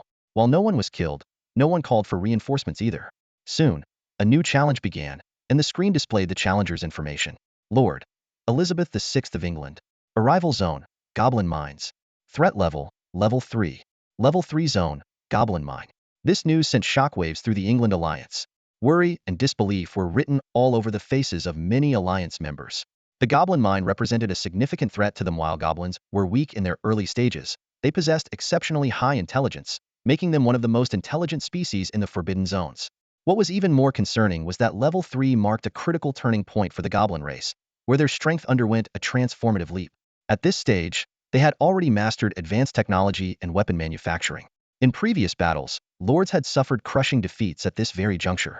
England, under Elizabeth's leadership, was in the Victorian era, with the firepower of the Redcoats barely on par with that of the Zibanian forces. Additionally, her early strategy of trading resources for alliances had left England's military power stretched thin. We're doomed. This is second only to a level 4 hive heart, the Zibanian lord exclaimed emotionally. If England falls, our alliance will collapse too. Standing nearby, Higashijo Incan exchanged a knowing glance with the mustached man beside him. As the descender of the Goblin Mine, he was all too aware of the current strength of the goblin race. The successful development of heavy siege weapons gave them an overwhelming advantage in both sieges and field battles. With England's current military capabilities, there was simply no way to fend them off. Now it all depends on whether Su Yang steps in, Higashijo Incan thought to himself. But even if he does, the goblin forces won't be easy to handle. He glanced at Elizabeth, taking in her striking features, and silently lamented. What a shame for such a beautiful woman. Just as despair began to grip the crowd, Elizabeth spoke. Her voice was clear and resolute. Everyone, this battle will undoubtedly be arduous, but British warriors do not fear adversity. I welcome your support, and England will forever remember this bond. However, before sending reinforcements, please carefully consider your own strength and the threats within your zones. If I fall, do not disband the alliance. The position of alliance leader will pass to the Dragon Kingdom's lord. Only by staying united can we stand against the other great powers. As her final words fell, Elizabeth's figure began to waver, gradually ascending toward the arena of nations. In that moment, she was no longer the 16-year-old girl she appeared to be, but a commander radiating the majesty of the Queen of the British Empire. The alliance members present could not help but feel a deep sense of awe. She's only 16. How can she be so composed? Last time, I was almost scared out of my wits. The exclamation from the Spanish troop leader fell on deaf ears as Su Yang remained focused, deep in thought about the current predicament. Losing England as an ally was no small blow. While he had the strength to hold his own in battle, England's support was critical for resource supplies. Even his recent upgrade to a level 4 main base before entering the battleground had been made possible through trade with England. As Su Yang racked his brain, poring over information about the orc race and weighing how much of his forces to allocate for support, a crisp system notification sound broke his concentration. He quickly opened the interface, discovering a detailed report sent by higher-ups at that very moment. To his delight, the top of the panel displayed precisely what he needed: comprehensive information on the orc race under a level 2 threat rating. Talk about perfect timing. Su Yang's eyes lit up. Meanwhile, the landscape of the world conquest arena shifted rapidly as Elizabeth entered the fray, transforming into a rugged, rocky terrain. Elizabeth swiftly commanded her troops into formation and began constructing defensive fortifications. Backed by resources from the level 3 threat zone, she quickly erected a 9-meter-high iron wall, lined with 8 muzzle-loading cannons. Though these mid-19th century standard artillery pieces were limited by their short range, weak firepower, and low accuracy, they were a valuable defensive asset under the current circumstances. Below the wall, rows of English soldiers in bright red uniforms stood at attention. They carried upgraded percussion cap muskets, which offered noticeable improvements in accuracy, firepower, and firing speed compared to the Spanish troops' flintlock rifles. Seeing this well-equipped force, Su Yang felt a small sense of relief. However, the looming threat soon revealed itself: a barrage of approximately 20 wooden barrels hurtled through the air, aimed directly at the top of the wall. Fire! Elizabeth commanded sharply. The soldiers fired in unison, causing the barrels to explode midair. Yellow liquid spilled out, instantly igniting the entire wall in a raging inferno. A few soldiers risked their lives to drag a soot-covered Elizabeth away from the flames, while others frantically worked to extinguish the fire. But the disaster was far from over. Another wave of barrels came hurtling toward the wall. This time, as the barrels smashed into the structure, they revealed a shocking surprise: a horde of fully armed goblins leaped out, shrieking as they charged at the defending soldiers. Barrels packed with shock-absorbing material and goblins exploded midair, scattering gray-green figures in all directions. Of the 3 goblins crammed into each barrel, more than half were killed instantly or knocked unconscious by the violent impact. The survivors crawled out of the shattered barrels, unleashing sharp battle cries as they immediately engaged the redcoats stationed on the walls. These goblins were clad in specially crafted, heavy leather armor that even bullets struggled to penetrate. Armed with an array of weapons such as short blades, spiked clubs, and sharp hammers, they moved with startling speed and attacked with ferocious intensity. The single-shot rifles wielded by the redcoats proved cumbersome and slow in such close-range combat, leaving soldiers vulnerable to being torn apart by the goblins if they hesitated for even a moment. To make matters worse, the goblins seemed impervious to heat, moving effortlessly through the flames, while the redcoats were forced to avoid the spreading fire, losing their long-range advantage. In a matter of moments, over 100 soldiers were forced into retreat, overwhelmed by the dual threat of the blazing inferno and the relentless goblins. From the spectator stands, the gathered lords of various nations watched the chaotic battle in stunned silence. This is nothing short of a suicidal airdrop. Incredible. Is this the strength of goblins from a level 3 threat zone? They've indeed evolved to be more human-like. We're doomed. How are these little brutes this formidable? The Lord of Spain's faction shouted in panic. Should we surrender? The other lords were equally distressed, none of them having anticipated such chaos right from the start. By conventional wisdom, the defending forces, with the advantage of the walls, should have held their ground firmly, only faltering gradually if the enemy brought in reinforcements. A breach of the defenses this swift was extremely rare and almost spelled the outcome of the battle. Yet, Su Yang remained composed. Despite the disarray, the English forces had not collapsed. The redcoats numbered nearly 400, with approximately 100 soldiers defending each wall. While the south wall had been partially overrun, their numerical advantage still offered a chance to turn the tide. The immediate priority was to adapt to the goblins' tactics and find a way to counter them. Elizabeth, too, faced the sudden assault with remarkable calm. She quickly ordered the soldiers on the southern wall to retreat, pulling them away from the fire and creating distance from the goblins. The troops promptly disengaged and withdrew, while flanking support units formed up, unleashing concentrated fire to suppress the pursuing goblins. Just as the redcoats had evacuated the southern wall, the pursuing goblins abruptly halted. Another wave of barrels hurtled down from the sky, spilling fuel that instantly turned the entire wall into an inferno. Amidst the towering flames, the horrified soldiers witnessed a terrifying sight. For massive cannons, along with goblins engulfed in flames, plummeting from above. Boom! With the deafening crash of the cannon hitting the ground, a piercing horn shattered the sky. A massive horde of goblins swarmed into the stone forest like a tidal wave, commencing their all-out assault. Among this vast army of creatures, there were not only the diminutive, ordinary goblins, but also various other units wielding different weapons and of varying sizes. Most striking of all were 2 colossal siege ladders, being pushed forward by a group of towering goblins, each standing at an impressive height of 1.5 meters. Elizabeth took one look at the scene and immediately grasped the goblins' true intent. Their target wasn't the city walls themselves. but the 4 critical cannons mounted on them. These cannons were the only weapons capable of destroying the siege ladders. In this situation, the ladders were the key to victory or defeat. The goblins' weaponry couldn't effectively damage the level 3 Iron City walls. Their only option was to scale them using the ladders. As long as the ladders were destroyed, the walls could hold against the attack. A bold plan began to take shape in Elizabeth's mind, and a resolute glint flashed in her eyes.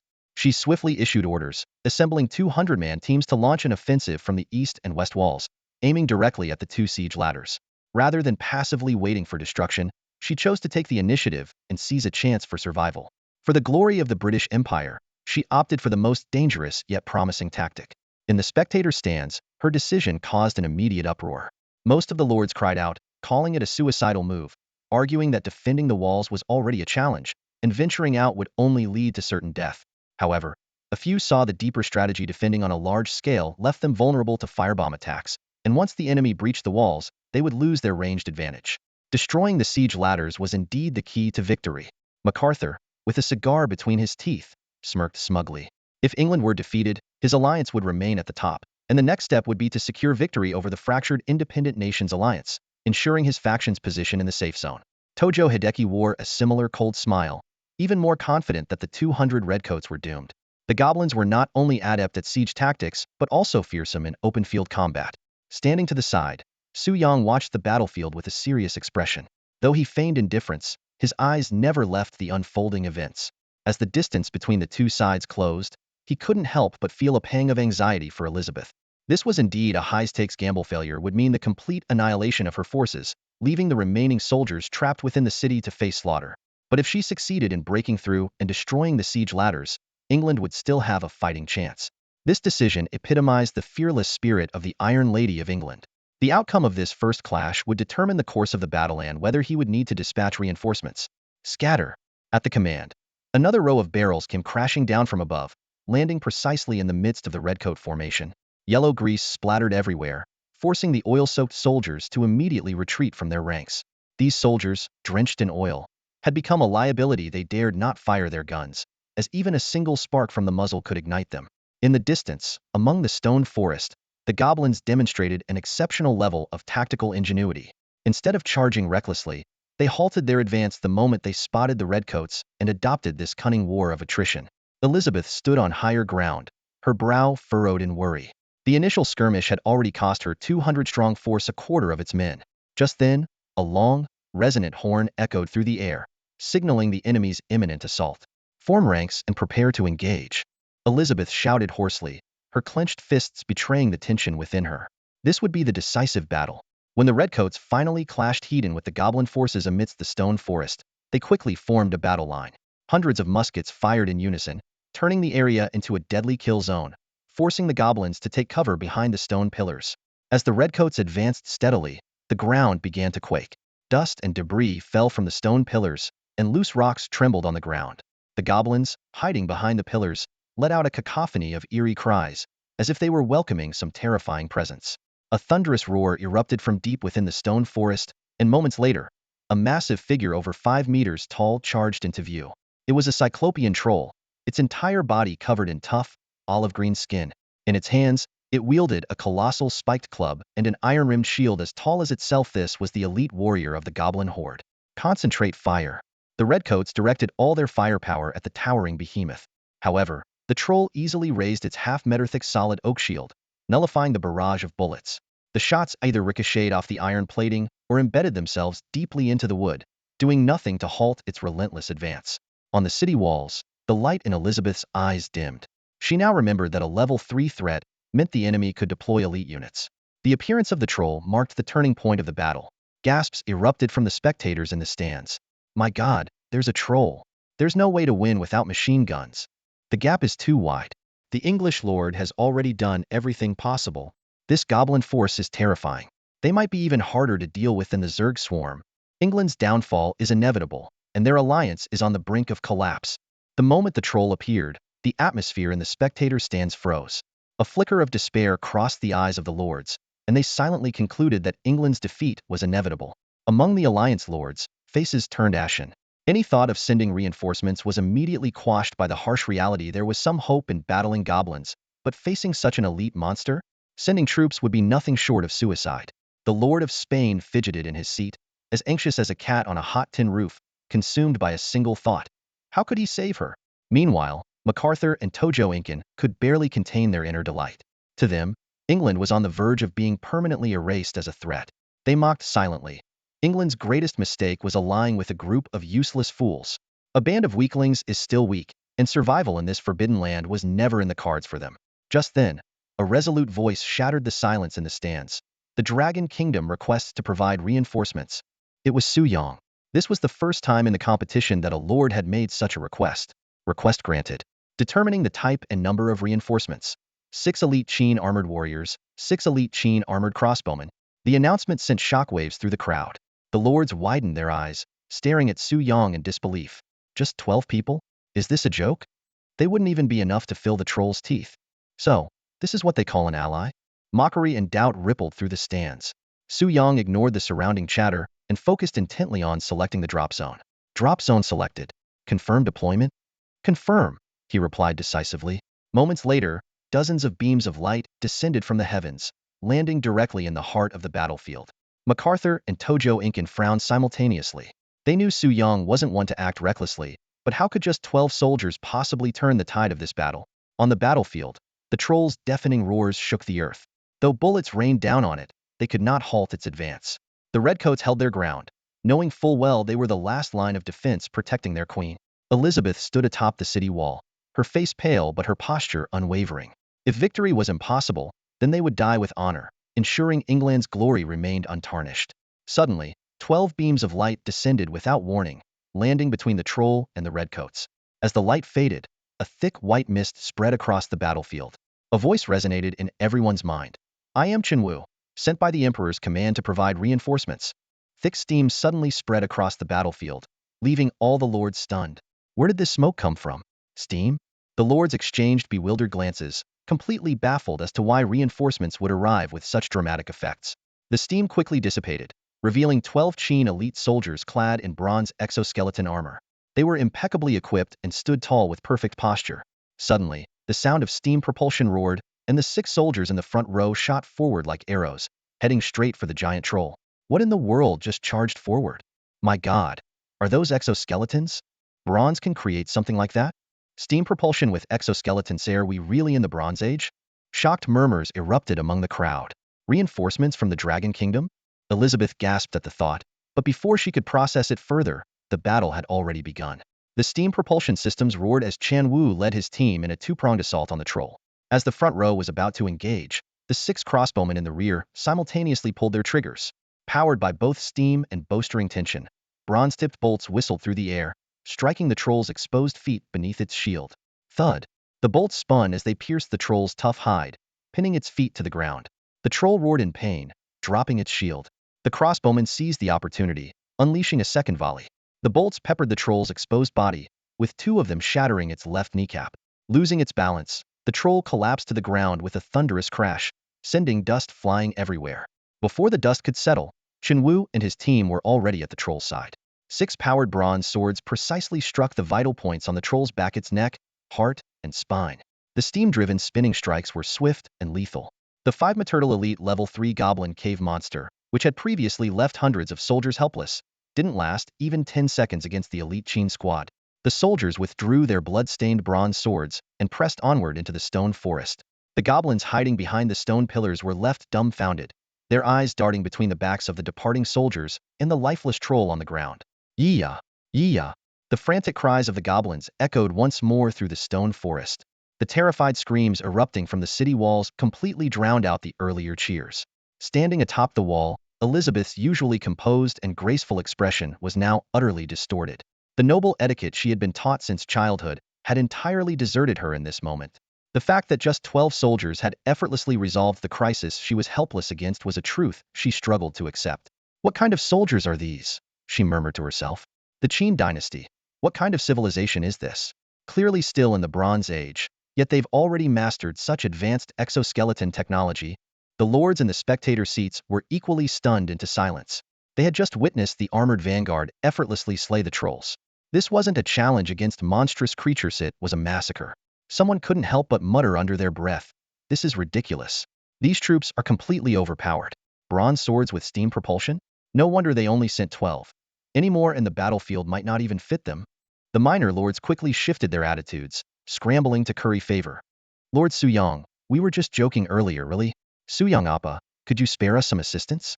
However, the expressions of the major lords were far graver. MacArthur subconsciously loosened his collar, beads of sweat forming on his forehead. Tojo Incan's face turned pale. As a lord hailing from a goblin cave, he knew all too well the strength of the trolls. These elite monsters required him to deploy 2 machine gun squads to defeat, yet Su Yang's soldiers had dispatched them with ease. The Lord of Zabanya looked at Su Yang with a complicated expression. This scene where a few casually deployed troops could overturn the battlefield reminded him of the cartoons he had watched as a child. In the arena, the Redcoats, under the command of their crossbowmen, regrouped and advanced steadily. Meanwhile, the armored vanguard bypassed the goblin army and their siege ladders, charging deep into the stone forest. For these elite troops, accustomed to fighting swarms of Zerg, dealing with the diminutive goblins was like a one-sided slaughter. The goblins' vaunted speed was laughable in comparison to the armored vanguard. Their tiny legs, barely 20 centimeters long, were no match for the 6-legged mechs. The 6 armored vanguard soldiers tore through the goblin ranks like a storm, blazing a path straight to the rear of the goblin forces, targeting the base camp responsible for launching the various barrels. The redcoat soldiers spread out into formation, maintaining a distance from the goblin army as their web of firepower quickly took shape. However, the constant barrage of oil barrels from the rear posed a deadly threat, each impact easily disrupting the redcoats' ranks. Because of this, Su Yang's battle plan for Qinwu prioritized targeting the trolls first, with the goblin catapult units as the second objective. 6 elite warriors clad in silver-white exoskeleton armor moved like sharp blades, piercing straight into the goblin rear lines. Their mission was clear: eliminate the goblin specialists, wearing custom goggles, who were directing the bombardment. The elite warriors moved with speed and precision, like a red-hot blade slicing through butter. In mere moments, the goblin specialists directing the catapults fell one by one to their weapons. By the time the frontline goblin forces turned back to assist, they were greeted only by the grotesque sight of their fallen comrades. The tide of the battle shifted dramatically. The goblin army was left with no effective countermeasures, and Elizabeth seized the moment to dispatch an additional 100 redcoat reinforcements from her territory to the battlefield. With the redcoats leading the charge and the exoskeleton warriors providing support, the combined forces advanced like an unstoppable bulldozer, crushing the remaining goblin forces with minimal losses. In the spectator stands, the lords of various nations watched in stunned silence. The combat prowess displayed by the exoskeleton warriors defied their understanding. Breaking through enemy lines hidden was entirely unprecedented. Their speed and close combat capabilities surpassed the limits of any known unit. Many began to question whether this could truly be considered a basic troop type. As the light shimmered and the battle scene shifted, Elizabeth returned to her seat in the viewing platform. The allied lords collectively sighed in relief, their perceptions of Longwo's Dragon Nation's strength fundamentally altered. Despite Su Yang already securing first place on both leaderboards, many had harbored doubts about Longwo's capabilities. But today, the performance of the exoskeleton warriors made one fact abundantly clear: Longwo's dominance was no fluke. Elizabeth offered Su Yang a solemn noble's bow. "Thank you. England will forever remember this day." It was a gesture of genuine alliance and gratitude. Su Yang nodded in acknowledgement, his gaze then shifting toward the other alliances. Though figures like MacArthur and Tojo struggled to mask their emotions, the anxiety on their faces was unmistakable. England's successful clearance of the challenge had clearly disrupted their plans. What would their next move be? In the high-level strategy meeting room, officers and experts were exhilarated by the exoskeleton warriors' performance. This squad single-handedly turned the tide of the battle. Their combat power is nothing short of astounding, one remarked. The exoskeleton armor nearly triples human physical capabilities. In an age dominated by firearms, it's incredible that close combat units can still achieve such overwhelming results. The general of the military headquarters nodded in approval, giving high praise to Su Yang's tactical decisions.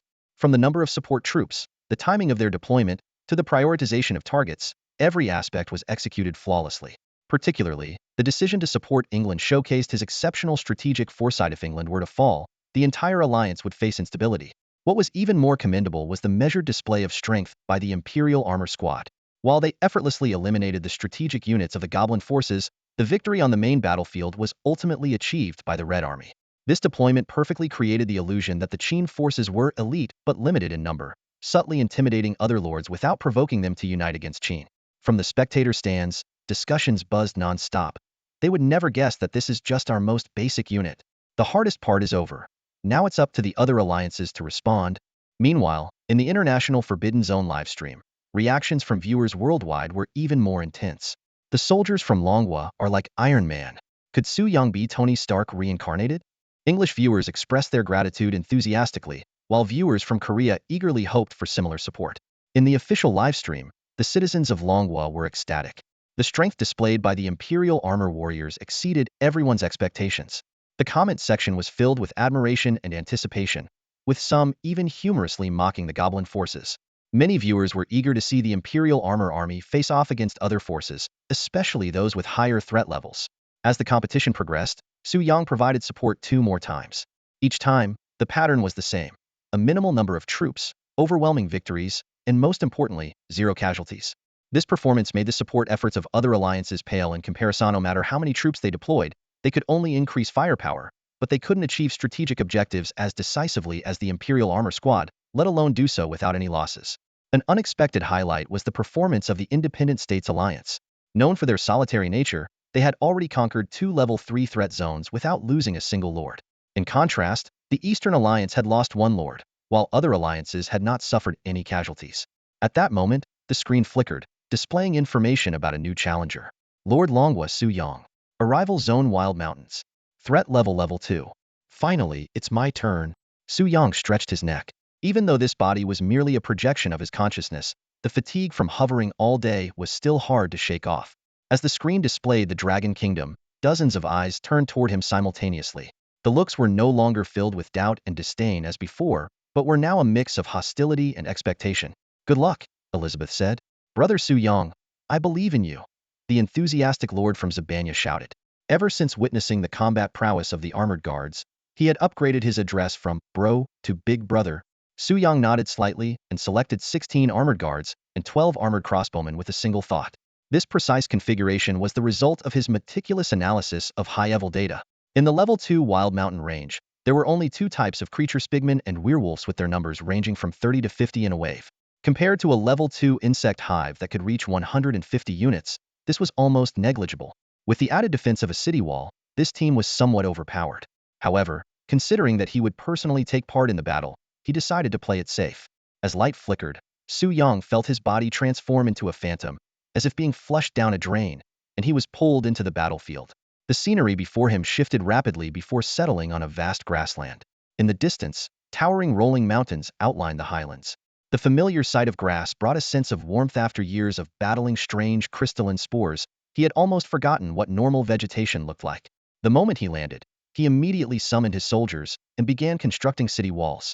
While the enemies were not particularly strong, every battle in the Forbidden Zone had to be approached with caution. Amidst the rumbling of construction, a 12-meter-high, 3-tiered bronze city wall rose from the ground. At each corner, there was a massive ballista, and a soundwave detector stood tall in the center. The armored force quickly ascended the walls via steam-powered elevators, taking their positions. Su Yang did not join his troops on the wall. Instead, he stood next to the Lord's manor and activated vision sharing, selecting the perspective of one of the crossbowmen. Instantly, a clear and expansive view unfolded before him. The crossbowman's vision was comparable to a sniper scope, able to see even tiny gravel hundreds of meters away. By switching between different soldiers' perspectives, he could obtain detailed information from any direction. This ability was nothing short of astonishing. The lords in the arena of conquest stared at Su Yang's territory, once again questioning their understanding of reality. They couldn't help but wonder, aren't city walls supposed to be standardized? Why was his wall nearly twice the height of the usual ones?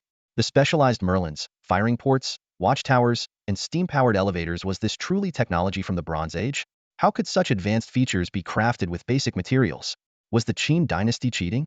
As the Qin Dynasty's technological superiority continued to unfold, MacArthur and Tojo Hideki's expressions grew increasingly grim. Using primitive materials and ancient combat techniques, how could they achieve such advanced technology and combat power? What exactly is the unique characteristic of this Qin Dynasty civilization? On the battlefield, an intense skirmish unfolded. A horde of massive pigmen roared thunderously, their cries shaking the earth. Averaging a height of 2 meters, their bodies were encased in thick layers of fat. Atop a hillside stood a particularly colossal pigman leader, its furious bellow granting a speed boost to the entire army. The pigmen surged forward like an unstoppable tide, charging toward the base. These beast-like creatures had no regard for strategy, relying solely on their brute strength and various buffs to overwhelm their enemies. The pigman leader howled ferociously, its body swelling and turning bright red. Though the towering city walls ahead seemed daunting, it firmly believed that if it roared loud enough, even the sturdiest walls could be toppled. Pigmen, never slaves, the leader roared. But before it could unleash its next ability, a shadow streaked across the distant horizon. With a deafening explosion, a massive ballista bolt tore through the air, obliterating the hill in an instant. Dirt and grass flew in all directions, and the surrounding pigmen were flung away by the shockwave. The pigman leader was killed on the spot, unable to activate its last-ditch berserk ability. The lords and the spectator stands were left speechless. Despite being a simple ballista, the weapon unleashed destruction rivaling that of modern missiles. The once imposing pigmen appeared fragile in the face of the ballista bolts, falling one after another. Through the perspective of the crossbowman, Su Yang calmly observed the battlefield. These reckless creatures, devoid of strategy or tactics, relied solely on brute force to storm the walls. While each pigman could withstand up to 5 arrows, they ultimately couldn't escape death under the precise aim of the marksman. The battle soon entered the cleanup phase. Compared to the pigmen, the forest-dwelling werewolves exhibited slightly more intelligence, utilizing coordinated attacks. However, during this non-nighttime period, they lacked the moonlight buff. Despite their ferocious strikes, they were ineffective against the elite warriors clad in crocodile-scale bronze armor. In the end, the werewolf forces were swiftly annihilated. The entire challenge concluded in just 15 minutes, nearly 3 times faster than other lords. Such an efficient display of combat prowess earned Su Yang the admiration of the small kingdom lords present. Is this some kind of speed run of the second stage? Clearing the second-level Wild Mountain in 15 minutes? That's insane. This was a total massacre. They must be focusing on individual soldier development. Could they actually end up creating superhumans capable of taking down tanks with a single strike? Scientifically speaking, this level of individual strength has to be the limit. The watching lords discussed in astonishment, clearly shaken by the battle they had just witnessed. Su Yang returned to the spectator stands with a relaxed demeanor, as if the previous battle had been nothing more than a warm-up exercise. With this, the full strength of Longhua within the range of the Level 2 main base was fully revealed, and the mysterious veil surrounding the Qin Dynasty was finally lifted. While the leaders of other nations maintained calm exteriors, their hearts were already in turmoil. Upon closely analyzing Longhua's performance, they quickly identified a few glaring weaknesses. First, the scale of the forces. Su Yang's deployed troops numbered fewer than 100, a figure that paled in comparison to the tens of thousands typical of modern armies. Second, the tactics were overly simplistic, consisting almost entirely of traditional charges, a strategy that would be utterly ineffective against modern machine gun defenses. Lastly, they concluded that while the Qin Dynasty currently excelled in individual combat capabilities, this advantage would quickly diminish once other nations unlocked modern weapons like airplanes, tanks, and artillery. In the Longhua High-Level conference room, someone voiced their concern. This victory was too effortless. Did we reveal too much of our strength? Exactly. The demonstration of the ballista tower might have been over the top, another added. However, the chief general of the military department smiled faintly and said, "This is perfect." While the Imperial guards did showcase formidable power, we also allowed our opponents to see our weaknesses: a numerical disadvantage and reliance on traditional combat methods. This could lead them to make misjudgments. The experts in the room nodded in agreement with this perspective. Meanwhile, in the official livestream chat, the comments poured in like a torrential downpour. The gap in combat power is insane. It reminds me of how the 8 banners of the Qing Dynasty were utterly crushed back in the day. Seriously, I used to think the pigmen were terrifying, but now they just look like fat pigs waiting to be slaughtered. The moment the crossbow bolt pierced the pigman, so satisfying. Come on, don't be so graphic, man. Totally worth staying up late for this. Now I'm just waiting to see Park Das take on the insect hive. Attention miners. The upcoming scenes might be extremely violent. Back on the stage of the World Conquest Arena, the competition continued in an orderly fashion. The contestants following Su Yang didn't face much difficulty either, as the Level 2 threat zones had yet to undergo a qualitative transformation and posed little challenge to properly developed modern nations. Even the Lord from Spain managed to scrape through a Level 2 zone and returned so overwhelmed with emotion that he was nearly in tears. Originally, Su Yang thought the insect nest was tough, but after conquering other Level 2 zones, he realized the insect nest was simply uninhabitable. Watching his elite soldiers being torn apart by swarms near the spring, he couldn't help but let out a bitter smile. In other Level 2 zones, his troops swept through with overwhelming force, but in the insect nest, they could barely make any progress. Fortunately, with the double domination value reward this time, he had managed to accumulate enough strength in other zones. Returning to the insect nest, he should be able to significantly reinforce his army. Looking up at the scoreboard flickering in the sky, the 7th night had already descended upon the battlefield. The tournament was nearing its end, and the major powers had completed their challenges. The most notable among them were Japan and the United States, whose unlocked machine gun units gave them a decisive edge in combat. One standout moment was when Tojo happened to draw the Level 1 insect nest core in Spain. His machine gun units sustained virtually no damage during the defensive battle, losing only a few troops while clearing out the remaining insect swarms in the dense forest afterward. Other nations like Russia, Germany, and France also performed strongly, easily securing victories in their respective battles. However, even the best-performing Japan took over 20 minutes to complete their challenge, far slower than Su Yang's record. After a day of fierce battles, the situation on the battlefield remained largely unchanged. Except for Japan's alliance losing one lord, all the other alliances were still intact. Among the spectators, only 3 lords had yet to take the field, with the most critical being Korea, who had drawn the Level 4 insect nest core. Korea's success or failure would directly impact the fate of the US alliance. If Korea fell, the US alliance would face danger. If Korea succeeded, they could still leverage their battle casualty ratio to gain an advantage. This seemingly insignificant Korea had now become the key to rescue. Su Yang glanced at MacArthur with interest, speculating about the US's next move. Just then, the panel flickered, and the third-to-last challenger appeared. Park Dose of Korea had descended upon the Level 4 insect nest core. The battle that would determine the final rankings of the alliances had finally arrived. The Korean lord took a deep breath, exchanged a glance with MacArthur, and then transformed into light, entering the battlefield. MacArthur scanned the surroundings, smirking as he lit another cigar. He had already seen through everyone else's thoughts. They were all waiting for the insect swarms to devour Korea and drag the US down with them. But Japan's performance against the insects had given him hope. Japan's heavy machine guns had perfectly suppressed the swarms, proving that with sufficient firepower, any level of insect swarm could be turned into mere experience fodder. He reasoned that the swarms, unlike goblins, were unlikely to mutate. Insects, after all, were instinct-driven predators and couldn't possess the intelligence or learning ability of goblins. The difficulty of the Level 4 insect nest core likely stemmed only from its increased scale, not from tactical improvements. With this in mind, he had deliberately reserved 2 heavy machine gun squads and a mortar unit. It was time to show these insects the true power of technology. Late at night, Piao Daosi arrived at the battlefield, greeted by the sight of glowing bioluminescent spores illuminating the entire area as if it were broad daylight. These strange, otherworldly plants were the same ones seen earlier during the daytime when the Japanese lord had appeared, except now they emitted an eerie glow in the darkness. The landing zone was surrounded on 3 sides by these luminous plants, while the 4th side opened up to a vast expanse of barren, alkaline land. The terrain immediately caught Piao Daosi's attention. This location was clearly more advantageous compared to the Japanese lord's position during the daytime battle. The insect swarms only held the upper hand in dense forests, but in open areas, they would become easy targets. This meant Piao Daosi only needed to fortify the 3 sides with vegetation, a far better situation than Dong Tiaoyingjian's. Wasting no time, Piao Daosi ordered the construction of walls. Simultaneously, he dispatched soldiers to clear the surrounding glowing plants. The massive bioluminescent spores could provide cover for the insect swarms and had to be eliminated as quickly as possible. Thanks to the unlimited ammunition provided during the defensive phase of the contest, he instructed the soldiers to use the simplest, most effective method: grenades. Out of nearly 200 Korean soldiers, a quarter were equipped with fragmentation grenades, each carrying 3. Although the liquid inside the spores reduced the grenade's blast radius from 10 meters to 3 meters, combining this with other soldiers using tactical knives for deep clearing proved to be surprisingly efficient, even surpassing the Japanese force's efforts. Boom boom boom. The sound of grenade explosions echoed through the silent night forest, one after another. With each explosion, clusters of glowing plants fell. By the time the soldiers had cleared a radius of about 10 meters, the 6-meter-tall wall was nearing completion. A sense of pride welled up in Piao Daosi's chest. This was his hastily upgraded Level 2 wall, far superior to the Japanese lord's 3-meter-high Level 1 wall.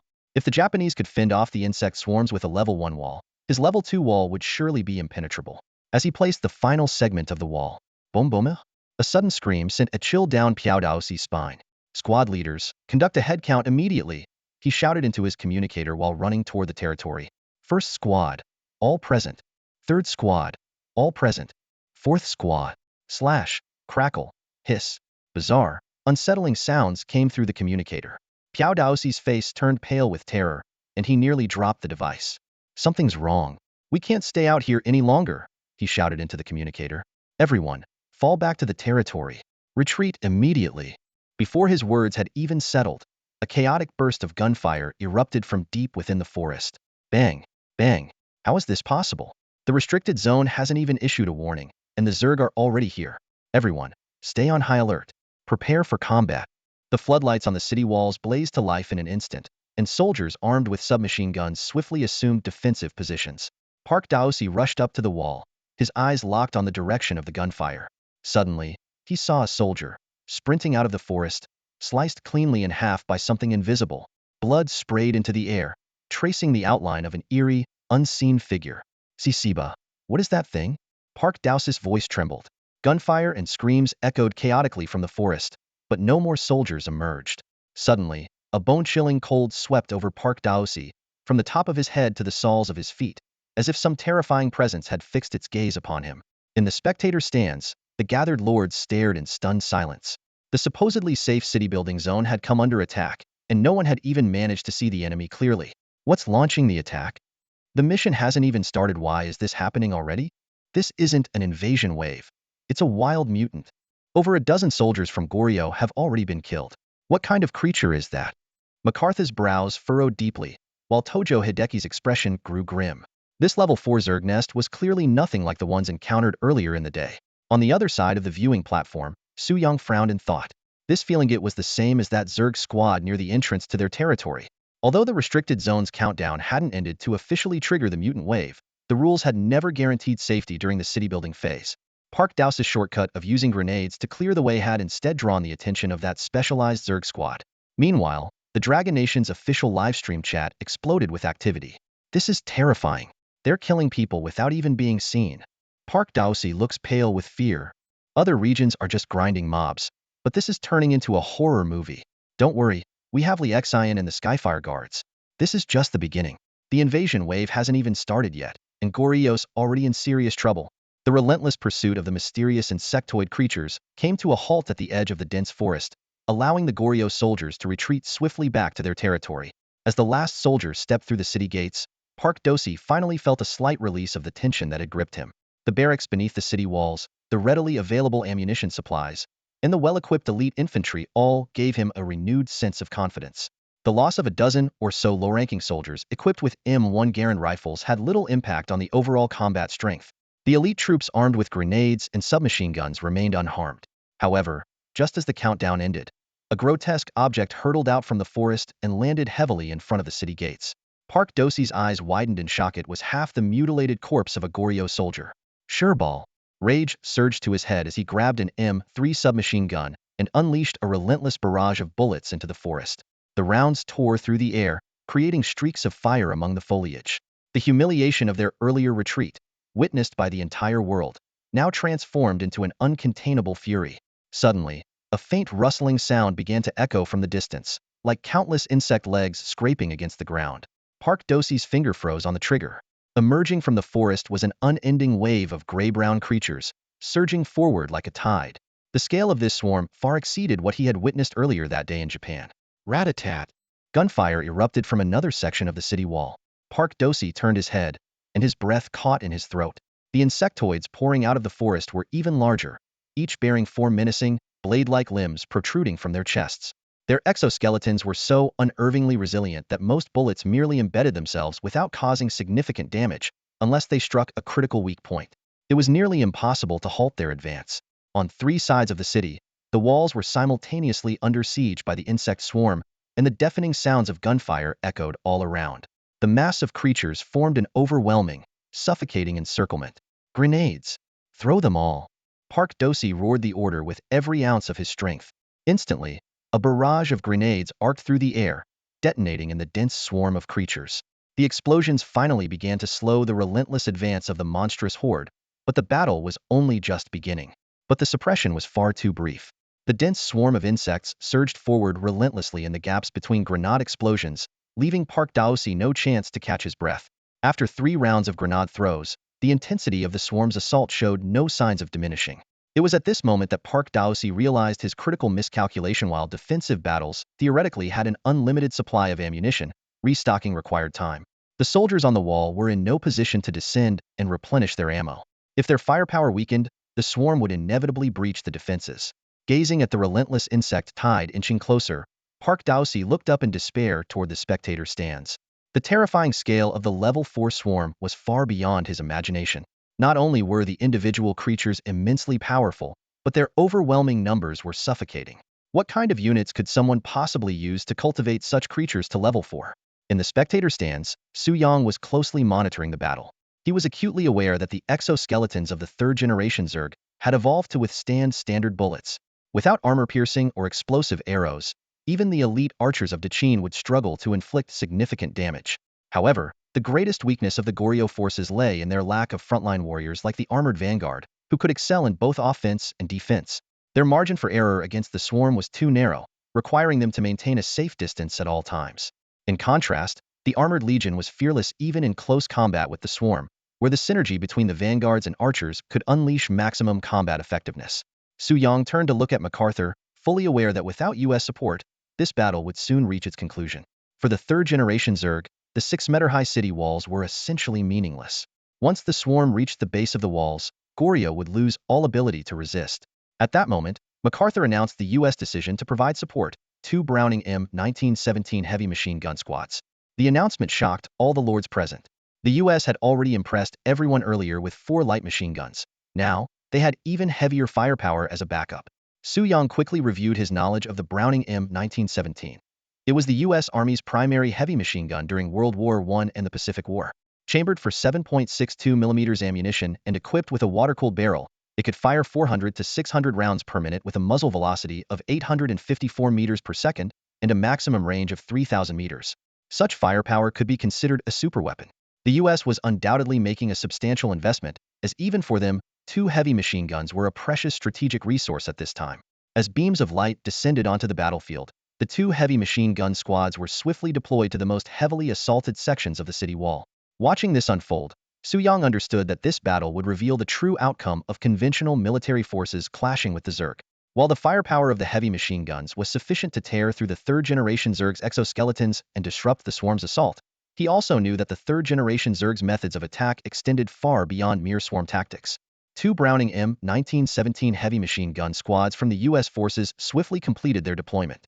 Each squad was composed of 10 members as per standard protocol. An observer responsible for reconnaissance and directing fire, a primary gunner operating the weapon, an assistant gunner in charge of reloading and maintaining barrel temperature, an ammunition carrier, 2 cover personnel, and several reserve members ensuring sustained firepower.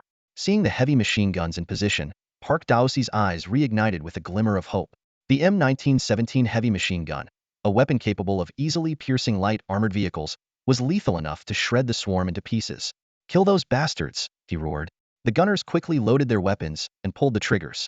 This devastating weapon, which had marked the end of the cavalry era, immediately unleashed its terrifying power.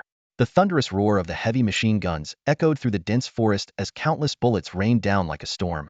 The palm-sized rounds effortlessly tore through the carapaces of the insectoid creatures, and with a firing rate of over 100 rounds per minute, the target area was transformed into a death zone. "Take that, you sons of bitches!" Park Daosi laughed maniacally, exhilarated by the sight of the swarm collapsing under the relentless barrage. The 2 heavy machine gun positions successfully halted the oncoming tide of insects, allowing him to redeploy the main force to reinforce the third defensive wall. With 3 lines of defense now established, human firepower completely suppressed the swarm. "Come on, bring it on, you bastards!" Park Daosi shouted provocatively.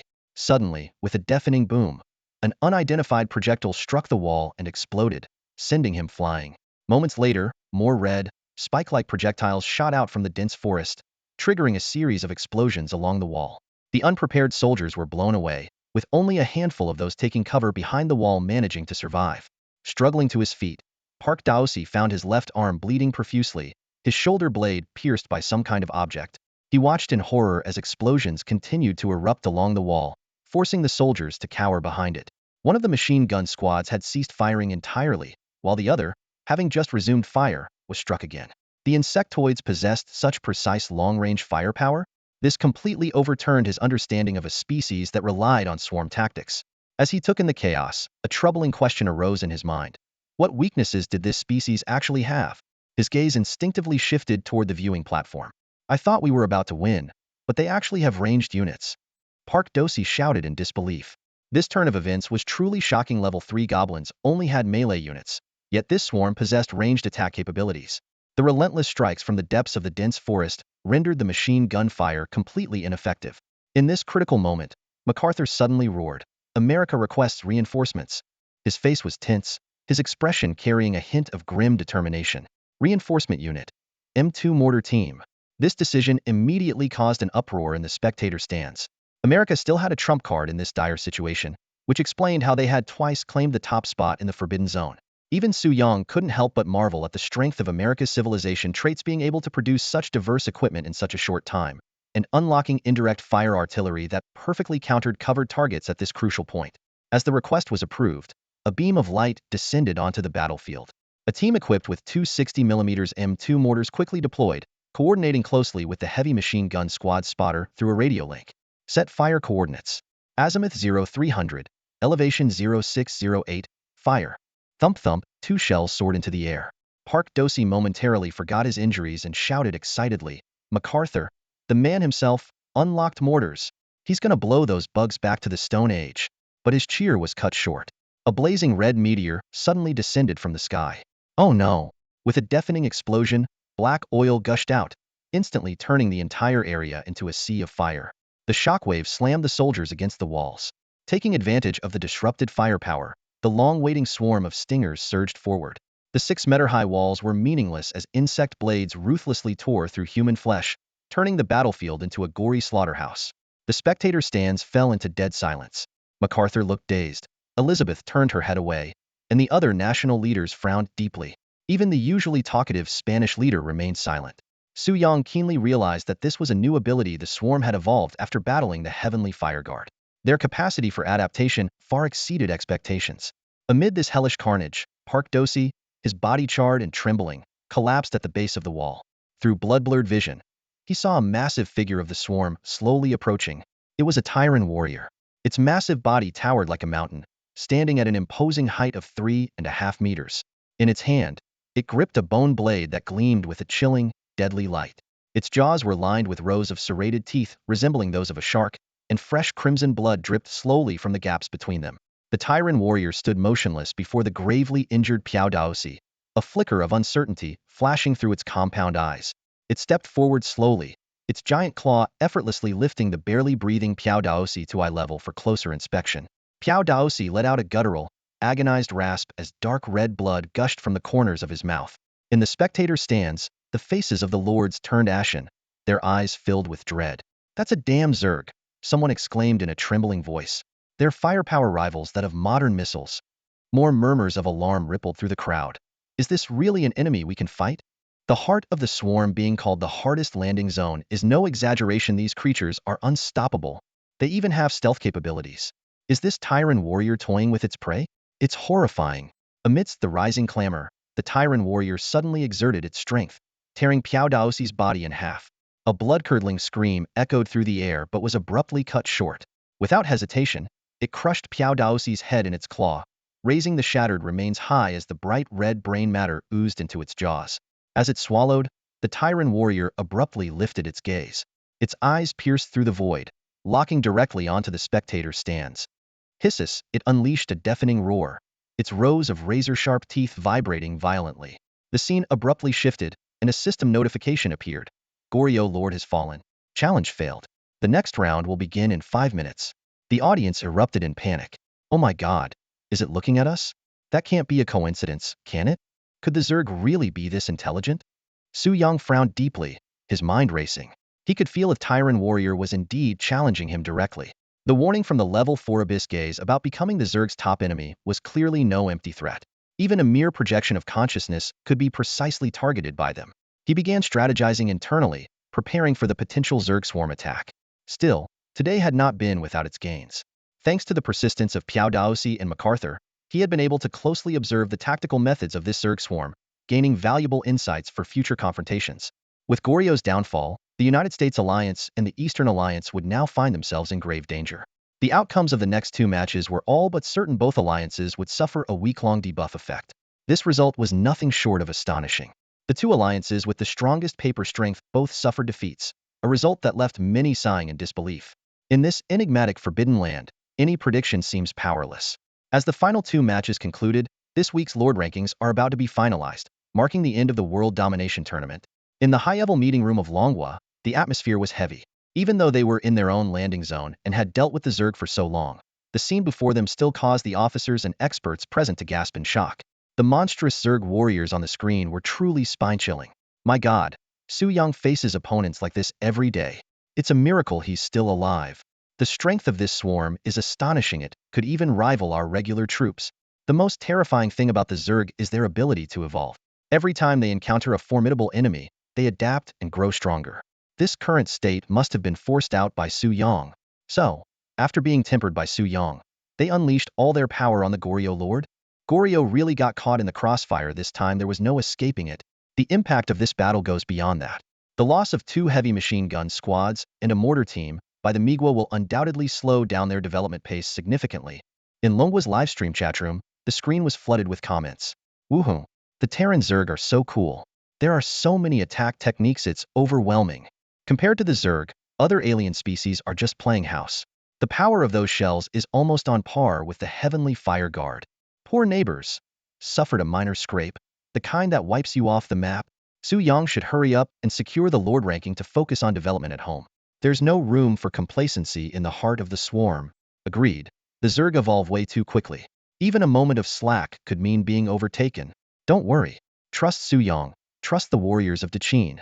As the World Domination Tournament concluded, the system began announcing the final rankings. Alliance rankings. First, Independent Alliance. Second, England Alliance. Third, Migwa Alliance. Fourth, Dongying Alliance. The last 2 nations in the rankings will face penalties. Political instability, with all resource output reduced by 15 for 1 week.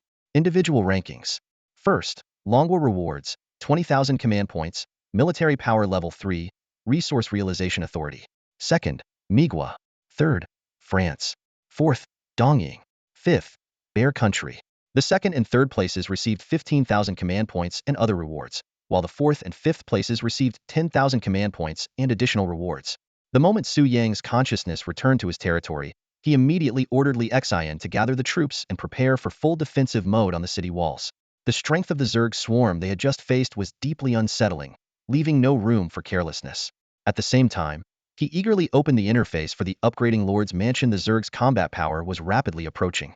The territory urgently needed to train a stronger army. Su Yang opened the panel of the Lord's Mansion.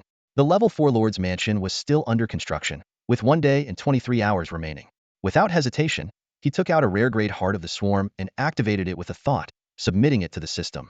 Accompanied by a notification sound, the original 2-day construction time was instantly reduced to 0. Level 4 Lord's Mansion upgrade completed.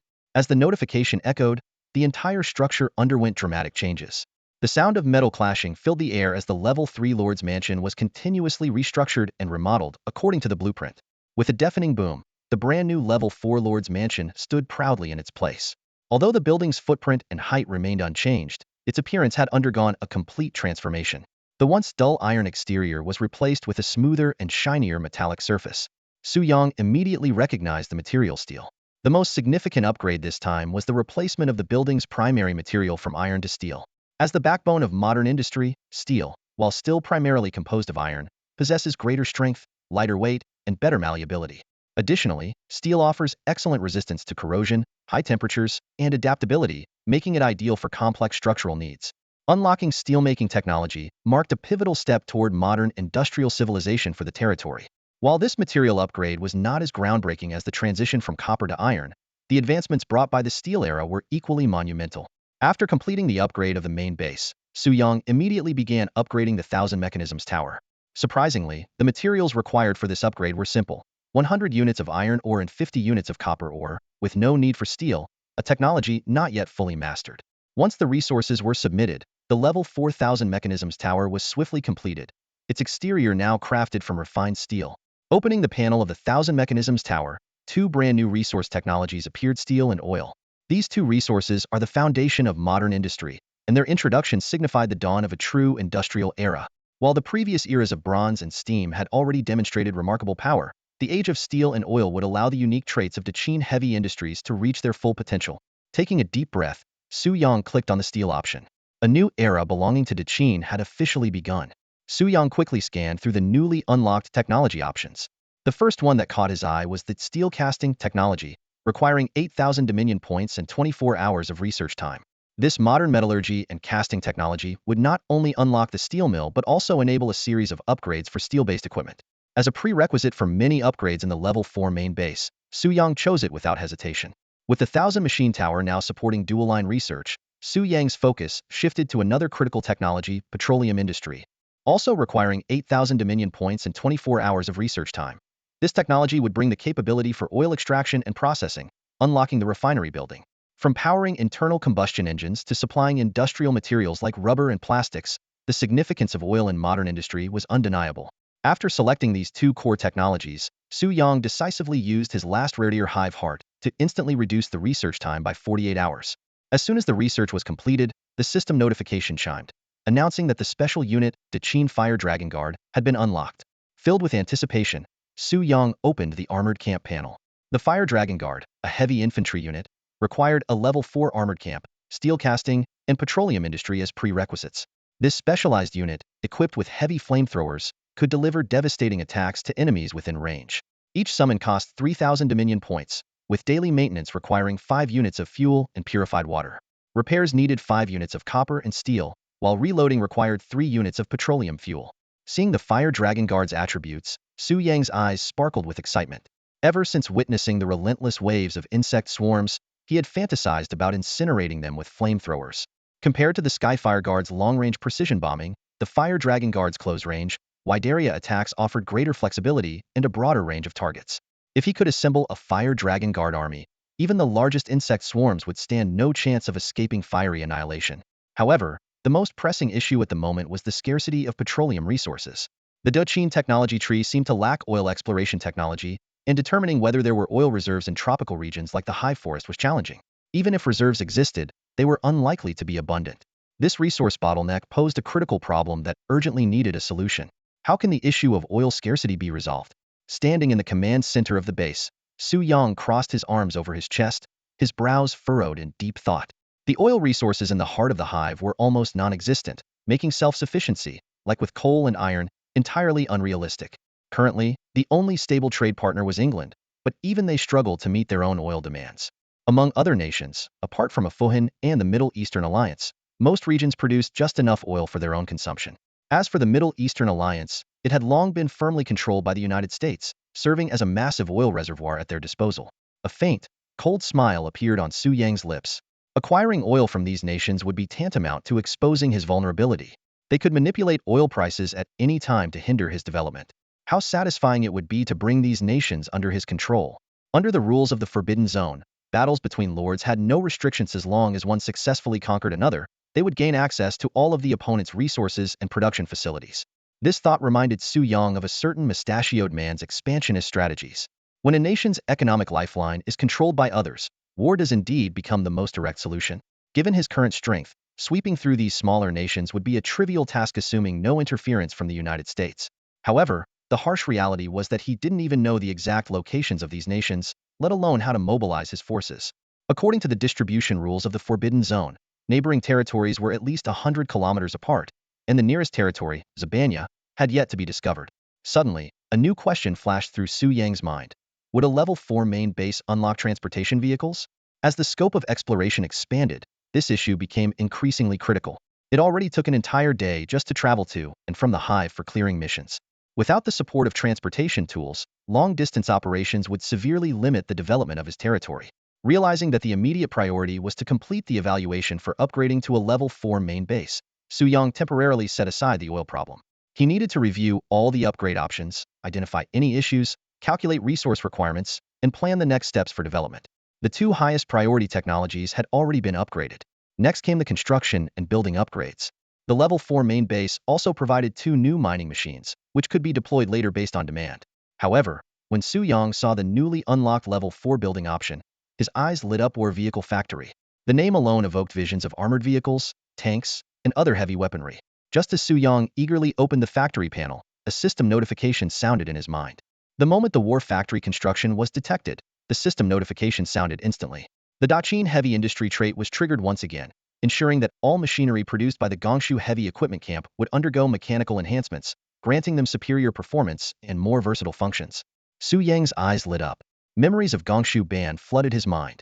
This master of mechanical engineering, who was as renowned as Mosey during the Spring and Autumn and Warring States periods, was celebrated for his exceptional siege machinery. Unlike Mosey, who advocated for universal love and non-aggression, Gongshu Ban excelled in developing offensive weaponry. With anticipation, Su Yang opened the heavy equipment camp interface. The building description revealed that it was a large factory capable of unlocking and constructing various transportation and combat machines. Building it required 100 units of steel and 50 units of copper. At this point, Su Yang had a clear plan in mind. Once the heavy equipment camp was completed, transportation challenges would be resolved.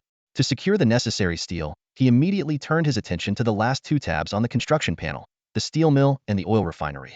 Both factories required the same resources to build 100 units of iron and 50 units of copper. Thanks to the resource consumption being fully covered by the system during the World Domination Tournament, the territory's reserves were abundant. Without hesitation, Su Yang allocated the resources and initiated construction on both factories. As the buildings rose from the ground, the system issued 2 consecutive notifications. The steel mill was upgraded to the Daqin Smelting Center, unlocking more advanced metal casting technologies, while the oil refinery was upgraded to the Daqin Chemical Center, gaining comprehensive refining capabilities. Amid the deafening roar of machinery, the 2 factories stood tall. Su Yang immediately examined their specific functions. The Daqin Smelting Center could produce 1 unit of refined steel for every 2 units of iron ore and 1 unit of fuel, with a daily output capacity of up to 200 units. However, when he turned his attention to the Daqin Chemical Center, he discovered an unexpected issue. There was no crude oil available in the current territory. This realization made Su Yang pause and thought. Could it be that oil wasn't a necessary resource? Various types of crude oil? This term triggered a cascade of thoughts in Su Yang's mind. His gaze sharpened as he quickly pieced together the key information. Raw materials for refining fuel production clearly extended beyond traditional petroleum. Recent battle scenes flashed through his mind. The yellow liquid inside the barrels thrown by the goblin troops had combustion properties rivaling those of oil. And during the battle in Goryeo, the black liquid splattered from the shells fired by the Crusaders, though less explosive than the scorched earth strikes of the Skyfire Guard, was capable of incinerating entire territories. Su Yang's eyes lit up as the system's mention of biomass fuel technology in the alien species research station resurfaced in his memory. If oil can be extracted from plants, why not from the Zerg? This bold idea sent his blood racing. If this hypothesis proved correct, the Middle Eastern Alliance's prized oil reserves would pale in comparison to what he could achieve. However, to test this theory, unlocking biomass fuel technology was the first step. The Shinong Institute's tech tree had always been unpredictable, relying entirely on random triggers. Su Yang had a hunch that the Crusader capable of firing incendiary shells might be the breakthrough he needed. He immediately activated the sonic detector, hoping to spot traces of the Zerg. At this moment, he was no longer worried about a Zerg swarm attack. Instead, he eagerly anticipated their arrival. If the swarm took too long to appear, he might even consider imitating Podolsky's approach, using grenades or skyfire cannons to lure them out. While waiting, Su Yang began reviewing the remaining upgrade options. Both the Level 4 Armored Battalion and the Level 2 General's Mansion required steel resources, making them temporarily inaccessible. Plans to upgrade Li Xian or summon Meng Tian also had to be postponed. Scanning the entire interface, he found only one actionable option left: unlocking a new hero building after upgrading the main base to Level 4. Inspired by the significant boost Li Xian brought to the troops, Su Yang fully understood that a new hero building could similarly enhance the territory's combat strength. Faced with the 2 choices between the Forge of the Tiangong profession and the Observatory of the Chizhua profession, he decisively chose the Forge, which was the most urgently needed at the moment. The description of the Forge building appeared. Hero building, Forge. Hero profession, Tiangong. The Tiangong of Great Qin, forging all creations. Inheriting the craftsmanship of ancient sages, crafting the chapters of the future. Every creation is a magnificent masterpiece, its brilliance echoing through the ages. The building's features indicated that the Forge, as the research and development base for Tiangong units, could specialize in weapon upgrades, armor crafting, and modifications. Its development strategy emphasized the nation's vital tools, establishing academies and workshops to forge powerful equipment and uphold the prestige of Great Qin. More importantly, its strategic effect would reduce all research and construction times within the territory by 20. Back when the main base was only at Level 3, Su Yang had already been looking forward to this building, which focused on armor and weapon modifications. However, due to pressing circumstances, he had to prioritize summoning generals at the time. Now, he could finally make up for that missed opportunity. Upon confirming his intent, the brand new forge began to rise at the designated location. Comparable in scale to the general's residence, the building emerged with the crisp sound of metal clashing and machinery whirring. A towering silver-white structure of steel stood proudly, exuding a sense of modernity and technological sophistication. Compared to the Copperanderana buildings, This steel structure conveyed both a sense of solidity and intricate craftsmanship in its details. Eagerly opening the forge's interface, Su Yang was astonished by the numerous complex modules displayed. It was perhaps one of the most intricate interfaces he had ever seen, rivaling the control panels of grand strategy games. However, many features were still locked. He dismissed the temporarily unavailable options and focused on the currently functional parts. Forge interface. Equipment name: Iron-powered battle armor. Wearer: Li Xian. Quality: common. Skill module slots: 1 currently installed, 0. The upgrade options for various parts of the battle armor were then laid out. 1. Power core current: steam-powered. Upgradable to internal combustion engine. Effect: completely replace the power core, enhancing engine propulsion efficiency. Cost: 20 units of steel, 10 units of iron ore, 5,000 command points. 2. Armor body current: iron armor. Upgradable to steel armor. Effect: significantly improve armor protection and increase flexibility. Cost: 30 units of steel, 20 units of iron ore, 20 units of copper ore, 8,000 command points. 3. Weaponry current: iron silver lance. Upgradable to steel lance. Effect: modify the power mechanism, increase rotational torque, and enhance damage and armor-piercing attributes. Cost: 20 units of steel, 10 units of iron ore, 5,000 command points. A system notification indicated. Completing the full set of upgrades would transform the armor into steel-powered battle armor, though its quality would remain unchanged. The final line of the armor evaluation made Su Yang frown. A soulless, assembly line battle armor. It is recommended to replace it as soon as possible.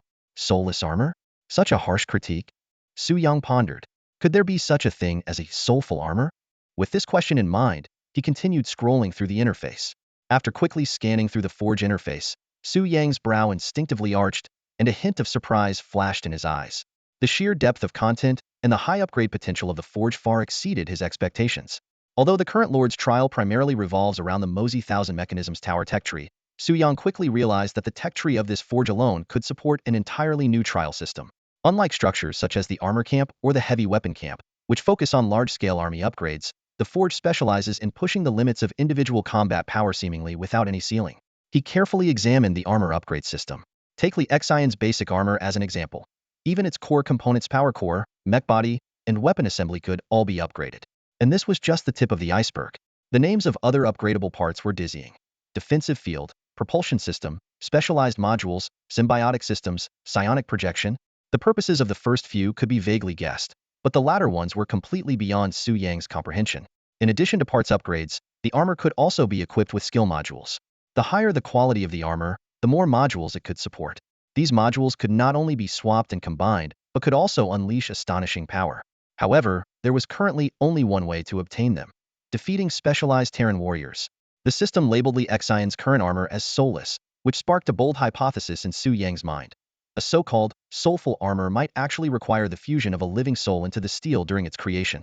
The exact method to achieve this, however, remained a mystery. The forge system was incredibly complex, impossible to fully grasp in a short time. But Su Yang wasn't in a rush, understood that some secrets could only be unraveled with the accumulation of more information. For now, only Li Xian's armor could be upgraded, but considering his current combat capability was already sufficient, and the newly upgraded main base required command points in many areas, Su Yang decided to hold off and wait for a better opportunity. The upgrades brought by the Level 4 main base were remarkably diverse. Comprehensive advancements in steel production, major breakthroughs in oil refinement, and the unlocking of new buildings such as the heavy weapon camp and the forge. Additionally, there were upgrades to fundamental facilities like the armor camp, the general's mansion, mining machines, and city walls. The scope of changes brought by this upgrade surpassed the combined impact of the previous two upgrades. However, this increase in choices was a double-edged sword for a lord. While it meant the territory's combat power was about to see a significant boost, it also posed a daunting challenge for resource allocation. Without careful planning, reckless upgrades could lead to resource depletion and bring development to a grinding halt. Resource management is always the cornerstone of real-time strategy games. Su Yang stared at the fluctuating resource data, starting to plan the development path for his territory. After careful consideration, he identified two immediate priorities: upgrading the general's mansion and the armored battalion. This decision stemmed from an assessment of the current situation. The swarm, led by elite Terran warriors, had already become a formidable force. After engaging in battle with Protoss, they were bound to evolve further. With the current troop setup, confronting them could result in significant losses. Upgrading the general's mansion was listed as the top priority. Not only would it bring in a second general-level unit, Meng Tian, but more importantly, Meng Tian was historically known as the shield of Great Qin, excelling in defense. In the swarm, the greatest threat wasn't their numbers, but the evolved ravagers. Their devastating artillery could wreak havoc with just one hit, and the consequences would be dire. Su Yang needed to confirm whether Meng Tian could effectively counter these artillery strikes. Next on the list was the plan to upgrade the armored battalion. Su Yang intended to fully leverage the recently acquired level 3 military power buff, a bonus effect that reduced the resource cost of summoning, upgrading, and modifying all military units by 30. During this 3-day buff period, he aimed to double the size of his forces. However, achieving these goals required a substantial amount of resources. Upgrading the general's mansion and the armored battalion alone needed 200 units of steel, not to mention the future demands for upgrading the heavy weaponry camp. Additionally, the reserve of command points directly impacted his ability to expand the army and enhance troop types. Su Yang opened the resource panel and carefully reviewed the current reserves. Water, 1123 units daily production, 300. Stone, 393 units daily production, 180. Coal, 683 units daily production, 255. Copper, 313 units daily production, 180. Iron, 171 units daily production, 150. Saltpeter, 231 units daily production, 75. Special bonuses active. Level 1. Supreme Authority. Level 1. National Arsenal. Level 3. Military Power 71 hours, 26 minutes remaining. Level 4. Abyssal Gaze. Command points, 27,232. As he analyzed the data, Su Yang frowned slightly. The key resource reserves were clearly insufficient to support the smooth execution of his plan. The immediate task was to find a way to gather more resources. The most scarce resource at the moment is undoubtedly iron ore. With the completion of 2 new buildings, the stock of iron ore has dropped below the warning threshold. Su Yang stared at the resource panel, his brows furrowed. Given that almost all upgrade projects required steel, such a low reserve was deeply concerning. To make matters worse, the ratio for smelting iron ore into steel was 2:1, meaning 2 units of iron ore were consumed for every unit of refined steel produced. The situation with Dominion points was equally grim.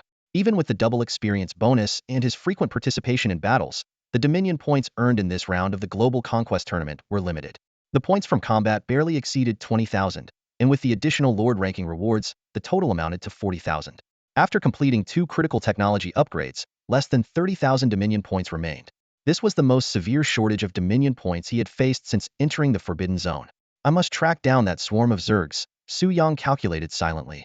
The swarm, led by the elite Terran warriors, could not only provide a significant amount of Dominion points, but might also hold the key to unlocking liquid fuel technology. Considering the current state of his territory's resources, Su Yang quickly devised an action plan for the next 3 days. The top priority was to acquire iron ore and smelt it into steel, followed by gradually summoning commander units and new troop types while upgrading and expanding the existing forces. During this time, he needed to seize opportunities to engage the Zergs and explore alternative solutions for liquid fuel. As for higher-level upgrade projects like the heavy equipment camp and the foundry, they would be postponed for now. With the plan set, Su Yang immediately opened the Lord panel and sent a private message to Elizabeth. I need to trade for 500 units of iron ore. Elizabeth's reply came swiftly, and the system promptly notified him. The Lord of England has completed the payment 1,000 units of iron ore. This is a gift on behalf of the people of England, in gratitude for Dragon Country's support during the tournament. Su Yang was stunned. 1,000 units of iron ore, and for free? Such generosity was truly unexpected. He quickly clicked accept and replied, 1,000 units of iron ore is no small amount. Are you sure you want to give it all away? It's certainly not a small amount, but these resources can only achieve their greatest potential in Dragon Country. After a moment of thought, Su Yang simply replied, thank you. He understood very well that his initial support for England was primarily to avoid a negative status debuff. Elizabeth's gift of 1,000 units of iron ore, while framed as gratitude, was more likely a strategic move to strengthen their alliance. After showcasing his formidable strength in the Global Conquest Tournament, many lords within the alliance had already bypassed England to approach him directly. Elizabeth clearly foresaw this, and her generous gesture was aimed at demonstrating the tangible benefits of maintaining an alliance with England.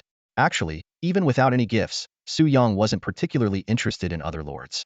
In his view, the key to forming alliances lay in resources, not powerful individuals. A country like England, with both explosive productivity and a restrained demeanor, was truly rare. Other resource-rich nations were either neglectful or overly ambitious. In comparison, England was undoubtedly the perfect ally for the current phase. After receiving 1,000 units of iron ore, Su Yang's eyes lit up. This was a massive resource haul equivalent to an entire week's production. It seemed the early investments were finally paying off. He immediately allocated 600 units to the smelting center. At the current daily efficiency of 200 units, by nightfall, it would produce 100 units of steel, just enough to upgrade the general's hall and uncover Meng Tian's skills. Although this was his second time summoning a general-level unit, Su Yang could hardly contain his excitement at the thought of welcoming this unparalleled Chinese warrior. The smelting center roared to life, beginning its routine operations. 2 grueling days of the world domination tournament, coupled with intense strategizing, left Su Yang feeling a bit drained. He rubbed his temples. With no sign of the Zerg approaching, he decided to lift the state of alert and ordered Li Xian to lead the army back to camp for rest, leaving only essential guards on the city walls. While those special Terran warriors could cloak and evade detection, the main Zerg forces lacked such capabilities. Once they launched a full-scale assault, the detectors would undoubtedly pick them up. After giving instructions to the garrison, Su Yang returned to the Lord's Manor to take a nap. He ended up sleeping for a full 12 hours, from dawn until dusk. When he woke, he felt completely refreshed, his body brimming with energy. The thought of wielding a sword and charging into battle against the Zerg even crossed his mind. Humming a light-hearted tune, he accepted a sizzling, oil-dripping leg of lamb from Chen Wu. This trusted lieutenant always knew to pick the largest piece for him. While enjoying the lamb, Su Yang's thoughts turned to a new issue. After expanding his forces, the current 2-week food supply might not suffice. He'd need the scouts to search for special plants in hopes of triggering the Shinnong Temple's agricultural technology to solve the food shortage problem. 15 minutes later, having finished the lamb, Su Yang arrived in front of the general's hall. It was time to get down to business. Without hesitation, he invested 100 units of steel and 50 units of copper, or to begin the hall's upgrade. He couldn't help but feel a surge of anticipation. Meng Tian, the Empire's shield. What kind of surprises would he bring? As the precise mechanical rumbling came to a halt, the general's manor had completed its upgrade. The newly refurbished structure radiated a silvery metallic sheen, exuding an unshakable sense of authority. Su Yang immediately brought up the general's manor interface, which displayed the following information about a commander. Meng Tian. Commander type, Shield of the Empire. Command points required for summoning, 25,000. Generals can be summoned at level 2 General's Manor. Upgrading unlocks more commanders. Historically, Meng Tian had repelled the Xiongnu, reclaimed the Hunan region, supervised the construction of the Great Wall, and guarded the borders of China for decades. Renowned as China's first warrior, defender of the Great Wall, and shield of the nation, this legendary general undoubtedly possessed extraordinary abilities. Thanks to the 30 reduction in summoning costs provided by the Level 3 military superpower policy, the original cost of 25,000 command points was reduced to 17,500. This substantial savings motivated Su Yang to proceed with the expansion over the past few days. Without hesitation, he invested 17,500 command points. Suddenly, the upper section of the general's manor sank downward with a thunderous roar. Amid the clamor of machinery, the upper structure began to rise slowly, transforming the entire building into what resembled a waking steel behemoth. The heavy iron gates gradually swung open, releasing dense white steam into the air. A series of deep, thunderous footsteps echoed from afar, reminiscent of the emergence of the Skyfire Guards. With an earth-shaking boom, the steam dissipated in an instant, revealing a towering figure, commanding general clad in black and white steel armor, standing nearly 3 meters tall. This was none other than Meng Tian. In his left hand, he carried a massive shield broader than himself, while his right hand gripped a steel war hammer as tall as he was. He thrust the war hammer into the ground, sending up clouds of dust. Then, with both hands, he gave the shield a powerful shake, causing it to contract and transform, ultimately attaching itself to his chest as a heavy breastplate. "Your servant, Meng Tian, greets your majesty." His voice was like the roar of a dragon and the growl of a tiger, reverberating in all directions. At Su Yang's signal, Meng Tian completed his salute. Su Yang then brought up Meng Tian's attribute panel. Su Yang carefully examined Meng Tian's commander panel, and his eyes lit up. Compared to Li Xian, who only had a single commander skill, Meng Tian not only possessed 2 commander skills, but also came with a passive effect from his armor. Meng Tian's basic information showed. His troop type was classified as the Imperial Shield Armored Division. His armor, the steel hybrid power armor, had a special effect called Imperial Shield, which could absorb shockwaves and explosion damage upon impact, preventing the force from spreading outward. His weaponry included a steel warhammer and a steel heavy shield. His 2 skills were as follows. Passive skill, Great Wall Guardian, reduces the resource cost of building or upgrading walls by half, and doubles the length of the walls. Active skill, Impenetrable Bastion, grants all melee allies within a certain range a 20 damage resistance boost. Maintaining his combat effectiveness required consuming 15 units of fuel and 15 units of concentrated water daily. Repairs for damage necessitated 10 units of steel, 20 units of iron ore, and 10 units of copper ore. This defensive commander was exactly what Su Yang needed at the moment. Especially with the Imperial shield effect that could absorb explosions and shockwaves, Su Yang even wondered if it might withstand the firepower of the invaders' cannons. However, now is not the time for speculation. Only real combat could prove its worth. After a full day of rest, morale was high. Su Yang decided to gather as much Dominion value as possible before upgrading the armored division camp. He had grown tired of the minor skirmishes of the world domination tournament. It was time to face the insect swarm Hedon. The troops quickly took their positions as ordered. Meng Tian led the main force to the city walls, while 4 Skyfire guards, under the pull of their steam-powered compartments, occupied elevated positions. Li Xian and Qian Wu led small squads to lie in wait at the base of the walls, ready to act when the moment came. Once everything was in place, Su Yang signaled with a wave of his hand. 2 Skyfire guards fired simultaneously, and high-explosive shells streaked across the sky. With a deafening roar, Su Yang, using the Skyfire guard's vantage point, clearly saw flames erupting in the distance, accompanied by scattering smoke and debris. Although the exact mechanics were unclear, Su Yang was confident that such an explosion would surely provoke the Tyrant warrior. Yet, after nearly a minute, the forest remained eerily still. Just as he was about to order another round of fire, the sonar detector suddenly sounded an alarm. The scouting panel revealed that a large number of highly dispersed small targets were rapidly approaching from the north. This tactical maneuver was either a coincidence or a sign that the insect swarm had figured out the range of the detectors and the Skyfire guards' attacks. Fire! Su Yang commanded again. With ample reserves of saltpeter and coal, he had no need to worry about ammunition consumption. The 4 Skyfire guards immediately began firing relentlessly, one incendiary shell after another igniting the forest, creating a scene akin to a destructive fireworks display. In less than a minute, the northern forest was almost completely leveled. Vibrant crystalline fungal vegetation was uprooted and sent flying alongside insect carcasses, replaced by vast stretches of scorched earth. Kill notifications flooded the interface. To Su Yang, the thunderous explosions of the shells were like a symphony of destruction. This was the true essence of artillery bombardment. On Su Yang's interface, kill notifications flashed continuously. Defeated level 8 Tyrannid Stinger, dominance points 80, 20 bonus. Defeated level 7 Tyrannid Stinger, dominance points 70, 20 bonus. Defeated level 8 Tyrannid Stinger, dominance points 80, 20 bonus. Defeated level 7 Tyrannid Spitter, dominance points 90, 20 bonus. Although the swarm adopted a dispersed charge tactic, it was utterly ineffective against the firepower web of the 4 Skyfire guards. A relentless chain of explosions turned the swarm's advance into a sea of flames, painting the ground in a fiery crimson hue. The only limitation on the Skyfire guards' performance was the downtime needed to reload their ammunition. While the towering city walls provided an excellent vantage point for firing, they also made resupply incredibly challenging. Despite Su Yang organizing a dedicated transport team to shuttle ammunition back and forth, gaps in firepower occurred during each reload, allowing large numbers of the swarm to push forward.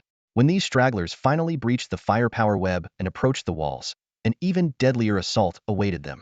Shooting apertures at the base of the walls opened wide, and the armored crossbowmen immediately launched precise strikes. The once dense swarm, thinned by the artillery bombardment, became prime targets for the crossbowmen, who loaded armor-piercing arrows. The explosive tips at the arrow tails detonated upon firing, allowing each arrow to pierce through 3 evolved stingers. Amidst the flashes of silver light, the rain of armor-piercing arrows decimated the surviving swarm. Watching the tide of insects held at bay beneath the city walls, Su Yang shook his head with a chuckle. We've been old friends for so long. Why bother with appetizers? Bring out the main course already. As if answering his words, the scouting interface suddenly displayed 10 large white dots in a row, followed by an even larger swarm. Li Xian. Su Yang immediately issued the order. The evolved burrowing behemoths were astonishingly fast, and even with the ballistae firing at full capacity, only 4 could be intercepted. To stop them completely, Li Xian would have to head out and engage them. All troops, hear my command. Follow me into battle. Li Xian led Qian Wu's squad through the city gates, his silver-white armor gleaming under the moonlight. Watching this scene, Su Yang sighed inwardly at the lack of warhorses to accompany them. He thought to himself how perfect it would be if the heavy weaponry division or the foundry could create mechanical beasts. The rustling sound of movement echoed through the dense forest as a new wave of the swarm surged forward. The Skyfire guards continued their relentless bombardment, their cannon barrels glowing red-hot. 2 ballistae adjusted their aim to target the burrowing behemoths beneath the ground as the battle entered its most intense phase. As Su Yang commanded his forces to fend off the giant insects, a crimson-black projectile suddenly appeared in the sky, hurtling down like a falling meteor with a piercing roar. Exterminator! Su Yang's eyes narrowed sharply, realizing the greatest threat had arrived. The projectile streaked across the heavens, precisely targeting the 4 Skyfire sentinels stationed on the city wall. This display of long-range precision striking underscored the terrifying capabilities of the insectoid artillery units. With the incoming shell, the Skyfire sentinels had no time to retreat. At that moment, the only one who could intercept it was Meng Tian. Su Yang's gaze quickly shifted to the city wall, awaiting Meng Tian's response. Meng Tian swiftly stowed his warhammer on his back as his hybrid-powered battle armor roared to life at full capacity. Thick white steam erupted from the gaps in the armor, while flames burst from the exhaust vents on his back. The massive steel suit surged forward with incredible speed, charging straight toward the Skyfire Sentinel zone. In the critical moment, Meng Tian reached across his chest with both hands and pulled. The shield, originally serving as his chest plate, unfolded instantly, transforming into a colossal steel barrier even wider than his armor. Flames blasted from the propulsion devices on his feet as he leaped into the air, bracing the massive shield. With a deafening explosion, the projectile collided with the steel shield midair. The resulting fireball and shockwave rippled outward, forcing the exterminator's shell to detonate prematurely. However, the burning liquid fuel from the blast scattered in all directions. Meng Tian landed firmly, still holding the flaming shield.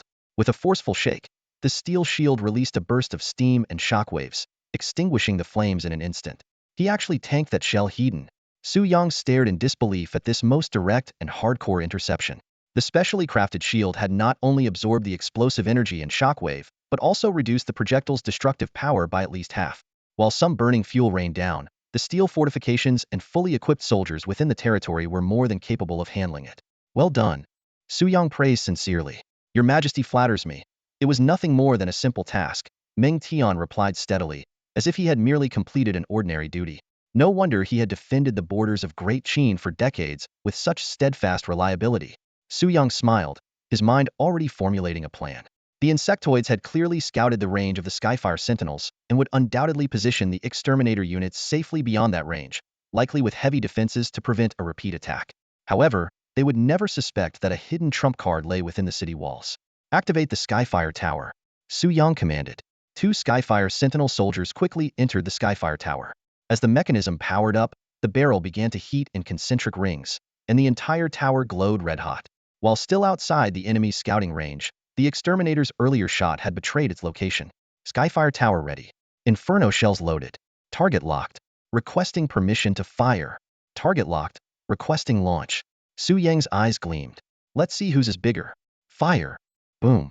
A deafening explosion erupted in the center of the territory. The cannon barrel recoiled violently, the ground shook, and shockwaves rolled through the area like raging waves. A blazing projectile, nearly 1.5 meters in diameter, soared into the sky, trailing a fiery tail. Thankfully, Su Yang had already moved far from the cannon's position. Otherwise, the recoil alone could have sent him flying. Switching to the perspective of the defending forces on the city wall, Su Yang watched as the burning projectile climbed to its peak before descending rapidly and disappearing into the distant forest. Moments later, a towering inferno burst through the canopy, and the shockwave shattered every crystalline spore in the vicinity. A few seconds later, the deafening sound of the explosion reached the territory, accompanied by violent tremors in the ground. System notifications began flooding in. Level 10 Tyranid Stinger slain. Dominion points 120 bonus. Level 9 Tyranid Stinger slain. Dominion points 90-20 bonus. Level 10 Tyranid Explosive Commander slain. Dominion points 920 bonus. Level 8 Tyranid Sprayer slain. Dominion points 95-20 bonus. Level 8 Tyranid Stealth Bug slain. Dominion points 160-20 bonus. The commander and its defensive units had been reduced to ashes. Following the kill notifications, a message about loot appeared. Tyranid Explosive Commander defeated. Acquired Standard Grade D-Loot, Biofuel Conversion Pouch, capable of converting biomass into biofuel. Unlocks biofuel technology at the Alien Experimentation Lab. Su Yang's eyes lit up. As he had anticipated, the explosive commander indeed held the key to unlocking critical technology. However, he suppressed his urge to inspect the details and turned his attention to the front line, where Li Xian was leading the charge. While the commander was dead and the swarm's defeat was inevitable, the battle was far from over, and vigilance was still necessary. On the battlefield, the cacophony of explosions, the shrieks of alien creatures, and the roar of shockwaves filled the air. Dust clouds rose in the aftermath of the blasts, and severed limbs and remains were scattered everywhere. Li Xian led Chen Wu's squad, darting through the dense forest. The team split up to handle the swarming alien creatures from all directions, while Li Xian focused on hunting the massive burrowing worms beneath the ground. Following Su Yang's instructions, Li Xian quickly identified another subterranean giant worm. Activating his power unit, he began charging his iron spear. He took aim and hurled the spear forcefully into the ground. Clang! Unexpectedly, the iron spear was deflected mid-flight, bouncing back upon striking something unseen. A piercing metallic clash echoed through the air as a deep scratch, half a finger's depth, appeared across the chest plate of Li Xian's armor. Reacting instantly, he tightened his grip on his spear and used the momentum to retreat backward. A cloaked Terran warrior. Su Yang's mind raced with alarm. The attack power is terrifying. One strike nearly pierced through Li Xian's armor. With a guttural growl, a menacing figure materialized, a Terran warrior with a pointed hammer-like head and data cables dangling from the back of its skull. It wielded a massive bone blade, its twin rows of sharp teeth quivering as it slowly raised an insect-like claw. At its command, the swarm of alien creatures behind it bypassed Li Xian and surged toward Chen Wu's squad. Another unknown? This thing certainly lives up to its reputation. Su Yang quickly issued an order. Stall it.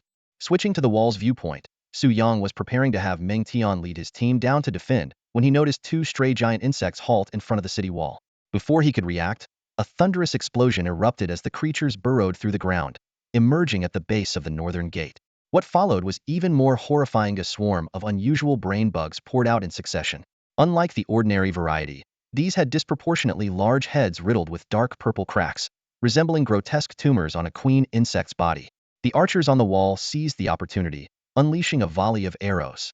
However, each time an arrow struck a brain bug, it burst like an overripe fruit, spraying purple brain matter while releasing dozens, sometimes hundreds, of small alien insects the size of human arms. These frenzied creatures charged at the gate, their acidic secretions rapidly corroding the reinforced metal doors. In less than half a minute, the half-meter-thick stony and metal gate was riddled with holes. The surrounding swarm of stinger insects began converging on the compromised gate. We have to deploy the armored elite to defend. Su Yang was about to issue the command when Meng Tian acted first. All soldiers, hear my command. Follow me to defend the gate. Meng Tian shouted resolutely. Without hesitation, he activated the propulsion system on his back and leapt from the wall. Encased in a steel battle suit towering 3 meters high, 1.5 meters wide, and weighing over 10 tons, Meng Tian descended like a fiery meteor into the heart of the insect swarm. Boom! Su Yang stood dumbfounded, speechless at the sight before him. Without any warning, Meng Tian leaped straight into the swarm of insects. His figure traced a steely gray arc through the air before crashing heavily onto the ground. Nobody else jumps. Su Yang immediately commanded the armored elite soldiers, knowing full well that the standard equipment of ordinary troops was no match for Meng Tian's. Boom! The moment Meng Tian landed, a shockwave blasted the swarm within a meter of him, scattering the insects in all directions. Mere insects, how dare you act so audaciously, he roared. His twin war hammers moving like blurred shadows, powered by his propulsion devices. Each strike crushed dozens of alien insects into dust. The overwhelming swarm surged like an unstoppable tide, swallowing Meng Tian in an instant. Countless iron-devouring bugs bared their acid-coated fangs, furiously gnawing at his steel armor. Fortunately, his armor was far sturdier than the city gates, allowing him to hold on for a longer time. Meng Tian's tactic of using himself as bait proved highly effective. He drew in a significant portion of the smaller swarms, buying precious time for the armored forces to set up their positions. Once the troops were ready, Su Yang gave the order, and the city gates swung open. The insect swarm poured in like a breached dam, but the prepared crossbowmen launched an immediate and ferocious counterattack. Compared to the defenders on the walls, the archers on the ground were more numerous and concentrated, delivering heavier firepower. Explosive arrows detonated within the insect masses, sending bursts of flames into the air. Hot on their heels, the armored elite soldiers charged into the fray. Meng Tian stomped down, forcing back the surrounding alien insects, and activated his commander skill, Unyielding Bastion, granting all elite soldiers a 20 damage reduction. With this advantage, their ferocity in battle intensified. Meng Tian's combat style was nothing short of relentless. He utilized every joint in his body to fight. His war hammers swept through enemies, his iron boots crushed them underfoot, and the searing heat from his propulsion devices incinerated insects on contact. The system continuously displayed kill notifications. Killed level 1 Tyrant Iron Devouring Bug, Dominance Value 120 bonus. Killed level 1 Tyrant Iron Devouring Bug, Dominance Value 120 bonus. Killed level 9 Tyrant Burrowing Giant Worm, Dominance Value 60020 bonus. Through this life-risking battle, the iron-devouring insect's assault was finally contained. After clearing out most of the swarm, the troops turned their focus to the invading stinger bugs, eventually reclaiming control of the city gates. At Su Yang's command, the battered and perforated gates were slowly closed, keeping the remaining swarm outside. From the safety of the walls, the crossbowmen used their vantage point to fend off the subsequent waves of insects.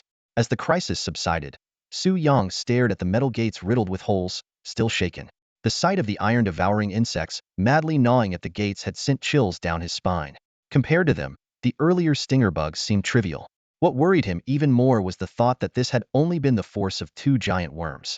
If additional iron-devouring insect armies arrived, the consequences would be unimaginable. Fortunately, Meng Tian's initial act of using his body to attract the iron-devourer bugs' attacks prevented the main gate from being completely destroyed. His seemingly reckless actions, whether enduring bombardments heat-in or leaping directly into the swarm, proved to be decisive at critical moments. As they successfully regained control of the gate, an unusual scene unfolded. The once overwhelming swarm of bugs abruptly ceased their assault and began retreating en masse. This behavior took Su Yang by surprise, as it was the first time he had witnessed such a voluntary withdrawal by the swarm. After directing Meng Tian to redeploy the city wall defenses, Su Yang quickly shifted his focus to Li Xian's battlefield. The sight before him was startlingly. Xian's battle armor was riddled with fresh scars, while the opposing Terran warrior was drenched in blood. The intensity of their duel far exceeded expectations. At that moment, the Terran warrior's demeanor suddenly changed. It ceased its attacks, letting out a low growl as the data lines behind its head flickered erratically. The remaining bug forces bypassed it, retreating rapidly. It was clear that this Terran warrior had issued the retreat command.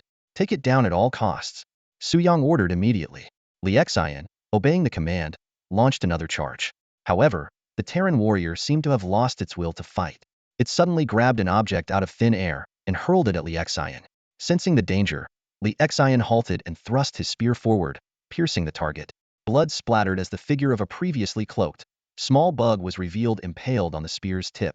By the time Li Xian looked up again, the Terran warrior had already vanished, cloaking itself and escaping. Frustrated by the inability to counter the invisibility, Su Yang could only curse under his breath. He immediately ordered all scout units to track the fleeing swarm. They can run, but they can't hide. Sooner or later, they'll all be wiped out. Thus concluded the first offensive battle since Su Yang's return from the World Domination Tournament. Although he had anticipated an attack from the Marauders, the sudden appearance of the Iron Devourer bug army still caught him off guard. Despite this, he was satisfied with the overall defensive outcome.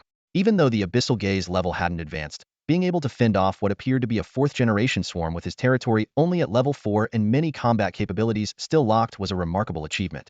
Most importantly, this swarm brought crucial information about biomass fuel, confirming the existence of petroleum substitutes in the dense forest. Coupled with the massive Dominion points rewarded, the minor loss of armor was hardly worth mentioning. After the battle, Su Yang ordered Li Xian and Meng Tian to lead their troops out of the city to collect the bug corpses. Unlike previous instances where the remains were burned, these bodies were likely raw materials for biomass fuel production. While the soldiers busied themselves on the battlefield, Su Yang returned to the Lord's Manor to tally his gains. Although the Terran warrior had escaped with its remnants, the Dominion points earned were unaffected. This swarm was the largest by scale and featured the highest individual levels encountered so far, yielding 35,650 Dominion points from kills alone. With a 20 bonus applied, the total reached 42,780 points, nearly double the usual amount. Beyond the Dominion points, what excited Su Yang most was the prospect of biomass fuel. Meng Tian's hybrid-powered battle armor relied on fuel for its acceleration function, and it was clear that all level 4 soldiers and the Sunabun-locked heavy machinery battalion would also depend on fuel. Solving the fuel issue was critical for the territory's development. With a thought, Su Yang activated the Shinong Genesis interface, where a new technology tab had appeared prominently. The technology panel appeared before Su Yang, but it remained grayed out, indicating it was still inactive.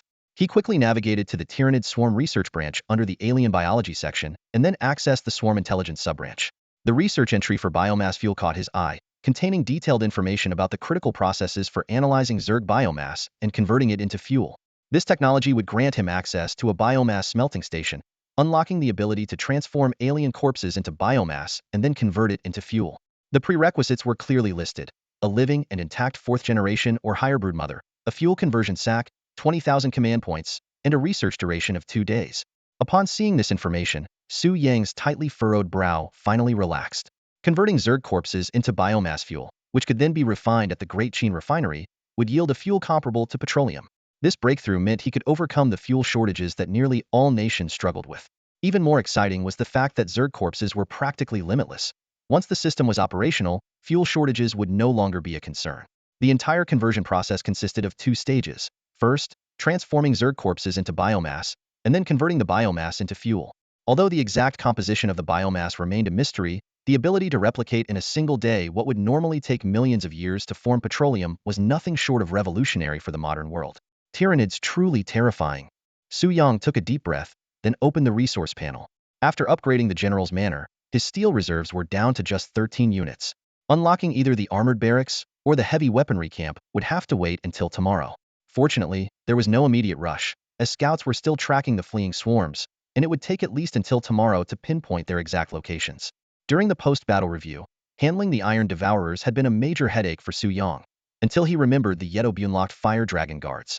These troops, equipped with flamethrowers, were a perfect counter to the Iron Devourers, which had tougher shells than ordinary Zerglings and were highly vulnerable to heat. Su Yang was already looking forward to unlocking the Fire Dragon Guards tomorrow and reducing those audacious invaders of Qin territory to ashes. However, beyond eliminating the swarms, capturing a living and intact broodmother was equally crucial. This meant he would first need to unlock the heavy weaponry camp to construct vehicle units capable of transporting the broodmother. A detailed plan would be devised tomorrow based on the actual situation. As he closed the panel, Su Yang knew his immediate priority was to collect the alien corpses. Even in death, their value remained immense. These resources are now incredibly valuable strategic assets. After the conclusion of the World Domination Tournament, the Lord's Hall opened on schedule during the 3rd week. The system designated the first day after the tournament as a rest day, with the hall officially available for Lords to interact starting the following morning. Su Yang immediately checked the number of online participants. Originally, there were 55 Lords, but now only 53 remained. 2 powerful civilizations had perished forever during the past week. The Kingdom of Goryeo suffered a catastrophic earthquake, causing the entire Korean peninsula and its so-called 10th Sandier civilization to sink into the ocean. Meanwhile, Iser was defeated in battle against a rank 3 fire lizard horde, followed by a calamity-level volcanic eruption. The intense geothermal activity led to the tragic death of its entire population, with melted human fat covering the land. It is well known that the disasters in the Forbidden Zone are targeted catastrophes controlled by some unknown force. The larger the territory of a nation, the more disasters it can endure. For example, the Dragon Nation remained unshaken even after enduring 2 disasters. This has driven many nations to expand their territories through warfare to increase their chances of survival. Ironically, Iser met its end while brutally invading other nations. Before they could fully carry out their atrocities against civilians, their own country was wiped out. After expressing their condolences for the fallen nations, the Lords quickly shifted their focus to the topics that concerned them the most: the Dragon Nation and the Hive. Can the Lord of the Hive Heart handle a level 4 swarm? Someone asked. My communication devices have been buzzing all night, the Lord of Spain interjected. The discussion quickly heated up. Some speculated that the interference was caused by electromagnetic disruptions from the Zerg artillery units, while others analyzed which nation might be battling the Zerg. The Lord of India remarked that the Dragon Nation, known for its prowess in single-unit combat, might not excel in handling swarm tactics. As tensions between factions grew, the conversation soon devolved into mutual accusations. Seeing this, Su Yang closed the Lord's Hall. To his surprise, suspicions about his descent into the Hive Heart were not as intense as he had expected. Some even seemed to be covertly covering for him. But at this point, whether he was exposed or not was no longer the critical issue. The real enemy was the swarm. As long as he could defeat it, other nations would naturally pose no threat. With this thought in mind, Su Yang opened the Iron Armor Camp panel. Seeing the accumulated steel reserves reaching 132 units, he knew it was time to upgrade his forces once again. Steel and copper ore were poured into the upgrade project of the Royal Armor Camp. The sound of mechanical modifications echoed continuously as the entire structure underwent a rapid transformation according to the blueprint. The originally steady dark iron exterior gradually brightened, and the surrounding structures were continuously refined, becoming increasingly intricate and sophisticated. A long hiss sounded as thick white steam and black smoke burst forth.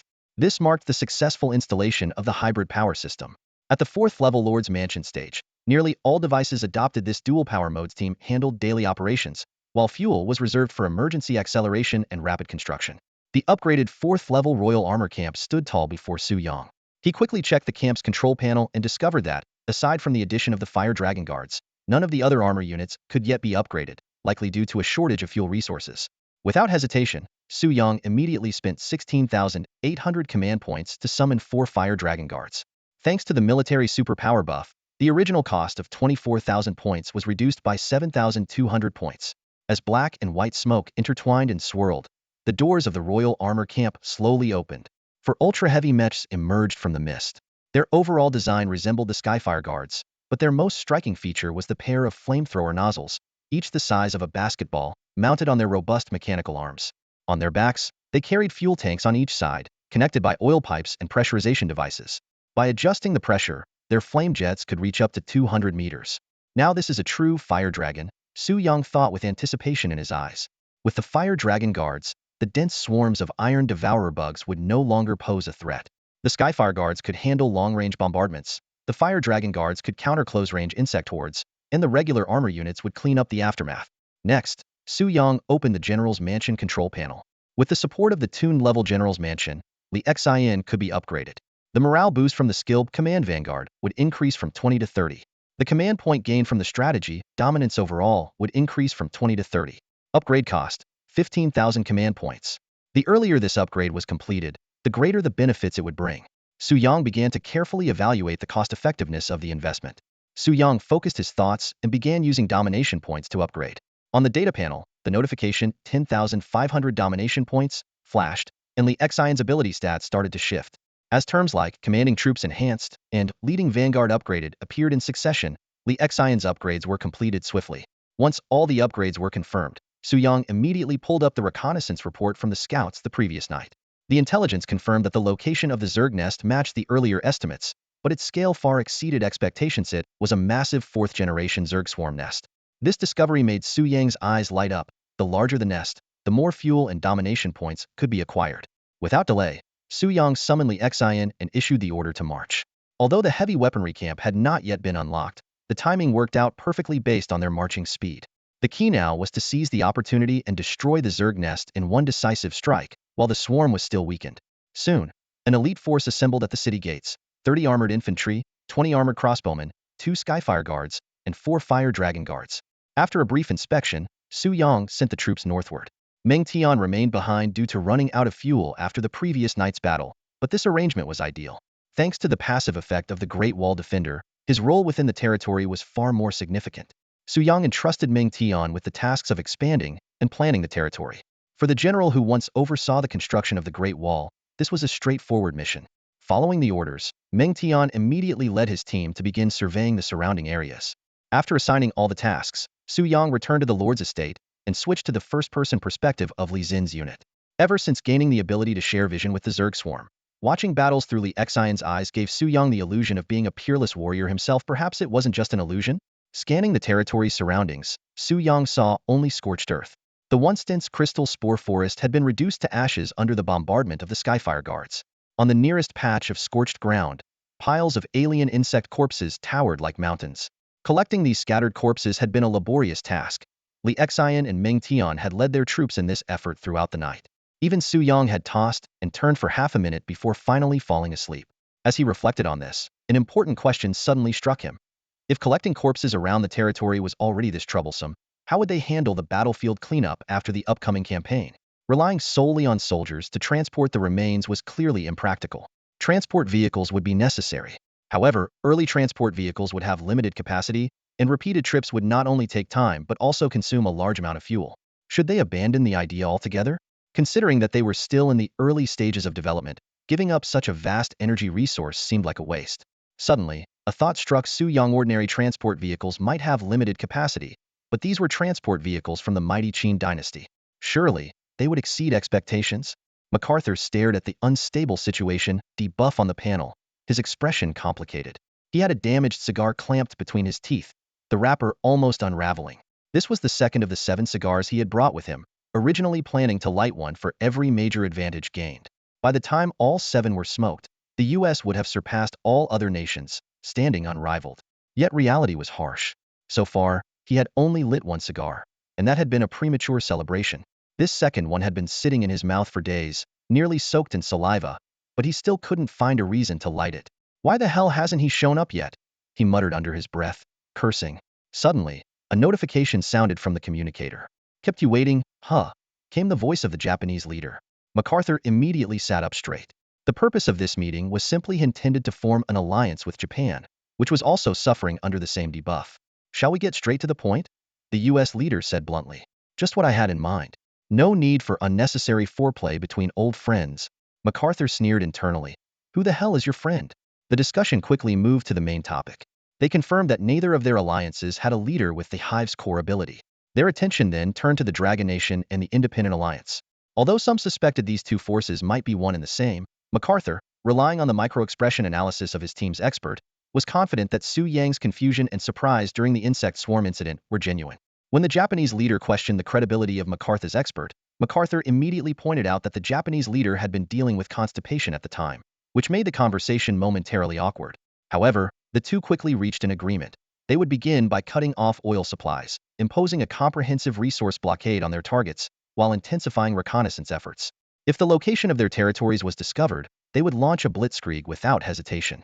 Meanwhile, in the Dragon Nation's high-level conference room, the military commander-in-chief was reviewing the latest reports. Thanks to Su Yang's materialized resources, Jiangdong province had regained basic functionality, laying the groundwork for accelerating post-disaster reconstruction in the other three provinces. However, the expert team raised a severe warning. The Zerg were evolving at an alarming rate, and if this trend continued, they might surpass Su Yang technologically. The commander-in-chief closed the file, a trace of helplessness crossing his face. Let's wait for the next Forbidden Zone livestream to see what Qin Dynasty equipment reveals before making a decision. The remarks of these experts were either being proven wrong or on their way to being disproven. This time, however, one of the experts uncharacteristically chose to remain silent and observe. This time, it's absolutely true, General. Another expert, seeing the general's indifferent response, grew agitated immediately. Su Yang's base currently doesn't have the technology to defend against the Zerg artillery. If the Zerg continues to develop this rapidly, there will definitely be trouble. General, we must send a message to Su Yang to make him slow down. The overly emotional expert was eventually escorted out of the conference room by guards.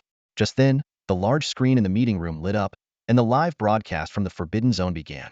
The screen displayed Li Xian leading his squad on a mission. Whoa, are there 6 Skyfire guards this time? Wait, no, those aren't Skyfire guards. That's a brand new unit. Look at their backs, they don't have cannons. What kind of weapons are they holding? Grenade launchers? Machine guns? Or flamethrowers? If they're flamethrowers, that would be awesome. I've been wanting to burn those bugs for a while now. The armor on these new units looks different from the regular ironclad ones. Watching the steady advance of the Qin soldiers on the screen, the general silently tossed the expert's report into the trash bin. In the official Dragon Nation livestream channel, the appearance of the new units immediately sparked heated discussions among viewers. The comments flooded in. New heavy armor mechs. Look at that gear sniper units. Maybe? Are we getting a battle today? When Commander Xian takes action, devastation is guaranteed. Hey, why isn't Su Yang showing up today? The livestream perspective can switch now? First-person view is so cool. Quick, switch to Commander Zin's perspective. Is this our territory? Look at all those new buildings. Can the director stop switching camera angles so much? In the dense forests of the Forbidden Zone, the Imperial Armor Corps was advancing steadily. The heavy mech footsteps echoed through the canopy as the troops pushed forward to the very limits of their range. Suddenly, Li Xian raised his hand, signaling the team to halt. All the soldiers froze immediately, with only the faint hum of the mech power systems breaking the silence.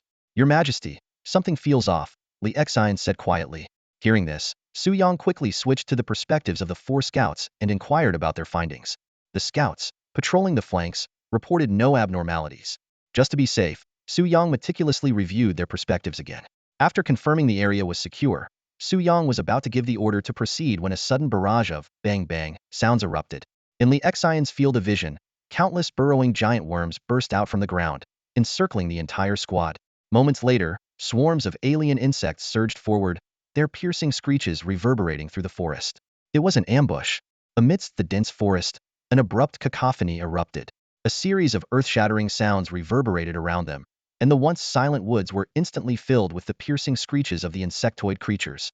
These massive bugs hadn't just burrowed their way here on a whim, they had been lying in wait, perfectly positioned. Their ambush was meticulously planned, staying out of the reach of Li Zin's spear and denying the crossbowmen any clear line of fire. Su Yang immediately realized this was a carefully orchestrated trap. The scouting party's movements from the previous day must have been exposed, and the insectoids had turned the tables, setting up this ambush. Alarmingly, their tactical sophistication seemed to be evolving. The sound of breaking ground continued in rapid succession as more alien creatures surged from beneath the earth. Burrowing insects blocked the main path, while countless squads of threadworms concealed themselves in the forest, ready to provide ranged support. Without hesitation, Li Xian ordered the soldiers to form a circular formation, with the armored vanguard creating a defensive perimeter and the crossbowmen positioned at the center for concentrated firepower. But the situation escalated too quickly. Before the soldiers could fully assemble their formation, explosions erupted within their ranks. The armored vanguard didn't have time to raise their defenses, and the crossbowmen suffered heavy casualties from the blasts. At such close range, the Skyfire guards couldn't deploy their weapons effectively, and the Fire Dragon guards were pinned down, recklessly firing amidst the chaos risked catastrophic consequences if the explosive bugs were triggered. Rage boiled within Li Xian. Another ambush, another setback. It was infuriating. The general burned with the desire to charge forward and tear the enemy apart. Yet the dense forest terrain posed a significant challenge. A hasty assault without swiftly eliminating the targets could plunge the situation into further peril. South-southeast, 2,000 paces. Li Xian. Su Yang's voice suddenly rang out. In a flash of silver light, Li Xian leapt from the formation, dashing toward the designated direction. More orders followed swiftly. Chun Wu, lead your team southwest, 500 paces. Zhao Zhang, head east, 700 paces. Su Yang rapidly shifted his perspective, pinpointing the areas where the enemy's firepower was most concentrated.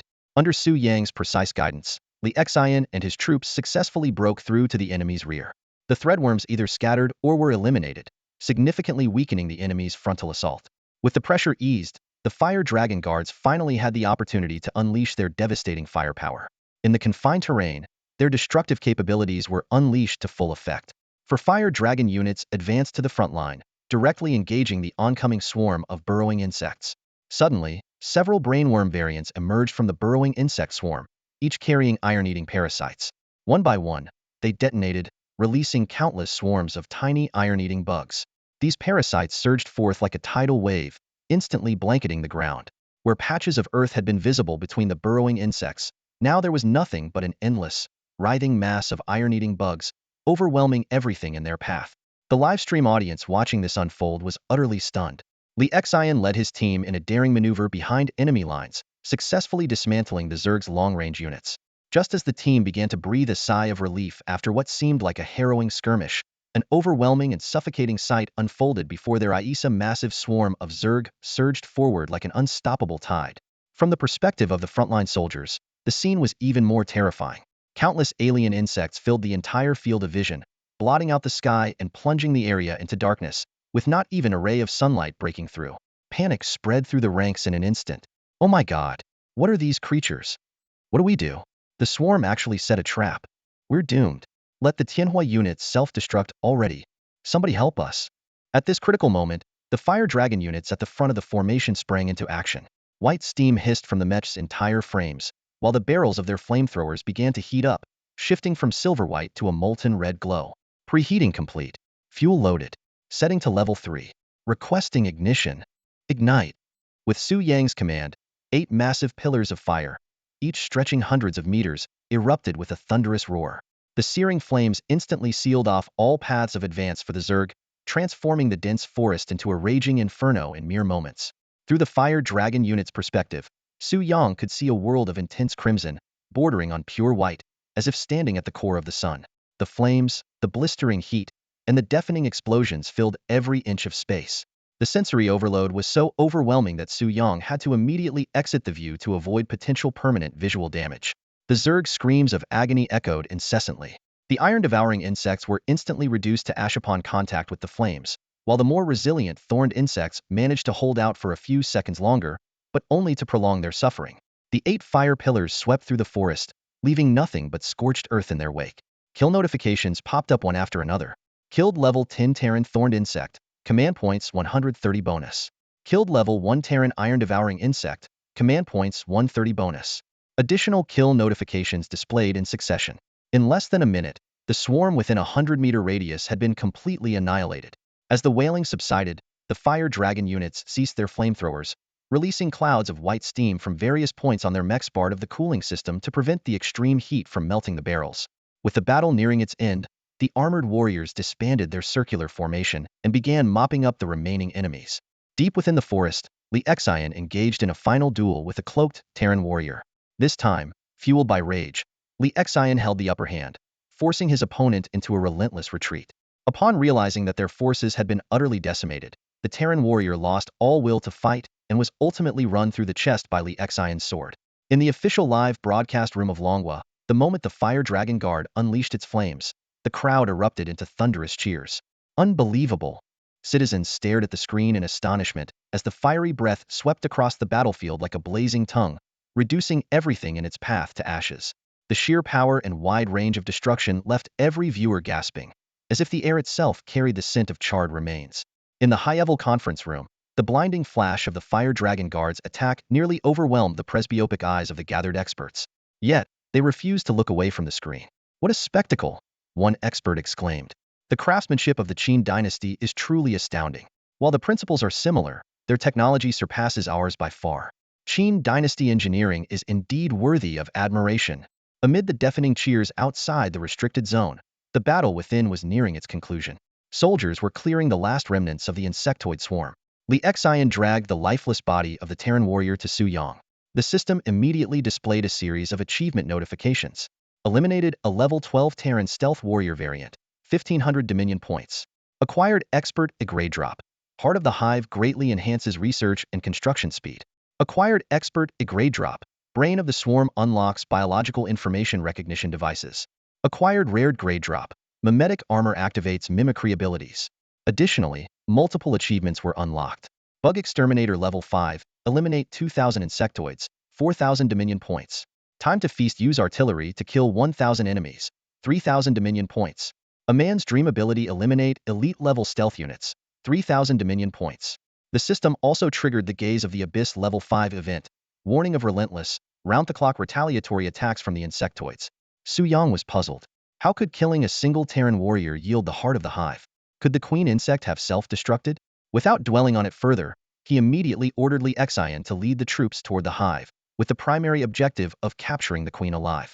After an hour-long forced march, the troops arrived at the hive.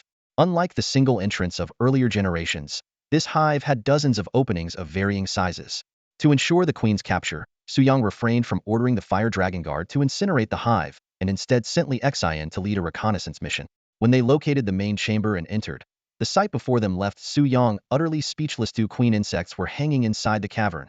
This discovery completely overturned his understanding of the insectoid species.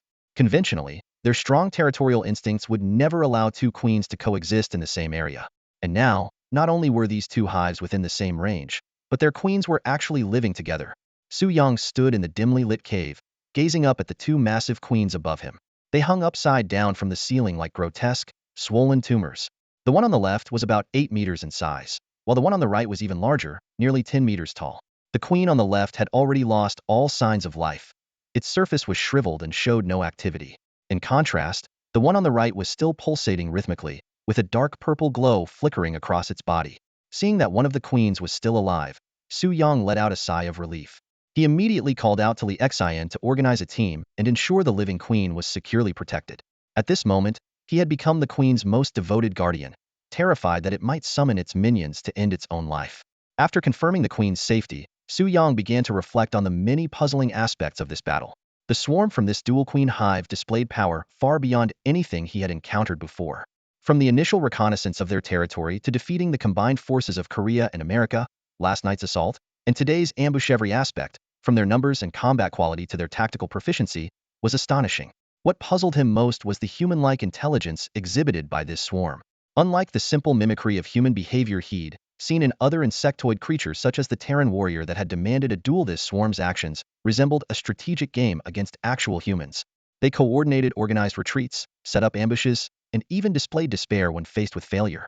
This was a stark departure from the instinct-driven behavior typical of such creatures. Even stranger was the fact that when Li Xian killed the Terran warrior, the queen simultaneously perished. Unless Li Xian had some kind of causality-based weapon, this suggested a unique connection between the queen and the warrior. Shaking his head, Su Yang decided to set aside these perplexing mysteries for now. He preferred straightforward combat to unraveling riddles. The immediate priority was to clean up the battlefield and recover the insectoid corpses, which were invaluable resources. Checking the system panel, Su Yang noted that his steel reserves had reached 143 units, just enough to construct a heavy equipment camp. He selected an open area outside his territory and allocated the necessary resources, 100 units of steel and 50 units of copper ore. Constructing Gongshu Heavy Equipment Camp. The system notification promptly appeared. At the construction site of the Gongshu Heavy Machinery Camp, the rugged clanging of machinery echoed incessantly. Guided precisely by blue data cables, the massive structure, covering an area of 30 by 20 meters, gradually took shape, its scale almost rivaling half the size of the initial territory. With a final deafening boom, black smoke and steam burst from every corner of the factory, marking the official completion of the Gongshu Heavy Machinery Camp. The moment construction was completed, a series of notifications appeared in Su Yang's mind. Vehicle factory detected. Unlocking new technology tree branches. Road construction. Acquire the technology to lay basic roads, increasing vehicle operational speed. Petrochemical processing. Gain the ability for advanced oil refining, enabling the production of rubber, asphalt, and other chemical products. However, what intrigued Su Yang most at this moment was the specific functionality of the heavy machinery camp. Eagerly, he opened the panel and discovered it was divided into two main categories: mechanized units and mechanized beasts. Under the mechanized units branch, the first option was the Qin Iron Heavy Armor Vehicle. Type: Transport Vehicle Hybrid Powered. Production requirements: Level 1 Gongshu Heavy Machinery Camp. Requires petrochemical processing as a prerequisite technology. Function: long-distance material transport and recovery. Load capacity: Upper deck accommodates 100 units of soldiers. Lower decks compressed space stores 500 units of resources. Command point consumption: 5,000 points. Maintenance costs: 10 units of steel and 10 units of copper per use. Basic consumption: 10 units of fuel, 5 units of energy, and 5 units of condensed water per use. Special notes: traveling on non-road terrain increases fuel consumption and reduces speed, with penalties depending on the road conditions.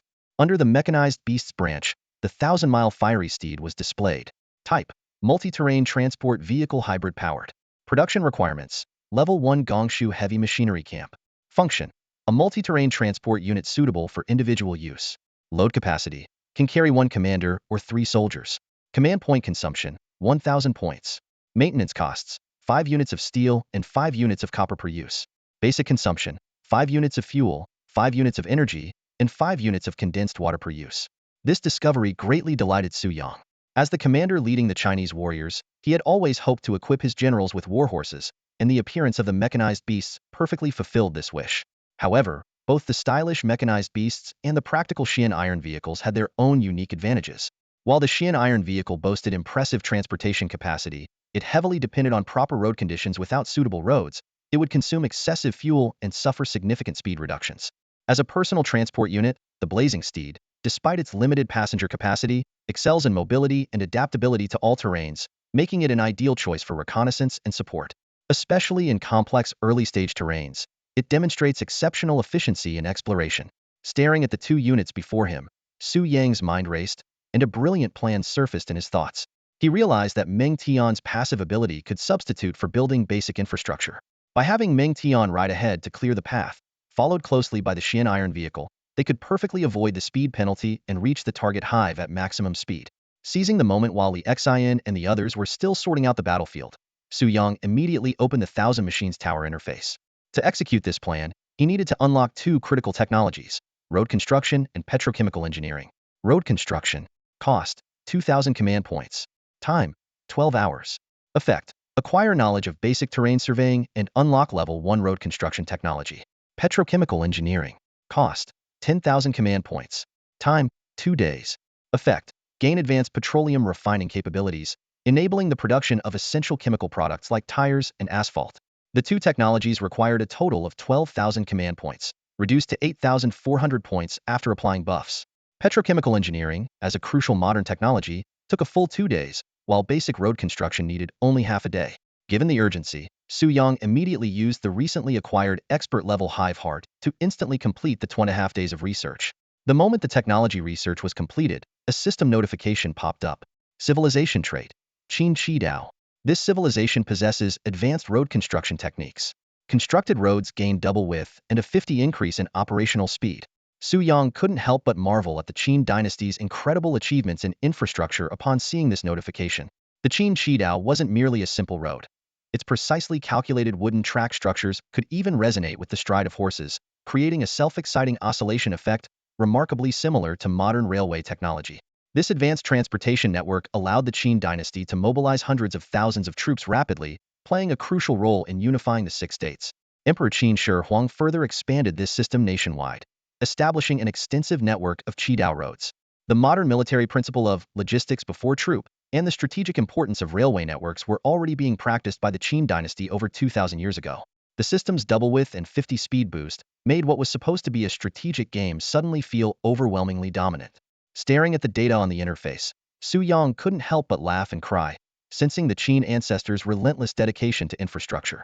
When it came to leveraging ancestral achievements, his civilization might just be too powerful. After completing the technological upgrade, Su Yang summoned Meng Tian to the heavy machinery camp.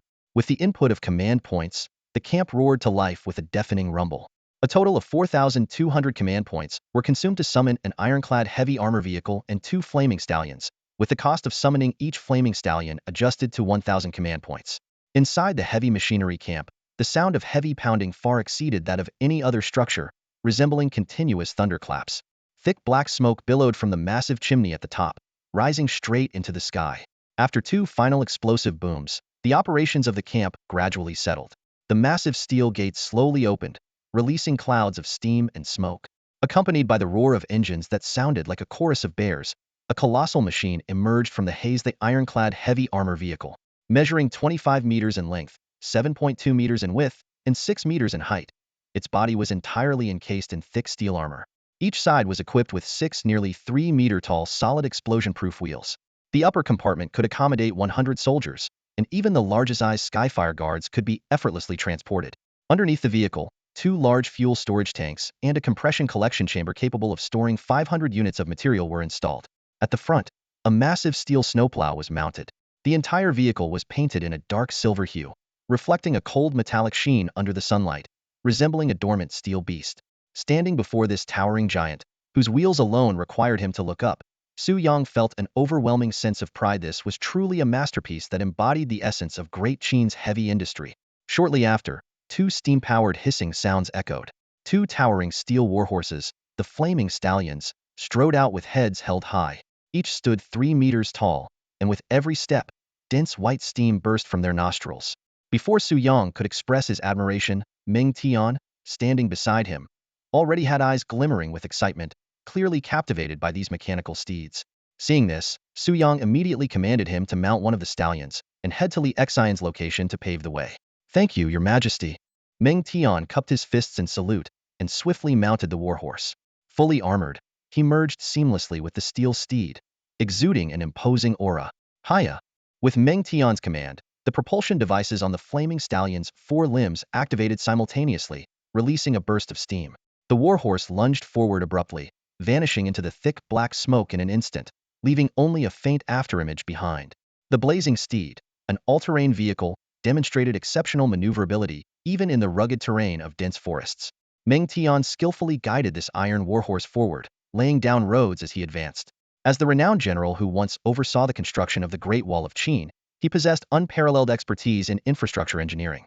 The newly constructed road, enhanced by Qin-specific attributes, reached a width of 10 meters, far exceeding the standard 5-meter width of a typical level 1 stone road.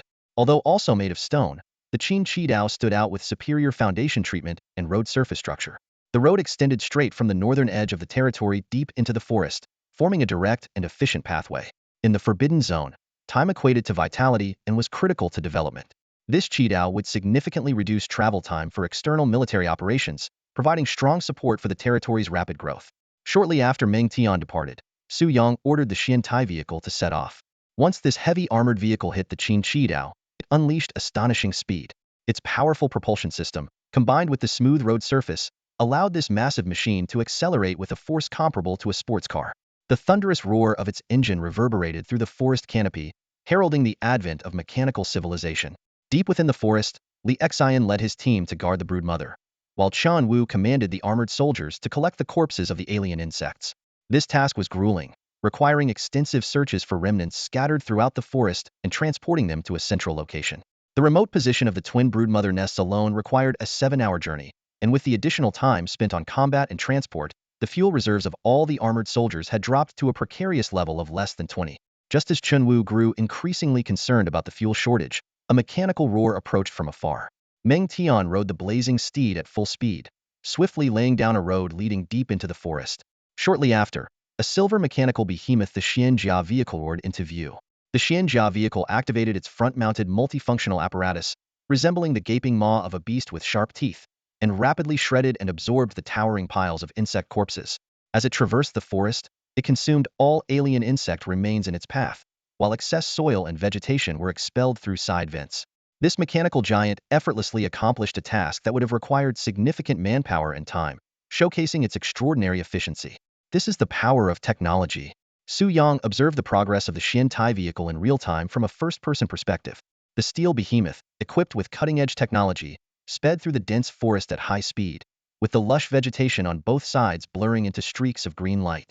With the support of the Qin Expressway, the Qian Tai vehicle demonstrated remarkable agility. It completed in less than half an hour what took Li Xian's armored troops a full 7 hours to traverse.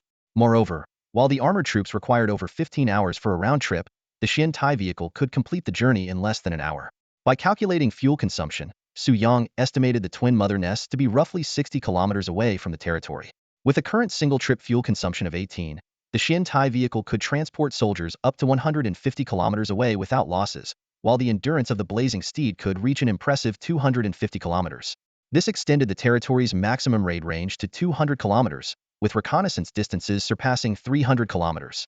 The emergence of the Heavy Equipment Battalion and advanced vehicles marked a qualitative leap in the territory's influence.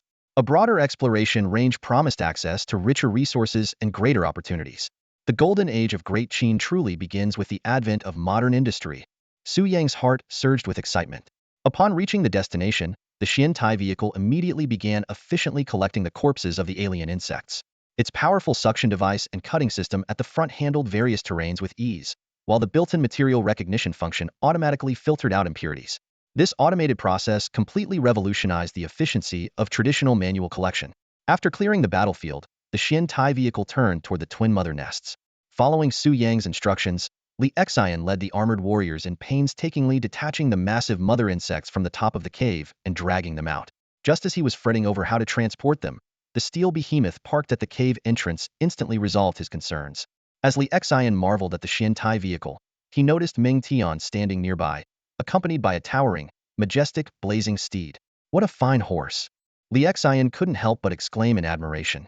Though he praised outwardly, a hint of melancholy inexplicably welled up in Li Xian's heart. The rear compartment door of the Qian iron vehicle slowly opened, the gigantic steel door unfolding into a ramp leading to the ground. Rally the troops, we're heading home. Su Yang's voice echoed in Li Xian's mind. Upon receiving the command, Li Xian immediately directed the troops to secure the queen bug behind the door panel and then led everyone into the compartment. The spacious interior easily accommodated all the armored soldiers and 6 heavy mechs. Once fully loaded, the roaring engine of the Qian iron vehicle reverberated through the surroundings, its immense power effortlessly pulling along the massive queen bug. Meng Tian returned on his flaming steed, while Li Xian boarded the Qian iron vehicle with the soldiers. Outside the open compartment door, the dragged queen bug continued to writhe endlessly. As the scenery outside rapidly retreated, Li Xian's thoughts involuntarily drifted to the sight of Meng Tian's departing figure. General Meng Tian had only followed His Majesty for 2 days before being granted a warhorse, yet he shook his head, forcing himself to stop dwelling on it. Forget it, it's just a mechanical horse, a lifeless object. I, Li Xian, am not envious. However, when Su Yang later gifted him another warhorse upon their return to the territory, Li Xian immediately bowed excitedly and exclaimed, "What a fine horse! Many thanks for your Majesty's generosity." He admired the warhorse by his side with great fondness. This horse had been modified by the Forge Camp, equipped with a paint-spraying feature unlocked after advancements in petrochemical technology. To match Li Xian's armor, Su Yang had it specially painted in a silver-blue color scheme and named it Juying Steed. Relieved that he had prepared 2 warhorses, Su Yang secretly breathed a sigh of relief. If he hadn't bestowed the horse in time, Li Xin's resentful gaze might have lingered for several days. After the army returned to the territory, Li Xian dismissed the soldiers for rest, while Meng Tian led a team to continue expanding the city walls. Su Yang returned to the Lord's Manor and immediately opened the Shinnong creation panel. The long-awaited queen bug was now in his possession, and the fuel problem was on the verge of being resolved. The panel displayed technology, biomass fuel. Beware of mold. Function: analyze the zerg to convert biomass into fuel, unlocking the secrets of biomass fuel. Gain: biomass smelting station. enabling the conversion of alien corpses into biomass and then into fuel. Prerequisite: none. Consumption: 1 living, intact 4th generation or higher queen bug, 1 fuel conversion sack. Dominance value: 20,000. Time: 2 days. Without hesitation, Su Yang invested 20,000 dominance points. The system indicated that research had begun, with 1 day and 23 hours remaining. But Su Yang had no intention of waiting idly for 2 days. With the Qian iron vehicle, locating Zerg nests had become significantly easier. He decided to send scouts to search for nests, aiming to secure a Zerg nest core before the fuel ran out. ZZZ. As the biomass fuel technology research commenced, the system notification chimed. Fuel preparation unlocked, new technology tree branch obtained. Level 4 armored soldier units are now unlocked. The system notification sounded, signaling the successful unlocking of fuel preparation. Su Yang immediately opened the interface and discovered that 5 technological branches had been unlocked at once. One of these branches offered a universal upgrade for all units, while the other 4 were specifically designed to enhance level 4 mech soldiers. The first technological branch, Mobile Hybrid Power Unit, particularly caught his attention. This upgrade, which required 24 hours and 6,000 command points, could significantly enhance the power systems of all units. For the mech troops, this was a game-changer. Fuel-powered systems offered substantial advantages over steam-powered ones in every aspect, including movement speed, endurance, and combat capabilities. He then opened the mech troop interface, and the other 4 upgrades were just as enticing. The fuel-powered chainsaw sword required 6,000 command points and 24 hours to equip the mech bladesmen with chainsaw weapons capable of shredding through armor. The rapid-fire transmission system, also costing 6,000 command points and taking 24 hours, would increase the crossbowman's firing rate from a double shot to an impressive 10-shot burst. The individual reconnaissance device, demanding the same time and command points, would equip scouts with advanced sonic detection devices, granting them the capabilities of mobile sonic detection towers. Lastly, the gel-based liquid fuel upgrade, requiring a higher investment of 8,000 command points, would enable the Skyfire Guard's explosive rounds to create large-scale, unquenchable firestorms upon detonation. After reviewing these upgrade options, Su Yang couldn't help but sigh. He had initially planned to prioritize only a few, but every single one seemed indispensable. He could already picture the mech bladesmen tearing through swarms with their fuel-powered chainsaws, the crossbowmen unleashing 10 explosive or armor-piercing bolts in rapid succession, the scouts conducting precise enemy reconnaissance with their sonic detection devices, and the Skyfire Guards engulfing entire battlefields in flames with their gel-based fuel explosives. None of these upgrades could be easily dismissed. Although Su Yang wanted every possible upgrade, he had to make choices based on the current situation. Looking at the Dominion points displayed on the interface, he began calculating carefully. Despite the numerous elite units involved in this expedition, the total number of troops was still fewer than in the defense battle. The kills earned him 34,660 Dominion points, which increased to 44,980 after a 30 bonus from Li Xin, surpassing the rewards from the defense battle. Including the 12,000 points from unlocking achievements, the total Dominion points now stood at 69,592. This seemed like a significant amount, but with so many upgrade demands for the territory, any misstep could lead to a shortage. At this point, the Mosey 1000 Mechanisms Tower could accommodate a maximum of 2 upgrades, and Su Yang had to make a careful decision. After weighing his options repeatedly, he ultimately settled on the Mobile Hybrid Power Unit and the individual reconnaissance device. The former was essential for strengthening the overall combat capability of his troops and was a must-have. The latter was a critical choice for the current situation. Field skirmishes were often more dangerous than defense battles, with the greatest weakness being the lack of early warning systems. If the scouts had been equipped with detection devices, the ambush would not have left them at such a disadvantage. Although other upgrades could also greatly enhance combat power, none addressed this fundamental issue. Once he finalized his choices, Su Yang immediately initiated the upgrades. Thanks to the military powerhouse discount and the foundry strategy boost, the research time was reduced to 19 hours. It was already evening, so the upgrades would be completed by tomorrow morning. Next, he deployed the 2 mining machines rewarded from the level 4 main base to the stone mine and the iron mine. With the expansion of the road network and fortifications, the demand for stone had surged, while iron remained the cornerstone of the territory's future development. After completing these arrangements, Su Yang began planning his next steps. Research on biomass fuel was already underway, and the immediate priority was to complete troop expansions before the military powerhouse buff expired on its final day. With the support of vehicles, reconnaissance efficiency would improve significantly, making it feasible to attack 2 to 3 insect nests in a single day. With this in mind, he immediately summoned 2 Qian horses and handed them to the scouts for riding. Once equipped, the 4 scouts set out from the city, their figures quickly disappearing into the dense forest under the cover of night. Watching them fade into the distance, Su Yang couldn't help but reflect. With the addition of the Qian Iron Car and Qi Yin horses, complemented by the level 5 Abyssal Gaze, the tempo of the war was about to reach an entirely new level. Day 3. The Forbidden Zone, Goblin Mines. Chug chug chug. The diesel engine of a Type 95 motorcycle sputtered intermittently as it sped along the uneven stone road. Higashijima Inken sat in the sidecar, bouncing slightly with the vehicle's jolts. Despite its rudimentary suspension system, this World War I-era sidecar motorcycle, widely used by the Japanese army, was remarkably stable. The driver skillfully maneuvered the motorcycle while Higashijima Inken, seated in the sidecar, wore a satisfied smile. His joy stemmed not only from Japan's successful alliance with the United States and their breakthrough in overcoming the oil embargo, but also from their nation's achievement of becoming one of the first to enter the mid-development stage. Their main base had been upgraded, and the military factory was now operational. In this forbidden zone, building a military factory and owning vehicles were universally recognized by all lords as the hallmark of entering the mid-development phase. This milestone represented a qualitative leap forward. The advent of roads and vehicles accelerated resource acquisition by several times, vastly expanded exploration capabilities, and significantly enhanced the ability to gain dominion points. Once a nation reached this stage, it became increasingly difficult for those lagging behind to catch up. The motorcycle arrived at a new checkpoint, and Higashijima Inken raised his hand to lay down a segment of level 1 stone road. Behind them, a convoy of Type 94 automatic trucks followed steadily. These military trucks, measuring 5.3 meters in length and equipped with a 66 drive system, could transport 10 to 12 soldiers or large quantities of resources. They were among the most capable and adaptable transport vehicles of World War II. As these beasts of war from days past roared back to life before his eyes, Higashijima Inken's smile grew wider. But what truly delighted him was his confidence that Longwa had yet to enter the mid-development stage. The reasoning was simple. The alliance led by the United States and himself would never supply oil to Longwa, and there were no signs of the Independent Alliance forming any partnership with them. Moreover, the Independent Alliance consisted entirely of weak nations, posing no real threat. All evidence suggested that Longwa's chances of acquiring sufficient oil were exceedingly slim, even if they have some peculiar unit types early on.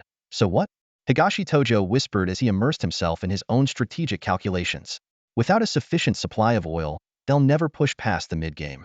Just as his thoughts began to soar, the Forbidden Zone panel suddenly appeared in his mind, and an important notification came into view. 4 days remain until the end of the 3rd week, and this week's Lord-ranking event, Battle of the Heroic Souls, has officially begun. The panel detailed the event's rules. Each alliance must ensure they have at least 3 hero units by the end of the week. Starting on the 7th day, all surviving lords will enter the Heroic Soul simulation battlefield. Alliances will form teams, and each must compete against other alliances. Each battle requires at least 1 hero unit to serve as the commander. Nations that do not deploy heroes will instead provide backup forces for their alliance. The system will evaluate and score based on the hero's combat performance, leadership, and strategic acumen.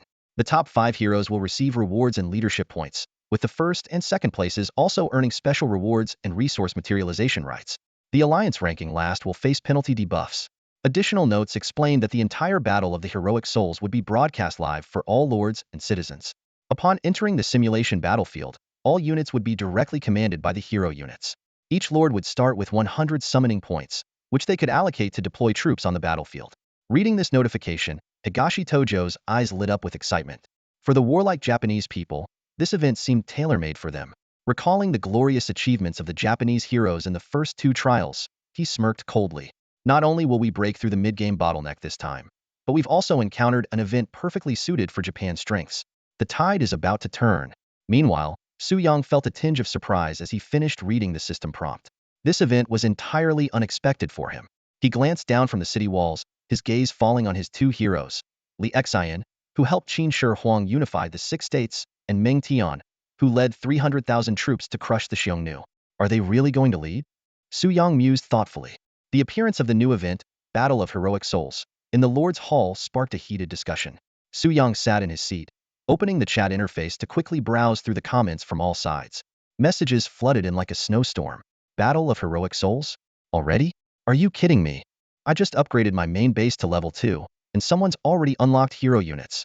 This Forbidden Land trial is progressing insanely fast, definitely the highest quality round so far, commented a lord from the United States, with a touch of admiration. Meanwhile, the lord from India couldn't wait to announce, sorry, everyone, but we in India have already secured the top spot in the Battle of Heroic Souls. You'd never guess how powerful our hero is this round. Su Carbulet, are you planning to crush us with your motorcycle army? Retorted the lord from Russia immediately. The discussion quickly shifted to comparisons of the heroes' strengths from different nations. Do you think the heroes summoned by the Dragon Nation are as strong as their soldiers? Generals are about leadership skills. How do you expect an ancient general to lead modern troops? True, modern warfare is still dominated by nations like the United States, Germany, Russia, Japan, England, and France. Oh wait, scratch the last one. Reading these comments, Su Yang couldn't help but feel a sense of regret for the lost chapters of history. People were now questioning the capabilities of ancient Dragon Nation generals, unaware that while other nations were still waging battles involving a few hundred or a few thousand soldiers, the Dragon Nation had already conducted massive campaigns involving hundreds of thousands or even millions of troops. Commanding an army of a few hundred or thousand is a completely different challenge compared to leading hundreds of thousands. The legendary generals of the Dragon Nation, who stood out in such large-scale wars, undoubtedly belong among the most outstanding commanders in human history. As for leading modern armies, Su Yang thought to himself, the differences in technology are indeed a factor, such as how the advent of heavy machine guns rendered cavalry charges obsolete, along with various innovations in long-range firepower. But for renowned generals like Li Xian and Meng Tian, adapting to new weapons would be as simple as watching a few demonstrations. What's more, given the current technological level of the Qin territory, it's other nations' generals who would need to learn and adjust their understanding. When it comes to tactics, the much-vaunted strategies of modern warfare, blitzkrieg, island hopping, wolf-pack tactics are nothing more than old tricks played by the ancestors of the Dragon Nation. With Li Xian and Meng Tian at the helm, this battle of heroic souls poses no real threat. Besides, it seems there's no main base level restriction this time, meaning all types of troops can be deployed. With the Dragon Nation's current technological advantage, these two legendary generals might not even need to personally command the battlefield. Just as Su Yang was lost in thought, a private message suddenly popped up. Yes, Lord of England, Su Yang confirmed in the chat interface. There's a problem, the Lord of England continued. Aside from England and the Dragon Kingdom, I haven't heard of any other nations unlocking hero units within the alliance. Without 3 hero units to command, we will be forced to forfeit one of the battles. If you have 1 hero unit, that makes 3 in total, the Lord of England said. No, Su Yang replied. I have 2 hero units. Shocked, Elizabeth listened as Su Yang went on to discuss the specific arrangements for the Battle of Heroic Souls in detail. Once the discussion concluded, he closed the chat panel. Though the battle was still 3 days away, Su Yang's current priority remained increasing his dominion value and expanding his forces. Just the previous night, scouts had discovered 2 insect nests, one of the 3rd generation and one of the 4th. At dawn, Su Yang immediately dispatched Meng Tian to construct roads. The territory now featured a cross-shaped transportation network. A road extended about 60 kilometers north from the territory, reaching the twin mother nests, with an additional stretch of over 10 kilometers further north. Meanwhile, an east-west road spanning approximately 40 kilometers intersected the main north-south route. This was the largest road network their current stone resources could support. Suddenly, the system notification chimed, announcing the completion of 2 research projects initiated the day before. Research on Mobile Hybrid Power Unit is complete. All units can now upgrade their power systems. Research on Personal Reconnaissance Device is complete. Level 4 scout units are now eligible for upgrades. Su Yang immediately ordered the entire army to undergo modifications in the barracks. Soon, thick white steam and black smoke billowed from the barracks chambers. All soldiers' power systems were upgraded. Steam systems were retained as the primary energy source, while newly added fuel propulsion systems provided enhanced bursts of power for charges and strikes during combat. Taking advantage of the modification period, Su Yang opened the Armored Battalion panel and summoned 6 elite scouts equipped with personal sonic detection devices. Given the current scale of the territory, their responsibilities extended beyond locating minerals to providing vital intelligence during skirmishes in the wild. Additionally, he equipped 3 scouts with blazing steeds to improve reconnaissance efficiency. Next, using the Thousand Machines camp panel, Su Yang upgraded the armored warriors' weapons with fuel-powered chainsaw swords and enhanced the crossbowmen's rapid-fire mechanisms, further bolstering the main combat strength of the army. After completing these preparations, Su Yang ordered Li Xian to assemble the troops for deployment. The 2 target insect nests were located in the southeast corner 3rd generation nest, 40 kilometers away, and northwest corner 4th generation nest, over 60 kilometers away of the crossroad network. Such a continuous operation over 100 kilometers would have been nearly impossible without vehicle support. Yet now there was hope of achieving victory within half a day. At the northern gate, the expeditionary force stood ready. At the forefront, Li Xian sat astride his shadow steed, with the imposing black iron heavy armor vehicle behind him. On either side marched the neatly arranged armored troops and artillery units, while the newly recruited scout cavalry formed the rear guard. Standing atop the city walls, Su Yang gazed down at this formidable steel formation, feeling a sense of pride for this nascent iron army. Advance, all forces, Su Yang commanded. Su Yang gave the command, and the armored troops moved swiftly into action. The infantry soldiers orderly boarded the Qian iron vehicles, their engines roaring to life under Li Xian's directive. Black steam and thick smoke billowed from the exhaust pipes. Move out! Li Xian, astride his steed Zhuiying, charged forward like an arrow leaving the bowstring, with a massive convoy of Qian iron vehicles following closely behind.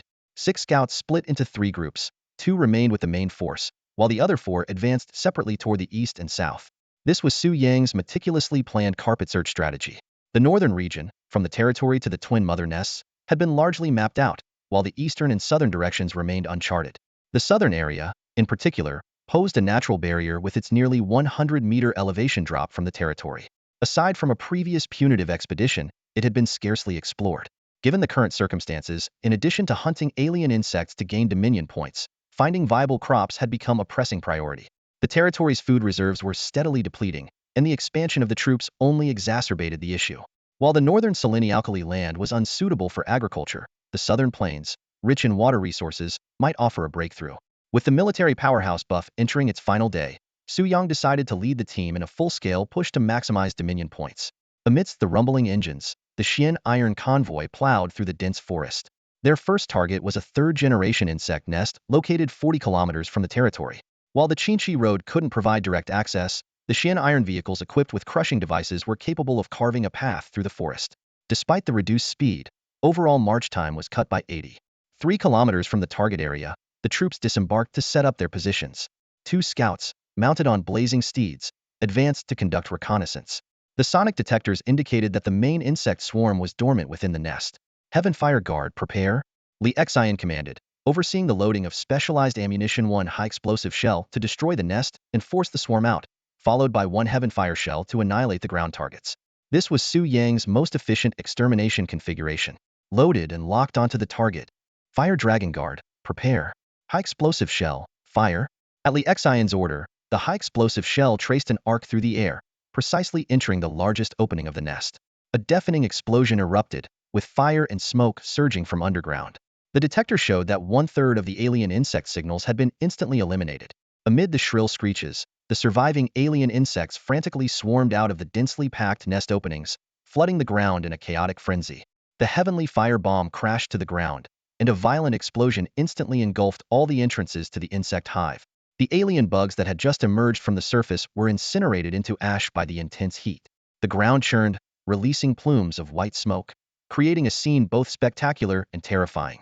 Taking advantage of the moment when the swarm was preoccupied with digging out the buried entrances and organizing a new wave of attacks, Fire Dragon Guards quickly took their positions. They lined up neatly in front of the hive entrances, preheated and refueled, ready for action. Gear 3. Requesting ignition. Ignite. All 4 Fire Dragon Guards roared to life simultaneously, spewing 100-meter-long torrents of flame that surged deep into the hive. Every surviving alien bug writhed helplessly in the hellish inferno. The fiery tongues snaked through the lower tunnels and erupted from other unsealed exits, forming a massive web of firepower. The blocked entrances became death traps, leaving no escape for the trapped bugs, which were reduced to charred remains. The hive they had once prided themselves on had now become their crematory. Kill notifications flashed continuously on Su Yang's control panel. Level 7 Tyrant Spitting Bug, command value 90-30 bonus. Level 7 Tyrant Stinger Bug, command value 70-30 bonus. Level 8 Tyrant Stinger Bug, command value 80-30 bonus. Level 7 Tyrant Tunnel Worm, command value 530 bonus. Even through a remote perspective, Su Yang could visualize the horrifying scene within the hive. However, as widely acknowledged, alien bugs lacked pain receptors, so this method of warfare did not violate humanitarian principles. After nearly 30 seconds of continuous flame jets from the Fire Dragon Guards, the alien bugs within the hive were almost entirely annihilated. Even the queen bug hidden in the main chamber did not escape. The system notification sounded. Kill level 10 Tyrant Queen Bug, command value 1030 bonus, rare a level drop item, Heart of the Swarm obtained, which can accelerate technological research. The battle yielded considerable rewards. A third-generation insect hive provided a total of 25,630 command value points, which increased to 33,319 points after bonuses. The entire operation, from deployment to conclusion, took less than 15 minutes and resulted in over 30,000 command value points. This was the pinnacle of Su Yang's merciless exterminations tactics. Of course, this strategy had its drawbacks. The resource consumption was immense, and post-battle cleanup was challenging. The Heavenly Fire Guards required vast amounts of saltpeter, and the fire dragon guards consumed significant quantities of fuel, putting immense pressure on logistics during prolonged campaigns. Additionally, since most of the swarm perished deep within the hive, the recovery rate of corpses was only around 40. Nonetheless, for Su Yang, who urgently needed to amass command value points, this was still the optimal approach. Once the scorched earth cooled slightly, ironclad vehicles began collecting surface-level corpses. After completing the final cleanup, the armor unit immediately drove toward another insect hive in the northwest corner. Such mobility was unimaginable during the infantry era. As the armored legion advanced toward their second target, reconnaissance information arrived. This would be the second fourth-generation insect hive the forces had encountered after the Twin Queen hive. What was even more intriguing was that, according to scout reports, the area surrounding this hive appeared to be unusually distinct. This was a newly discovered terrain formed in saline alkaline regions. Observing through the scout's perspective, Su Yang noticed that this area lacked any crystal spore vegetation. Instead, the surface was dominated by vast expanses of bare rock interwoven with delicate, pale blue vein-like patterns. Unlike the previously discovered underground insect nests, this particular hive was ingeniously rooted within a mountain. A dozen small openings were neatly arranged at the mountain's base, each surrounded by pale blue crystals. These crystals immediately caught Su Yang's attention. In this forbidden zone, steel was not the ultimate material. Various unique substances could significantly enhance steel's properties. These newly discovered minerals might hold the key to further strengthening the armor's durability. Li Xin's units soon arrived at the location. Thanks to the bare rock terrain, the Qian iron vehicles moved much faster compared to navigating through dense forests. Following standard protocol, the troops disembarked and deployed 3 kilometers from the target. However, this situation was different. Su Yang's usual humanitarian tactics proved ineffective. The projectile artillery of the Skyfire Guard couldn't precisely target the vertical mountain openings. Su Yang decided to change strategies and opted to lure the insect swarm out, planning to ambush them at the entrances. Once the Skyfire Guard was in position, a high-explosive shell streaked through the sky. With a thunderous explosion, flames and smoke erupted from the cave entrances.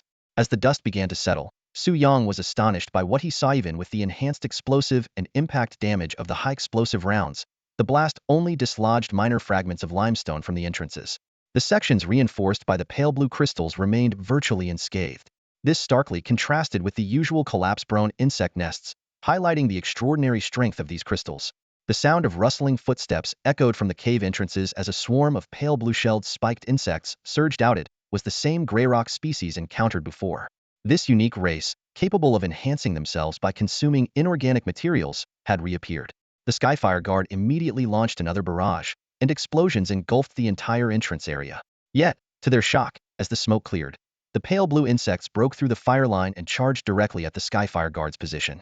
Except for a few insects directly hit by the blasts, the rest of the swarm remained nearly unscathed. Their pale blue shells demonstrated remarkable resistance to both explosions and flames. Faced with the oncoming swarm, Su Yang made a decisive call. He ordered the armored warriors to form a line formation, instructed the crossbowmen to switch to armor-piercing bolts, directed the Skyfire Guard to continue using high-explosive rounds, and assigned the Fire Dragon Guard to flank and contain the enemy. The battle was about to begin. The artillery units proved to be nearly ineffective in this round, and the battle reverted to close-quarters combat against the relentless swarm of Zerg. Su Yang quickly shifted perspectives and activated the newly acquired Heart of the Swarm, instantly completing the research for 2 critical technologies. A system notification popped up. Research on the fuel-driven chainsaw sword completed. Level 4 armored swordsmen are now eligible for upgrades. Research on the rapid-fire transmission structure completed. Level 4 armored crossbowmen are now eligible for upgrades. Su Yang immediately accessed the armored core panel, scanning through the latest unit data. The Level 4 armored swordsmen, serving as the primary melee force, are clad in steel armor and wield fuel-driven chainsaw swords capable of quickly shredding enemy armor. Summoning each soldier costs 800 command points, with daily maintenance requiring 4 units, each of fuel and condensed water.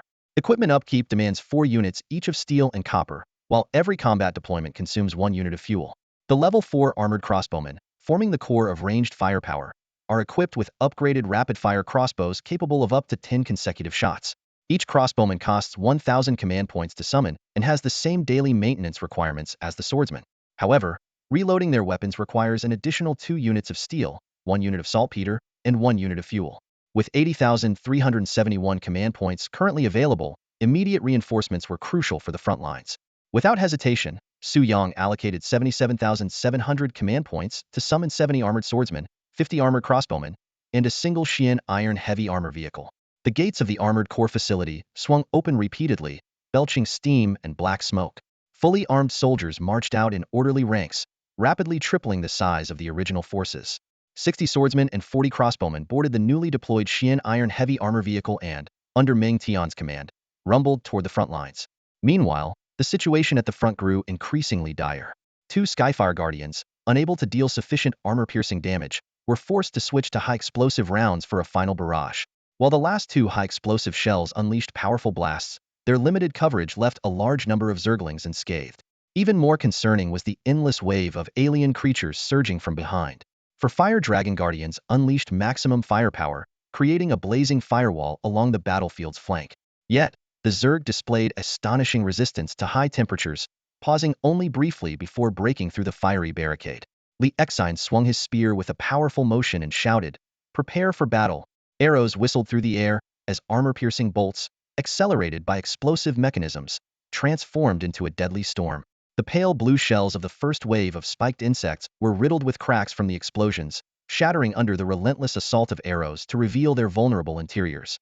Yet, this was only the beginning. More insects surged forward like an unstoppable tide. As the crossbowmen reloaded, the spiked insects, swift as arrows themselves, reached the front lines. With a deafening crash, the swarm collided against the iron shield wall of the elite armored warriors. Sparks flew as blades clashed against shields. The warriors deflected the initial attacks with ease and launched their counteroffensive, only to discover something alarming: the pale blue shells of these insects were nearly impervious. Even their broad iron swords, enhanced with fuel-propelled power, failed to breach the insects' defenses. Faced with this unexpected dilemma, the armored warriors shifted to a defensive stance, raising their shields to hold the line. The crossbowmen seized the moment to unleash another volley. This time, the armor-piercing bolts succeeded in taking down the already battered insects. But the respite was short-lived. Countless more insects with intact armor advanced relentlessly from the rear. The situation was dire.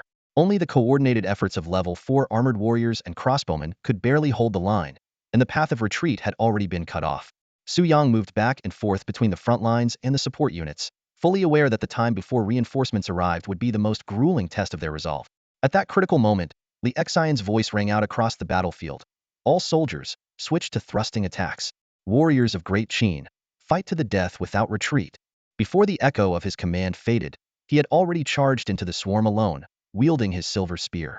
His leadership ability activated, boosting the morale of all the warriors by 30% as they immediately adjusted their tactics. When the second wave of insects struck, the warriors had shifted to thrusting attacks. The change in strategy worked wonders. What previously required 2 slashes to achieve could now be done with 3 rapid thrusts. Bolstered by the morale boost, the thrusts easily created cracks in the insect's shells. The crossbowmen targeted these weak points with precision, firing 2 arrows in quick succession to shatter what had seemed like invincible defenses. Witnessing this, Su Yang suddenly realized the key to their success against the heavily armored shells of these insects. Concentrated thrusts were far more effective than scattered slashes. Li Exine's quick thinking and adaptability in the heat of battle once again demonstrated his extraordinary talent as a commander. Thrusting motions require smaller movements compared to slashing, allowing for multiple strikes in a short span of time. This discovery lit up Li Exine's eyes. Although he didn't fully understand the physics behind it, his military instincts told him this was the enemy's weakness. He immediately adjusted his tactics, rallied morale, and organized a counterattack. Under his command, the armored troops stood firm even against the onslaught of the fully armored insect swarm. When more waves of insects surged forward, the warriors of the Skyfire Guard, Fire Dragon Guard, and Qian Iron Chariots joined the fray without hesitation, using their steel-clad bodies to buy precious time for the armored units. Li Exine moved swiftly through the insect tide, his iron spear spinning with precision. His armor was covered in deep scratches, and the steam-powered system emitted sharp, urgent hisses.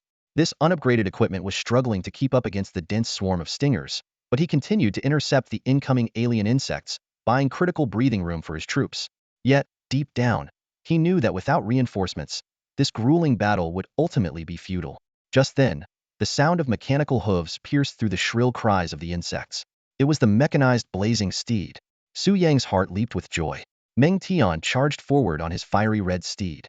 As he approached the battlefield, his steel-armored figure slowly rose on horseback. "This is the territory of Great Qin.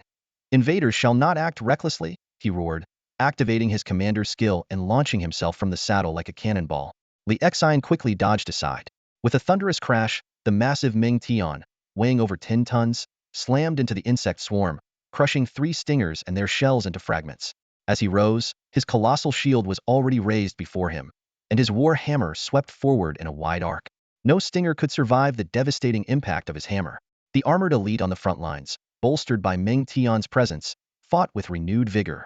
Seeing this, Li Xian also regained his fighting spirit and plunged back into the battle.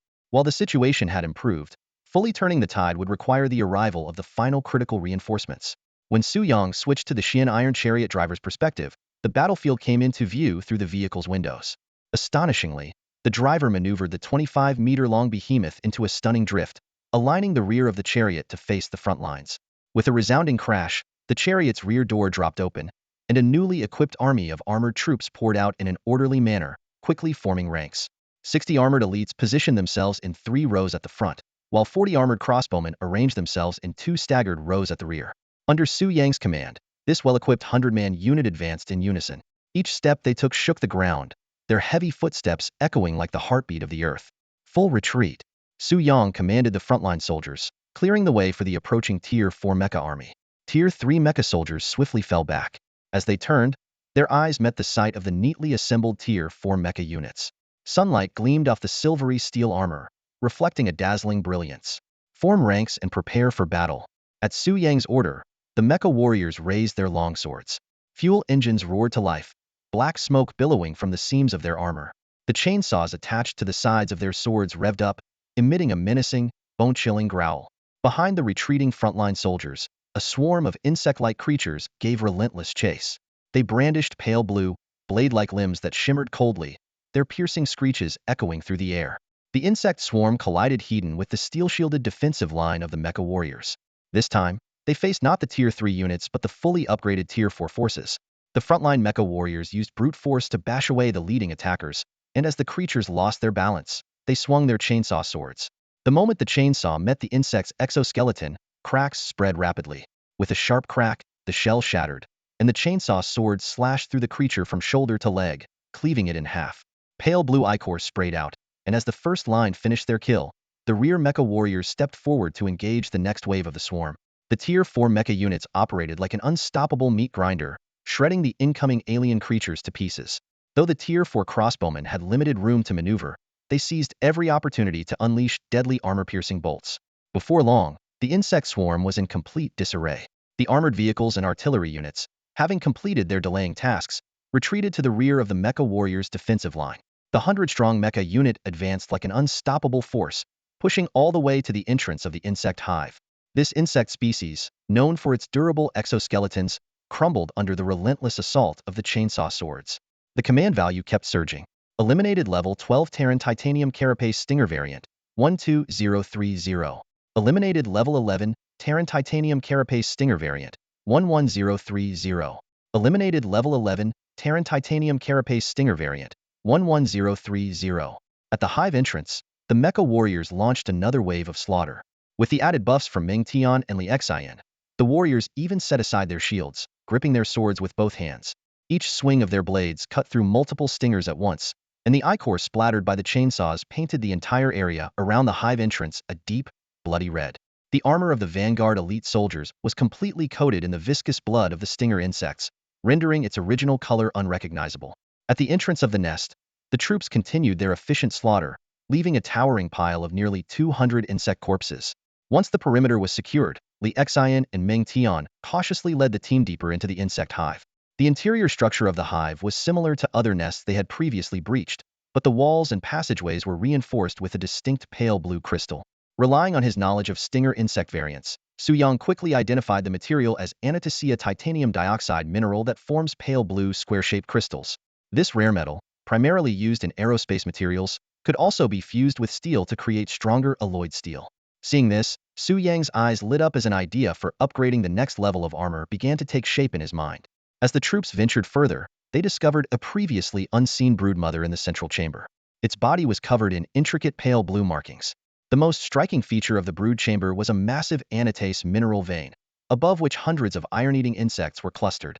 These creatures continuously sprayed acid onto the mineral, dissolving it and then absorbing the liquefied titanium into their bodies. Once full, they returned to the brood mother, where the titanium was broken down to supply her with the necessary elements. This unique mining process left Su Yang astonished, while also drawing his attention to the peculiar nature of this particular hive. The insect swarm here was unusually homogeneous. Apart from the stinger insects and the mining iron eaters, there were no other offensive units present. This led him to hypothesize that the insect species might, like humans, develop distinct technological paths for each hive. Compared to the dual broodmother nests, this titanium crystal hive seemed to follow a pure mass production strategy, focusing solely on breeding melee units. What a pity, Su Yang sighed softly. No matter how formidable the armor, it's no match for a chainsaw sword. With a sharp whistling sound, Li Zin's spear pierced the broodmother with pinpoint precision, sending its blood splattering in all directions. A flurry of system notifications immediately appeared. 13th level Tyrant broodmother eliminated, earning 170,030 dominance points with a 30 bonus. A series of expert level drops followed, the most notable being the splitting synapse technology, which allowed the hive core to split for more efficient resource utilization. Additionally, a new area, the Crystal Mining Zone, was discovered, granting multiple achievements including A World of Wonders, Steel Above All, and War Enthusiast, collectively earning Su Yang 13,000 dominance points. Combined with the 50,206 points including the 30 bonus from the broodmother kill, the total haul from this operation amounted to 63,206 dominance points, a record-breaking achievement since entering the Forbidden Zone. Just as Su Yang was about to order a retreat, a global announcement echoed. Dragon Nation Lord Su Yang has discovered a new mineral, anatase, unlocking the achievement Steel Above All. The alert that triggered a full-scale notification quickly spread across various regions. Su Yang stood still, silently contemplating this significant milestone, the discovery of a new mineral. Technological breakthroughs often stem from advancements in materials, and this new mineral might herald the dawn of a new era. He attempted to use his shallow vein migration ability on the rutile ore, but the system immediately responded. Target cannot be migrated. Advanced mineral extraction technology not yet unlocked. This was expected. Such a valuable high-grade material wouldn't be so easily obtainable. Su Yang promptly marked the location on the map and closed the interface. On-site operations continued in an orderly manner. Li Xian led his troops in clearing the battlefield, while Meng Tian guided the support units on their return journey. Noticing the fuel warning on the first Xin iron vehicle, Su Yang decided it was time to unlock fuel technology. The biomass fuel technology still required 11 hours to complete. In the past, accelerating this with the hive heart wouldn't have been cost-effective. However, with the addition of the split synapse, the situation had changed. Su Yang accessed the alien biology branch of the Shenong Genesis Institute and quickly activated the Zerg splitting technology. This research, which required no time, was instantly completed, consuming 8,000 Dominion points. Next, Su Yang began handling the expert-grade hive heart. This high-energy substance could be divided into minimum units of 12 hours, perfectly covering the remaining research time for biomass fuel. He carefully cut off a portion to accelerate the development.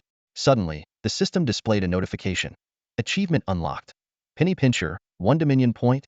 This unexpected bit of humor made Su Yang raise an eyebrow, but he quickly brushed it aside.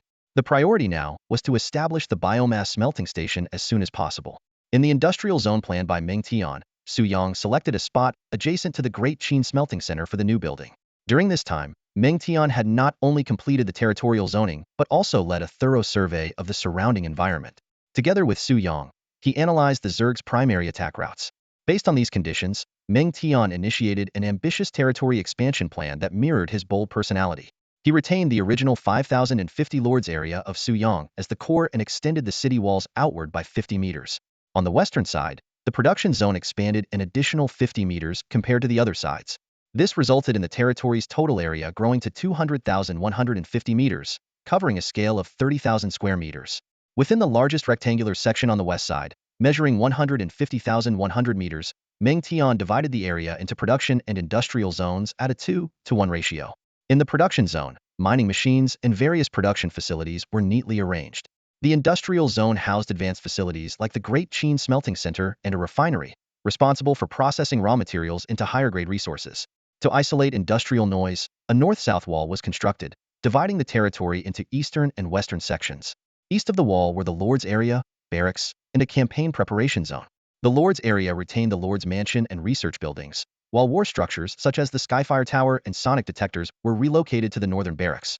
The barracks were spread across the north and south sides to ensure soldiers could respond quickly to defensive needs in any direction.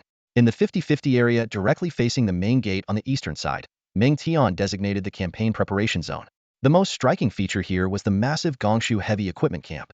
This design allowed soldiers to board the Xian iron chariots directly after assembling for expeditions.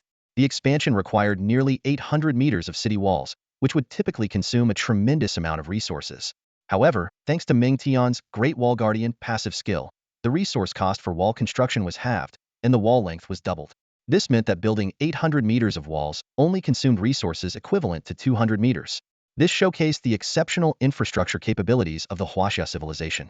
Ultimately, upgrading the entire territory to level 2 and completing the expansion only cost 200 units of copper and 400 units of stone, comparable to the resource expenditure for a smaller-scale expansion.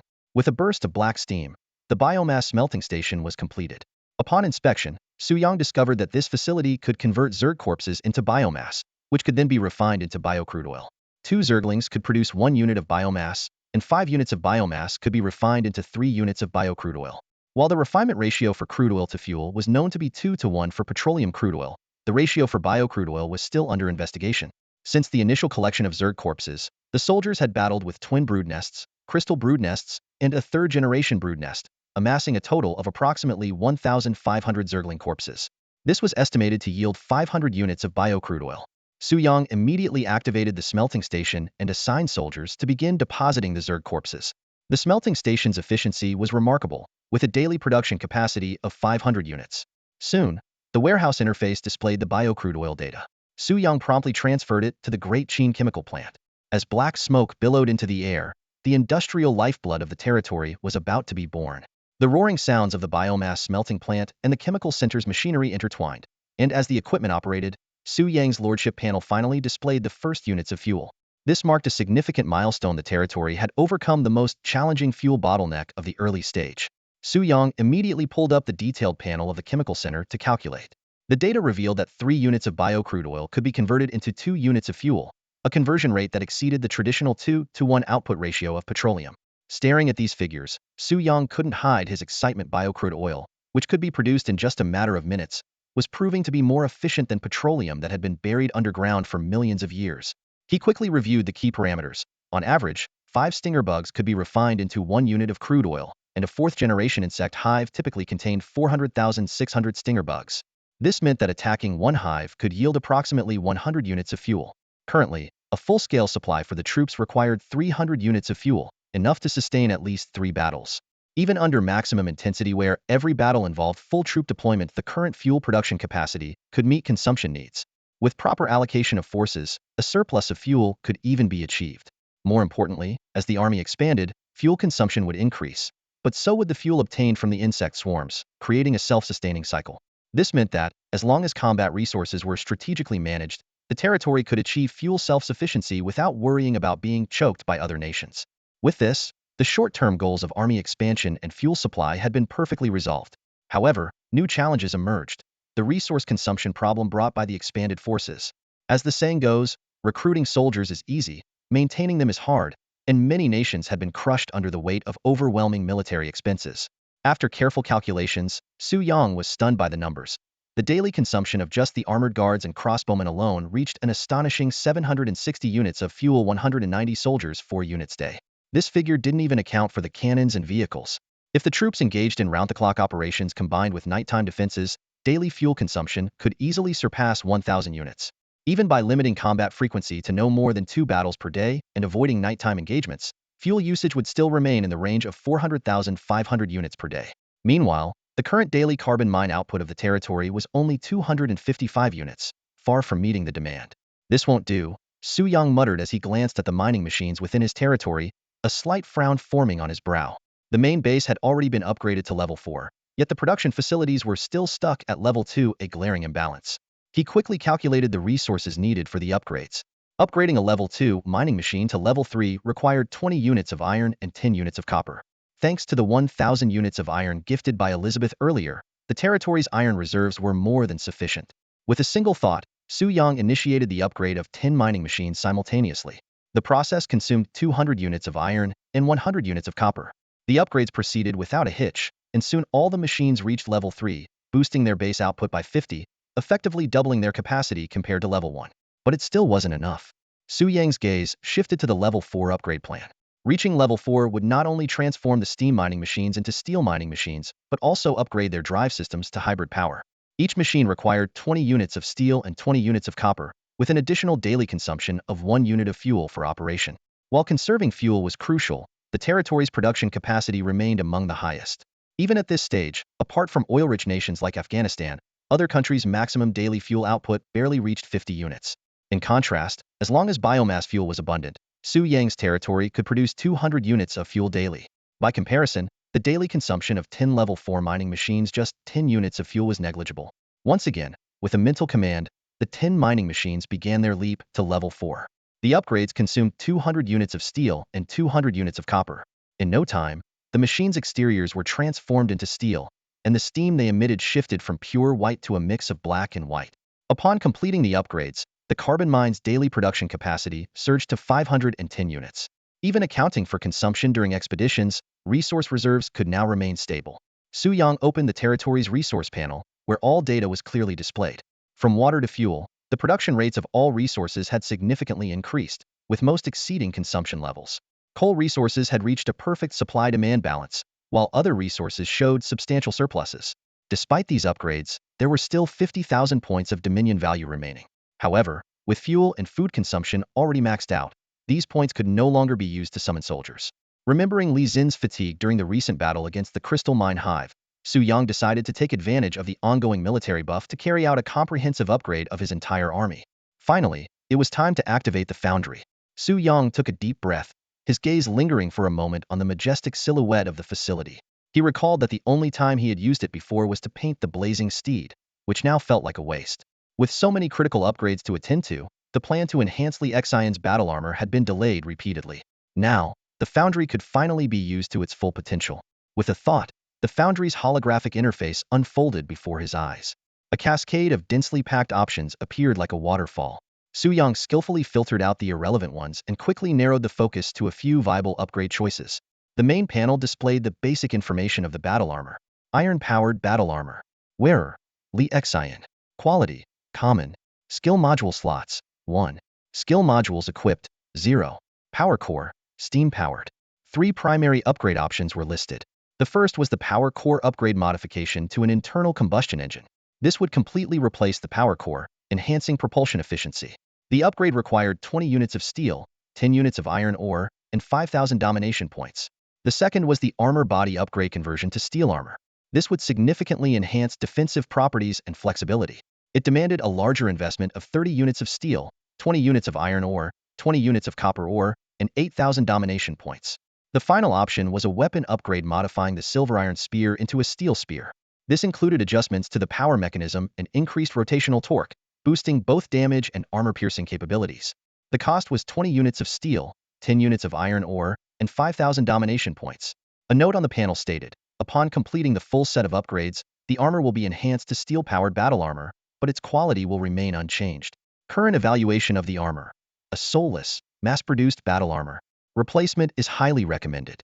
With ample resources at hand, Su Yang decisively invested 12,600 domination points to initiate the full upgrade process. The foundry roared to life as 3 progress bars advanced simultaneously. Before long, the newly forged steel-powered battle armor took shape. Along with an unexpected bonus, it gained the passive effect Resolve of the Vanguard, which stores some kinetic energy during a charge to enhance piercing damage in the next attack. The new armor's evaluation saw a slight improvement. A bit of craftsmanship, but still a mass-produced armor. Better not wear it. This upgrade perfectly aligned with Li Xian's role as the vanguard of the army. Just as Su Yang was about to conclude the operation, he noticed a corner of the panel still glowing with an additional upgrade option.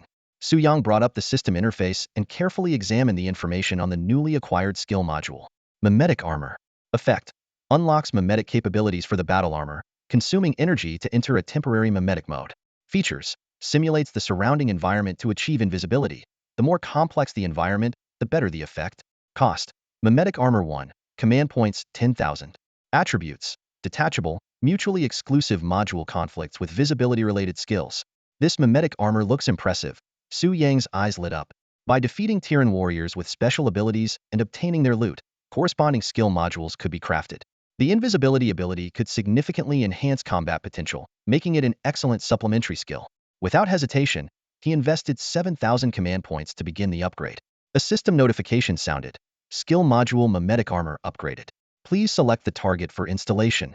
After brief consideration, Su Yang decided to equip it on Li Xian. With high mobility paired with strong offensive capabilities, executing assassination missions would be effortless. In contrast, Meng Tian's large-scale battles were too grandiose, rendering the invisibility ability unnecessary. Next, he upgraded all level 3 armored units, spending 43,400 command points. He then allocated 3 pieces of crocodilian bone from his inventory to equip 30 elite armored warriors, costing 10,500 command points after reductions. Finally, he opened the tech tree and integrated the gel-based liquid fuel technology of the Skyfire Guards into the 1000 machine tower, consuming 5,600 command points. The system displayed technology, gel-based liquid fuel, upgrading. Remaining time, 1D. With only 5 minutes left on the military superpower buff, Su Yang completed all war-related upgrades, leaving his command points nearly depleted, perfectly utilized. Over the past 3 days, he had maximized the buff's effects by harvesting command points through defeating swarms, expanding his army, and upgrading technologies. It was estimated that this optimization saved his territory 40,00050,000 command points. At this point, aside from the increasingly pressing issue of food reserves, all short-term goals had been successfully achieved. Given the current population size, food was expected to run out by next week. In the long term, unlocking agricultural technology was imperative. Surviving solely through hunting was unsustainable. For now, he could only hope the scouts dispatched to the southwestern forest would bring back some results. In the final minutes of the third day, Su Yang opened the Lord's panel to review the full results of the territory's upgrade to level 4. Facing the territory interface before him, Su Yang carefully reviewed every piece of data. The territory's status was detailed clearly as the main base of the Dragon Kingdom. The Qin Lord's residence had been upgraded to level 4, with robust production facilities on display. 10 level 4 hybrid power mining machines stood tall, complemented by a level 4 hybrid high-pressure water pump, while solid and liquid resource warehouses were positioned on either side. The industrial sector was equally impressive. A level 1 Great Qin smelting center, a chemical center, and a biomass fuel station formed a complete industrial system. In terms of technological buildings, the level 4 Mai's 1000 machine tower, the level 1 Gongshu heavy equipment camp, and the Shinnon Creation Institute highlighted the territory's technological strength. The military facilities were even more remarkable. Twin level 4 barracks guarded the level 4 armored camp, supported by a fortified stone wall spanning kilometers at level 2. 4 level 1 ballista towers and a Skyfire tower created a solid defensive line. As for combat power, the main force consisted of 110 level 4 Great Qin armored elite soldiers, 80 armored crossbowmen, and 10 long-range scouts, supplemented by 4 Skyfire Guards and 4 Fire Dragon Guards. Commanding them were 2 generals, level 2 Li Xian and level 1 Meng Tian. Resource reserves were meticulously recorded: 1,363 units of water, 786 units of stone, 351 units of coal, 253 units of copper, and 50 units of iron. Special buffs included level 3 military superpower remaining time, 0 hours and 4 minutes, and level 5 Gaze of the Abyss. Dominion points remained steady at 1,853. Looking at all of this, Su Yang felt a profound sense of accomplishment. Upgrading the armored core and production facilities to level 4 was no small feat during the early stages of developing the main base. However, just as he was about to return to the residence for some rest, a system notification shattered the calm. Anomalous spatial disturbance detected. A cosmic rift has been accidentally opened, causing a disruption in temporal rules. The Descent of Night event has been triggered ahead of schedule. Time remaining until the Battle of Heroic Souls begins: 46 seconds. This sudden and extraordinary event made Su Yang furrow his brow, his mind racing. What exactly was happening? An unexpected situation? Su Yang's gaze was fixed on the countdown numbers flashing on the screen. He forced himself to take deep breaths to calm down. Although the situation had come suddenly, after a quick analysis, his attitude gradually shifted from tense to composed. His territory had already undergone all possible upgrades, reaching the maximum level of a level 4 main base. The Heroic Soul battle usually triggered during the early stages when lords first summoned their hero units at level 3 main bases. Even the top lords at present were only just beginning at level 3, struggling to reach the midstage, let alone advancing to level 4. This technological gap, combined with the presence of Li Xian and Meng Tian to oversee command, meant that the pressure from this crisis was not as daunting as it might appear at first glance. The countdown on the screen ticked to 0, and a system notification followed. The Heroic Soul simulation match is now open. Entering the preparation phase. All lords, please return to your territories and ensure that your forces are within your domain. Once the preparation phase ends, a barrier will be raised around each territory, and units outside will be unable to enter. At the same time, the Lord's Hall was activated, and discussions among lords erupted in the chat. What's going on? How did this start without any warning? Asked the lord from Tianju anxiously. Damn it, I'm still out on a campaign. I need to hurry back. A frantic anonymous lord exclaimed. The lord from England appeared puzzled. This kind of event has never been recorded before. A new event isn't surprising, analyzed the lord from America, but the description mentions a cosmic rift being opened. It sounds like it might be the result of some deliberate action. Lord, have mercy on us and grant us salvation. The lord from Turkey prayed devoutly. Talking about gods in a restricted zone? Huh. Mocked the lord from Russia. Can your god stop a few missiles?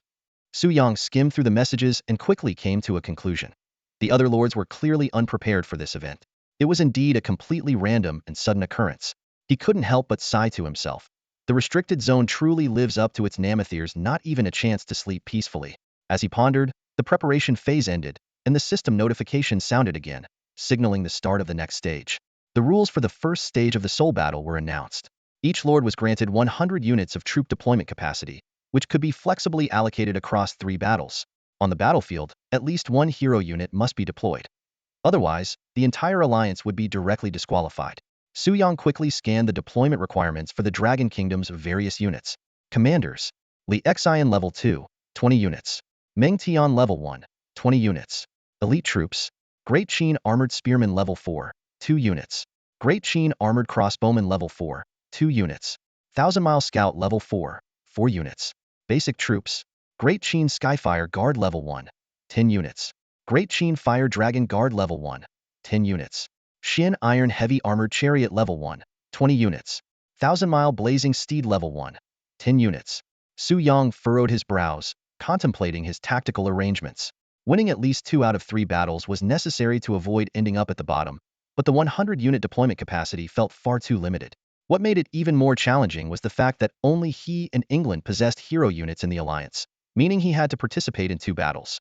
As the purple-black barrier descended, Su Yang's consciousness transformed into a soul-like form, ascending into the mysterious cosmic space. Amid flashes of white light, the other lords of the England alliance began to appear one after another. Elizabeth was the first to break the silence. Mr. Su, good to see you. The Spanish lord, on the other hand, was particularly enthusiastic. Boss, I missed you so much. Su Yang was about to analyze the alliance's advantages, namely, their sheer numerical superiority with 25 lords, far outstripping the other alliance's 7 from America, 13 from Japan, and 9 from the Independent Alliance. However, Elizabeth quickly proposed a suggestion. Everyone, we only need to ensure we don't come in last. I suggest forfeiting my battle and fully supporting the Dragon Kingdom's 2 battles.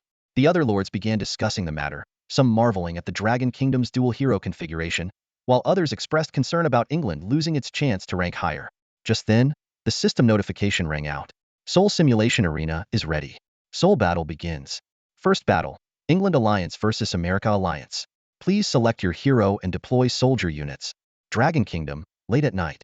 A father had just lulled his son to sleep with a bedtime story when his phone screen lit UPA notification about the Forbidden Zone live stream going live. Without a second thought, he turned around and slapped his son awake with 2 resounding smacks. School tomorrow? Forget school. The comment section of Dragon Kingdom's official live stream instantly exploded. Wasn't the Battle of Heroic Souls supposed to start tomorrow? Why is it happening early? Finally, the Night Owl's patience pays off. Xine Yi is about to make his move. Wake everyone up and cheer for Su Yang. Amid the rising chorus in the live stream, more and more people began waking their families. I just woke my son up, now I'm going to get my wife. Dragon Kingdom, rise up. Su Yang must win. Meanwhile, the lights were blazing in the Dragon Kingdom's high-level meeting room. Within just 15 minutes of the news breaking, all generals and experts had gathered. The generals remained impeccably dressed, while the experts looked disheveled. Some were in pajamas, others had their clothes on backward, and one had even forgotten their hairpiece. But no one cared about appearances at this moment. Every eye was fixed on the competition rules displayed on the screen. A space-time turbulence event? What's that supposed to mean? This isn't the time to debate that. Look at the data. I have 2,500 units, while the US and the Independent Alliance don't even break 1,000. Don't celebrate too soon. Considering our lords' generally weaker capabilities, it's at best an even match. But we can fully utilize our Qin Dynasty technology, which is our greatest advantage. The problem is the 100-unit deployment limit, including commanders. Let's hope Su Yang doesn't aim to win all 3 rounds. The head of the military remained silent for a long time before finally speaking. Don't deploy a single soldier. If we're going to forfeit, let's do it thoroughly. At least ITLL forced the enemy to expend more resources. Many agreed, but someone voiced a concern. This would mean giving up on competing in the hero rankings. Just as the debate grew heated, the screen suddenly flickered. The Heroic Soul Simulation Arena is ready. Round 1. England Alliance versus US Alliance. Please select your hero and deploy your units. It's starting. We have a big advantage in this round. Elizabeth stared at the screen and spoke firmly. We'll take this one. Let's try deploying a hero unit. Su Yang nodded slightly. In this match, surrendering was indeed the wisest choice after all. The Mi Alliance was undeniably the strongest. Elizabeth stepped forward immediately and began executing the deployment as instructed. Deploy hero unit. Duke of Wellington. Deploy troop units. None. Confirm? Confirm. Elizabeth replied decisively. Su Yang couldn't help but marvel at her resolute demeanor. It truly had the air of a queen. The simulated battlefield quickly took shape, with crisscrossing trenches and ditches covering the dark, brown earth. Sandbags and barbed wire were scattered everywhere in iconic, setting reminiscent of World War I and II battlefields. On their grayish defensive zone, the Duke of Wellington stood alone on horseback. Suddenly, a wave of exclamations broke the tense atmosphere. All eyes turned toward the Mi Alliance's position. To everyone's astonishment, there wasn't the expected overwhelming army. Instead, there was only a single commander leading a small squad, swiftly maneuvering across trenches and advancing toward their position. The Mi Alliance had perfectly anticipated that they would forfeit this round. Su Yang's eyes glimmer red. This completely overturned the situation. In the high-level meeting room of Longhua, shocked voices filled the air. Was this a prediction? Or do we have a spy? The entire situation has shifted. The Mi Alliance claimed victory without losing a single soldier.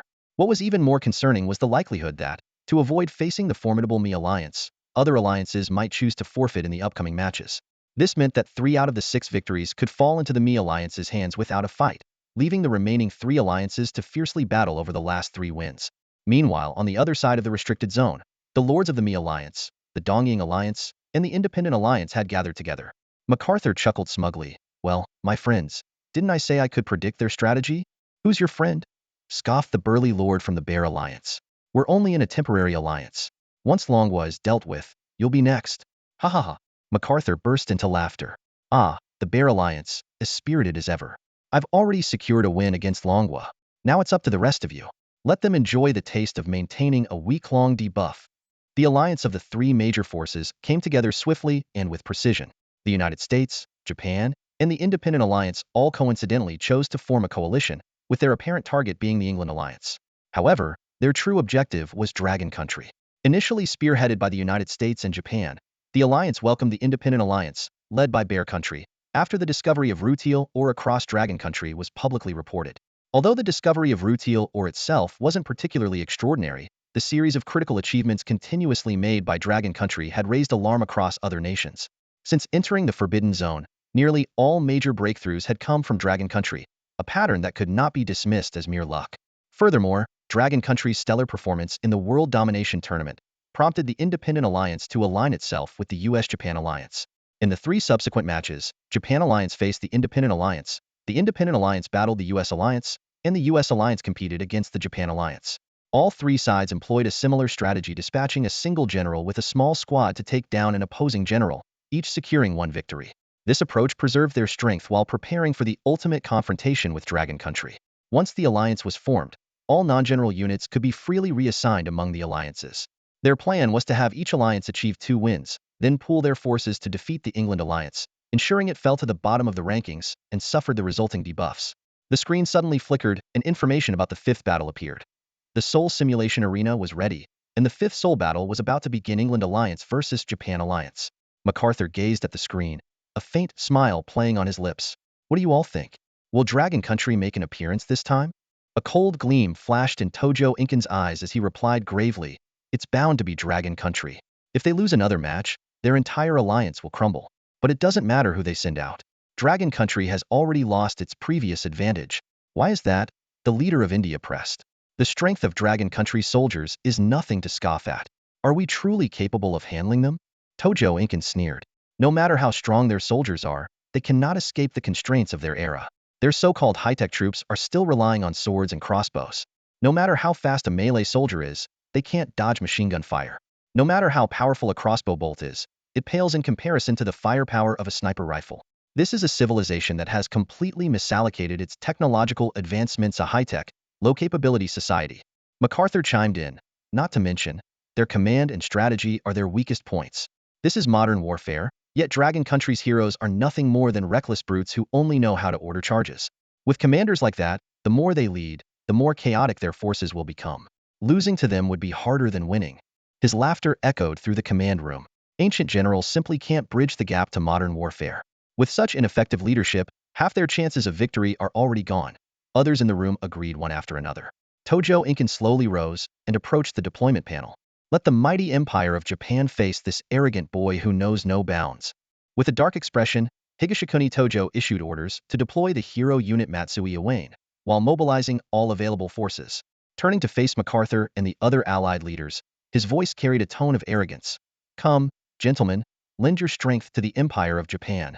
The three major allied leaders responded promptly. The American leader dispatched 2 heavy machine gun squads and an assault team. The Afghan leader contributed an infantry platoon and a communications unit. The Samba leader committed 2 infantry platoons and a mortar squad, while the German leader deployed 2 grenadier platoons and a howitzer team. This was a critical battle, one that could determine the entire course of events. The Japanese alliance went Allen, while the American and independent alliances also poured in substantial forces. As Higashikuni Tojo confirmed the deployment, the simulated battlefield began to shift, with the sandy terrain gradually replaced by lush, dense forests. In the Dragon Nation's high-level conference room, the atmosphere was heavy. Observing the patterns from the previous 3 rounds, the officers and experts finally concluded that the other 3 factions had already formed a covert alliance. Their goal was clear: to secure 2 victories for the English alliance, forcing the Dragon Nation to suffer the negative effects of a debilitating debuff. This is a premeditated attack against us, someone exclaimed angrily. They already see us as a threat. Li Xian is an ancient general. How can he command a modern army? This is a disaster. The odds are stacked against us. As the room descended into chaos, the commanding general slammed his hand on the table, standing abruptly. Losing heart before the battle even begins? Li Xian rose to the rank of general in the Qin Dynasty. You think he's an ordinary man? Stay calm and trust Su Yang's plan. Although his words temporarily quelled the unrest, unease lingered in his heart. Meanwhile, in the Dragon Nation's official livestream, the experts' analysis of Li Xian faced fierce backlash from viewers. What kind of nonsense are these so-called experts spouting? Even my grandma could do better. General Li doesn't need to command, can take on the whole army by himself. The Heavenly Fire Guards and Fire Dragon Guards haven't even been deployed yet. What's the rush? In the English Alliance's command chamber, the mood had hit rock bottom. Faced with the overwhelming threat of a 3-way alliance, despair gripped the room. Just then, Su Yang stepped forward toward the deployment panel, calm and composed, his voice firm and resolute. 2 Great Qin Heavenly Fire Guards. 10 Elite Qin Armored Warriors. Deploy the Hero Unit Level 2 Commander Li Xian. He turned to face the assembled lords, his gaze unyielding as steel. Gentlemen, fight alongside me. Under Su Yang's call, 25 lords committed nearly 2/3 of their forces. On the battlefield, beams of light continuously emerged as reinforcements were deployed to this massive, simulated battleground of heroic souls. Su Yang noticed that the number of light beams on the opposing side was comparable to their own, which made him frown slightly. There was no way the Eastern Alliance could possess such a large-scale force on its own. It was evident that the 3 alliances had coordinated to share their troops. This discovery made the situation even more dire. Their only advantage in numbers had been neutralized, while the opposing side still held the upper hand in troop quality. The system began displaying information about the commanding generals on both sides. Representing the Eastern Alliance was Matsui Iwane, a general who had served as the commander of the Eastern China Army and, after capturing the capital of the Republic of China, Nanjing, had orchestrated the massacre of at least 300,000 civilians over 2 months. On the side of the Dragon Kingdom stood Li Xian, the youngest general of the Qin Dynasty. He had played a key role in helping the Qin king unify the 6 states and was granted the title of Marquis of Longxi for his contributions in pursuing the assassins of the Qin king. In a close-up of the battlefield, Li Xian stood tall in his gleaming silver steel armor, steam swirling around him in the forest breeze. Opposite him, Matsui Iwane, clad in Eastern-style military attire, had a twisted gleam of bloodlust in his eyes. In the rear, the lords discussed among themselves. Some were appalled by Matsui Iwane's brutality, while others questioned whether an ancient general like Li Xian could adapt to modern warfare. However, Su Yang ignored their chatter entirely. His focus was locked on the war criminal Matsui Iwane, whose so-called 300,000 war achievements were not earned in battle but through the slaughter of defenseless civilians in Nanjing. In the final moments before the battle commenced, Su Yang conveyed a message to Li Xian. General Li, before you stands a monster who massacred 300,000 innocent civilians of our homeland. For the sake of those who perished so cruelly, this battle must not be lost. The screen then shifted to an overhead view of their formation. Li Xian had obtained command over all units. While he was unfamiliar with Matsui Iwane's exact identity, Su Yang's tone conveyed a searing hatred that needed no explanation. Since His Majesty has commanded it, today, whether gods or ghosts, they will all fall beneath my spear. Li Xian's voice echoed through the assembly hall. When the information about the two generals was revealed, the gathered lords from various nations were astounded. MacArthur couldn't help but exclaim in admiration. To annihilate 300,000 enemies, what an incredible general the Eastern Isles have. The Lord of India, visibly excited, shouted, 300,000 men. Such a terrifying feat. If it were me on the battlefield, even I could win. He then turned toward Li Xian, a look of disdain crossing his face. Look at that guy over there, still wearing ancient iron armor. For all we know, he might even challenge us to a duel before the battle starts. A sniper could take care of him easily.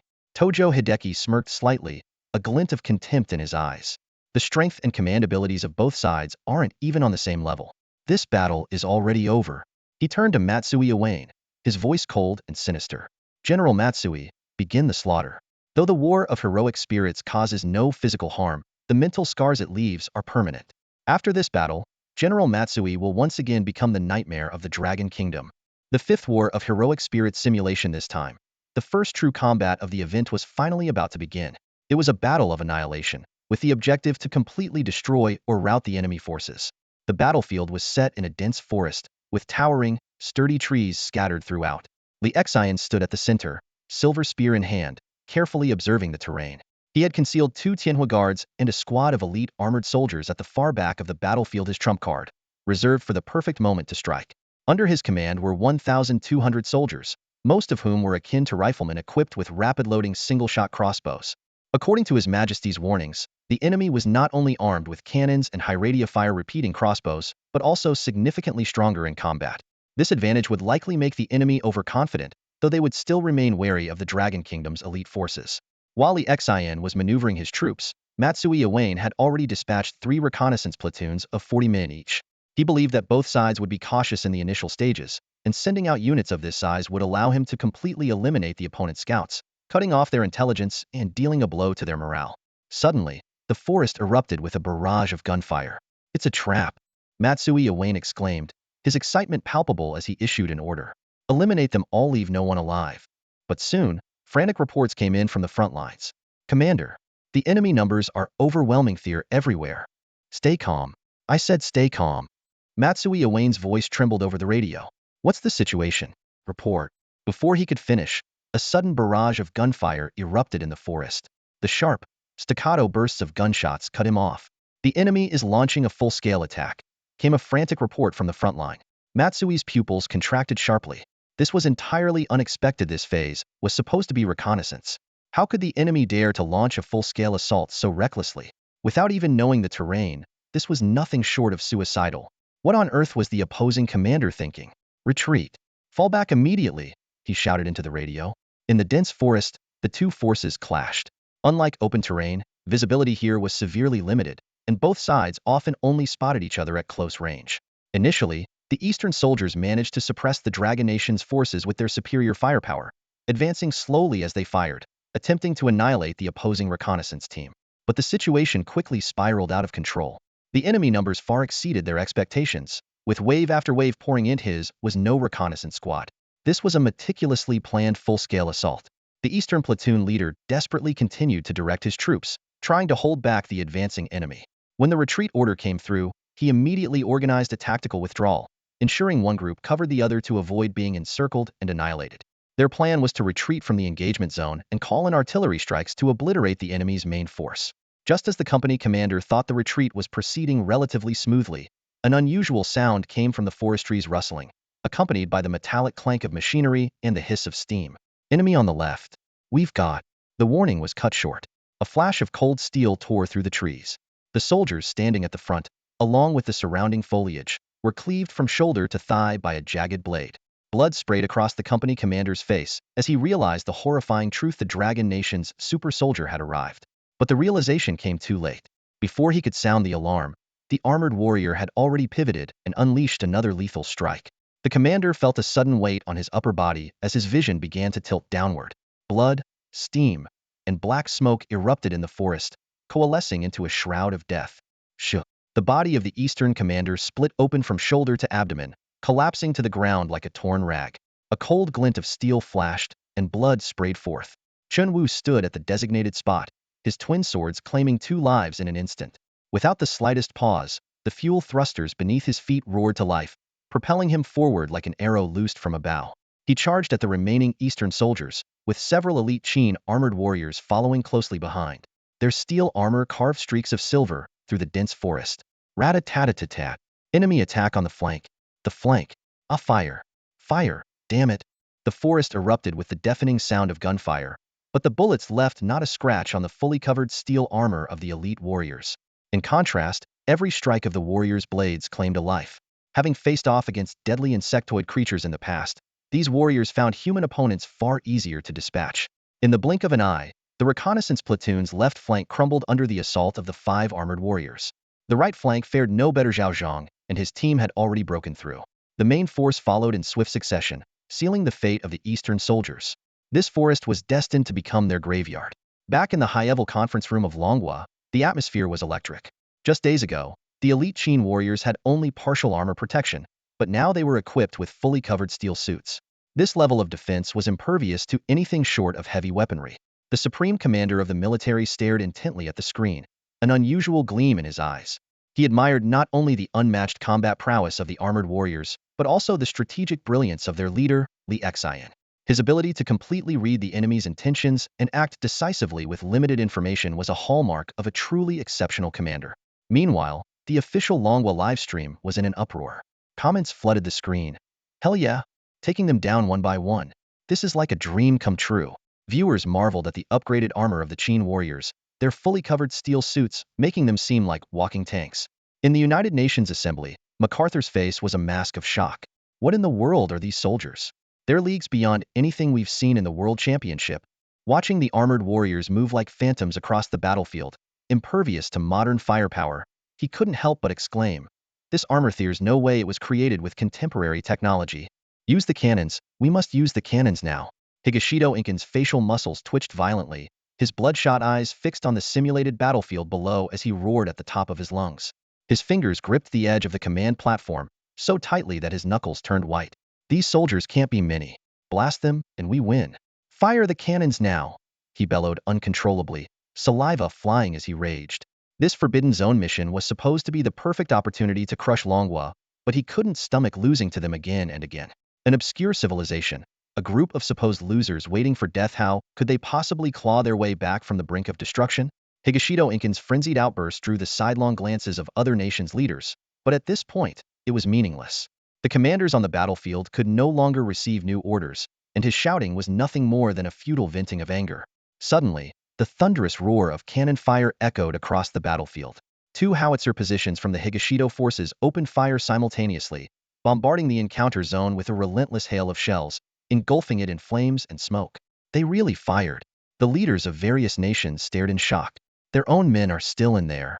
A twisted smile spread across Higashido Inken's face. Good. Blow those pests to pieces. MacArthur chimed in. So what if Longwa's frontline soldiers are strong? They have no artillery, no heavy weapons. Trading soldiers for their elites, this deal is a guaranteed win. The relentless explosions rippled through the forest, filling the air with smoke and flying debris. Li Xian had originally planned to have the elite armored troops finish the job after eliminating most of the enemy, then withdraw the regular soldiers. However, the Higashido force's ruthless decision to bomb their own troops was unexpected. After the barrage, 3 entire platoons of Higashido troops were wiped out, while Longhua suffered nearly 200 casualties.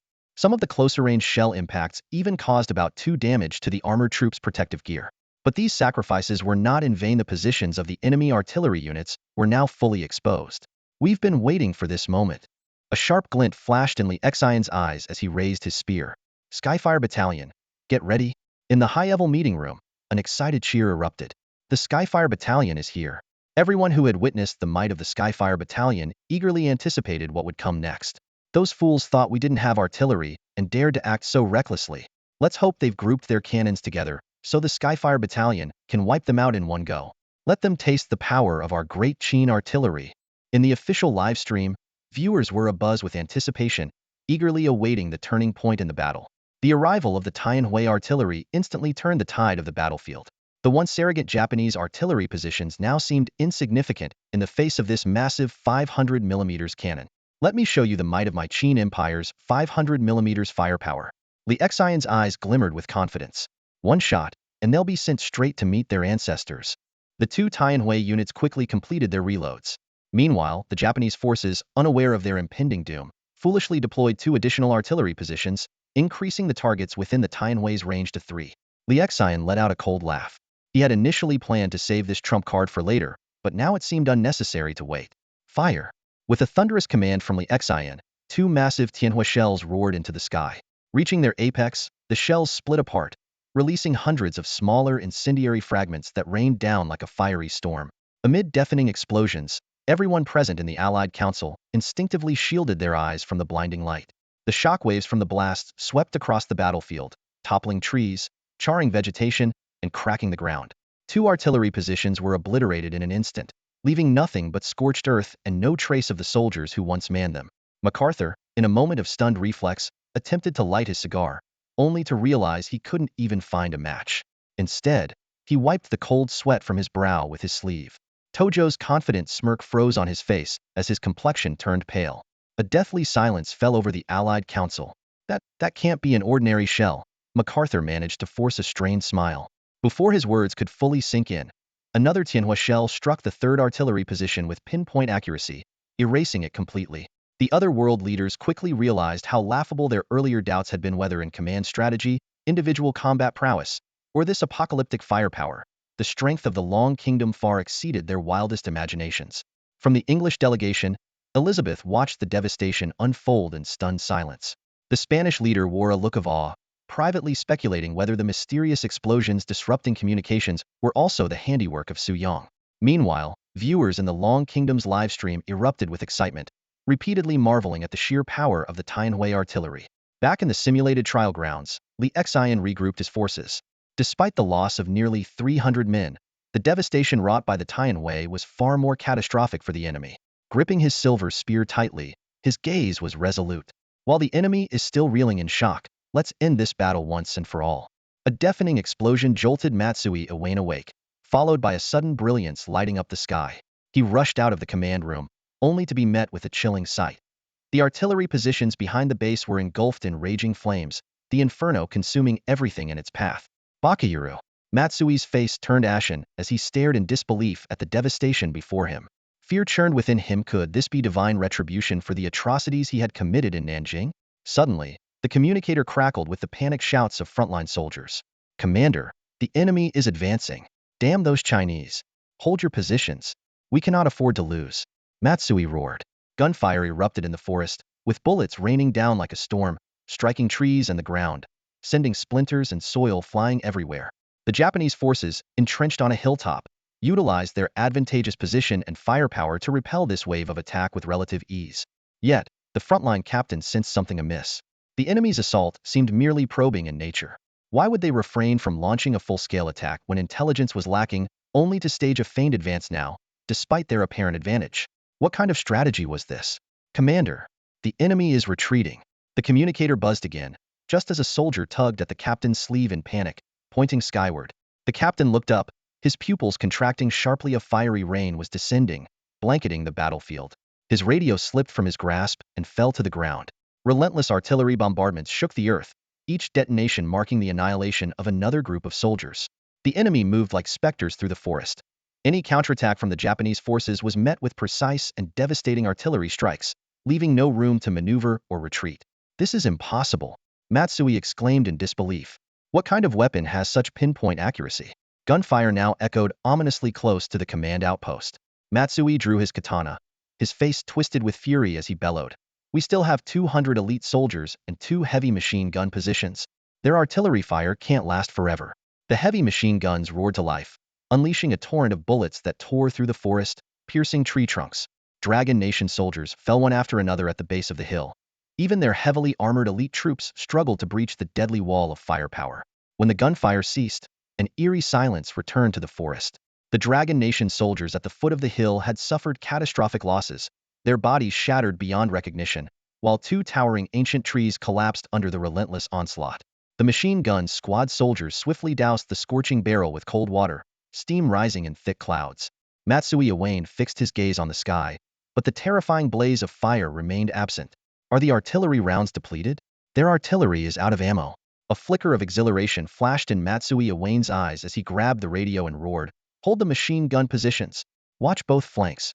As long as we secure the machine gun positions, we can win." Under his command, the troops regained their combat readiness. Is there still a chance? MacArthur observed the stalemated battlefield. Hope reignited in Tojo's eyes. We haven't lost yet. The enemy's artillery ammunition is exhausted. As long as we hold the machine gun positions, we can wear them down. With 2 heavy machine guns creating a crossfire, even those ironclad soldiers can't break through. MacArthur nodded repeatedly.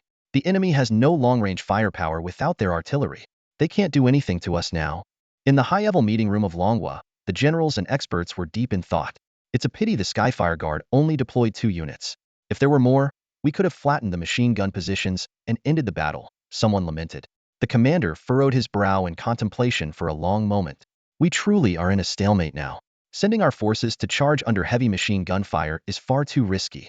Though we could win by attrition with our numerical advantage, it just doesn't feel satisfying without eliminating the enemy commanders.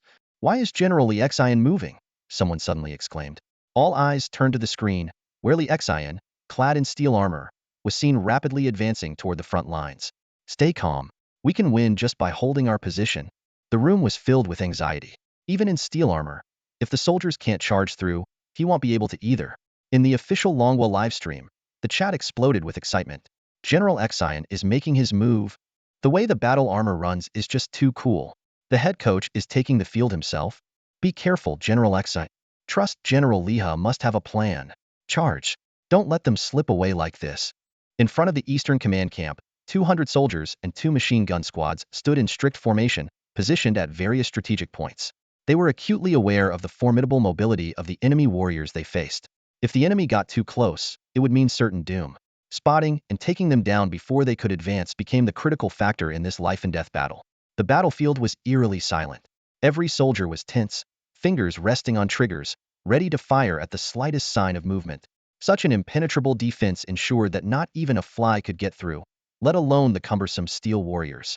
Suddenly, the forest echoed with bursts of hissing steam. Pshhh, white steam mixed with black smoke erupted from all directions, breaking the silence as gunfire exploded across the area. The prelude to war had begun in a thunderous roar. The enemy's all-out attack has begun. Matsui Ishijin's eyes gleamed with manic excitement. This is it. Come on, charge. Let them witness the power of true heavy firepower. Open fire. At his command, the 2 heavy machine guns roared to life. Bullets rained down like a relentless storm, leaving nothing alive in their path. The gunners gripped the handles tightly, shouting over the deafening noise, "Baka Yarrow! Come on, Baka Yarrow!" But then, a strange hissing sound of steam erupted near one of the machine gunners. Before he could react, a silver flash spun toward his face. With a sickening thud, the gunner's head exploded into a mist of blood under the force of the spinning spear. In a blur, the heavy machine gun shattered, and the rest of the gun squad ammo loaders, support crew, and observers were instantly sliced in half. Every soldier who witnessed the scene froze in shock. Li Xian had somehow appeared right in the middle of the machine gun position. His steel battle armor emitted billowing black smoke, and he was like a streak of light as he charged toward the second machine gun position. The silver spear in his hand spun so fast it was nothing more than a ghostly blur. Enemy attack. Rear attack. The surrounding soldiers screamed in panic. The second machine gun squad frantically tried to adjust their aim, but against the full-powered battle armor, the 100-meter distance was closed in an instant. With a thunderous boom, Li Xin's spear struck out, obliterating the heavy machine gun and everything around it in a fiery explosion. As the 2 machine gun positions were destroyed, the Dragon Nation forces launched their full-scale assault. Shield-bearing armored warriors led the charge as countless soldiers surged out from the forest, storming toward the enemy camp. Bang bang rat-a-tat-tat. The chaotic sounds of gunfire, explosions, and anguished roars echoed through the forest. In the hastily constructed command camp, Matsui Ishijin was trembling uncontrollably, his legs barely able to support the weight of his body. This isn't human. This isn't human at all, he muttered to himself. Suddenly, a chilling sensation shot up his spine to the back of his head. He looked up to see Li Xian standing outside the tent, staring straight at him. Those cold, piercing eyes seemed to bore into his very soul. Protect me! Protect me! Matsui Ishijin screamed hysterically. 2 guards immediately raised their submachine guns and unleashed a barrage of bullets at Li Xian. But Li Xian did not flinch. Holding a long spear, he advanced steadily, his steel armor ringing with sharp, metallic clangs as the bullets struck harmlessly against its impenetrable surface. 6 magazines emptied, and the 2 guards stared in disbelief at the unscathed Li Xian. They glanced down at their smoking gun barrels, their faces frozen in shock.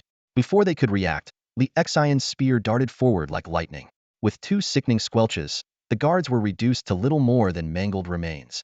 Matsui Ishijin collapsed to the ground, his lips pale, his legs frantically kicking against the dirt as he tried to crawl away from the terrifying figure.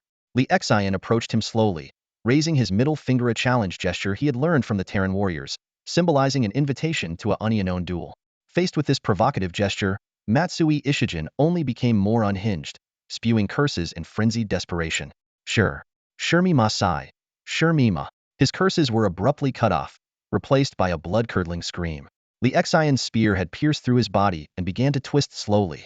Matsui Ishijin was lifted into the air, his body spinning as blood rained down in a gruesome display.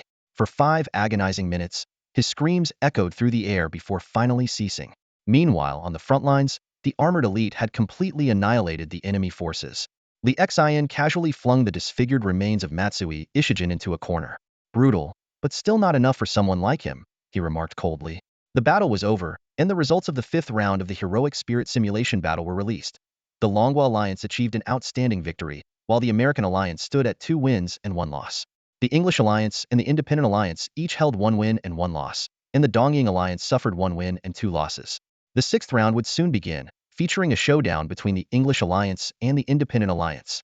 As the battle concluded, Li Xian and his soldiers dissolved into streams of light, disappearing from the battlefield.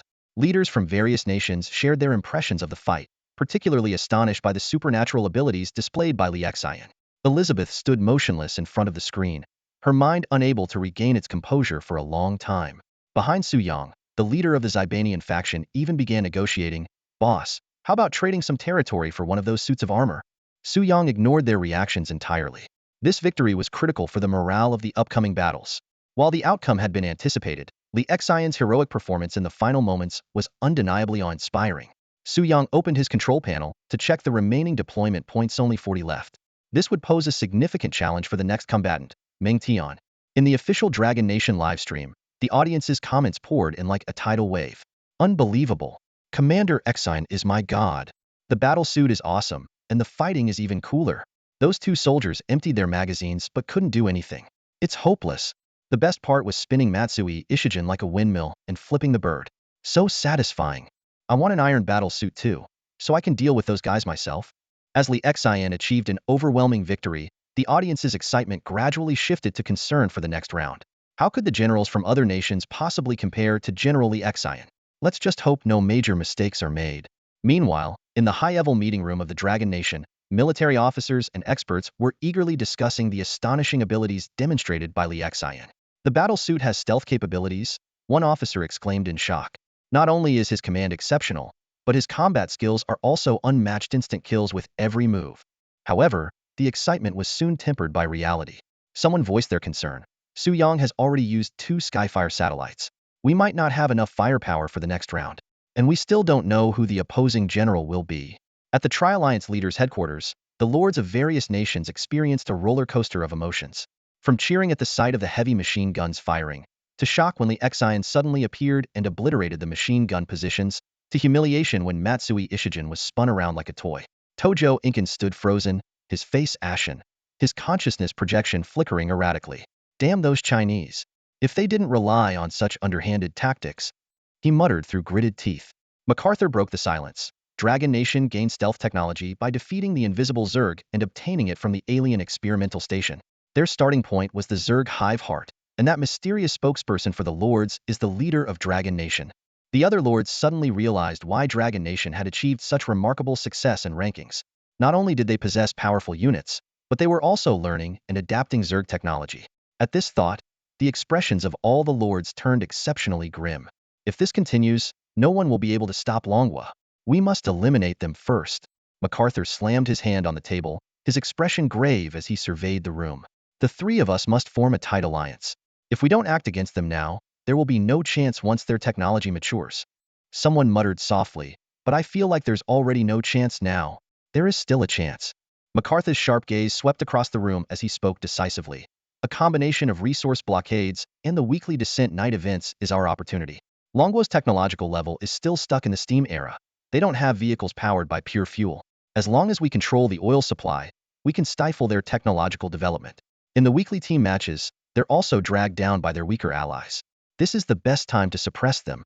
He turned to the lords of the Independent Alliance, his tone firm. The main forces of England and Longwo's generals have already been deployed.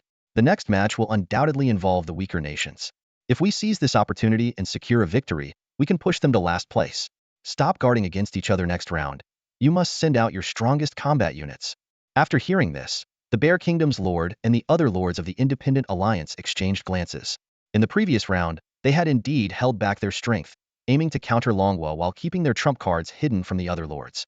But now the situation was if they didn't go all out, they might not even have a chance to act in the future. The next round will be handled by us, the Heavenly Indus Empire, said Modi, the Lord of Indus, as he slowly stood up. As one of the world's top powers, he was confident in defeating the England alliance completely. Shut up, Sukhbul, and stay out of this. The Bear Kingdom's lord roared angrily. Modi remained unfazed, a confident smile tugging at the corner of his lips. The Heavenly Indus Empire has always been a top-tier military power. We've refrained from taking action in the past because we value peace. Today, they'll show everyone the true strength of Indus. The Bear Kingdom's lord looked at him with disdain, his gaze shifting to the other independent alliance nations like France. Having already deployed hero units in the previous battles to avoid revealing his full strength, he had no intention of stepping into the fray now. The other lords shared the same sentiment.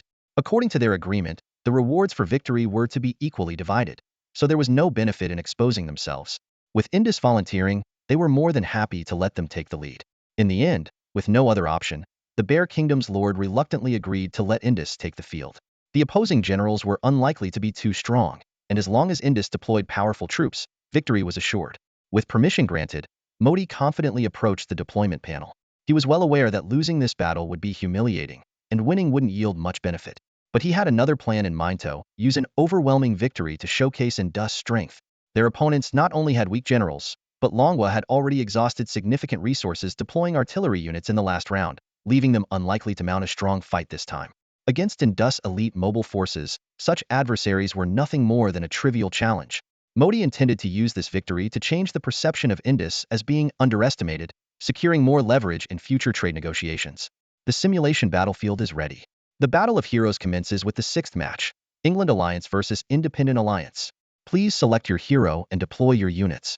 Spreading his arms wide, Modi declared with unwavering confidence, "Gentlemen, I will bring victory back to the Independent Alliance."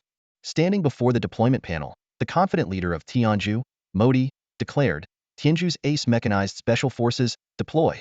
Unit name not recognized. Please confirm again," the system's cold voice announced. Modi coughed awkwardly. A motorcycle unit."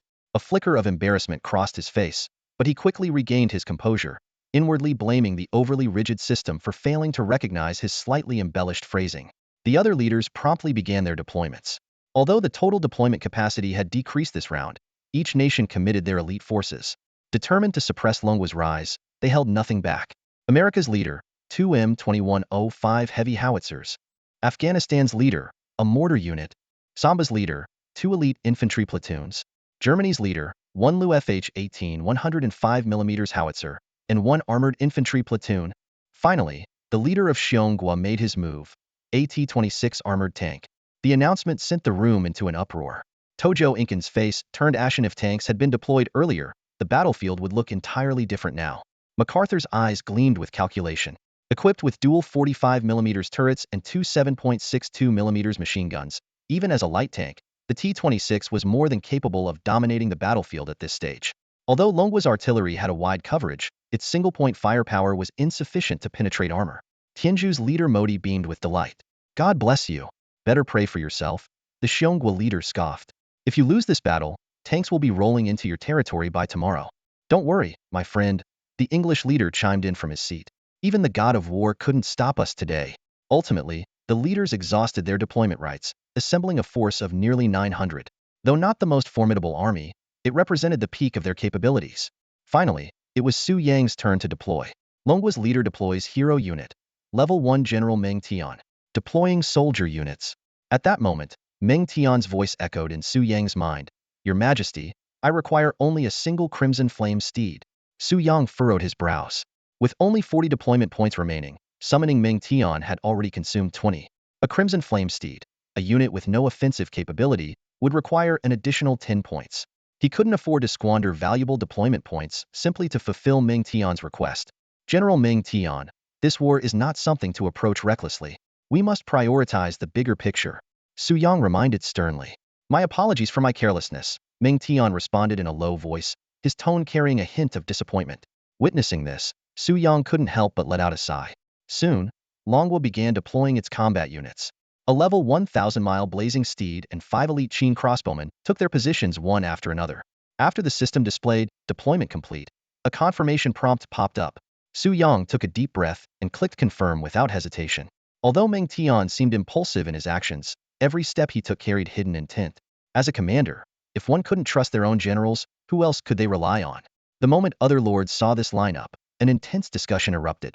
However, after being proven wrong several times before, they were now more cautious about questioning Su Yang's decisions. Did the last round drain too many resources? There are only 5 crossbowmen this time. What's the purpose of that horse? Could it also be an offensive weapon? I don't fully understand the strategy, but Lord Su must have his reasons. Exactly. Doubting the Lord is as good as doubting ourselves. The heroic soul simulation battlefield was quickly generated, and the system began loading various parameters. Hero units, soldier units, civilization traits. The 5th simulated championship round officially commenced. When the officers and experts saw Longwo's battle lineup, they were momentarily stunned before coming to a realization. So Su Yang has already reached level 4 and unlocked 2 hero units.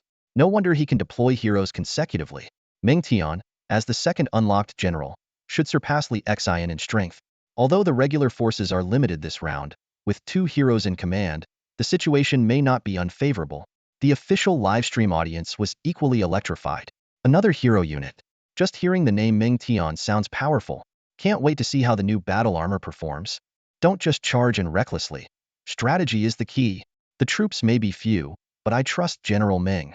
Go Longwa. The atmosphere grew more intense, as everyone eagerly anticipated the start of this battle. That's all for today. Thank you so much for watching. I hope you guys enjoyed. If you wish to have another part of this recap, please give us at least 1,000 likes. Please don't forget to comment and subscribe to our channel for more content like this until next time.